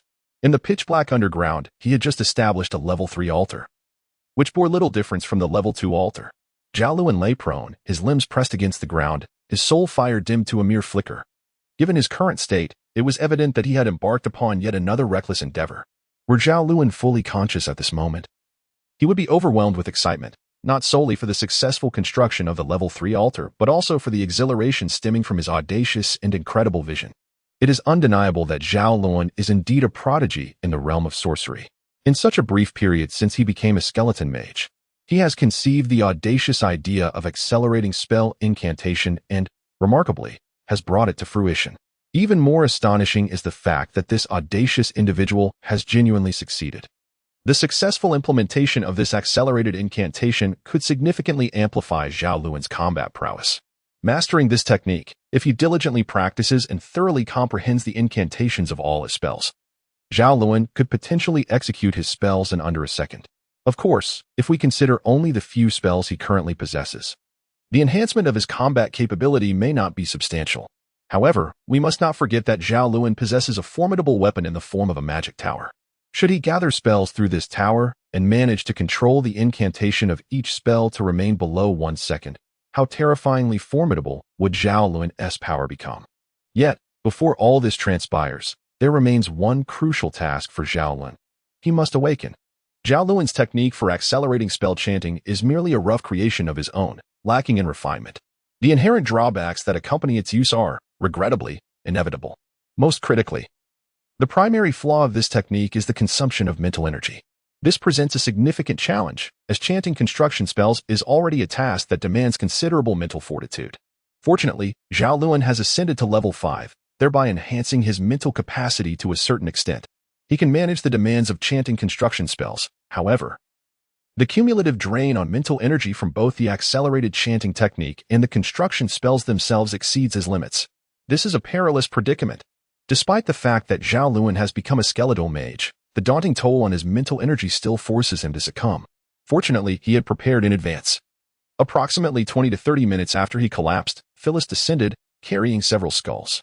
Upon seeing Zhao Lun prostrate on the ground, she rushed to his side, urgently extracting the prepared soul fire of the skeletal mage and carefully feeding it into Zhao Lun's skeletal form, allowing his unconscious soul fire to gradually consume it. Zhao Lun had made prior preparations, ensuring that the skulls brought down by Phyllis were merely of the first rank. Such a flicker of soul fire could typically be extinguished by Zhao Lun with a mere breath. Yet, in this moment, it took him an arduous 3 to 4 minutes to consume this particular flame of the soul. However, once this flicker was devoured, the once dormant fire in his eyes began to glow steadily. Upon awakening from the depths of darkness, Zhao Lun's first action was to open the territory page and examine the attributes of the Level 3 Territory Altar. Level 3 Territory Altar Quality, Superior Building Skills, Lord Summoning, Soul Mark Engraving Special Attributes, Projection Altar Soul Marks, 627 20,000 Description. Thank heavens, you have finally constructed a building of considerable merit. Upgradable, upgrade conditions not yet unlocked. My predictions were indeed correct. After incorporating the skeletal frame of the mutated skeleton, the quality of this level 3 territory altar had transcended its original ordinary status. Zhao Lun gazed at the prominent superior displayed on the attributes page, a smile breaking across his face. After a few moments of contemplation, he selected the projection altar option.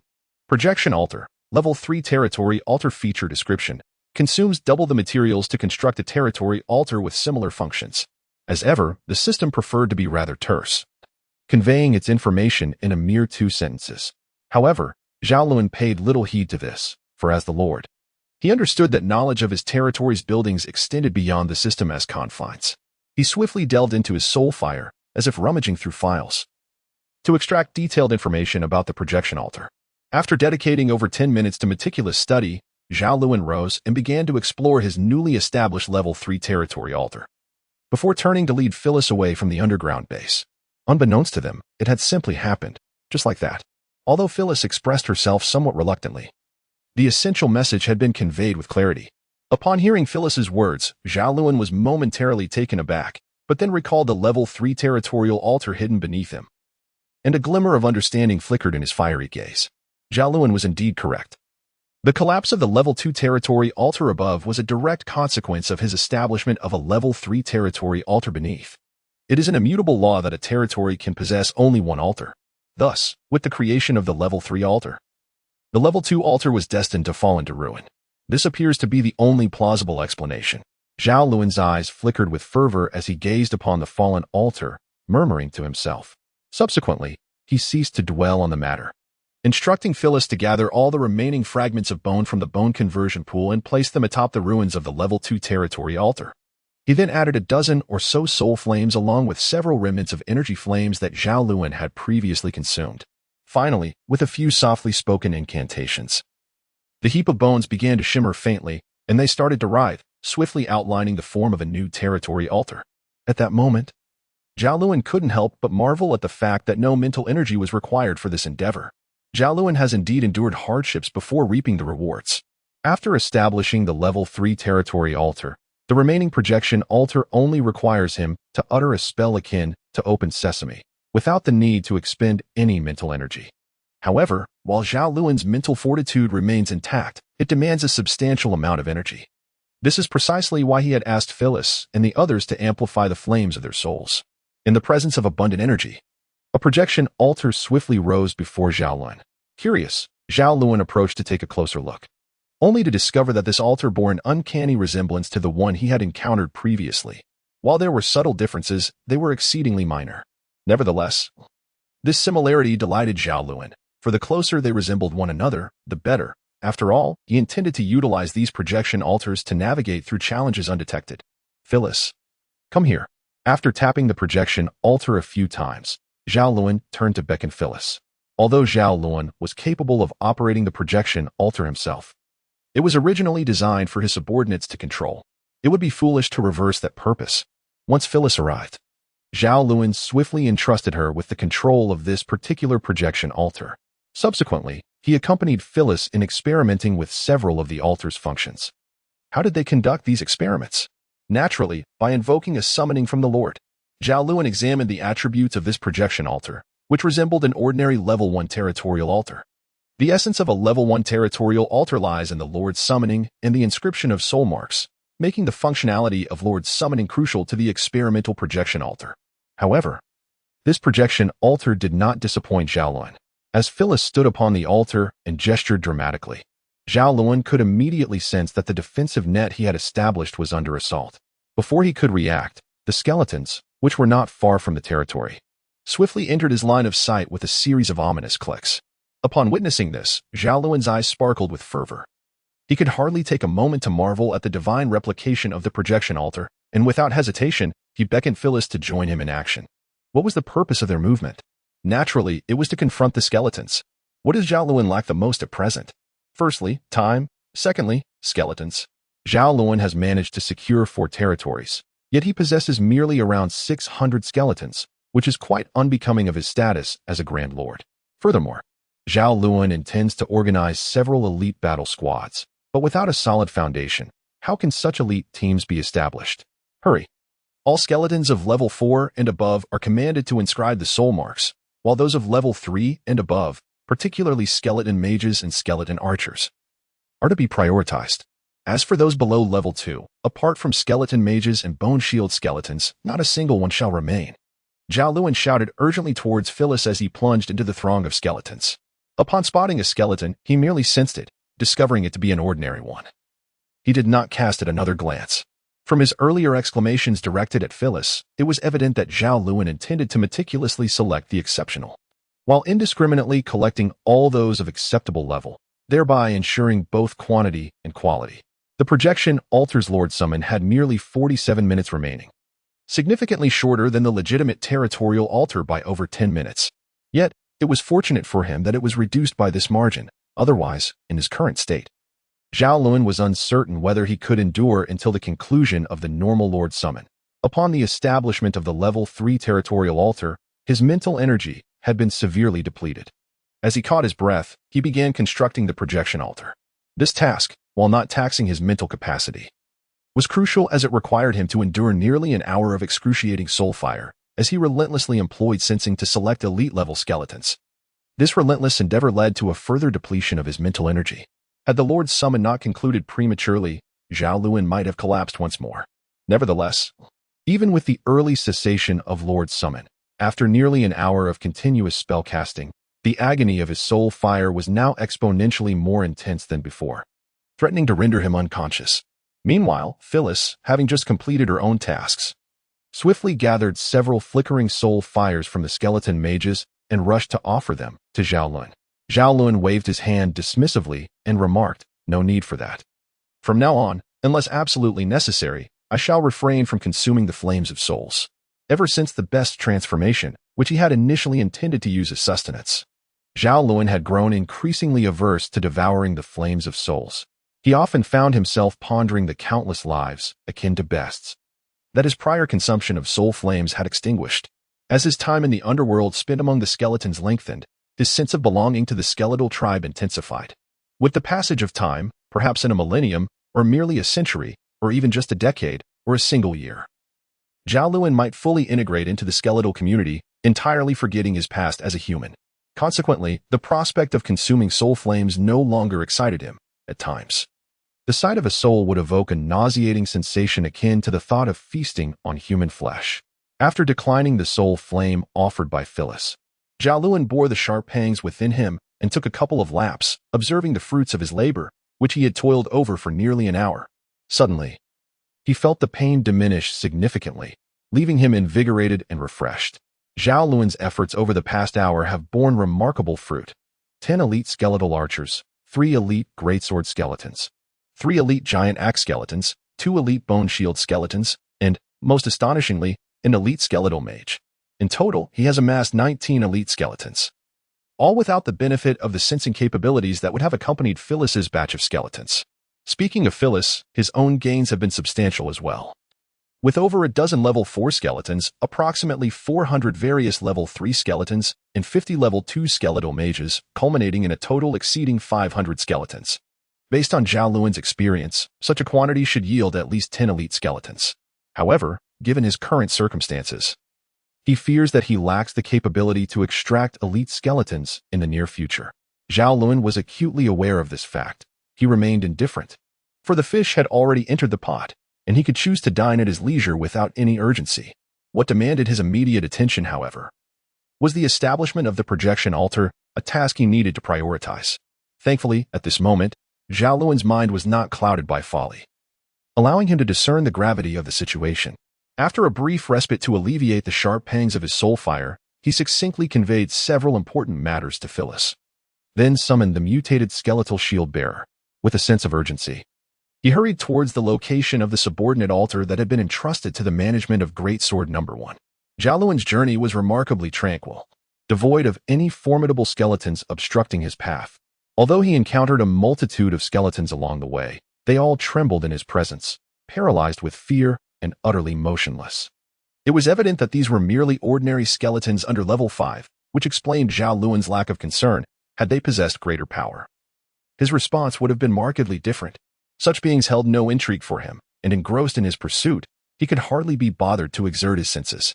After a relentless trek, he finally arrived at the location guarded by the formidable Sword 1 after a span of just over 3 hours. When Zhao Lun arrived, the once bewildered Great Sword No. 1 and Best seemed to have found their guiding force, rushing towards him and attempting to articulate their predicaments with clumsy mental communication. It turned out that over 3 hours prior, Zhao Lun had ordered them to guard the subordinate altar, which had suddenly collapsed. And even the previously functioning bone transformation pool had ceased its operations. Naturally, the startled Great Sword No. 1 and his companions were left in a state of anxiety. While Zhao Lun, as the instigator of this predicament, was fully aware of the situation, he had come specifically to resolve this issue. After calming the 2 bewildered skeletons, Zhao Lun instructed Great Sword No. 1 to lead his elite skeleton squad to transport all the bones recently transformed from the bone transformation pool to the ruins of the collapsed subordinate altar. He then directed them to extract the soul flames of the skeletons they had slain when they first seized this territory. During that battle, the casualties among the skeletons had numbered in the thousands, while Zhao Lun's elite squad consisted of merely 2 or 3 dozen skeletons. Even with relentless consumption, it was impossible for this small number to devour all the soul flames of the over 1,000 fallen skeletons in a short span. Presently, There remained approximately 400 to 500 soul flames. Zhao Lun did not utilize all of them. Instead, he employed only around 100 and then began to chant incantations. A few minutes later, as a projection altar rose from the ground, the previously dormant bone transformation pool resumed its operations, allowing Greatsword No. 1 and Best to finally breathe a sigh of relief. Zhao Lun now regards time with greater significance than anything else. As soon as the projection altar was established, he promptly summoned the Greatsword No. 1 and entrusted him with the control of the altar. Following this, he began to impart some essential guidelines to Greatsword No. 1. After reiterating his instructions several times over the span of a few minutes and confirming that the individual had genuinely comprehended his intentions, Zhao Lun permitted Greatsword No. 1 to employ the Lord's summoning as well. Remember, if a formidable skeleton approaches and you find yourself unable to cope, you must acquiesce to their demands, as long as they fall within the parameters I just outlined to you. Do you understand? Having swiftly addressed matters concerning Greatsword No. 1, Zhao Lun departed, accompanied by the mutated skeleton mage Best and a dozen elite skeletons that had previously accompanied him. Clutching a considerable collection of skulls, he reiterated his concerns before leaving. After a moment of hesitation, Greatsword No. 1 nodded affirmatively, and Zhao Lun, along with his entourage of skeletons, turned to leave. Zhao Lun currently possesses 4 territories, yet he has only established 2 projection altars thus far, with 2 more awaiting his attention, a luxury of time he cannot afford to squander. Prior to his departure, Olus and Zhao Lun agreed that the deadline for eliminating the mutated Greatsword skeleton and the mutated giant axe skeleton would be 3 days after Olus's exit. Now, more than a day has elapsed. Although it appears that Zhao Lun completed the construction of the 2 projection altars within mere hours, one must not overlook a crucial detail. The resources utilized for these recently established altars were readily available. The remaining 2 territories, however, had not received any prior attention from Zhao Lun, let alone any resources for constructing projection altars. Indeed, the establishment of the 3rd projection altar consumed an entire day. For this altar, Zhao Lun chose the mutated bone shield skeleton, Tua Qi, as its master. Despite having accompanied Zhao Lun for the least amount of time, Tua Qi had proven its worth during the battle against the mutated giant axe skeleton, earning Zhao Lun's trust. Moreover, Tua Qi had previously inscribed a soul mark, formally becoming Zhao Lun's subordinate, alleviating any concerns regarding loyalty. Zhao Lun's sole apprehension lay in whether this unfortunate creature possessed sufficient intelligence to comprehend his directives. Ultimately, Zhao Lun's worries were unfounded. Even a skeleton devoid of intellect could grasp his simple commands. As a mutated bone shield skeleton, how could Tua Qi possibly fail to understand? Furthermore, Zhao Lun had already designated Tua Qi and Best as the masters of the other 2 projection altars, and on the journey, he had begun to educate these 2 entities. By the time Zhao Lun fully established the 3rd projection altar, he was confident that even Tua Qi could recite its commands, albeit in reverse. Zhao Lun, naturally, could not allow Tua Qi to become a mere figurehead.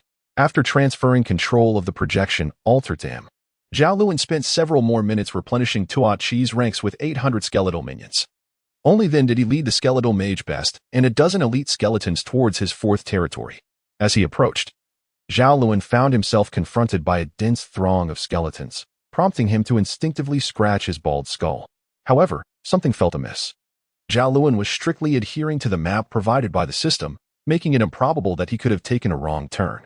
Yet, this territory was the first one where he had acquired territorial consciousness, and it should not have been teeming with skeletons. Could it be? A spark ignited in Zhao Lun's eyes as a possibility dawned on him.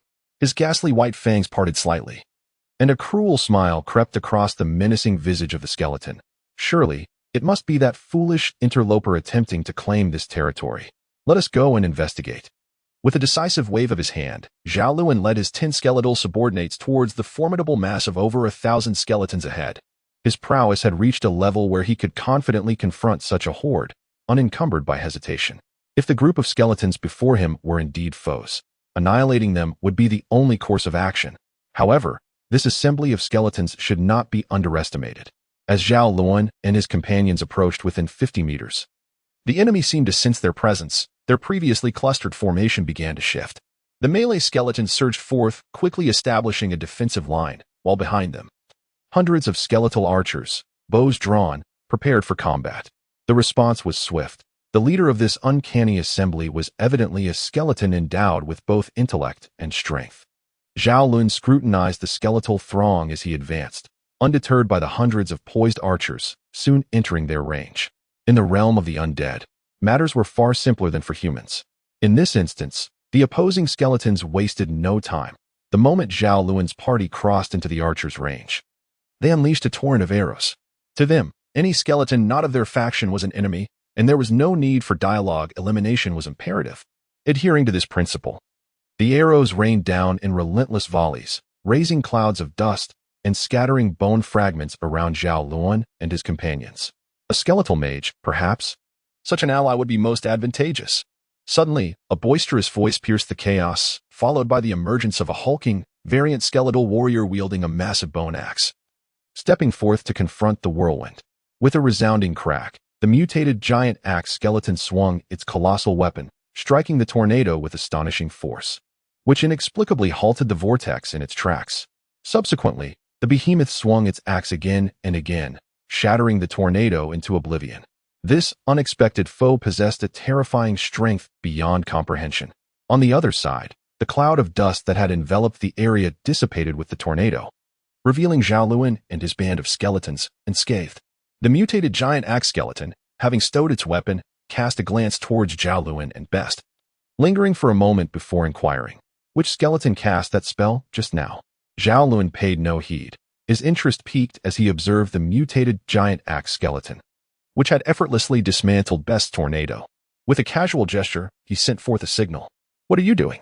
The formidable presence of the mutated giant axe skeleton seemed quite impressive, as it was able to sense Zhao Lun's scrutiny. Its eyes ignited with fury, and it brandished the bone axe, pointing angrily at Zhao Lun, ready to strike at any moment should words fail. Zhao Lun paid no heed to him. With a flicker of the soul's fire, he scrutinized the details of this foe. The mutated giant axe skeleton, a creature of the lowly undead, boasted a formidable strength of level 5, categorized as black iron excellence. A level 5 mutated skeleton indeed. Zhao Lun's eyes gleamed with intensity, poised to utter something. "Curse the skeleton! Perish!" The mutated giant axe skeleton, enraged, charged forth. It appeared to be an arrogant creature, incensed merely by Zhao Lun's indifference, determined to cleave Zhao Lun in two to satiate its fury. Nonetheless, its prowess was commendable. Beside him, Best stepped forward to shield Zhao Lun, his own eyes ablaze with determination, casting wind blade to fend off the assault. However, the skeleton, without even wielding its giant axe, effortlessly swatted away the incoming blades with its bony hands while sprinting with astonishing speed. "Is it you? Very well, from this moment forth, you are mine." Upon witnessing Best's use of Windblade, the mutated giant axe skeleton's eyes flared with renewed vigor, its focus shifting imperceptibly from Zhao Lun to Best. With relentless force, it bore down upon Best, evading all magical defenses with ease. In mere moments, the monstrous skeleton was upon Best, its colossal bony hand lunging for him. "Begone!" Zhao Lun's eyes blazed, and with a disdainful huff, he conjured a black energy whip, as thick as a fist, that seemed to materialize from thin air. With a sharp crack, it lashed against the skeleton's frame, sending it sprawling. In quick succession, several magical sigils flickered into existence around the suspended mutated giant axe skeleton, and the black energy whip surged forward, coiling tightly around its bony form, ensnaring it completely. "You too are a skeleton mage." Suspended in midair, the ensnared mutated giant axe skeleton gazed at Zhao Lun in horror. Crack! The skeleton barely managed to articulate its thoughts when the black energy whip constricted violently, shattering its bony structure with a resounding crunch. Swift as lightning, Zhao Lun executed his strike with lethal precision. This was unlike Zhao Lun's typical demeanor. After vanquishing this foe, he uttered not a single word, obliterating the skeleton's remains without hesitation. Though the creature's life had not yet been extinguished, given such treatment, it was evident that it would not escape unscathed. Zhao Lun's ruthlessness stood in stark contrast to his previously unyielding demeanor, rendering him almost unrecognizable, leaving observers bewildered by the transformation. If one were truly familiar with Zhao Lun's character, one would comprehend the rationale behind his current actions. He embodies a creature of both emotion and reason. His emotional nature renders it difficult for him to slay any skeleton he is acquainted with. Yet his rationality distinctly informs him of when to take decisive action. It is unfortunate that this mutated giant axe skeleton appeared at an inopportune moment, sealing its fate to death. Zhao Lun, having already predetermined the outcome for this skeleton, acted without hesitation to shatter its bones. After vanquishing the mutated giant axe skeleton, Zhao Lun took the lead, launching an assault against the multitude of skeletons that had just lost their leader. Initially, I was troubled by the scarcity of materials. Now, they had all presented themselves willingly, and not a single one would be spared. Zhao Lun swiftly approached the throng of skeletons, nimbly weaving into their midst. With a flourish of his arms, a myriad of black energy whips, known as the touch of darkness, materialized around him, resembling a multitude of serpents dancing in the air. With a resounding crack, the whips lashed out under Zhao Lun's command, creating a vortex of devastation among the skeletons. The crisp sound of shattering bones echoed like a string of firecrackers. Mere seconds later, as the touch of darkness came to a halt, not a single skeleton remained standing within a 100-meter radius of Zhao Lun. Hundreds had been obliterated by his singular strike, leaving only a few that were beyond the reach of his dark tendrils. However, with the arrival of Best and the elite skeleton battalion, Zhao Lun refrained from further combat, and they swiftly dispatched the remaining stragglers, leaving none alive. Best, gather these remains together, Zhao Lun commanded, his eyes flickering with intensity as he pointed to an elite giant axe skeleton. Consumed the soul fire of the recently defeated mutated giant axe skeleton.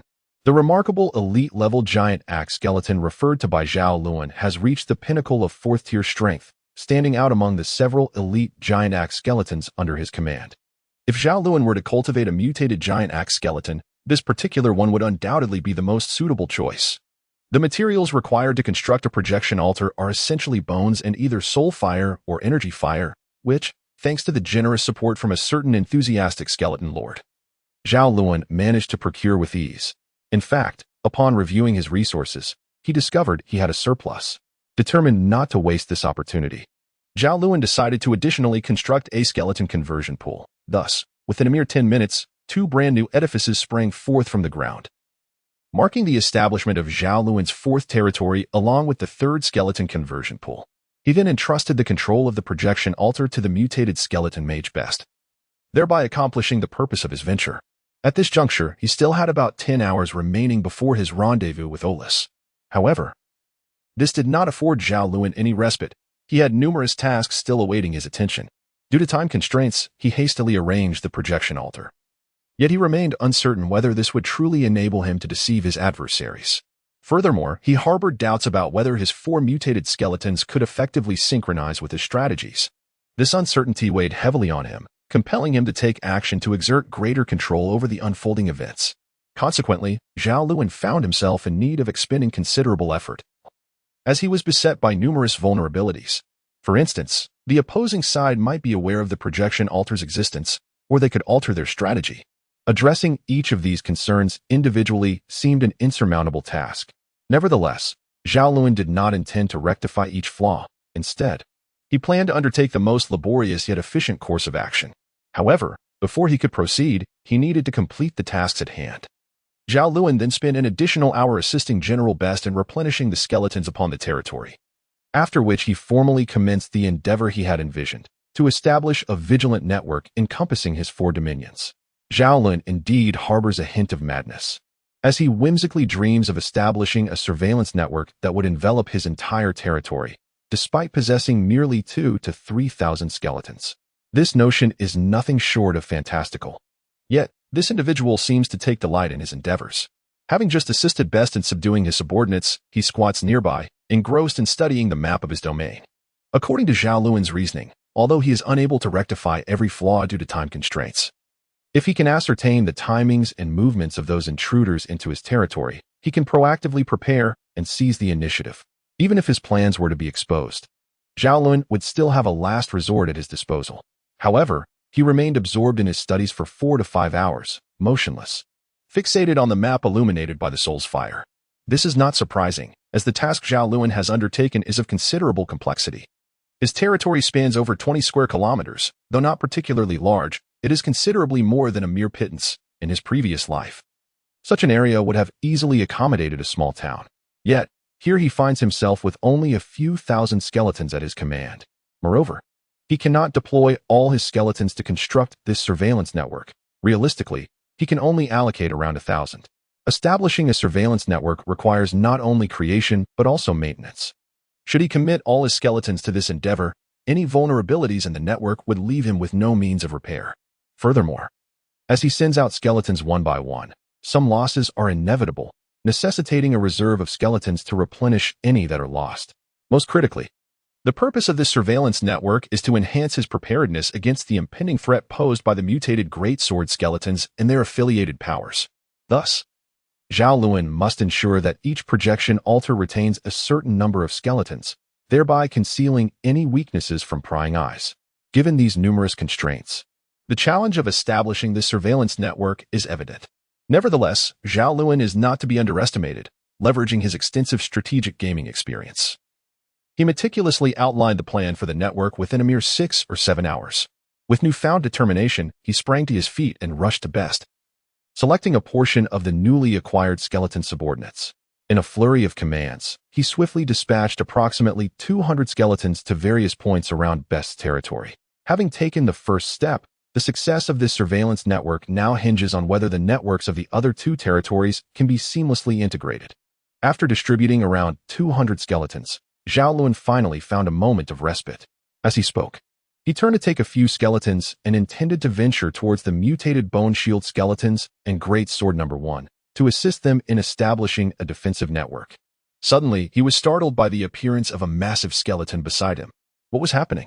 Zhao Lun was taken aback, and upon closer inspection, he realized this creature was a mutated giant axe skeleton, strikingly similar to the one he had just slain. Instinctively, he prepared to unleash a dark touch upon it. But then he felt an unfamiliar presence within his soul fire. This entity had been calling out from within his soul fire for quite some time. He had merely been too engrossed in his thoughts about the defensive network to notice. It was only now, interrupted by this new arrival, that he recalled having commanded an elite-level giant axe skeleton to consume the soul fire of the previous mutated giant axe skeleton. Clearly, this creature was the result of that elite giant axe skeleton's mutation. Recognizing that the danger posed by the mutated giant axe skeleton had subsided, Zhao Lun curiously circled around it, examining every detail before activating the entity within his soul fire that had been persistently calling out. The system promptly displayed a notification: mutation data collection complete. 5 system criteria met for building mutation. Would you like to research building mutation? Zhao Lun glanced at the options and, without hesitation, selected yes. The system then informed him, due to the research of building mutation, the system will undergo a shutdown lasting 133 hours, 23 minutes, and 31 seconds. We apologize for any inconvenience this may cause. With that, the screen before Zhao Lun suddenly went dark and vanished. Building mutation? Or perhaps a mutated version of construction? It seemed quite promising. Zhao Lun chuckled softly and set the matter aside. He was in a hurry. After all, how could he afford to dwell on anything else? Zhao Lun swiftly briefed Best on the essential precautions, then set off towards the designated area. Accompanied by the mutated giant axe skeleton and the several dozen skeleton mages recently subdued by Best, along with a handful of elite-level skeletons. Naturally, the surveillance net Zhao Lun established was somewhat rudimentary and far from flawless. However, along the way, he had managed to address several vulnerabilities. Positioned beside the level 3 territory altar, Zhao Lun could communicate with his mutated skeletons through the altar. Thus, even if he could not be physically present to rectify any shortcomings, he could still command the skeletons via the hands of Greatsword No. 1 and others to mend the gaps. Considering the current circumstances, Zhao Lun's surveillance net appeared to be functioning adequately. Despite harboring a tinge of concern, Zhao Lun felt utterly powerless in his current situation regarding Horus. There was nothing he could do but wait. Nevertheless, in other areas, he had ample opportunities to act. For instance, the magic tower represented a structure that could significantly enhance his capabilities. Although the system had currently been disabled, this bore no relation to the construction itself. As long as Zhao Lun possessed the necessary materials, erecting the tower would be a matter of mere moments. Regrettably, Zhao Lun's supply of materials was insufficient to build the magic tower. Although the bone transformation pool continued to process the bone fragments, his estimations suggested that it would take at least 3 or 4 more hours to yield the requisite bones. Thus, Zhao Lun found himself with a couple of hours of free time, which, given his industrious nature, he could hardly afford to squander. He first checked on Chesko, whose skull had been affixed to his skeleton, and found him still in a state of unconsciousness. Afterward, Zhao Lun turned and made his way to Phyllis's camp. Zhao Lun intended to seize the opportunity while time still permitted to discern all the elite skeletons from the previous encounter in the Phyllis camp, which he had failed to identify. With the remaining time, he aimed to gather the elite skeletons from the other 3 territories to forge an elite skeleton legion. Establishing a magical tower was also on his agenda, although the system had been disabled, preventing automatic notifications from appearing in his vision. Zhao Lun could still sense the presence of the elite skeletons, albeit with a bit more effort. After a little over an hour, Zhao Lun effortlessly distinguished the elite skeletons among the throngs under Phyllis's command. This batch comprised about a dozen skeletons, which, when combined with the earlier 10 he had acquired and the ones he sensed before his departure, brought his total of elite skeletons to over 50, a formidable force indeed. If utilized wisely, even against a level 5 mutated skeleton, this legion would prove capable. Subsequently, Zhao Lun descended to the underground base with these 50 elite skeletons. Prior to his departure, he had instructed Phyllis to continue the excavation, resulting in the base expanding exponentially. It now comfortably accommodated Zhao Lun and his elite skeletons, even feeling somewhat spacious. Although the underground was shrouded in darkness, which affected his vision and senses, Zhao Lun remained undeterred, albeit feeling a slight unease due to the vastness of the space. Zhao Lun pondered for a moment before decisively clapping his bony hand, instructing Phyllis to send down a batch of flames of energy along with some skeletal fragments, personally leading over 50 elite-level skeletons. He skillfully crafted these flames of energy and bone pieces into a series of rudimentary lanterns, which he then arranged in a row along the walls, instantly illuminating the space significantly. Zhao Lun gazed contentedly for a few moments before patting the skeletal hand, summoning the 50 or so elite skeletons he had brought along to stand before him. In the realm governed by Zhao Lun, although he did not explicitly categorize the skeletons under his command, an unspoken subconscious division existed. He classified them into 3 distinct tiers. The foremost tier comprised the mutated skeletons, such as Horus, with whom he could engage in dialogue. Thus far, only 6 of these remarkable beings had emerged. Yet they collectively possessed over 90% of the combat prowess of Zhao Lun's entire dominion. These 6 skeletons were the ones Zhao Lun relied upon most heavily, both emotionally and in terms of strength. The subsequent tiers consisted of the elite skeletons and the ordinary skeletons. Zhao Lun regarded these 2 categories through a pragmatic lens, for neither the elite nor the ordinary skeletons possessed the intelligence characteristic of their mutated counterparts, nor did they have the capacity to communicate with him. Consequently, Zhao Lun felt no emotional attachment to the cold, lifeless frames. The sole criterion distinguishing them was their disparity in strength and inherent potential. Thus, it was unequivocal that elite skeletons held significantly greater value for cultivation than their ordinary counterparts. Zhao Lun envisioned the development of an elite skeleton legion, one that could, through sheer numbers, overwhelm a contingent of mutated skeletons. However, 50 elite skeletons seemed insufficient for this ambition. Aware of this, Zhao Lun gazed at the elite skeletons at his disposal, contemplating while stroking his bald skull. He then turned towards the altar of his domain and issued a brief command to the 3 overseers of the projection altars. The directive was straightforward: to expedite the selection of elite skeletons from their territory and deliver them to him post-haste. Indeed, Zhao Lun's command entailed that greatsword know one and the others identify the elite skeletons. This task was not insurmountable for them. Even without the ability to sense, distinguishing elite skeletons from the ordinary ones was relatively easy. The differences between elite and ordinary skeletons were quite pronounced, not only in skills but also in the hardness of their bones and their reflexes. While the process of selecting elite skeletons from the throng might require a bit of effort and time, it was certainly achievable. Zhao Lun currently finds himself faced with a pressing matter, one that is not merely obligatory but ignites within him a fervent enthusiasm. This endeavor revolves around nurturing his spirit and, subsequently, erecting a magical tower. The anticipation for this tower has lingered within Zhao Lun for an indeterminate length of time, and the prospect of its construction fills him with uncontainable excitement. However, he must exercise patience, for there remains over an hour before the transformation of his bones is complete. Despite the alleviation of the piercing pain from his soul fire, his spirit is far from robust, necessitating careful cultivation. Yet, when it comes to nurturing his spirit, Zhao Lun finds himself at an impasse. How should he proceed? Consuming the soul fire? While this seems a viable option, he has already sworn off soul fire. As for energy fire, its consumption is barely sufficient to maintain his spirit, let alone rejuvenate it. Are these truly the only 2 methods available? In his moment of frustration, Zhao Lun reflects on novels he occasionally read in his past life, which often depicted a plethora of techniques, notably meditation. This method frequently appears in tales featuring mages, prompting Zhao Lun to wonder if, as a reincarnated skeletal mage, he might also benefit from such a practice. However, his hopes are swiftly dashed after over 3 hours. His initial attempt at meditation proves futile. Perhaps the duration was too brief to yield results. Yet time is a luxury he cannot afford.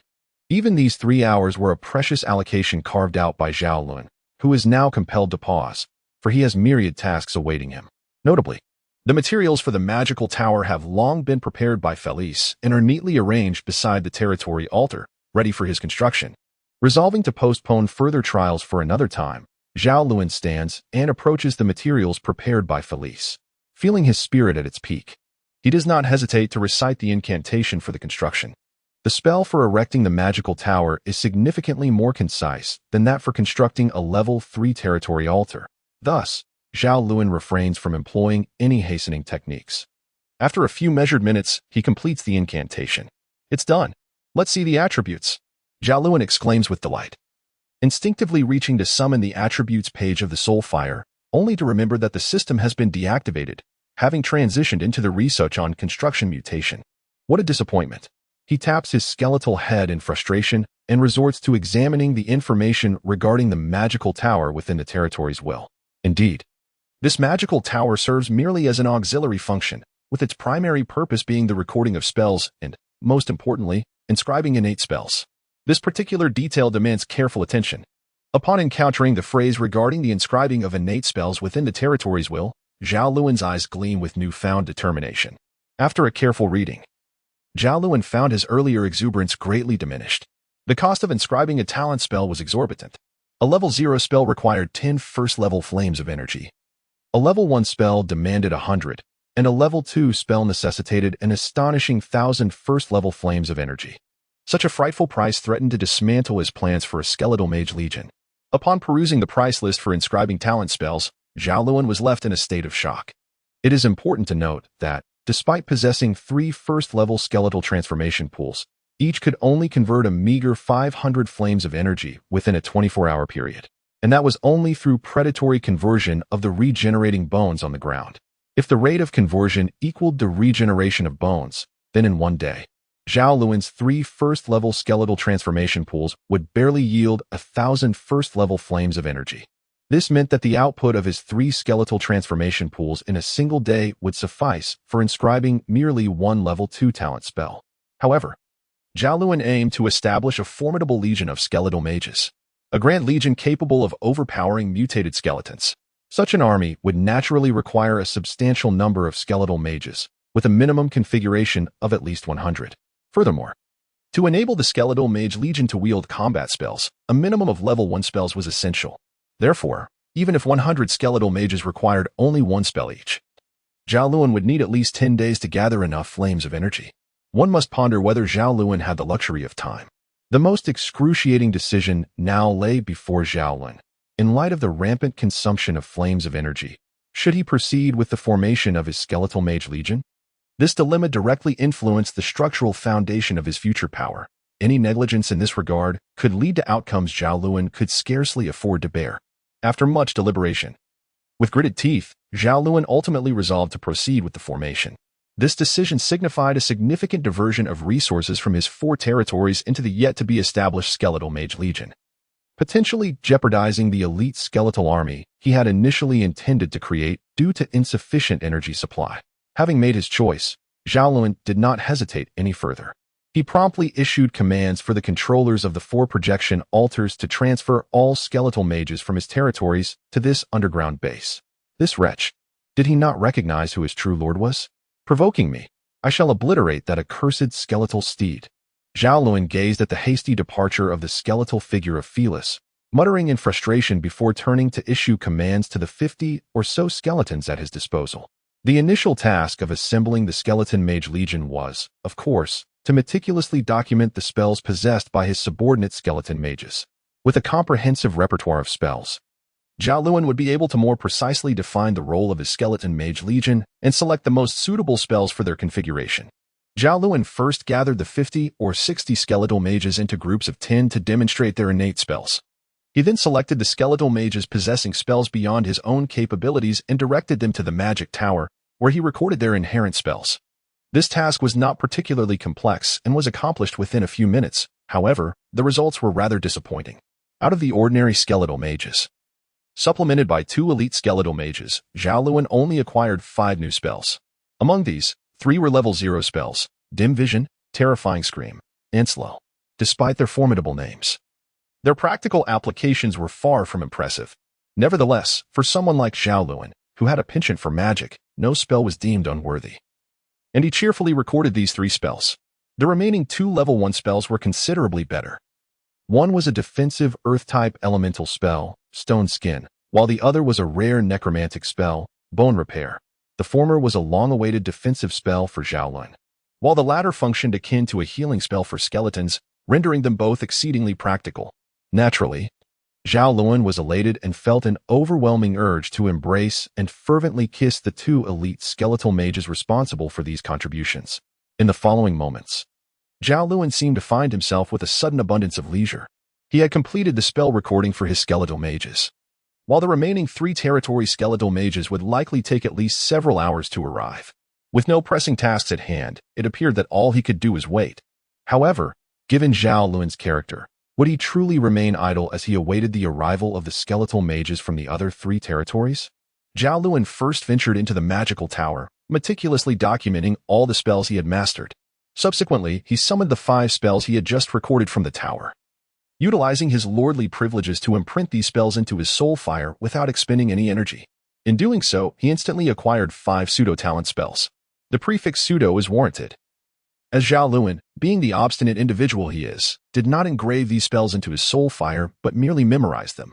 Consequently, although he momentarily grasped these 5 spells, without undergoing his own cultivation, the prospect of wielding them remained but a fanciful dream. Thus, Zhao Lun's next endeavor was to dedicate the ensuing hours to diligently cultivating each of these 5 spells. Zhao Lun, after a mere 10 hours of diligent practice, was tasked with mastering 5 spells, an endeavor that seemed nearly insurmountable. It is noteworthy that his previous best record involved the painstaking effort of several hours to learn just a single spell. Was it not overly ambitious for him to attempt to master 5 at once? However, such presumptions were unfounded. Since achieving level 5, Zhao Lun's comprehension of magic had ascended to new heights.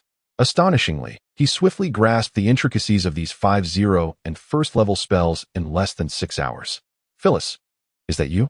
Upon uttering these words, a mutated skeleton wielding a massive sword emerged from the shadows, its skeletal grin revealing menacingly sharp teeth. Ah, my lord. It seems that in just a few days, your power has undergone a remarkable transformation. Chesko, is it truly you?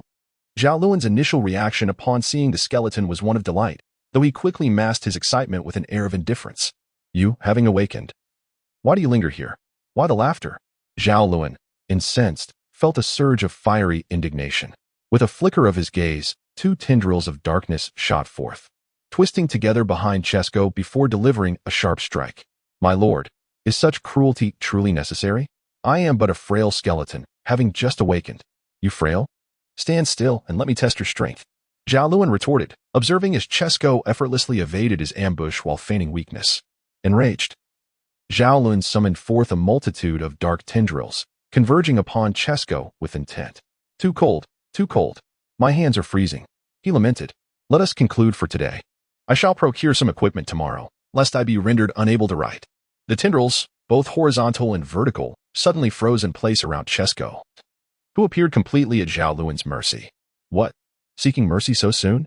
Zhao Lun scoffed. Humph.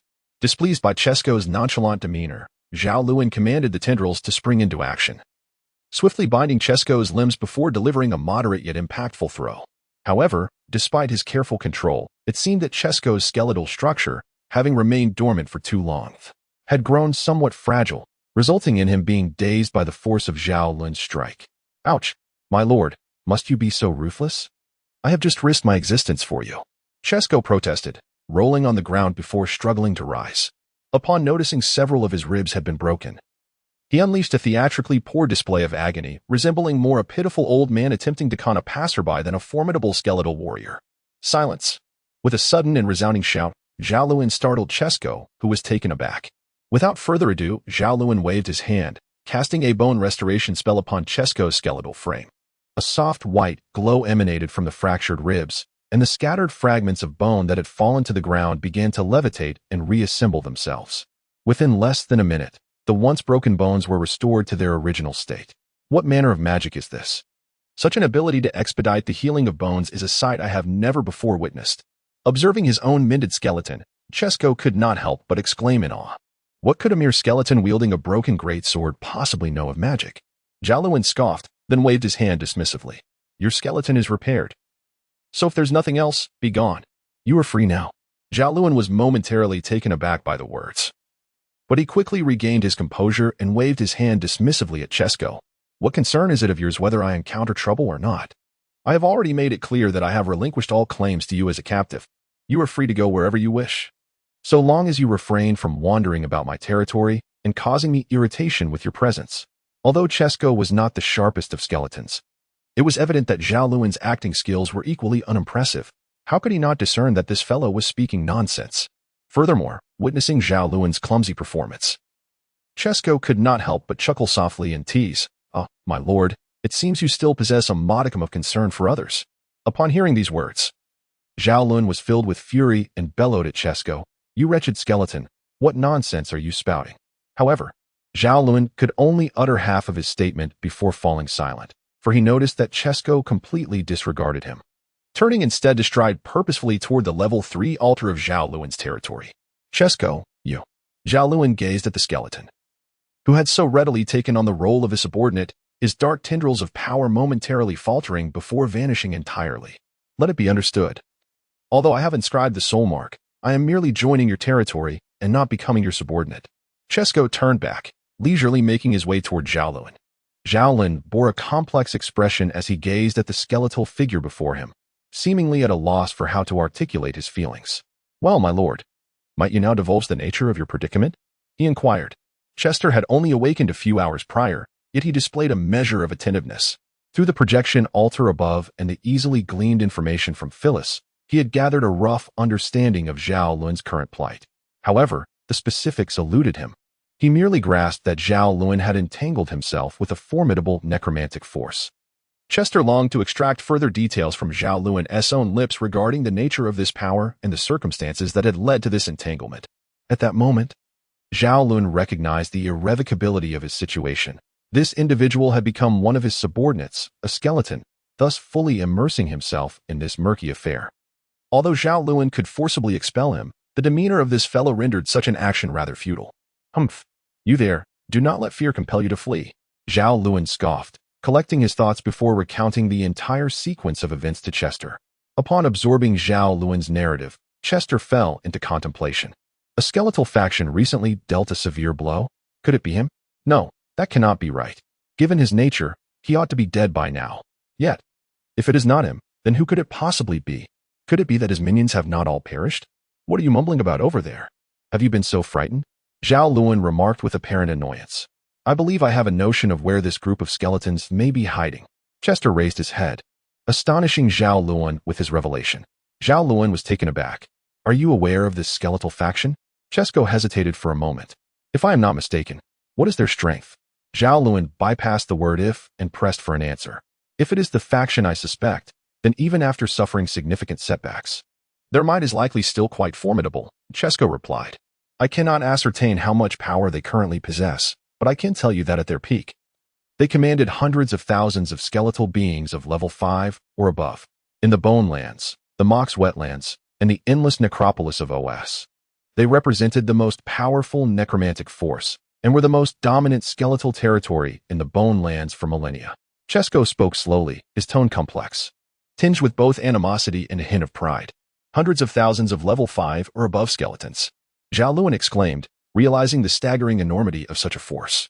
But how could such a powerful faction have faced such a devastating blow?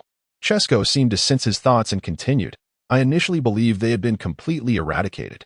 However, given the current circumstances, it is highly probable that they have not been entirely obliterated. At least a portion may still endure. What? Eradicated? Wait, what do you mean, Chesko? Is your choice of words accurate?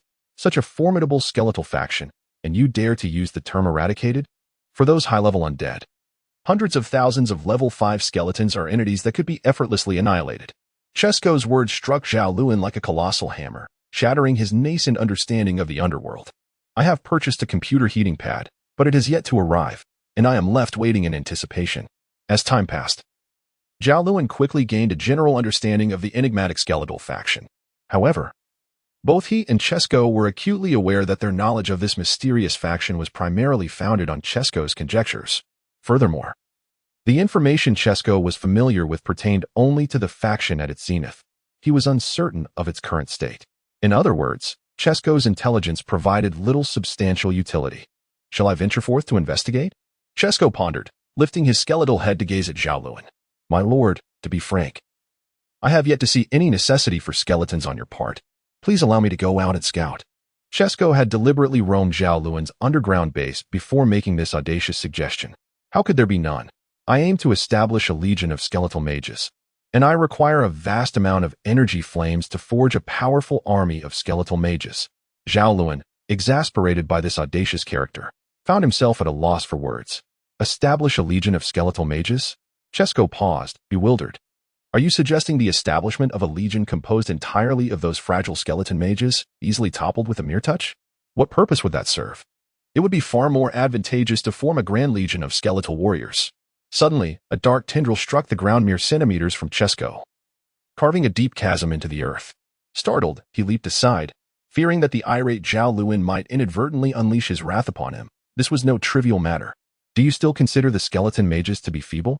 Zhao Lun inquired coldly, extending a bony hand from which a dark magical missile floated ominously. No. Chesko hastily gestured with both hands, shaking his skull vigorously in a frantic denial.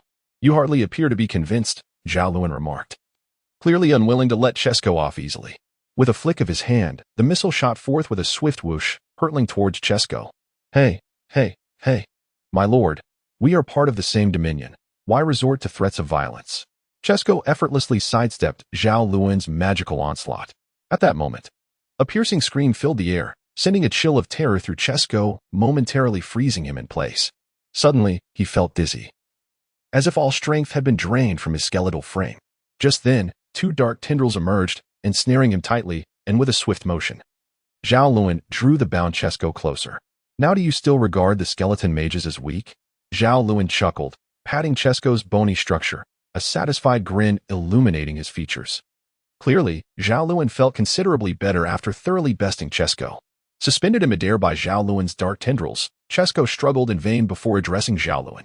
Even if you are formidable, you cannot guarantee that your skeleton mages possess the same prowess. I believe it would be prudent for me to assess their capabilities myself. I do not require each of my skeleton mages to be as powerful as I am. I simply need 100 of them, each capable of casting a level 1 spell. Can you imagine the combat potential of 100 such skeleton mages? Zhao Lun's enthusiasm for the skeleton mage legion was evident, a rare display of fervor. Chesko had never witnessed Zhao Lun in such a zealous state, yet he remained resolute in his skepticism. I can see that if there were 100 level 1 spellcasting skeleton mages, they would indeed constitute a formidable force, within a certain range. I too would lack the confidence to withstand such a vast assembly of skeleton mages. However, my lord, you must concede that such a legion of skeletal mages is vulnerable to a close-quarters assault. If I were to approach within a mere 20 meters, even if the number of skeletal mages were to double, I would effortlessly vanquish them. No, absolutely not.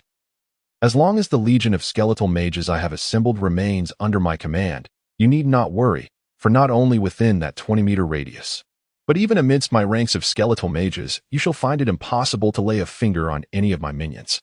Zhao Lun had few accomplishments in his life of which he could be truly proud, yet his prowess in strategic warfare was undoubtedly among them.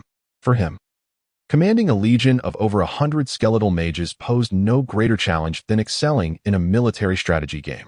He possessed unwavering confidence that, if he could establish a formidable army of skeletal mages, even 10 fifth-level mutated skeletons approaching his legion would be unable to gain any advantage.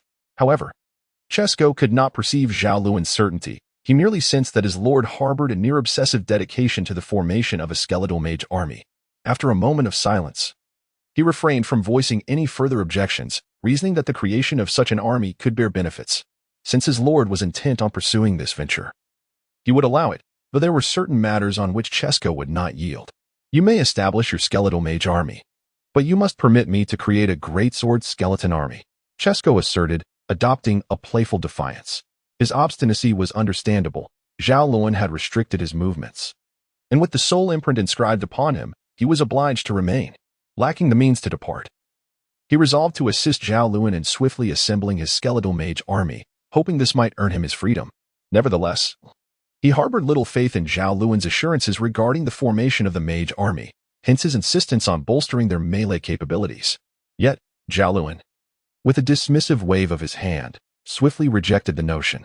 Do not even entertain such thoughts. The resources within my domain are limited, and even should I exhaust them all, I cannot fathom when my skeletal mage army might be established. Your grand vision of a greatsword skeleton army is utterly out of the question. Chesko was taken aback. He had not realized that establishing a force of a few dozen skeletons would require resources. Having only ever commanded a single skeleton, he was entirely uninformed about these matters. Resources? What resources? His bewilderment amused Zhao Lun, revealing that Chesko was, in fact, quite ignorant of the intricacies involved in army formation and had merely been indulging in frivolity. Frustrated by this revelation, Zhao Lun's eyes flared with ire, and with a surge of dark magic, he hoisted Chesko into the air. My lord, what are you doing? Before Chesko could finish his protest, his skeletal frame collided with the ground, having been lifted but not particularly high, thus sustaining minimal damage. After rolling once, he was able to stand upright without any lasting harm. Tomorrow, the heating pad for my computer desk will arrive. How wonderful. Finally, I won't have to pause my writing to do dozens of sit-ups before continuing. In the desolate expanse of the Bone Lands, not far from Zhao Lun's city of bones, he and his trio of skeletal companions hastened in the opposite direction of their territory. More than half an hour ago, a resigned Zhao Lun was meticulously explaining to the obstreperous Chesko the concept of resources and the rationale behind his inability to establish a grand army of skeletal swordsmen after founding a legion of skeletal mages. Upon hearing this, the initially reluctant Chesko, who had almost protested by rolling on the ground, immediately rose to his feet, assuring Zhao Lun that he could procure a substantial amount of resources. Initially skeptical, Zhao Lun's doubts began to wane as he observed Chesko's earnest demeanor. Ultimately, he inquired about the means by which Chesko intended to secure these abundant resources. To his surprise, Chesko's response proved to be quite plausible, exuding an air of credibility that inadvertently stirred Zhao Lun's interest. All of this could be attributed to the irresistibly tempting nature of Chesko's descriptions, leaving Zhao Lun unable to resist the allure. Chesko, are you truly certain that such things exist? Zhao Lun asked, half skeptical, while hastening along the path behind the leading Chesko. Zhao Lun's fiery gaze erupted with an intense battle spirit. If it truly exists, then the nether crystal mine shall be mine without a doubt. Whether the nether beasts can hinder me or not, I shall confront them regardless. He chuckled softly. Now this is more akin to the demeanor of a lord, and that reassures me. Though Chesko smiled, Zhao Lun could distinctly sense his mood had notably diminished since he uttered those words. After speaking, he buried his head and silently pressed onward.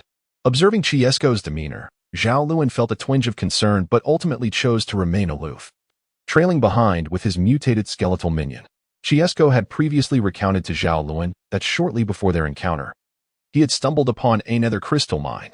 Zhao Lun was utterly perplexed by the term, prompting him to inquire further. In retrospect, he often regretted his impulsive question, wishing he had feigned ignorance and subtly probed instead, thus avoiding the scornful gaze of that skeletal figure, which had taken such delight in showcasing its knowledge. Nevertheless, thanks to Chesko's exuberant explanation, Zhao Lun finally grasped what the nether crystal entailed. Having immersed himself in fantasy novels in his previous life, it dawned on him that the substance resembled the spiritual stones found in such tales. What a prized treasure! Yet, this seemed to be the netherworld. Did such things truly exist here? Chesko had emphasized that the nether crystal mine was not far from Zhao Lun's domain. Initially skeptical, Zhao Lun was taken aback when, after a little over 2 hours of silent exploration, Chesko suddenly halted and, upon Zhao Lun's approach, whispered, "We have arrived." "Is this it?" Zhao Lun questioned, bewildered. "Where is the nether crystal mine? I see nothing extraordinary." He stared in confusion, for the surroundings appeared quite ordinary, devoid of anything resembling a mine. However, there was one peculiar feature, a fissure a few dozen centimeters wide, stretching before them. "Chesko, do not tell me it lies beneath this." Indeed, it was beneath this very fissure that I glimpsed the nether crystal mine. Chesko nodded vigorously, his eyes fixated on the crack, trembling despite his attempts to mask it. "What? Are you frightened?" Chiesko suddenly sprang into action, swiftly approaching the fissure and leaping into its depths. As he descended, Zhao Lun faintly heard his impassioned voice exclaim, "It is not fear. It is exhilaration." This was the first time Zhao Lun had heard Chiesko speak in such a tone, distinctive and resolute, causing the image he had previously constructed of Chiesko to blur once again. Fully aware that beneath this fissure lay a formidable nether beast guarding the mine, this fellow boldly leapt down, seemingly ready to engage in a fierce battle with the creature lurking below. Was this the same skeleton that had once been so timid and fearful for its life? Surely, he had not transformed into a snake spirit. Quickly, let us descend as well. Zhao Lun found himself devoid of the luxury of time to ponder this predicament. He was acutely aware that if this subterranean passage indeed concealed a nether crystal mine, it was highly plausible that a fearsome nether beast lay in wait beneath. Although it was his first encounter with the term nether beast, the demeanor of Chiesko prior to his peculiar episode suggested that such a creature must possess formidable strength. Urgency compelled Zhao Lun to descend swiftly. Otherwise, he feared that Chiesko, in his delirium, might fall victim to a gruesome fate. Without delay, he leapt into the chasm, accompanied by the mutated giant axe skeleton. Upon descent, Zhao Lun soon realized the chasm was indeed profound, possibly extending over 100 meters. As they plunged deeper, the space expanded significantly. After a brief descent of several seconds, when Zhao Lun and the mutated giant axe skeleton finally reached the ground, the subterranean realm unfolded into an astonishingly vast expanse, so immense that he could not discern its boundaries. Compared to Zhao Lun's underground base, this space was incomparably larger, stretching beyond his imagination. Zhao Lun also discovered that Kaisik, who had just boasted about engaging in a fierce battle with the nether beast, was quietly waiting for them off to the side. Zhao Lun pondered for a moment and began to discern the intentions of the individual before him. It appeared that the earlier display was merely a ruse to create a path for Zhao Lun and his companions. Realizing this, Zhao Lun couldn't help but mutter under his breath, "What a hypocritical fellow." Nevertheless, the true thoughts swirling in Zhao Lun's mind remained unknown to the skeletal figure. The surroundings felt desolate, devoid of any sign of the nether crystal. Zhao Lun cast a glance around and addressed Chiesko, who had already descended and was keeping watch nearby. "The nether crystal mine lies ahead. We shall reach it in approximately 10 minutes if we proceed inward. Let us move forward." Once Chiesko confirmed that Zhao Lun and his party had safely landed, he led the way to the left, while Zhao Lun followed closely, accompanied by the mutated giant axe skeleton. Zhao Lun strolled through the midst, a skull glancing about, unable to discern anything particularly remarkable. Is there truly a spectral beast here? It seems as though there is nothing at all. How curious. As Zhao Lun's words echoed, a resounding roar of a colossal beast reverberated through the air. Zhao Lun had never encountered such a sound. It was not particularly loud, yet it carried an ominous aura, akin to the thunderous roar of a shell exploding in close proximity, evoking a profound sense of dread from the depths of one's soul. It was this very terror that had previously overwhelmed Chiesko, causing him to flee in a state of disarray. Thus, when the resounding roar of the colossal beast echoed through the air, Chiesko instinctively assumed a defensive stance alongside the mutated giant axe skeleton that had suddenly lunged in front of Zhao Lun, resolutely shielding him. "My lord," he inquired casually, his tone surprisingly light, "is this not the underworld beast I mentioned? Do you still wish to engage it?" Zhao Lun was momentarily taken aback, falling into a brief silence. Suddenly, a spark ignited in his eyes as he stepped forward, pushing aside Chiesko and the mutated great axe skeleton. He then made his way toward the source of the ominous roar emanating from the colossal beast. Hey, my lord, what are you doing?" Chiesko and the mutated great axe skeleton hastily followed, concerned. "Did you not hear that earlier roar? This is no jest. Should Zhao Lun, a mere skeleton, advance, he might easily fall victim to a surprise attack in just a few moments." Zhao Lun paid no heed to the two skeletons that had scuttled ahead of him. His eyes gleamed with fierce determination as he strode resolutely towards the source of the monstrous roars echoing in the distance. After a span of several minutes, Zhao Lun came to a halt. "Ah, at last, the warming gear has arrived. No longer must I endure the biting cold. The unexpected bounty of 083 has proved fortunate." Before Zhao Lun, in the dimly lit underground space, a faint glow began to emerge. This ethereal light emanated from two distant walls, creating a striking contrast with the dark and oppressive underworld, reminiscent of an endless starry sky. The beauty was breathtaking. This phenomenon was known as the nether crystal. Standing amidst these celestial walls, Zhao Lun sensed the subtle traces of energy in the air, affirming his conviction. Chesko and the mutated great axe skeleton cautiously shielded Zhao Lun from behind, fearful that an unknown colossal beast might suddenly spring forth. Observing Zhao Lun lost in reverie amidst such peril, Chesko's frustration boiled over. "My lord, now is hardly the time for such distractions. The most pressing matter is, hey. I say, my lord, why are you wandering off again?" Before Chesko could finish his sentence, Zhao Lun impatiently pushed past him and the mutated skeleton, boldly stepping deeper into the starry sky without a hint of trepidation. Although his audacious disregard for the lurking unknown beast incensed Chesko, he nevertheless forged ahead with the mutated skeleton, determined to clear the path for Zhao Lun. Roar! As Zhao Lun and his companions had barely taken a few steps, a terrifying roar from a monstrous beast echoed through the air, instilling fear in Chesko and the mutated giant axe skeleton, compelling them to instinctively draw closer to shield Zhao Lun. However, Zhao Lun, protected by his two subordinates, exhibited no signs of anxiety. Rather, as the beast roared, the flames in his eyes flared with fervor, and a confident smile crept upon his lips. "Let us confront this beast." Though Chesko and the others were clearing a path for Zhao Lun, he had long harbored regrets about bringing him along. The thought of what might happen if Zhao Lun were to come to harm filled him with dread.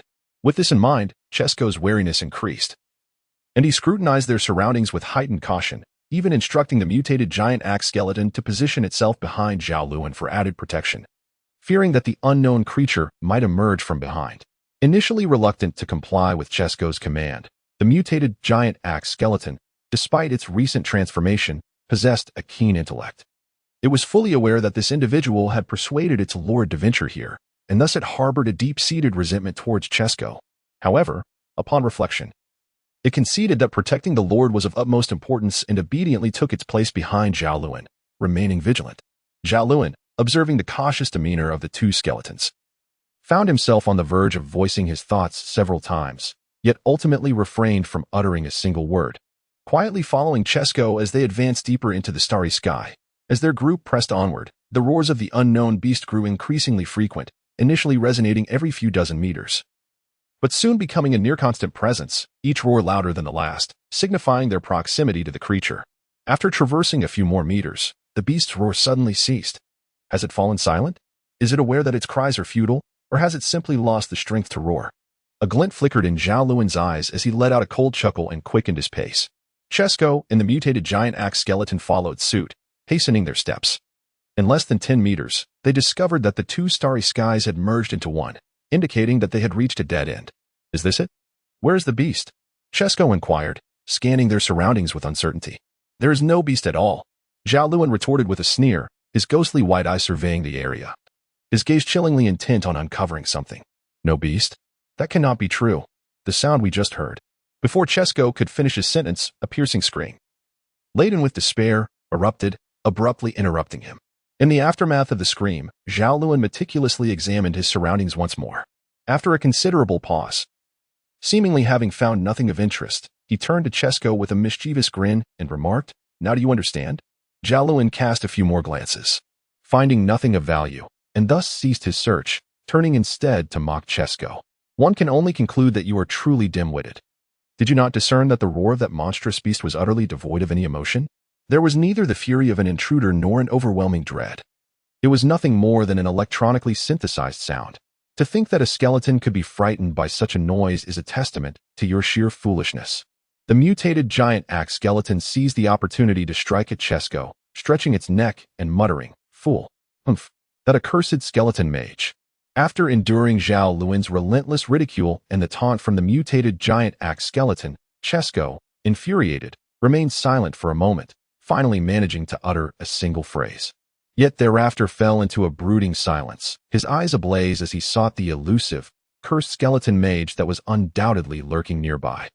Zhao Lun pushed aside Chesko and approached the wall before him. Without any visible action from Zhao Lun, a shadowy tendril suddenly emerged, sweeping across the wall. In the next moment, this dark tendril presented a nether crystal to Zhao Lun. Indeed, this nether crystal contained an extraordinarily potent energy. As Zhao Lun toyed with the fist-sized, pitch-black crystal, he felt the terrifying energy it harbored and remarked on its formidable nature. At that moment, Chesko and the mutated giant axe skeleton arrived by Zhao Lun's side, closely guarding him. Although the monstrous creature had vanished, allowing the alarm to be lifted, They remained wary of the unknown power of the skeletal mage lurking nearby, believing it prudent not to let their guard down. The energy within this nether crystal seems exceptionally difficult to consume, Zhao Lun mused. Attempting to channel the crystal's energy for absorption, he soon realized it was a laborious task. Estimating that the rate of consuming the crystal's energy was at least 10 times slower than that of devouring the soul fire, he expressed his astonishment. I have heard that such an object cannot be consumed by ordinary means. Chesko, surveying their surroundings, replied, Might I ask, my lord, could this item prove ineffective? Zhao Lun pondered. For the purpose of enhancing personal power, it seems this item may be of little use for now. As for its potential efficacy regarding the magic tower, that remains uncertain. The territories will does not record such information. However, I suspect it could indeed be useful. He perused the descriptions of the magic tower within the territory's will, feeling a touch of disappointment. What shall we do now? Chesko inquired. Rest assured, I have prepared for this, Zhao Lun declared. No sooner had his words left his lips than several shadowy tendrils manifested around him. Chesko's eyes flickered with intrigue as he instinctively blurted out, You cannot possibly mean to. Before he could finish, he witnessed the tendrils entwining beside Zhao Lun, coalescing into a massive black vessel crafted from shadows, which loomed behind him. But can you sustain this until we reach the territory? If I am not mistaken, the energy cost of such a spell must be considerable. Chesko hesitated and continued to question. As Zhao Lun spoke, he took the lead in excavating the dark crystals embedded in the wall. The twisted bottle of darkness unraveled, transforming into a flurry of shadows that danced rapidly across the surface of the wall before him. In an instant, the shadows flickered, and one by one, the dark crystals were unearthed by Zhao Lun. Observing Zhao Lun's fervent endeavor, Chesko exchanged glances with the mutated great axe skeleton. Although both harbored intentions to assist, they ultimately decided to have Chesko remain vigilant, for a lurking skeleton mage still posed a threat, necessitating a cautious approach. Meanwhile, the mutated great axe skeleton exuberantly swung its massive weapon, joining in the excavation efforts. However, despite the skeleton's vigorous participation, the efficiency of their efforts did not significantly improve. The creature, exerting itself with all its might, managed to cleave a layer from the wall with each strike, unearthing at least a dozen dark crystals. After several minutes, it had amassed a few hundred crystals, an impressive feat, yet one that paled in comparison to Zhao Lun's performance. Zhao Lun, merely standing still, barely lifting a finger, commanded an array of dark tendrils that worked tirelessly before him. In less than 10 minutes, he had excavated a substantial area of the wall, creating a small mountain of dark crystals at his feet, surely numbering in the thousands. Yet, Zhao Lun's remarkable efficiency came at a cost. He could only sustain such exertion for a brief period. After approximately 10 minutes, his magical energy was depleted, while the mutated great axe skeleton continued its labor, likely capable of working for several more hours without the fatigue that beset Zhao Lun. This highlighted one of the weaknesses of the early-stage skeleton mage, a severe lack of endurance. 3 hours had indeed seen progress compared to before, but for Zhao Lun, idling away time felt interminably tedious. In his boredom, he turned his gaze to the dark crystals, recalling Chesko's previous words about a special method for consuming them. Meditation. Was it? Zhao Lun's eyes sparkled with curiosity as he regarded the towering pile of dark crystals beside him. Unable to resist, he reached out to grasp one. Indeed, Zhao Lun had yet to experiment with several complete meditation techniques. This moment seemed opportune for such trials. After recalling the key points of the dark wizard's meditation method, and ensuring he had not overlooked any details, he cradled the dark crystal and settled down to meditate, initiating the process with serene focus. After more than 3 hours of experimentation, Zhao Lun discovered that the so-called meditation technique of the dark sorcerer was utterly ineffective in absorbing the nether crystals. Not only did it fail to aid in the consumption of these crystals, but it also provided no assistance in the simplest task of accelerating mana recovery. Aside from offering a slight respite to Zhao Lun's troubled mind, it proved to be entirely futile. In light of the limited time Zhao Lun could devote to this endeavor, it was evident that this meditation technique should be deemed ineffective. However, not dwelling in despair for long, Zhao Lun, accustomed to setbacks, quickly gathered his thoughts and stood up resolutely. Rise. Zhao Lun promptly turned around and approached the 2 piles of nether crystals. With a soft command, numerous tendrils of darkness danced through the air, enveloping the 2 heaps of crystals. After considerable effort, he managed to twist them into a colossal vessel. However, Despite its substantial size, this container proved inadequate for encasing the entirety of the 20,000 nether crystals, as a significant number, no less than 2,000, remained scattered on the ground. Let us proceed. Zhao Lun cast a wistful glance at the remaining nether crystals scattered on the ground, as well as the vast expanse of starry sky that adorned the walls for hundreds of meters. He then turned and departed from the scene, accompanied by Chesko and the mutated giant axe-wielding skeleton. Zhao Lun, constrained by the necessity to maintain the form of the dark touch, dared not hasten his pace. He treaded carefully, each step taken with deliberation, moving at a speed that was scarcely more than half of what he had managed before. After traversing only a few hundred meters of starry expanse, he found himself compelled to halt and rest, having exhausted his magical energy once more. Despite Zhao Lun's profound moral quandary regarding the consumption of soulfire, akin to the ethical turmoil one might feel at the thought of devouring human flesh, he was acutely aware of his predicament. At that moment, the weight of his circumstances overshadowed any moral implications. He would, without hesitation, endure even the most abhorrent actions if it meant survival. This was his domain, his subordinates, his new beginning. Defeat was not an option. He would fight tooth and nail for victory. The elite skeletal mage legion, classified as grade 085, had toiled alongside Zhao Lun for several hours at the threshold of the rift, striving to ascend under the protective embrace of Chesko.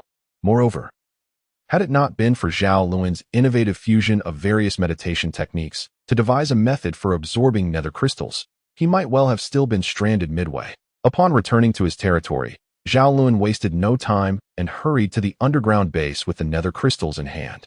After a painstaking 10 minutes, he finally arrived at the underground facility. There was no opportunity to dissipate the dark touch he wielded. The enormous black vessel behind him collapsed with a thunderous crash, scattering thousands of nether crystals across the ground. Exhausted and devoid of magical strength, Zhao Lun had no time to attend to the chaos. He urgently summoned Best, who had accompanied him, to pass him the prepared flame of energy. Upon receiving the flame of energy, Zhao Lun consumed it eagerly.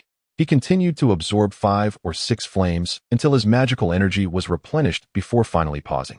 As for Olus, Best, having undergone a transformation, had neither encountered nor heard of this individual. Damn it, could something have gone awry? Zhao Lun descended from the altar, although the safety of Olus provided him with some solace. His heart remained unsettled as long as Olus was outside the sensing range of the territory altar. What has happened to that sword and shield skeleton? Chesko inquired with concern, craning his neck. Among the skeleton subordinates under Zhao Lun's command, Olus was undoubtedly the one that Chesko favored the most, largely due to their shared heritage as mutated greatsword skeletons. You seem quite anxious about him. Would you like me to venture out and search for him? Chesko suggested, noting Zhao Lun's evident worry. Upon hearing Chesko's words, Zhao Lun's eyes flickered with interest, yet after a moment's contemplation, he shook his head, deciding against it for the time being. It was crucial to address the skeletal forces that might once again encroach upon his territory. With insufficient manpower on his side, he requested, "Please remain here to assist me." "Are you concerned that I might investigate those skeletons?" Chesko inquired. While he had entertained such a notion, he deemed it prudent to first navigate the current situation. Once he departed the territory, Zhao Lun would lose control over his movements. Let us proceed as I suggest. Chesko's idea was commendable, yet Zhao Lun was not swayed. He waved his hand dismissively, choosing not to dwell on the matter with Chesko, and walked directly to the front of the magical tower. At this juncture, it was imperative to ascertain whether the soul crystals could be utilized for the tower. If they could, then both his skeletal mage legion and Chesko's greatsword skeleton legion would have a viable foundation. Conversely, if they could not, Zhao Lun paused, patting the magical tower, and continued to Chesko, "My skeletal mage legion would still find a way forward, albeit on a smaller scale, while your greatsword skeleton legion might be swept away by the winds, leaving it without a future." Upon finishing his words, Zhao Lun accepted the soul crystal handed to him by the astute mutated giant axe skeleton.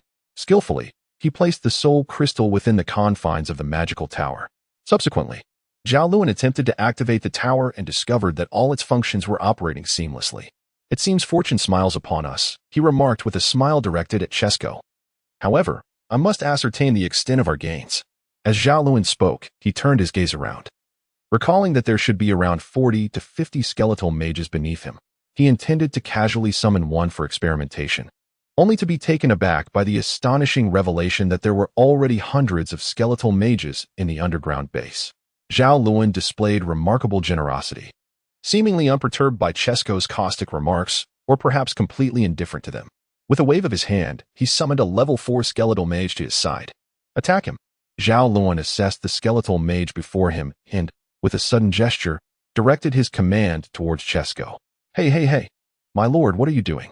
Chesko exclaimed, startled, instinctively retreating a few steps while casting a wary glance at the level 4 skeletal mage, questioning Zhao Lun. Zhao Lun, however, paid him no heed, fixating his gaze on the formidable skeletal figure. In a swift motion, the level 4 skeletal mage did not disappoint Zhao Lun within mere seconds. It propelled a globule of dark liquid, approximately the size of a basketball, towards Chesko. Upon witnessing this ominous projectile, Chesko was overwhelmed with fright, scrambling to the side as the viscous substance splattered onto the ground, etching a deep, charred pit into the earth. All right, into the magic tower we go. After observing the skeletal mage's formidable spell and delivering a small measure of retribution to Chesko, Zhao Lun raised his hand, interrupting the skeletal mage's intent to continue its assault. The obedient skeletal mage complied, dutifully retreating into the magic tower as Zhao Lun prepared to further his plans. Zhao Lun first documented the innate spells possessed by the skeletal mage, then retrieved the level 1 spell Earth Spike from his own record. After inscribing it onto the level 4 skeletal mage, he summoned the creature to demonstrate Earth Spike for him, to Zhao Lun's great satisfaction. The spell inscribed from the magic tower appeared to be as inherent to the skeletal mage as its original abilities, allowing it to wield the spell with effortless grace and precision. And then he slipped away as the 086 approached. Zhao Lun extravagantly squandered his nether crystals, while Chesko, unwilling to remain idle, managed to muster a formidable legion of 200 greatsword skeletons in merely 5 days. It must be said that Chesko, a seasoned level 5 skeleton, certainly possessed a wealth of private resources. He merely requested Zhao Lun to allow Best to convert the bone transformation pool and transfer all the energy flames to him for handling. Thereafter, he took his selected 200 greatsword skeletons and concealed himself in an undisclosed location within the underground base. When Chesko reemerged 5 days later, leading his legion before Zhao Lun, the latter was left astounded to discover that the might of Chesko's greatsword skeletons far exceeded his expectations. Zhao Lun diligently assessed the combat capabilities of this legion, and the results were exceedingly satisfactory. He found that the battle prowess of these greatsword skeletons was more than sufficient to overpower 5 level 5 mutated skeletons, displaying an astonishing level of strength. However, Zhao Lun remained cautious. He did not permit Chesko to depart alone, but insisted that he accompany his greatsword skeletons to seek out Olis. Zhao Lun's strategy was quite astute. By having Chesko and his legion in tow, their numbers would naturally swell, providing a distinct advantage in their search. Furthermore, this would effectively tether Chesko, preventing him from stealthily investigating the enigmatic skeleton faction. Ironically, while Zhao Lun was willing to gamble his own life on perilous ventures, he refrained from endangering the safety of his subordinates. Initially, Chesko was adamant about not leaving with his greatsword skeletons, clearly harboring intentions to investigate the mysterious skeleton forces. However, Zhao Lun's resolute stance compelled Chesko to reluctantly acquiesce. Yet, it was not only Chesko who made concessions. Zhao Lun, too, yielded by allowing Chesko to retain a squad of 50 greatsword skeletons for the protection of Zhao Lun and to address any unforeseen close combat situations. 5 days prior, Zhao Lun's legion of skeleton mages had not yet been fully assembled. After Chesko set out to find Olis, Zhao Lun collected himself and devoted his energies to the creation of the skeleton mage legion. Over the ensuing 5 days, he successfully expended all his nether crystals, fashioning a skeleton army that met his aspirations. Naturally, during these 10 days, Zhao Lun could not solely focus on the skeleton mage legion. After all, he was at the helm of a considerable enterprise. With 4 projection altars, each already manned by dedicated skeletons, his oversight was essential. Furthermore, ever since he surmised that Olis had likely vanquished the 2 mutated skeletons, Zhao Lun remained vigilant against any further incursions from that mysterious faction. Thus, he could not devote himself entirely to the establishment of the skeleton mage legion. Thus, Zhao Lun has indeed been quite occupied over the past 10 days, diligently establishing his skeletal mage legion while simultaneously monitoring the dynamics of his territory. He is even required to divert his attention to maintain the vigilance network he originally set up. Nevertheless, amidst his anxious endeavors, his domain has experienced remarkable advancements during this period. However, it appears that Zhao Lun's tranquil days are soon to come to an end. Among the 4 territories under Zhao Lun's command, the one furthest from him is the domain held by the unconscious bone-shielded skeleton. This territory lies at the southernmost point of Zhao Lun's headquarters and was previously the origin of 2 mutated skeletons from the enigmatic skeletal faction. It is also the direction Zhao Lun anticipates the next arrival of this mysterious skeletal force, making it the area where his vigilance network is most meticulously established. Zhao Lun's efforts were not in vain. Just a fortnight later, a dozen mutated skeletons approached the territory of Tuachi from this very direction. The landscape of Tuachi's domain appeared rather impressive. The foremost of the mutated greatsword skeletons gazed upon Tuachi's territory in astonishment. This land was utterly transformed from what it had been a mere 10 days prior. After Zhao Lun instructed Tuachi to establish the bone transformation pool, he also had Tuachi erect a bone wall. Now, Tuachi's territory was encircled by an irregularly shaped bone wall, towering 2 meters high. Though not extensive, it effectively enclosed the projection altar and the bone transformation pool, obscuring the reality within from prying eyes. As a result, the dozen mutated skeletons could see only the imposing bone wall and the hundreds of skeletons standing vigil beneath it. "My lord, it should soon be our territory," remarked a spear-wielding skeleton disdainfully, casting a glance at the hundreds of skeletons poised for action. "Our territory?" murmured the leading mutated greatsword skeleton, feeling a reluctance to engage in such an act of sheer slaughter and blatant plunder. Silence. The mutated greatsword skeleton's eyes flared with fire, cutting off the words of the other mutated skeleton. The remaining skeletons exhibited a spectrum of reactions, some sneered, others seethed with anger, while a few displayed eager anticipation and unwavering resolve. "I care not for your thoughts. What I require is your loyalty. We are soldiers under the command of our lord. While our lord is present, we shall heed his commands. In his absence, having chosen to revive our territory, we must remain faithful to our masters and never doubt their loyalty to our lord. Remember, every decision they make is for the revival of our land."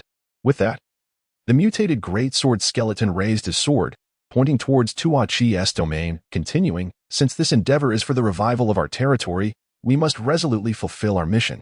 Perhaps due to their overconfidence, the dozen mutated skeletons visiting Zhao Lun's territory failed to detect the alert net he had laid out.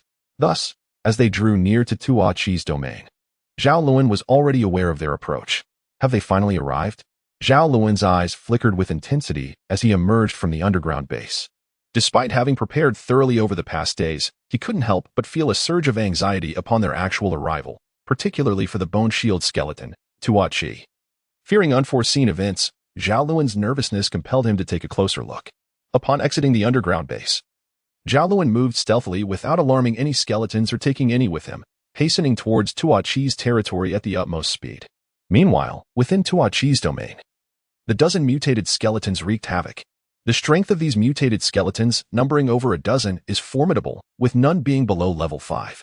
Particularly noteworthy is the foremost mutated greatsword skeleton, which, akin to the previous mutated giant axe skeleton, boasts a power level of 6. With such a host of mutated skeletons rampaging across the territory of Tuachi, does he possess the means to withstand them? In truth, the changes within Tuachi's domain over the past 10 days extend beyond mere territory. The strength of the skeletons has also undergone a qualitative leap. To illustrate, just 10 days prior, there were no level 5 skeletons within this realm, yet now, Tuachi commands a dozen level 5 skeletons, including his own presence among them. It is crucial to understand that level 5 marks a significant threshold for skeletons. Below this level, distinctions exist among ordinary, elite, and mutated skeletons. However, beyond level 5, the classifications diminish, leaving only elite and mutated categories.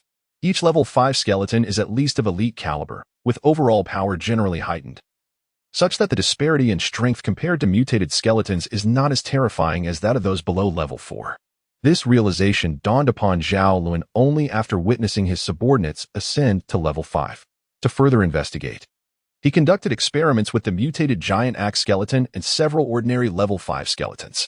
The outcome revealed that 4 or 5 ordinary level 5 skeletons could effectively withstand the assault of the mutated giant axe skeleton.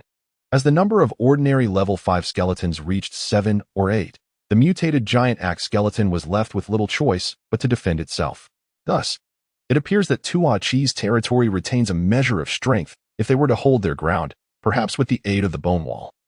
They might withstand 1 or 2 of these mutated skeletons. However, the reality of the battle was far from the scenario. The dozen or so mutated skeletons attacked without hesitation. And Tuo Chi's defenses had yet to solidify. Within less than a minute, the hundreds of skeletons standing guard were overwhelmed by the onslaught of the mutated ones. The towering 2-meter bone wall, in the face of these mutated skeletons, crumbled as though made of paper, offering no real defense. The skeletal archers hiding behind it scarcely had the opportunity to retaliate before being dispatched. This wave of aggression came as a shocking surprise in less than 3 minutes. All that remained of Tuo Chi's territory was the altar and a handful of ordinary level 5 skeletons encircling him. The level 6 mutated greatsword skeleton cast a glance at Tuo Chi, showing no inclination for dialogue. Kill him. Upon receiving the command, the mutated skeletons paused momentarily, exchanging glances. It is unclear which skeleton took the initiative, but ultimately, they surged forward to attack Tuo Chi. Why has it come to this? Why does it deviate from the master's plan? What am I to do now? Should I adhere to the original plan and submit? Yet, they intend to end my life. Standing high upon the projection altar, Tuo Chi gazed in bewilderment at the dozen or so skeletons charging towards him. Stunned by the stark contrast to the script penned by Zhao Lun, Zhao Lun anticipated that the outcome would diverge from his script. Therefore, while providing instructions to Tuo Chi, he included what he deemed a prudent clause. Regardless of the circumstances, if they could not prevail, it would be wise to yield gracefully. When Zhao Lun uttered these words, he had built his entire plan on the premise that the others merely sought to conquer rather than to occupy. Thus, Zhao Lun issued such an order with the core objective of ensuring that Toshi did not perish. However, in this moment, did Toshi truly possess any room for compromise? Beneath the projection altar, Toshi's ordinary level 5 skeletons had begun to falter, falling one after another. No, I cannot allow my subordinates to perish. I refuse to die as well. You wretched scoundrels. Cease this at once. Upon witnessing this scene, Toshi abruptly leaped down from the altar, colliding forcefully with a mutated greatsword skeleton that was poised to strike down his minions. At that very instant, all the mutated skeletons halted their advance. What are you all waiting for? He has descended. Why do you not strike him down? A level 6 mutated greatsword skeleton coldly remarked, brandishing its colossal sword as it approached Toshi. They refrained from attacking, intent on savoring the sight of this foolish skeleton lord. A weakling, absurd in its bravado, completely oblivious to its own insignificance. A dozen or so mutated skeletons exchanged words, yet none dared to advance a step. Is it not better to eliminate such an eyesore? The level 6 mutated greatsword skeleton stated blandly. In the next moment, this previously leisurely advancing skeleton had reached Toshi's side. As its words faded, it swung its great sword with a resounding crack, and before Toshi could even react, his skull was severed. The level 6 mutated greatsword skeleton slowly lowered its head, retrieving Toshi's skull, and turning to face its dozen subordinates. I do not care what thoughts occupy your minds. I only wish to convey that a skeleton warrior may have but one lord, whom it reveres above all else. All others are merely enemies, and as enemies, they must be eradicated. The level 6 mutated greatsword skeleton declared, tossing Toshi's skull high into the air, preparing to deliver a fatal blow. Stop. A furious roar and a desperate scream echoed simultaneously in the ears of the level 6 mutated greatsword skeleton, causing it to falter and miss its strike. Spells. A skeleton mage? The dozen mutated skeletons grew tense, swiftly arranging themselves into a defensive formation, surrounding the level 6 greatsword skeleton. Level 0 spells exert a minimal effect on level 6 skeletons. The level 6 mutated greatsword skeleton quickly regained its composure, reaching out to catch Toshi's skull, and gazing towards Zhao Lun, who had arrived on the scene. Release him, Zhao Lun declared, standing confidently before the multitude of mutated skeletons, devoid of fear. Who are you? The level 6 mutated greatsword skeleton regarded Zhao Lun with a sense of trepidation. After all, in its experience, skeleton mages were either exceedingly weak or exceptionally powerful, and Zhao Lun clearly belonged to the latter category. However, the level 6 mutated greatsword skeleton quickly reconsidered. Even if Zhao Lun was formidable, what could a mere skeleton mage do against their ranks of over 10 mutated skeletons? My lord, what brings you here? At that moment, Tuo Chi heard Zhao Lun's voice, his eyes sparkling with intrigue. My lord, the level 6 mutated greatsword skeleton's gaze sharpened as it looked up at Zhao Lun. So you are not the lord of this territory, then? Upon hearing this, the 10 or so mutated skeletons exchanged incredulous glances, their expressions betraying their astonishment. Indeed, I am the lord of this territory, thus if you do not relinquish Tuo Chi, do not presume to be arrogant, skeleton mage. Can a wretch like you truly claim lordship? Surely, you have hidden away, intimidated by our overwhelming strength, and only now dare to show your face. You are unworthy of such a title. Before Zhao Lun could finish his statement, one of the mutated skeletons surged forward, interrupting him in a fit of anger. Yes. Zhao Lun suppressed his fury and nodded. Dream on. The level 6 mutated greatsword skeleton sneered, tightening its grip on Tuo Chi, intent on crushing the latter's skeletal head. Upon realizing its intent, Zhao Lun was taken aback in horror. Stop. Please, cease your actions. You desire the flame of energy, do you not? I will give you everything. Just let him go. The level 6 mutated greatsword skeleton halted, its sneer still evident. The flame of energy, you say? Everything? I command 4 territories, each housing a bone transformation pool. If you release him, I can grant you all.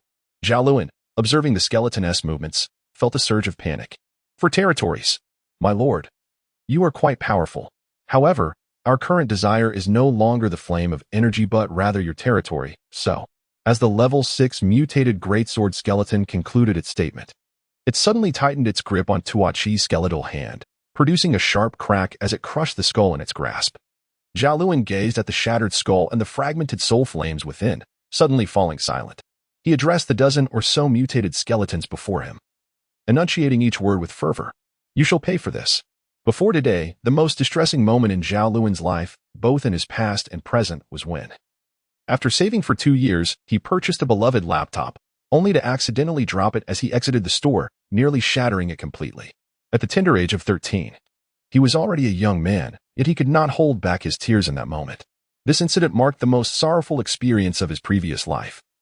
And since then, the foolish Zhao Lun had used that sorrow as a benchmark. Whenever faced with hardship, he would lament, comparing it to having dropped half a computer, a quarter of a computer, or an eighth of a computer. Though he had long since moved past this habit, if anyone were to inquire about his current emotional state, he would seize them by the collar and roar, I have dropped an entire truckload of computers. Unbeknownst to Zhao Lun, the recently slain level 6 greatsword skeleton was oblivious to his turmoil. Brandishing its greatsword, it pointed menacingly at Zhao Lun and commanded, I've been waiting for this. You cursed skeleton mage, face your demise. With that command, the previously shouting mutated skeleton charged at Zhao Lun. This particular skeleton was a level 5 mutated spear skeleton. Seemingly no ordinary creature, its prowess was formidable. Moving with alarming swiftness, it traversed the distance of 100 meters, deftly evading the attempts of 4 or 5 level 5 skeletons attempting to intercept it. In mere seconds, it reached Zhao Lun's side. The level 6 greatsword skeleton observed the ease with which the level 5 spear skeleton approached Zhao Lun, a flicker of disdain igniting in its fiery gaze. I expected more from this skeleton mage. It seems this tiresome farce is nearing its end. Meanwhile, the level 5 spear skeleton halted abruptly, its spear propelled by tremendous inertia aimed at Zhao Lun. Die, you wretched skeleton mage. In an instant, the spear collided with Zhao Lun's skull, producing a sharp, resonant sound of bone meeting bone, yet the spear remained lodged against his skull. This was absurd. A level 5 mutated spear skeleton could pierce solid stone with ease. How could such a powerful strike fail to breach Zhao Lun's skull? Was it that his skull was too resilient, or had the mutated spear skeleton held back? Suddenly, 2 black whips appeared around the mutated spear skeleton, slithering like agile serpents, swiftly coiling around its bony frame. The 6th level mutated greatsword skeleton, realizing that the situation was amiss, urgently urged, quick, strike down this skeletal mage. Just then, a crisp sound of shattering bones interrupted his words. As anticipated, the mutated long gun skeleton had been utterly crushed. Its skeletal frame, and the very essence of its soul flame torn to shreds, extinguished beyond any hope of revival. Zhao Lun has inadvertently stirred a hornet's nest. Initially, the dozen or so mutated skeletons possessed little desire for battle, but upon witnessing Zhao Lun slay the mutated spear skeleton, their fury ignited. Damn the skeleton mage, eliminate him. With a command from the level 6 mutated greatsword skeleton, a resounding boom echoed as the group of mutated skeletons surged forward, menacingly advancing towards Zhao Lun. On the other side, Zhao Lun had been in a daze since the death of Tuo Chi. Even the act of killing the mutated spear skeleton was merely instinctive. However, as the horde of mutated skeletons pounced upon him, he abruptly lifted his head. You dare to trespass into my domain, slaughter my kin, and seek to claim my territory? You wish to kill me? How absurd. The true wretches are you. As he spoke, each word propelled him forward, and with each step he took, tendrils of darkness materialized around him. Curse it, move faster. Do not allow that wretched skeleton mage the time to prepare his spells. The level 6 mutated greatsword skeleton. Witnessing the growing number of dark tendrils around Zhao Lun, felt a surge of dread. In a desperate attempt to dispel his fear, he roared with all his might. But his fury only hastened the emergence of Zhao Lun's dark tendrils, which soon multiplied to a dozen. Smash him, perhaps driven to desperation by fear. The level 6 mutated greatsword skeleton, in a moment of clarity, hurled his greatsword at Zhao Lun. The remaining mutated skeletons, following suit, launched their own weapons in a flurry. It is essential to note that these skeletal beings were all of level 5 or higher. The force of their combined assault was formidable. No ordinary level 5 or 6 skeleton could withstand such a barrage, and any weapon striking Zhao Lun's frame would surely spell his doom. Regardless of whether he was merely a mutated skeleton mage or even a mutated skeletal shield. A bunch of rabble. In the face of this terrifying onslaught, Zhao Lun exhibited no trace of fear. The dark tendrils around him danced with remarkable agility, skillfully intercepting each weapon aimed at him. The force behind these tendrils was not overwhelming, yet their precision was exquisite, deftly altering the trajectory of the descending weapons. Miraculously, not a single weapon struck Zhao Lun's skeleton. Yet the threat he faced was far from over. Foolish skeleton mage, you have fallen into my trap. Prepare to perish. Zhao Lun had just deflected a dozen weapons when the voice of the level 6 mutated greatsword skeleton echoed close by. Taking advantage of the time Zhao Lun spent fending off the descending weapons, the mutated skeletons had already encroached upon a 10-meter radius around him. This distance had completely breached the safety zone of a skeleton mage. Even the most formidable of skeleton mages would find themselves perilously close to death when swarmed by a dozen mutated skeletons. However, if adequately prepared, the circumstances would be entirely different. In that moment, Zhao Lun's eyes flared with intensity as he began to chant an exceedingly intricate incantation. In the next instant, a colossal azure tornado, far larger than any conjured by Best, took shape almost instantaneously, howling towards the level 6 mutated greatsword skeleton with lethal intent. This was one of Zhao Lun's accomplishments over the past 10 days. He had mastered the second-tier spell Tornado and reduced its incantation time to less than a second. The mutated skeletons would soon find themselves in dire straits, for the second-tier Tornado was an immensely powerful spell, capable of obliterating even a level 6 mutated bone shield skeleton upon direct impact. Look out, quick, dodge. The mutated greatsword skeletons, sensing the formidable power of Zhao Lun's tornado, were suddenly stricken with fear and leapt aside to evade the oncoming vortex. This was the most apparent weakness of the tornado spell. Its speed was rather slow, and its trajectory unchangeable. Thus, while effective against densely packed foes, it was less than ideal for the current situation. Yet, knowing Zhao Lun's character, it was clear that this tornado would not be easily evaded. Fools! Zhao Lun's cold voice resonated through the air. Before his words had fully dissipated, the dozen mutated skeletons plunged into the mire with a resounding thud. It turned out that Zhao Lun had long since prepared a trap, anticipating the foolishness of the mutated skeletons. One of the greatsword skeletons, the very one that had previously slain Torchi in Zhao Lun's territory, was the only one among the dozen to have temporarily escaped Zhao Lun's grasp. The term temporarily was apt, for Zhao Lun was in relentless pursuit, a fact that rendered the skeleton's flight utterly frantic. Yet, no matter how desperately it ran, it was futile. Zhao Lun would never allow the greatsword skeleton that had slain Torchi to escape. This was a realization that the level 6 mutated greatsword skeleton was acutely aware of, which drove it to flee for its life. It understood that it required assistance, allies capable of contending with Zhao Lun in order to survive. Fortunately, this mutated skeleton knew that such allies were not only available but also relatively close at hand.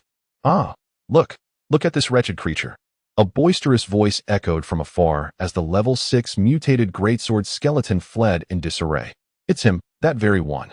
The level 6 mutated greatsword skeleton's eyes sparkled with a sudden surge of overwhelming joy, and in that fleeting moment, the once dreaded sound transformed into something far less jarring. At last, he had encountered it. At last, he felt secure.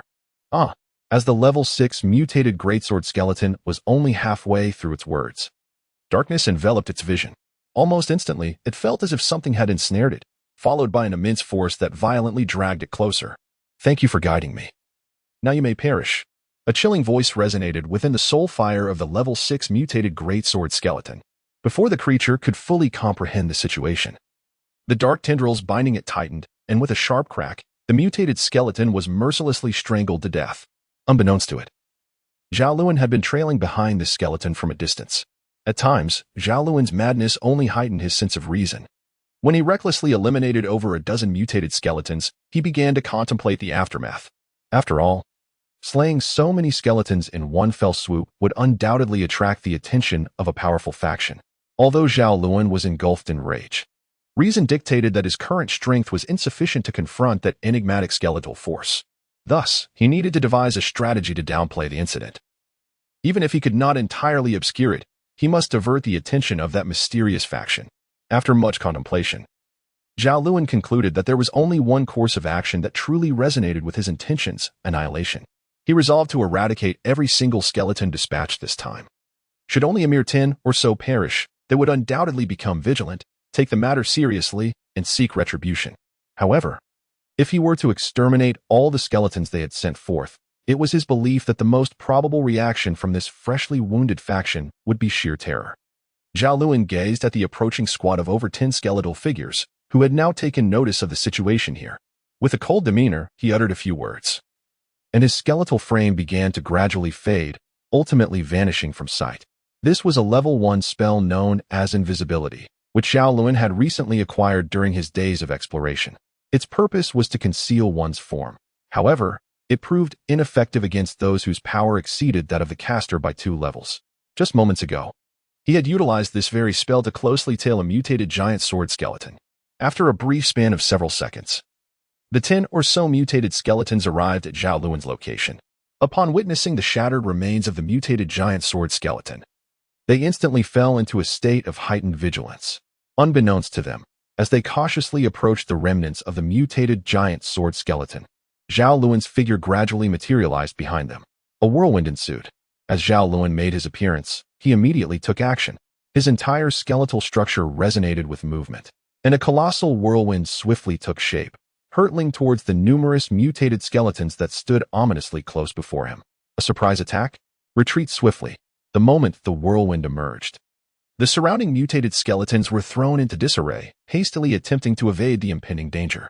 Their reactions mirrored those of the previous group of mutated skeletons with uncanny similarity. Upon witnessing the group of mutated skeletons obediently following in the footsteps of the previous batch, Zhao Lun chuckled disdainfully and remarked, "What a bunch of foolish minions." Wait. Something seems amiss. There is still one more skeleton?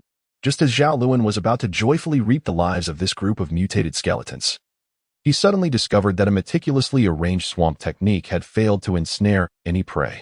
At that moment, a thunderous roar echoed through the air. "Damn that skeletal mage. How dare you launch a surprise attack on me?" Immediately following this, from the vast whirlwind Zhao Lun had just unleashed, a skeletal figure abruptly surged forth, charging fiercely towards him. What? This creature can actually break through the whirlwind? How is that even possible? Zhao Lun was taken aback. However, he had no time to ponder the reasons behind it, for the skeletal figure wielding a long spear had already approached him. The creature, with its bony hand gripping the skeletal spear emanating a faint black glow, lunged towards Zhao Lun's skull. Despicable ambusher, perish! With a roar from the mutated long spear skeleton, the weapon crashed down. A crisp crack echoed as 3 tendrils of darkness abruptly emerged before Zhao Lun's skull, ensnaring the bony spear tightly. What a surprise. I thought I might slack off this time. Do you believe you are safe now, O skeletal mage? The long spear skeleton paused momentarily, then decisively relinquished its weapon, clenched its fist, and lunged violently towards Zhao Lun's skull. What? How could this be? The mutated long spear skeleton was taken aback, then suddenly roused, hastily attempting to retreat. Yet, at that moment, it found itself surrounded, entangled tightly by 4 or 5 tendrils of darkness, rendering it immobile. You struck me with a punch. It cannot end like this. At the very least, allow me to retaliate. Zhao Lun approached slowly, his fist clenched, and with resolute determination. He delivered a punch that shattered the long spear skeleton with a resounding crack. However, this delay allowed the other 10 or so skeletons ensnared in the swamp spell to gradually break free, several of them now lunging towards Zhao Lun with bared fangs and claws. Foolish creatures, Zhao Lun scoffed, and with a sweeping motion of the tendrils of darkness behind him, the incoming skeletons were effortlessly slain. He harbored no intention of sparing the remaining foes. The tendrils of darkness danced wildly, and moments later, only 2 of the mutated skeletons remained alive. A request for the Sanjiang ticket and recommendation votes. Since Zhao Lun had vanquished the level 6 mutated great sword skeleton, 2 days had elapsed since he departed from his territory. During these 2 days, Zhao Lun relentlessly pursued and eradicated the skeletons emerging from the City of Revival. In this brief span, he had dispatched over 100 mutated skeletons of level 5 and above, thus making significant progress toward his prior objective. The mass demise of skeletons spanned nearly half of the Land of Bones, suggesting that Zhao Lun's strategy to disrupt the enemy's attention had succeeded. Moreover, during these 2 days, he was not solely focused on slaughter. He also gathered information regarding the mysterious skeletal faction. At the very least, Zhao Lun learned the name of this faction, City of Revival, along with its origins, consistent with Chesko's conjecture. This City of Revival was formed from the remnants of skeletons following the collapse of the previously unified dominion over the Land of Bones. Although it is merely composed of remnants of skeletons, this City of Revival remains astonishingly powerful, at least according to Zhao Lun's understanding. He currently possesses no capability to contend with this City of Revival. The progress he has achieved thus far is the utmost limit of his abilities. Zhao Lun was indeed not mistaken. Chaos had erupted among his subordinates within his territory. When Zhao Lun emerged, he did so unbeknownst to the skeletal minions, as he had not intended to linger outside for an extended period. Had his original plan unfolded as envisioned, he would have stealthily trailed the group of mutated skeletons, exploring one territory after another, all while ensuring the delivery of substantial amounts of energy flames to enable their safe departure. Who could have anticipated that the denizens of the City of Revival would suddenly alter their strategy, thereby utterly dismantling Zhao Lun's meticulously crafted scheme? The demise of the Bone Shield skeleton before Zhao Lun's eyes ignited his fury, propelling the situation into a realm starkly divergent from his original intentions. This unforeseen turn of events left Zhao Lun without the opportunity to communicate with the skeletal inhabitants of his domain, resulting in his silent disappearance from his territory for a full 2 days. What? You, who have consumed so many mutated grade soul flames, dare to claim hunger? What on earth is your stomach composed of? Zhao Lun gazed at the creature before him, which had voraciously consumed dozens of soul flames yet remained stubbornly at level 1. Showing no signs of advancement, it continued to demand sustenance from him, leaving Zhao Lun speechless. This peculiar being had encountered Zhao Lun only yesterday, after he had vanquished the second horde of mutated skeletons. At that moment, Zhao Lun was lamenting the waste of the abundant mutated soul flames scattered around him. Unfazed by the situation, the creature ambled over to Zhao Lun, and, under his curious gaze, it picked up a mutated soul flame and offered it to its own skull. Zhao Lun was utterly bewildered by this audacious little skeleton. He had never encountered such a bold level 1 skeleton, standing before him without a trace of fear and daring to seize his spoils. However, at that moment, Zhao Lun chose not to intervene, adopting a spectator's demeanor as he allowed the little skeleton to devour the soul flame. It is important to note that the soul flame in question was of level 5, a mutated variant, imbued with an energy so potent that it defied belief. The mere fact that this level 1 skeleton had the audacity to consume it so brazenly, one could easily predict the dire consequences that would ensue. Zhao Lun was fully prepared to obliterate the little skeleton. Indeed, that foolhardy little skeleton had just swallowed the soul flame when it fell to the ground with a resounding thud. Upon witnessing this peculiar scenario, Zhao Lun couldn't help but crack a smile, intending to turn away. However, he was taken aback as the level 1 skeleton wobbled and surprisingly rose to its feet. To Zhao Lun's astonishment, it ambled towards the next soul flame and, with a decisive crunch, consumed it once more, only to collapse again thereafter. Race, lowly undead. Strength, level 1. Innate talent. Zhao Lun was utterly astonished. This marked the second occasion he had encountered a being whose attributes were entirely shrouded in question marks. What a treasure I've stumbled upon. Such a thought flickered through Zhao Lun's mind, and his eyes sparkled with excitement as he gazed upon the diminutive skeleton before him. He had not forgotten the formidable prowess of the previous bronze-tier skeleton, and he had often found himself comparing his current abilities to that of the earlier bronze skeleton, concluding that he could never hope to rival it. If that enigmatic bronze skeleton was so immensely powerful, how formidable could this little skeleton be?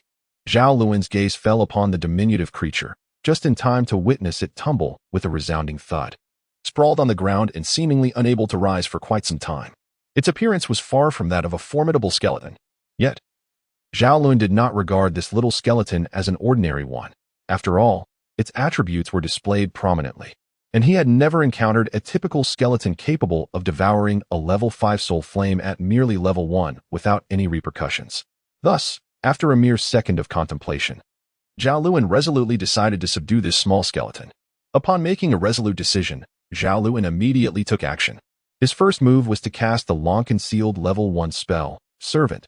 Zhao Lun intended to utilize this creature, being merely a level 1 skeleton, to first bind this little fellow as a skeletal subordinate. Zhao Lun initially believed that taming this extraordinary little skeleton would pose a considerable challenge. However, to his surprise, the creature exhibited an astonishing lack of fortitude. As soon as Zhao Lun made his move, it obediently submitted to him. What took Zhao Lun aback was the revelation that this little being possessed intelligence. Upon completion of the taming process, it promptly wobbled over to Zhao Lun, seemingly conveying its condition. Hungry. Zhao Lun, accompanied by the diminutive skeleton he affectionately named Aureus, was hastening toward his domain when a melodious chime resonated from within the essence of his soul. Following this, a series of sounds reminiscent of electronic synthesis emerged. Building mutation research has concluded. System upgrade is complete. Alongside this synthetic announcement appeared a pristine white page within Zhao Lun's soul flame, inscribed with the meticulous details. Building mutation research duration, 133 hours, 23 minutes, and 31 seconds. System upgrade duration, 121 hours, 12 minutes, and 45 seconds. Completed? I had anticipated this contraption had irrevocably malfunctioned. Upon hearing this voice, Zhao Lun felt a surge of excitement. Yet his steps did not falter. Rather, his focus had shifted entirely to the fire of the soul. Zhao Lun skillfully summoned the page, confident that his method of access was flawless. However, the content that emerged was markedly altered. It was no longer the familiar main page he had encountered before. Instead, 3 options appeared, namely Commander, Architecture, and Intelligence. What is going on? Is it truly necessary to overhaul everything just for a mere upgrade? It felt as though he had stepped into an entirely different game. Zhao Lun, despite his complaints, nonetheless clicked on the general among the 3 options. Instantly, a page materialized before him, entirely dissimilar to any he had encountered previously. A multitude of names cascaded down the screen, with Zhao Lun's own name prominently positioned at the top. Beneath his name were the monikers of his loyal skeletal subordinates. As his gaze swept across the page, he was astonished to find a total of 50 names listed. Furthermore, at the bottom of this page were the indicators 1121 and next page. This page not only displayed names, but also presented levels, races, and battle prowess, formatted as follows. Zhao Lun, a level 5 skeletal mage of mutated black iron, has achieved excellence. Furthermore, upon meticulous examination, Zhao Lun discovered that the rankings on this page, aside from his own prominent position at the top, seemed to be organized according to level and strength. The second-ranked Chesko, however, has several conspicuous question marks regarding both his level and combat power. Additionally, Zhao Lun perceives Chesko's race to be that of a mutated greatsword skeleton. Chesko? Guardian skeleton? Zhao Lun suddenly felt a surge of panic, for at that moment, he realized that the skeleton, which he had seemingly become accustomed to, had suddenly transformed into an enigma. No, this creature, though unimpressive, harbored no malice towards me. It certainly would not intentionally deceive me. Zhao Lun promptly shook his head, dismissing his previously pessimistic conjecture. However, despite his outward declaration, a lingering unease resided within him. It is understandable, for he had traversed from a world rife with material desires. In his former realm, trust was a scarce commodity. Even when individuals embraced one another tightly, the chasm between their hearts remained unfathomably vast, akin to an immeasurable ocean. Zhao Lun shook his head, striving to free himself from the entanglements of the matter concerning Chesko. However, as he gazed upon the page of this general, his heart remained restless. Ultimately, he had no choice but to close this page and turn his attention to the building section.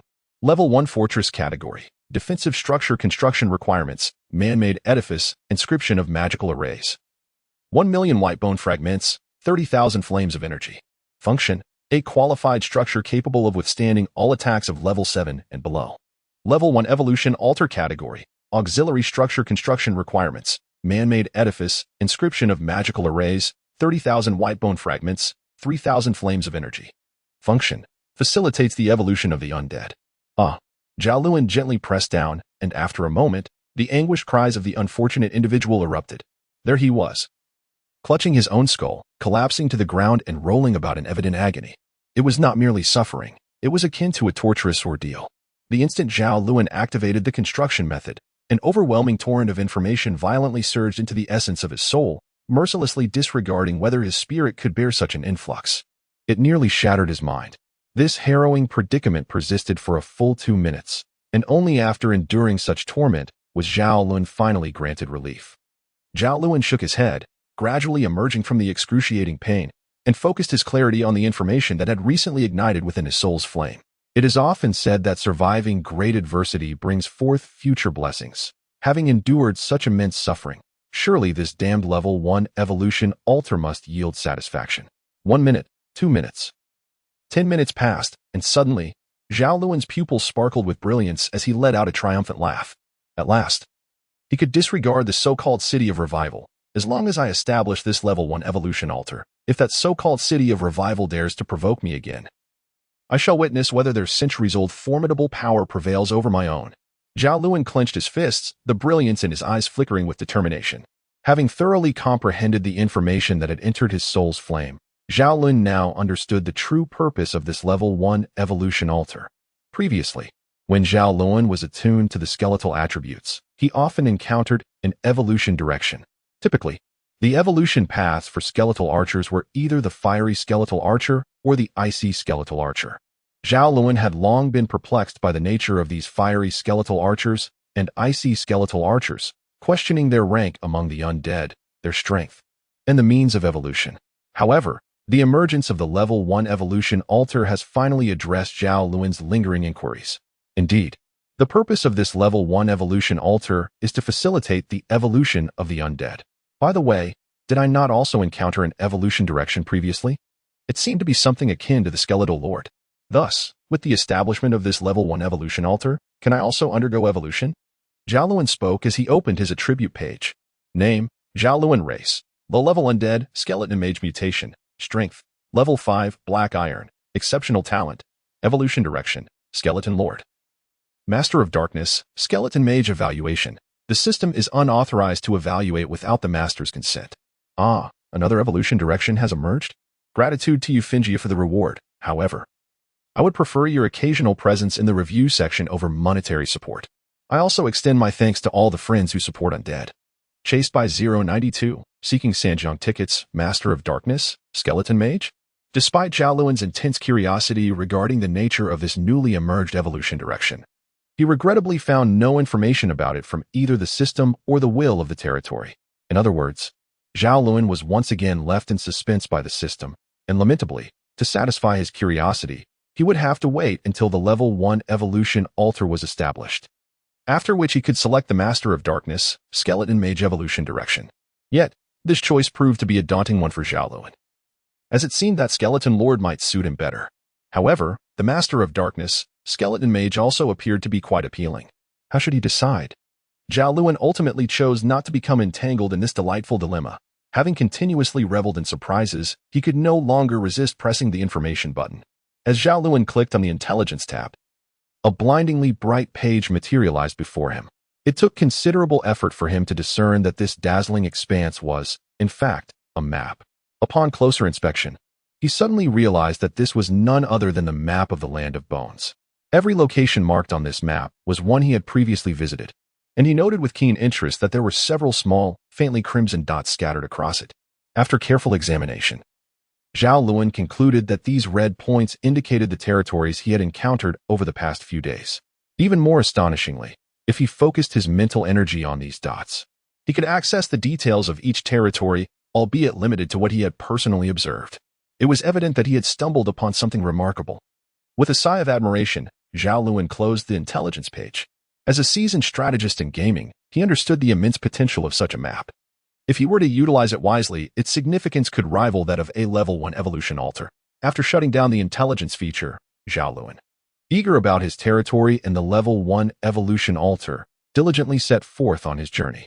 Finally, after 4 to 5 hours, he entered his territory accompanied by his little skeleton, Aureus. What Zhao Lun arrived at was not his stronghold, but rather the territory originally designated for the oversight of the Great Sword No. 1. Accompanied by Aureus, Zhao Lun hastened towards the location of the projection altar. He had anticipated that Great Sword No. 1 would be eagerly awaiting his arrival. However, upon reaching the projection altar, he found no trace of him. Instead, only a few hundred ordinary level 4 skeletons stood guard by the altar. What had transpired? This was the foremost thought that crossed Zhao Lun's mind upon arriving at the projection altar. It is worth noting that the territory controlled by Greatsword No. 1 was significantly more formidable than that held by the Bone Shield skeletons, boasting at least 20 level 5 or higher skeletons. The sudden absence of all level 5 and above skeletons was clearly anomalous. Zhao Lun was taken aback and swiftly leaped onto the projection altar, hastening to activate the connection with the Greatsword No. 1. At that moment, in Zhao Lun's stronghold, Phyllis was seated upon the skeletal steed he had spent over 10 days training, alongside Greatsword No. 1 and the skeletal mage best, who were restlessly pacing about. Behind these three mutated skeletons stood a perfectly arranged battalion of over 100 level 5 skeletons, representing Zhao Lun's most formidable force aside from his underground base. I can't wait any longer. I must go and find my lord. However, the two mutated skeletons appeared perplexed, while the hundreds of skeletons behind them harbored no such reservations. As soon as Phyllis moved, they followed suit with a series of cracking sounds. Greatsword No. 1. Why aren't you staying within your territory? Where have you gone? Oh, Phyllis, what brings you here? Just then, Zhao Lun successfully established contact with the three skeletons through the projection altar of Greatsword No. 1. My lord, a familiar consciousness resonated, causing the movements of the three skeletons to freeze in unison. My lord, I am over here. After a brief silence, Greatsword No. 1 could no longer contain himself.